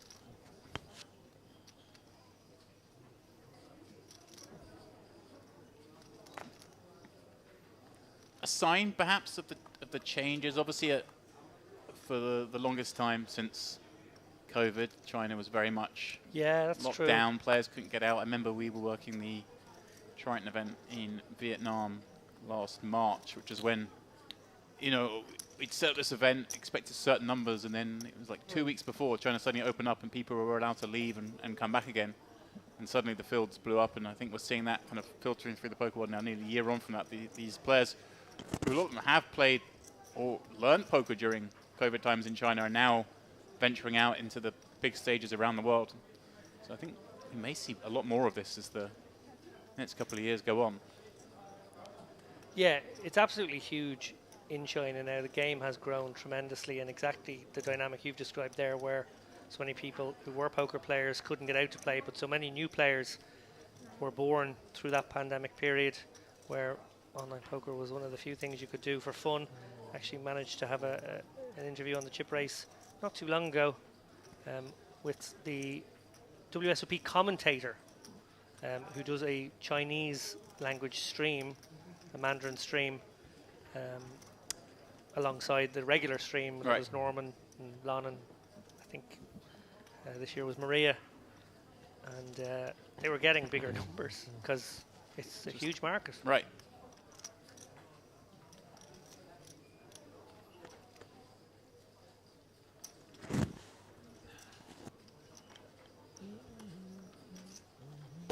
Darrow Carney talks about how, and a source of great pride as well, his book has been translated, a couple of his books have been translated into Japanese, which just goes to show again the appetite in another Asian country for poker these days. I know, having spoken to Steve O'Dwyer, who spends quite a lot of time in Japan, tells me about how, you know, in Japan they don't play for any money because not allowed to, but he goes, there are these poker clubs and it's taken so seriously, and the passion, and he's played in a few of these games and he's like, it's almost like the same, because all that matters is that everyone's trying their best. Yeah. And Steve O'Dwyer is another one of those people, he loves the game, and so he can do that. He goes in these clubs and he says it's amazing, but that's a place that is just bursting, ready to come to life. Yeah. Yeah, it's like, yeah, Steve, what have you done since the last stop? Well, I went to Japan and played some play money. Okay. So it is a wonderful game we all play, and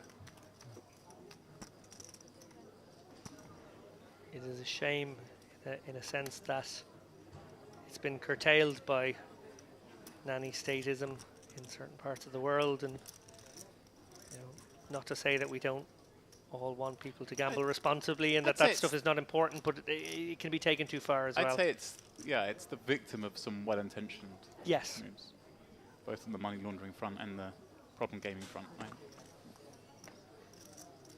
It's certainly not the target of the legislations that have caused issues, but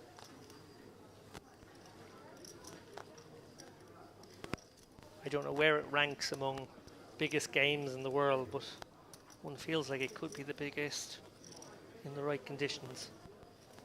I assume chess is still bigger, and maybe a few others. Right. Monopoly.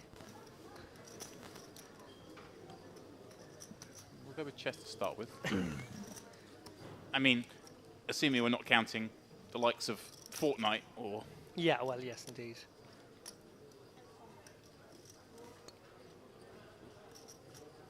Not that I've played Fortnite for a single second. I don't need to get beaten up by 7-year-olds.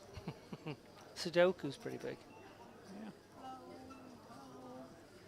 Is that not a solitary endeavour, or do you have competitive Sudoku? I guess you can.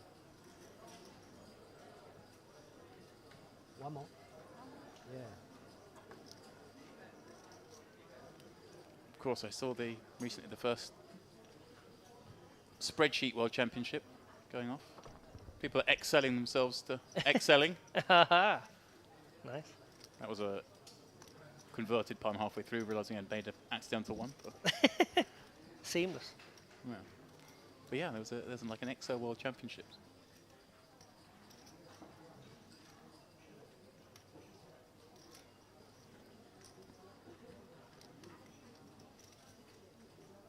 Goo gonna take a stab here with the gutter. Yeah, raising it up.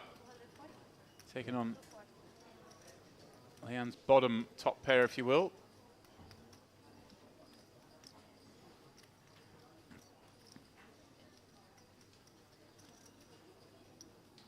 And tricky now for Leanne with obviously a very, very bad queen.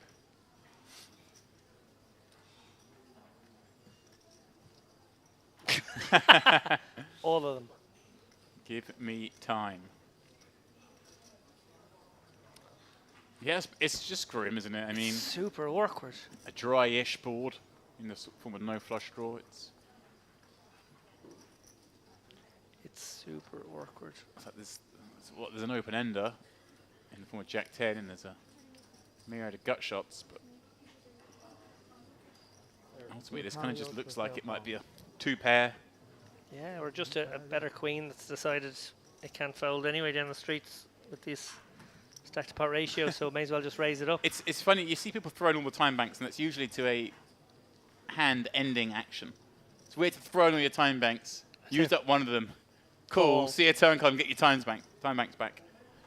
And I wonder will Goo pick up on that? Because 750 in the middle, 750 behind. Kind of a grim card.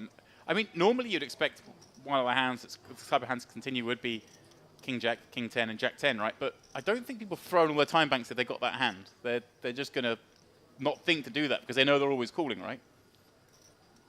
It feels... You know, I am sometimes guilty of overreading kind of live things, but I don't think I'm up against those hands. So he may be more inclined to bluff here than usual. Or I should say, I would be more inclined to continue the bluff here than usual, having seen that action. I'm easily tricked. Sort of do you go live like, techers? Do you go like 300? Right, as I was thinking, go kind of. Okay, he has sort of waved the white flag here. Obviously, Leanne. Of course, you know, Leanne can still be concerned he's up against a better queen here, right? Queen's going to be concerned with those hands, the King Jack, King 10, Jack 10. Yeah, I wonder if he's thinking about the possibility of just going for an ultra small defensive bet, so he doesn't face a big bet on the river. Whereas if he fires out like a 120 or a 130k bet here, it could be exactly, you know, it might look like that was well, I've got a nuttish kind of hand on the flop, and I threw all the time banks in to go, what do I do now? How do I proceed to get it all? An acting maneuver. He has checked, so given the run out, 9-5 got counterfeited.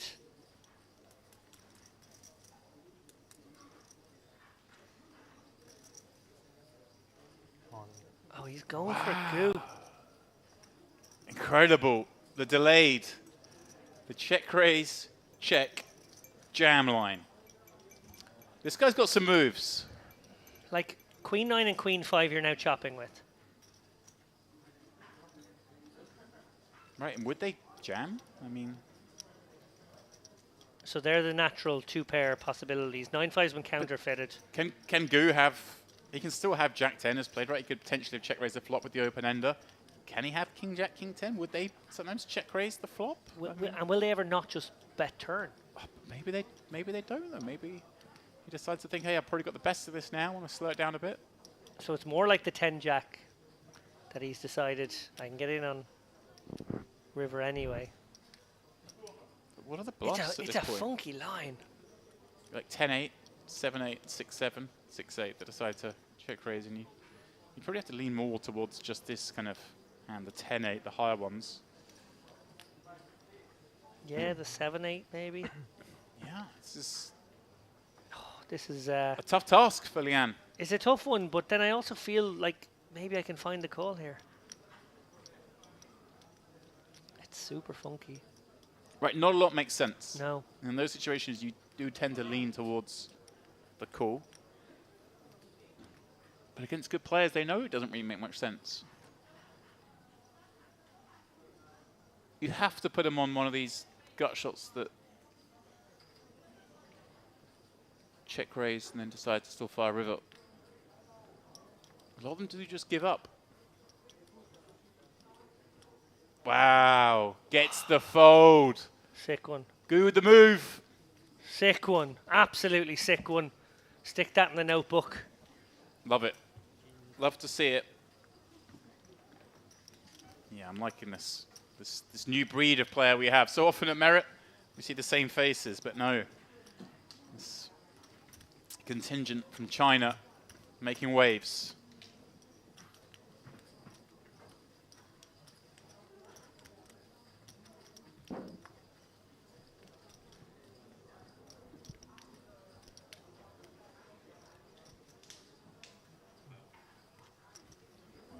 Well.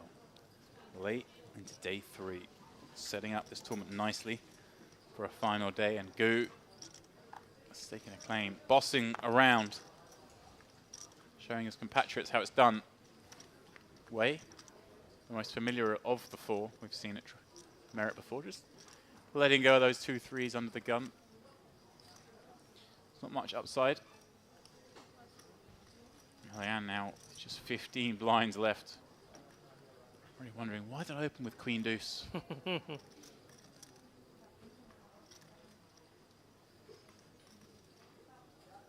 Now he does just move in the rest with those 2 5s. Says outplay this.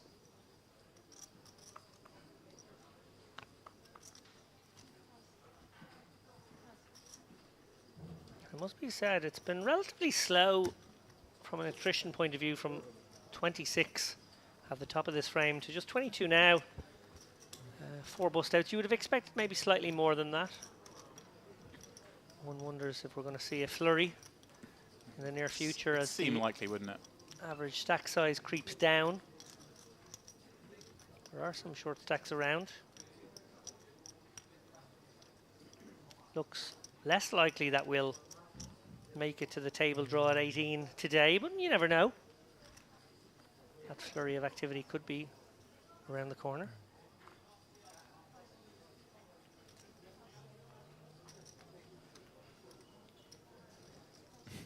Albuquerque held. I'm so card dead. This is ridiculous. It feels like he just wants to. He's just enjoying every moment of it.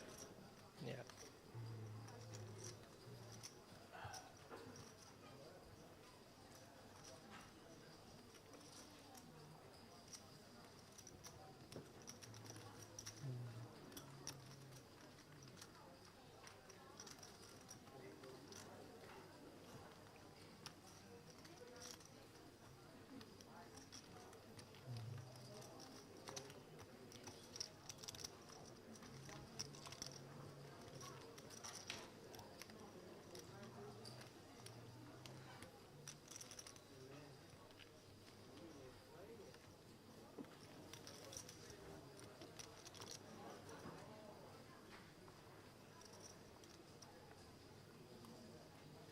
Zhao now with the ladies in early position. His standard open has been this 2.2x. He's going to go with that. Obviously looking for action now.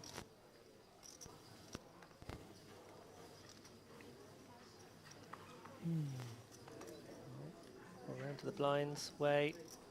Unlikely to get involved with the jack 4 of clubs. Will Andrian wake up with the hand? My goodness me. Wow. This could be a monster. Zhao. Yeah, Zhao was just, I mean, say just, but you know, we're below 40 blinds, only just, but. Oh my goodness me. Is Andrian about to have 8.5 million chips in this tournament? What a spot. Comes the 3-bet, and I wonder, does Zhao have almost so much hand, but also so little hand to be 4-betting with from under the gun? Does the 4-bet from under the gun kind of make a lot of hands fold? Is he best served with just calling here with the 2 queens? Oh, I don't know. It's a very, very tough situation now. Remember, 580 in the middle here, only 1.8 behind. That's a big pickup if your opponent is doing this with a raggy ace. But I know what you mean, like, are 10s and jacks going to actually call it off? Probably not. Ace queen would fold. It's ace king is going to flip with you anyway. You could maybe navigate and deprive them of seeing 5, taking a different line. I know normally we don't want to trap with queens. We always think like it's kings and aces are the trap hands, but this just feels. Obviously, if we were in the hijack or cutoff, it would be so. Well, he's just gone for the simple way. Oh, no one can fall in for that. Rips it in, gets snapped. Knows that's not good news. Wow, a 4 million chip pot. Early in the day, Andrian got aces v kings. Now finds aces v queens.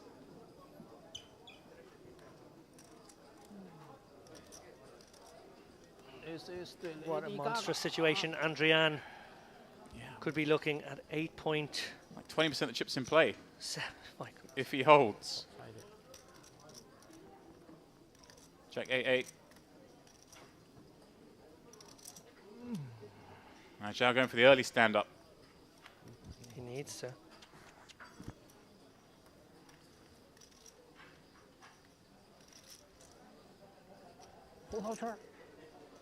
Ladies and gents, there is a new sheriff in town. He's also the old sheriff. I had ace 9. Andrian. Ace 9. With a stranglehold on this tournament. Crazy. GG Zhao. I can do it. No worry, no worry. But we can play this. In this hand. Well, you said the rich get richer there, James, earlier on. On the outer tables. He had the nuts. Rich are getting richer as well. Hardy and Mustafov up to 2.1 million now. Adrian State, 2.9 million. Faddy's in the mix still, huh? These are the big stacks that we've been talking about for most of the day. Well, there's no slowing them down. In fact, Abdullah Alajmi, the overnight chip leader, who fell back in the chip counts ever so slightly, now up to 6.2 million. He's a monstrous stack as well. King Dark. Got it all, huh? Is King Dark in there? That's King Dark. Oh, that is King Dark. Alias, so you've just outed him. We'll let you off. Poker news are doing the most of the outing, I'll grant you. Andrew with 8.5 million chips. Just under 20% of the chips in play with 20 left. 4x average. DChef still hanging in there for any DChef fans. We're fans in this booth of the Bulgarian. See John Basta still in the field. We enjoyed him on the stream earlier. Daniliuk, Andrei Daniliuk, 1.3 million. He's still out there.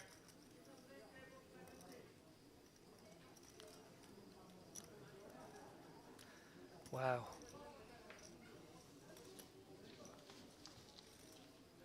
Andrian with ace king as if he needed it. Gonna target way with an almost identical 3-bet, one fields, another 400k. Yeah.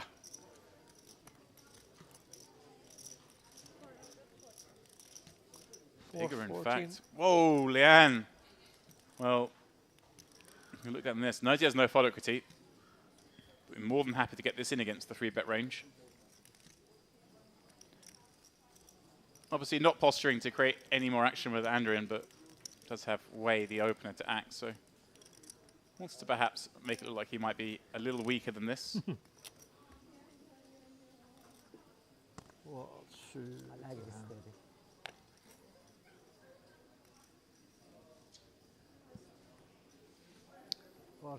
K K A K A K， 我操，我最好，我勾 K 黑桃，我勾圈黑桃 AK, 勾圈黑桃，我操。 2 live suits for Andrian here. 你推我肯定 call 了。 Don't say that.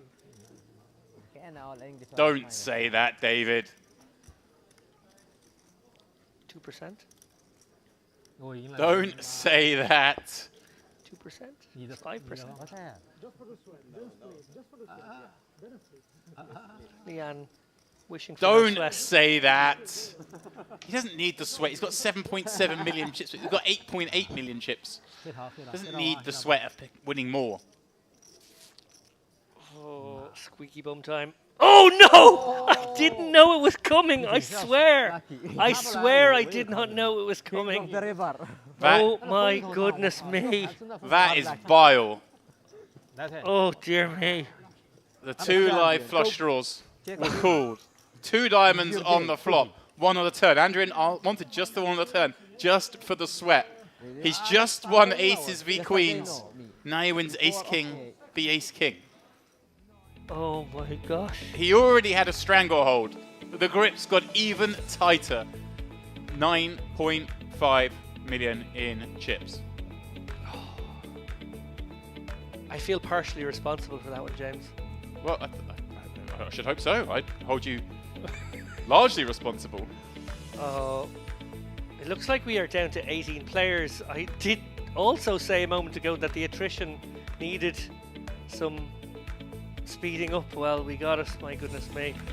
Would you believe it? We certainly did, and as we are about to remix things, yeah, exactly that. You mentioned it was going slowly. Bang! Suddenly we are down to just 18. We are going to get this 2-table redraw done very, very quickly. I'm understanding it only takes a few minutes. So, with that in mind, myself and David will step aside for a handful of minutes, and when we come back, we will see what exciting draw we had ahead of us. Where are the big stacks going to be sat? Please don't go too far.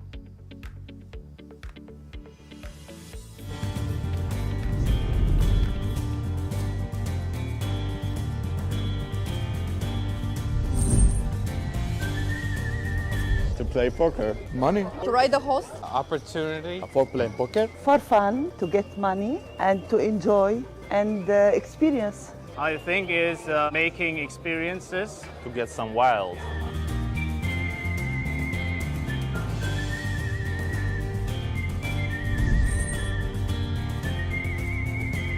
Tilt? Oh, too many. Way too many. Yeah, many. A lot of bad beats yesterday. Once. For sure once. The whole time, always on tilt.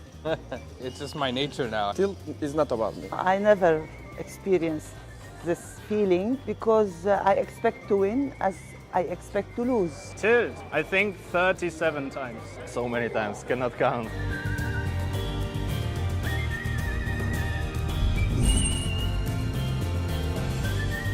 It's my first merit. I was only at the EPT before, so I guess this one.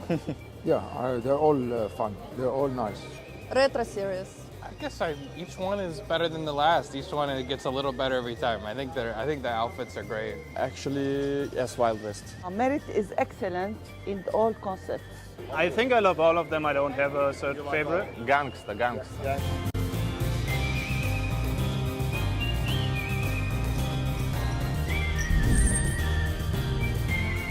Usually music, but sometimes I just scroll through my phone or watch some TV series. Right? Concentrating on the players and, what's up and a few other things on the phone. I watch players. I watch the other players. I'm watching cocktail something. I just try to not forward as much as I can, and then I'm good. Good question. How do I keep myself busy?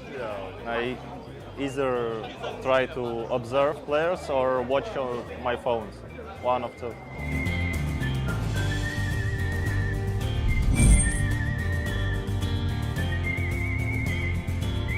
I guess Chief Matt, since it's my name. Laughing Arrow. White Sparrow. Chief drowning fish. Yusuf spinning flaming glass. Luna, the moon. The Curious Torsten. Dimitri smoking fire.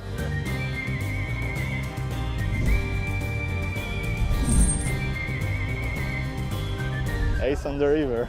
Reading a bluff. How to stay alive. When you can't call and you can't fold, raise. Welcome to my salon. Be patient. Never put the chips in your pocket. Mastery.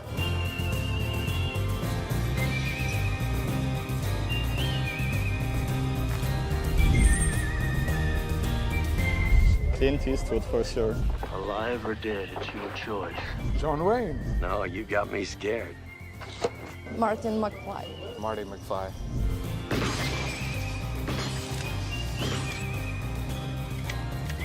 John Wayne. Clint Eastwood. John Wayne. John Wayne.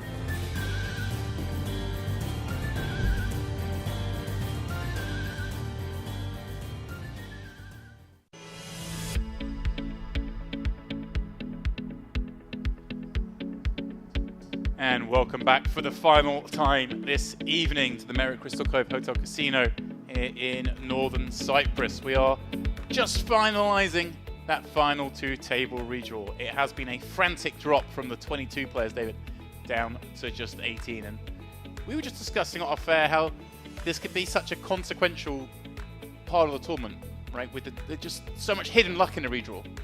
Yeah, and it's not like they can escape. Whatever they get today is what they'll have tomorrow morning. We've decided upon a redraw 27 and 18 rather than an end of day redraw, which I like because it just sort of simplifies things. So yeah, there's nowhere to hide and there's no reason to do anything different than you would otherwise with 18 left now. Some people will get pretty nasty draws. Who wants to be on the same table as Simone Andrean at the moment? My God, this man is a wrecking ball. Bit of bad news for the GChef fans out there. He was the bust out on the outer table, so he is no longer with us either. We obviously watched him in an earlier frame today play superbly well, really navigated his shorter stack into the mid-pack, but unfortunately he has fallen now with 18 remaining. He ain't one of them. Yeah, and of course those final 18 just inching up the pay ladder. 8,450 is the payout for 18th, 17th, 16th. The next jump coming at 15 is a smidge under the 5-figure mark. But of course, eyes are certainly turning to the first prize. At least for Simone, the 165k. He's basically there. I mean, he's got just under 10 million chips of the 44 in play. It's a ridiculous spot, and you know, on the outer table, King Dark Abdullah has been accumulating a huge stack of his own. We did the frame earlier in the day and I pointed out that in the last half hour it seemed like he was starting to get picked on. His limping style was starting to get picked off by his table mates. Well, something obviously didn't go well for them because he continued to accumulate. We saw in the third frame of the day, he got a little fortuitous, where he's calling off ace-queen against queens and spiking an ace on the river. Otherwise he would be basically out. But it'd be interesting to see if those two get on the same table. That would be amazing. It's all these weird things can happen. Obviously, both of them will be wishing to be on opposite ends, getting to run their own show. But so often we see you can just have like maybe the 3 big stacks all on one table, maybe all the short stacks go to the other side. We are just about 30 seconds away from getting back underway and finding out what's happened, because myself and David are as much in the dark as you have. What we got coming up? Yeah. Guanyang Wei and Adrian State are doing tremendously well. Haddad's still in the mix, we saw him as well. They've all got very healthy stacks, but I can't really emphasize enough how far ahead Andrian and King Dark are. Andrian has like nigh on 10 million now. I think King Dark might have 7 million, and like third has got 3 million. Right, yeah, they're just shallowing out the median stack, if you will, by virtue of having so much in them. And of course, some of the players we're looking at there, the likes of Faradin Mustafov, who's still in the mix. And here we go. They have put them together. All 3 of those players together. Of course, we were mentioning Wei, maybe third in chips with 3 million. We're not sure. But look at that. King Dark, Simone, Andrian on this table together, both over 100 blinds. Albuquerque, he won't leave us. He's here constantly. 65% of the chips in play on this table. Keep an eye on that. Is that what it is? Is that how quickly you've worked that out? I'm impressed. Probably 63, but I was rounding up. All right, I'll make you alive for 2%. Wozniak, he's still here. Basta as well, a player that was impressing me earlier. I was very surprised when looking through his Hendemob to see that all but 3 of his caches have come in events under 1k buy-ins because he had such demeanor at the table and such a strong understanding of the game. So one to keep an eye on for sure. And I guess we have, David, I think around about 30 minutes left of the day. So a little warming up of this table leading into tomorrow. Yeah, and I hope we stick with these guys tomorrow. This is obviously going to be the action table here. I don't know what we can expect from King Dark. We saw those limps and those limp calls and some bluffs and some audacious bluff attempts that went wrong, and we saw a couple of hero calls. So he really does sort of change a dynamic. You know, we're going to maybe move away from the standard open 3-bet world to maybe some interesting limp isolation, you know, attacking the isolator kind of dynamics. He played a very passive style pre-flop, but he wasn't afraid to probe and stab in a lot of post-flop situations. You see Chiliperganov release here under the gun. Albakir. Albakir hasn't even moved seat, let alone table. Yes, you're right. Imagine that. Yeah, everyone's going to rack up their chips. We're going to do a complete redraw. Okay, rack them up. Oh, unrack them. But it's fair, they weren't racked to start with. They were a complete mess, so at least there's some... And look at this. And Wei in the same seat too? Wozniak and Wei in the same... In fact, we haven't done a redraw. Have we not? We've just filled in empty seats. There we go, because look at this. These 3 are all in the same seat. Have we been spreading disinformation? So it is a balancing effort, not a redraw. Okay. So maybe there will be a day 2 redraw? Maybe there will be. Oh, day 4 redraw. Well, throw our analysis out the window here. It could be a very interesting spot if that is the case for players to lock up a little bit and maybe hope to get off this table of death. Yeah, so it was a table balance, not a table redraw. Okay. Basta on the short stack now. Yeah, loving this scenario, isn't he? Chip leader opening the button, and you look down at what is a premium in this spot. Yeah, and you're going to get called a lot as well. No? Quick fold? Okay. I thought maybe that was like borderline, to be honest. I think he's certainly going to play a somewhat chip preservation style, right? Doesn't really need to be... You just smashed every flop for the last Well, that does true. 25 minutes. And if you've got What's he ace thinking? king, you just take people out anyway. Yeah.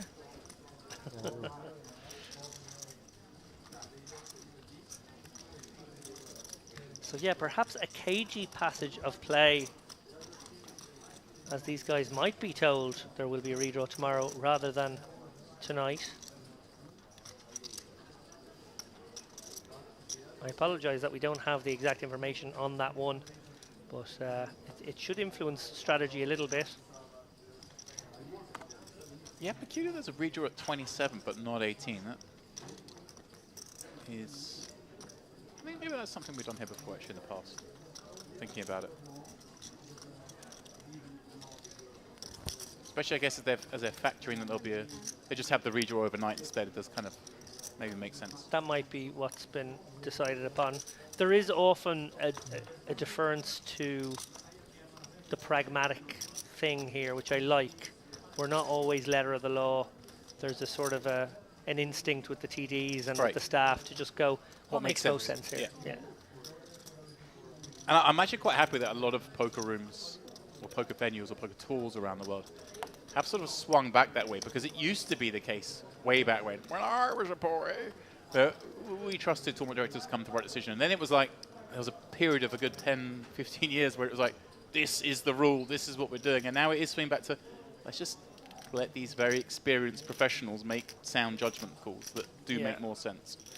Well, Wozniak has gone with the ace-jack here and perhaps about to make another sound judgment call. Andrian going to overcall here. That clears out the pocket pair, most likely, which is exactly what you would want in this spot if you're Andrian. How much do you think Wozniak's hating life right now? He's up against the man who's just found ace. He's just run ace-king, the ace-king.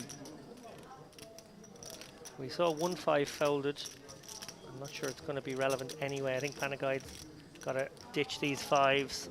Andrian will be balanced here. He'll have some big aces, but he'll also have some pocket pairs that completely crush the fives. Wozniak at risk against a man who has not been sending pots. Yeah, it says 71-24. This is more like 98-1 on current form. Every time on the right side.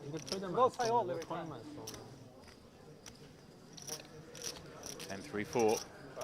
The heart even working to potentially reduce the outs. Well, some chop possibilities. An escape hatch has been found, perhaps, by Wozniak here.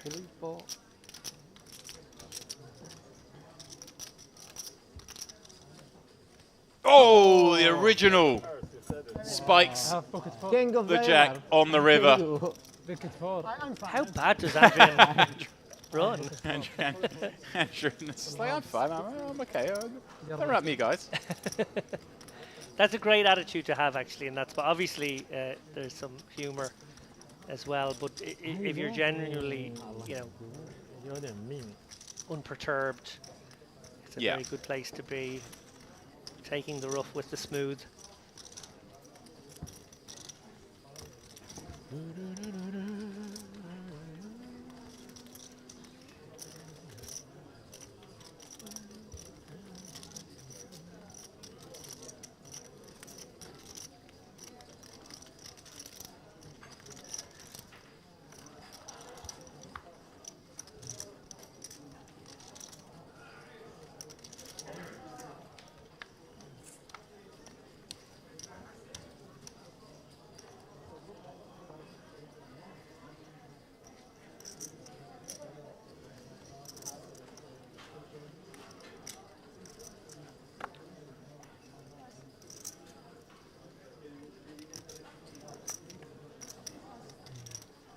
Wait from +3 with 2 covering stacks in the 2 seats behind him.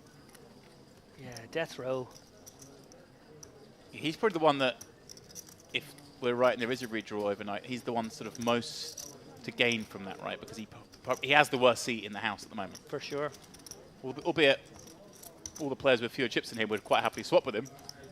With that stack, it's still a bum seat. Well, King Dark in there from the cutoff with Jack 2 of diamonds. Here we go. You are not seeing things, ladies and gents at home. That is the Jack 2 of diamonds. And that is the way King Dark has been accumulating chips. These sort of limps, these positional flats. It's Tulip Bergenov. Well, action's on him, but we have a fold out turn. I think It means he's obviously more inclined to call, obviously effectively closing. I think he was reaching a call anyway. Yeah, and for his sake, we don't see some diamonds here. King Dark has those smothered way. Looking good here with 46%. Well, no longer. Worst hand jumps into the lead. Yeah, Tulip Bergenov finding a piece. Wouldn't be surprised to see Way fire a very small c-bet here. He does have backdoor hearts, does have more of the big King X. I think he has actually checked. I saw him sort of tap his fingers. Well, I don't think anyone else picked up on that. This would be adventurous from King Dark now with the Jack 2, no equity. Yeah, he had checked. I was confused. He's going to take a stab. Of course he is. 175. So this just seems to be his modus here. Call in position, try and use position as power. Very passive pre, but overly aggressive post perhaps in all the spots. Shoot Bergenov in a pretty nasty situation here, way behind. In the lead, but way behind. You know what's the blinds tomorrow? There we go. Okay. King Dark just playing bully boy poker. After the 2015. Yeah. Had virtually none of that. Right. Was in 3rd place. Picks up the pot.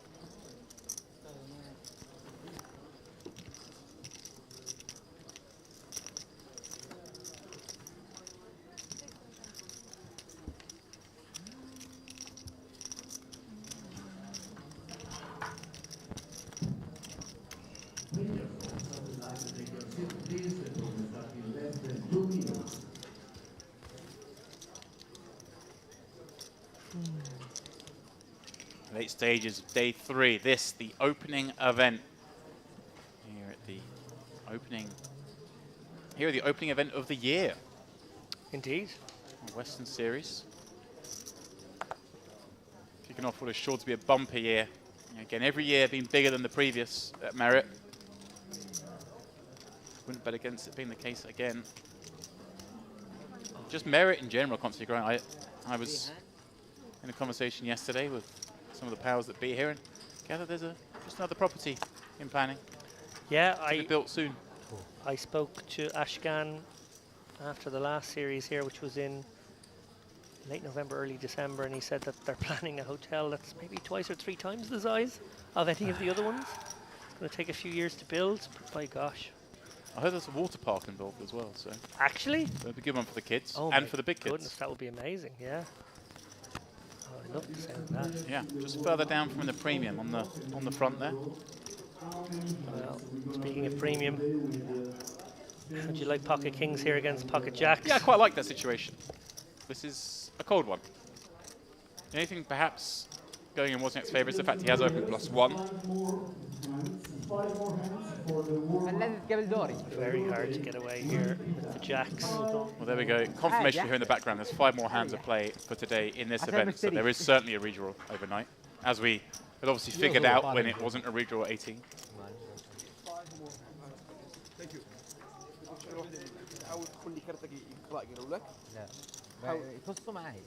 Yeah, a tough spot here for Wozniak. Again, kind of like we saw before with Queens. I mean, Jack's even weaker. Can't really be keen to jam this in. Don't really want to play it, but certainly can't fold it. It's the sort of... Calling seems to be the best of 3 bad situations.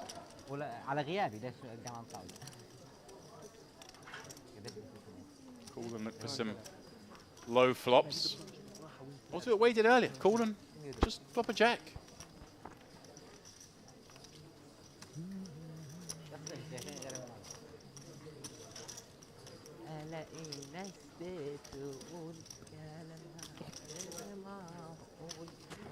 Running a lot of time.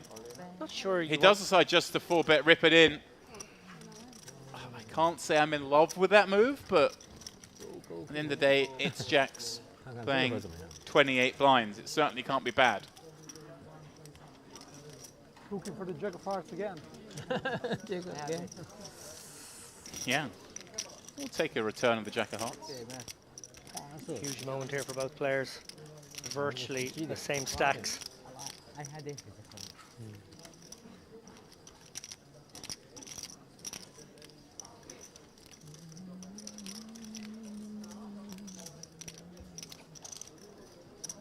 One to come. Can he find the Jack of Hearts again? Did it before. But doesn't do it this time. Panagaitis with the full double up. Wozniak is going to be left with 4 blinds. Yeah, tough spot now for Wozniak. Nothing he could really have done. I do agree with you, possibly flatting there. Maybe he doesn't get all in by river, but it's a pretty cold situation.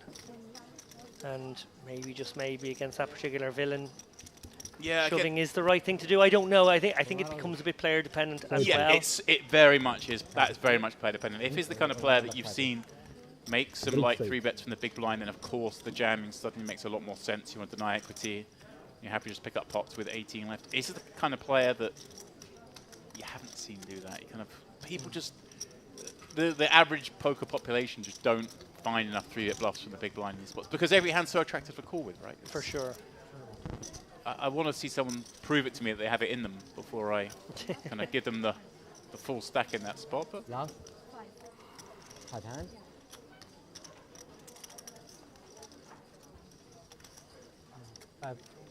yeah, the last 5 hands for the warm-up players tonight. Again, just 8 levels of play, relatively short day. We're just dragging this one out. Everyone's chilling. Got stuff to do. Do you think any of these players will bag and go jump into the high roller right now and then win this tournament tomorrow and then play the high roller day 2 tomorrow evening? Or do you think they'll just wait to register on day 2? It could be a little risky. We're gambling.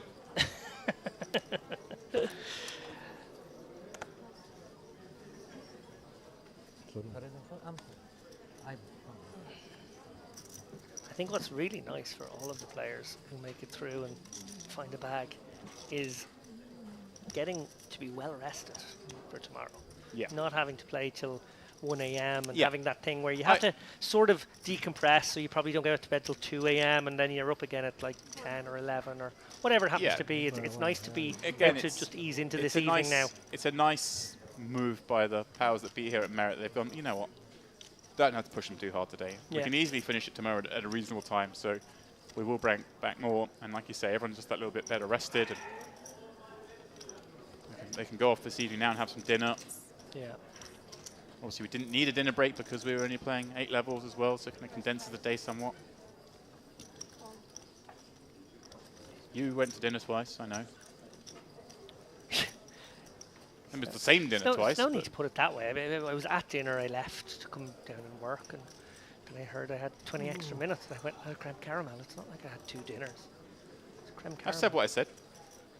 A very small creme caramel as well. So how many did you have? It was very small. It was one. It was one creme caramel. 没打。 One in each sitting? No, I had foregone dessert. To rush down and work. 回去了。就打了一个热身赛就回去了。哦，打 WP 的。 In the tank here, looks like we might be on a money jump, but not exactly sure what he's considering. Maybe a flat here with the King 5 clubs. We're not on a money jump, that's for sure, but Philip Berganoff. Yeah. Getting frisky here, 3xing that Jack Deuce suited. He doesn't know that it's the one that King Dark just won the pot with. 我下面做个他妈1000万，我动也动不了。 Something in the water, some telepathic signaling perhaps. Wow, well, Gu knew. Gu did know. Flops the joint, although very hard for him to receive any action here. Very hard to be 100% 3-ways on the flop. Yeah. You don't want to be 100%, if we're being No. honest. You want someone to have something. Julep Berganoff may take a stab. Does not, but May now. would represent that ace.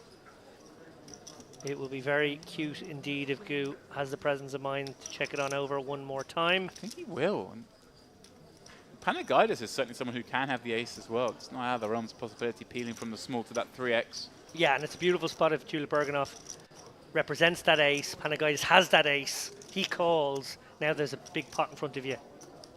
Oh, he's going to bet himself. Don't love it. Maybe concerned that there's some other value that might check back. There's some pair plus club hands that might check back that he wants to get some value from. Targeting different parts of the ranges. Sure.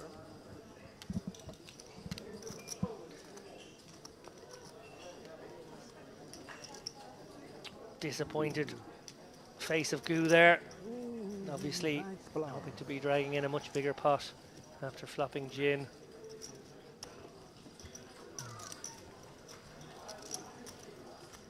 And interesting to see how he did pause to consider the difference between his calling ranges versus a 3x to a 2x. Clearly a slam dunk call there against the 2x, and really kind of working out whether it was a call against the 3x as well. It's pretty close. I think it is.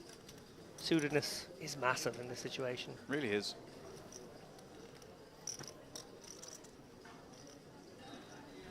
You're definitely folding more hands than you would normally, but I don't think King 5 escapes.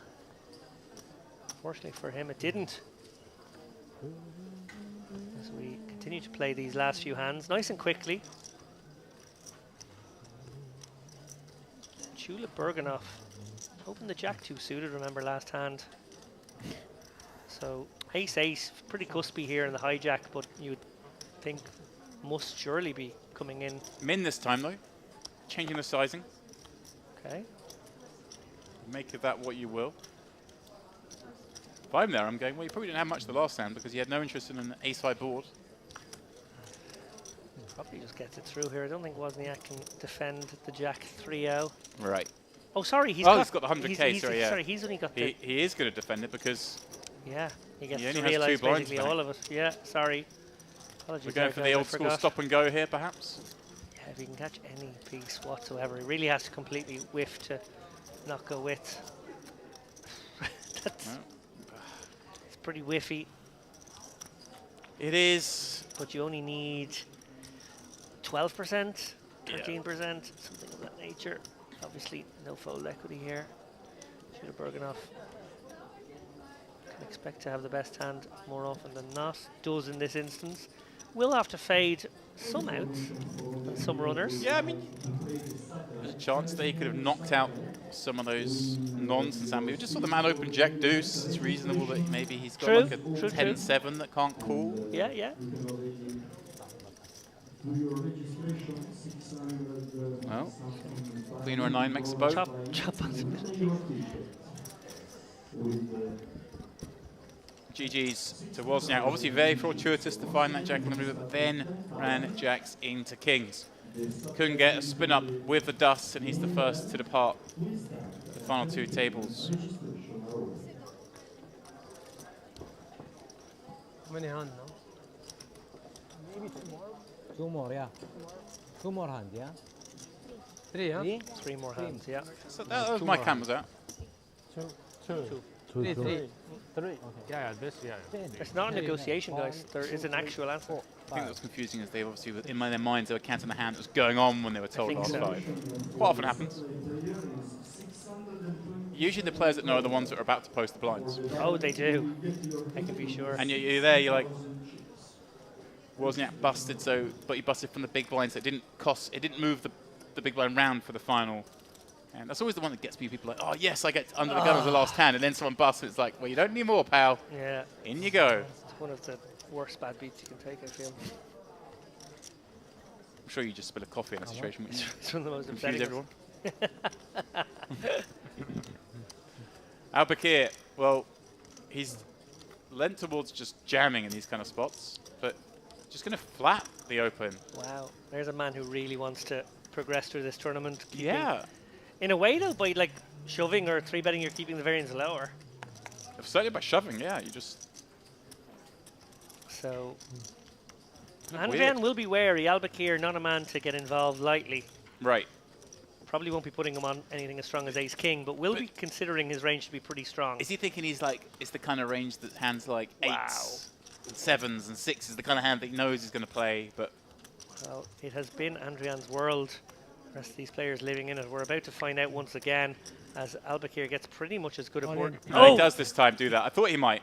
Wow, he just drops the hammer. Yeah, Oh. I thought he was going to do it pre-flop, but now he's found his favourable flop. Andrian. He just wants to shut it down.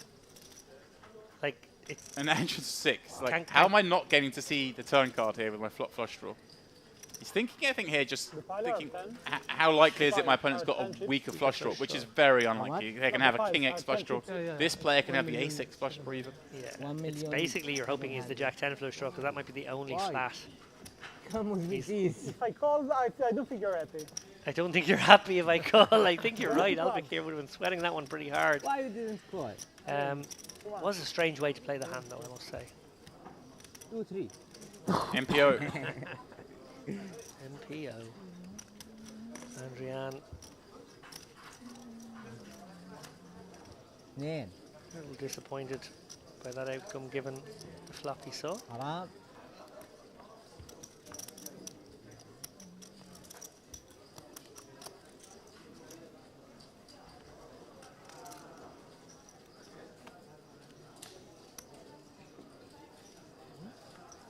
Oh.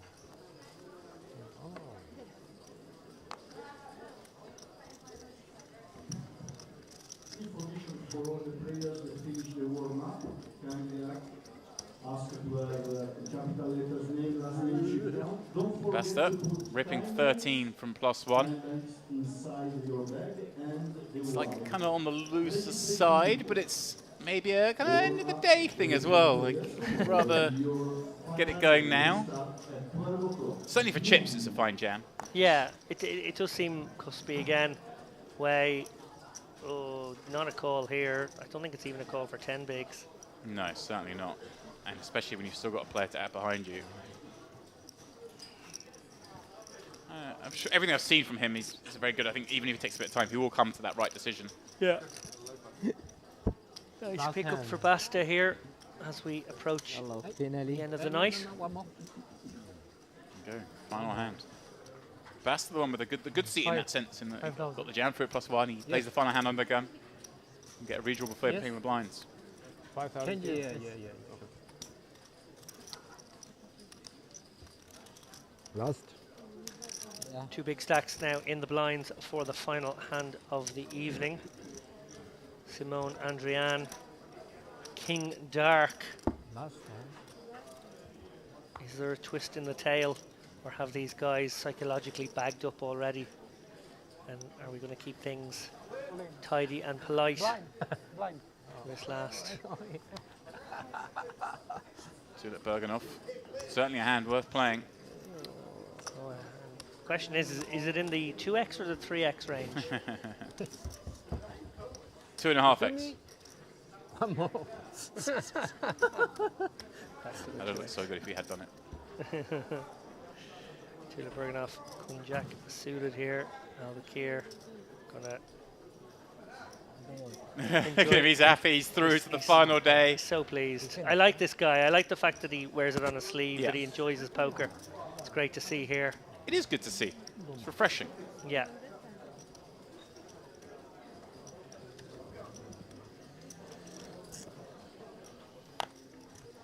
Going after it. Thinking, Tulip Bergenhoff, do you win or bust the last hand of the night? 200 Maybe put you to it. 200 I feel like he's going to flat here. It's a pretty pure hand to take a flop.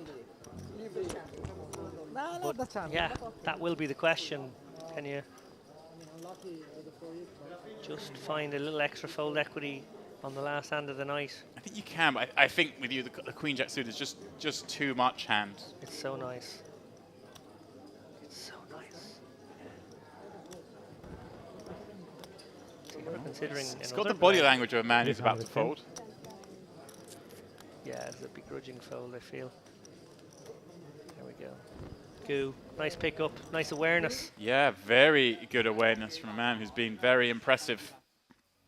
And that is it. The bags have arrived. 17 left, maybe 16 if we had some madness on the outer table during that last Andrew in stack. couple of hands. 140 blinds at the start of play on the 4th day of a tournament. Lunacy. King Dark also at the 100 big blind mark. Lay Panagaitis leaving with about the same stack, and of course Basta the one at this table with the work to do coming into the final day, which of course is gonna be tomorrow. Yeah, James, it might have been a short day, but what a day of action we just witnessed. It was the Andrian show, certainly. It was the King Dark show, certainly. Yeah, they shared the billing. They shared the billing. For a brief time, it was the Mustafaf show, and I actually feel as though he's the one to watch tomorrow. These big stacks, they're going to be in the mix. They're going to make it to the final table. You can almost, count on that from here. He's done it again, hasn't he? He's just like you can. No, you can almost count on that from here. Those stacks are so huge, it's going to be very hard for them to find a route to not make the final table. But Mustafaf, he for me is the best player left in the tournament. Now he might only have an average stack, but I feel like he's going to make some serious progress through that sort of really cagey, really ICM, tight pants situation that the guys are going to feel. We see players at this table, for example, making those tighter folds now that we've reached the end game, valuing the pay jumps perhaps as well. We know Mustafa will not care about the pay jumps. He's going to go for this. So I think there's some interesting dynamics afoot, and I'm very much looking forward to watching it all play out tomorrow.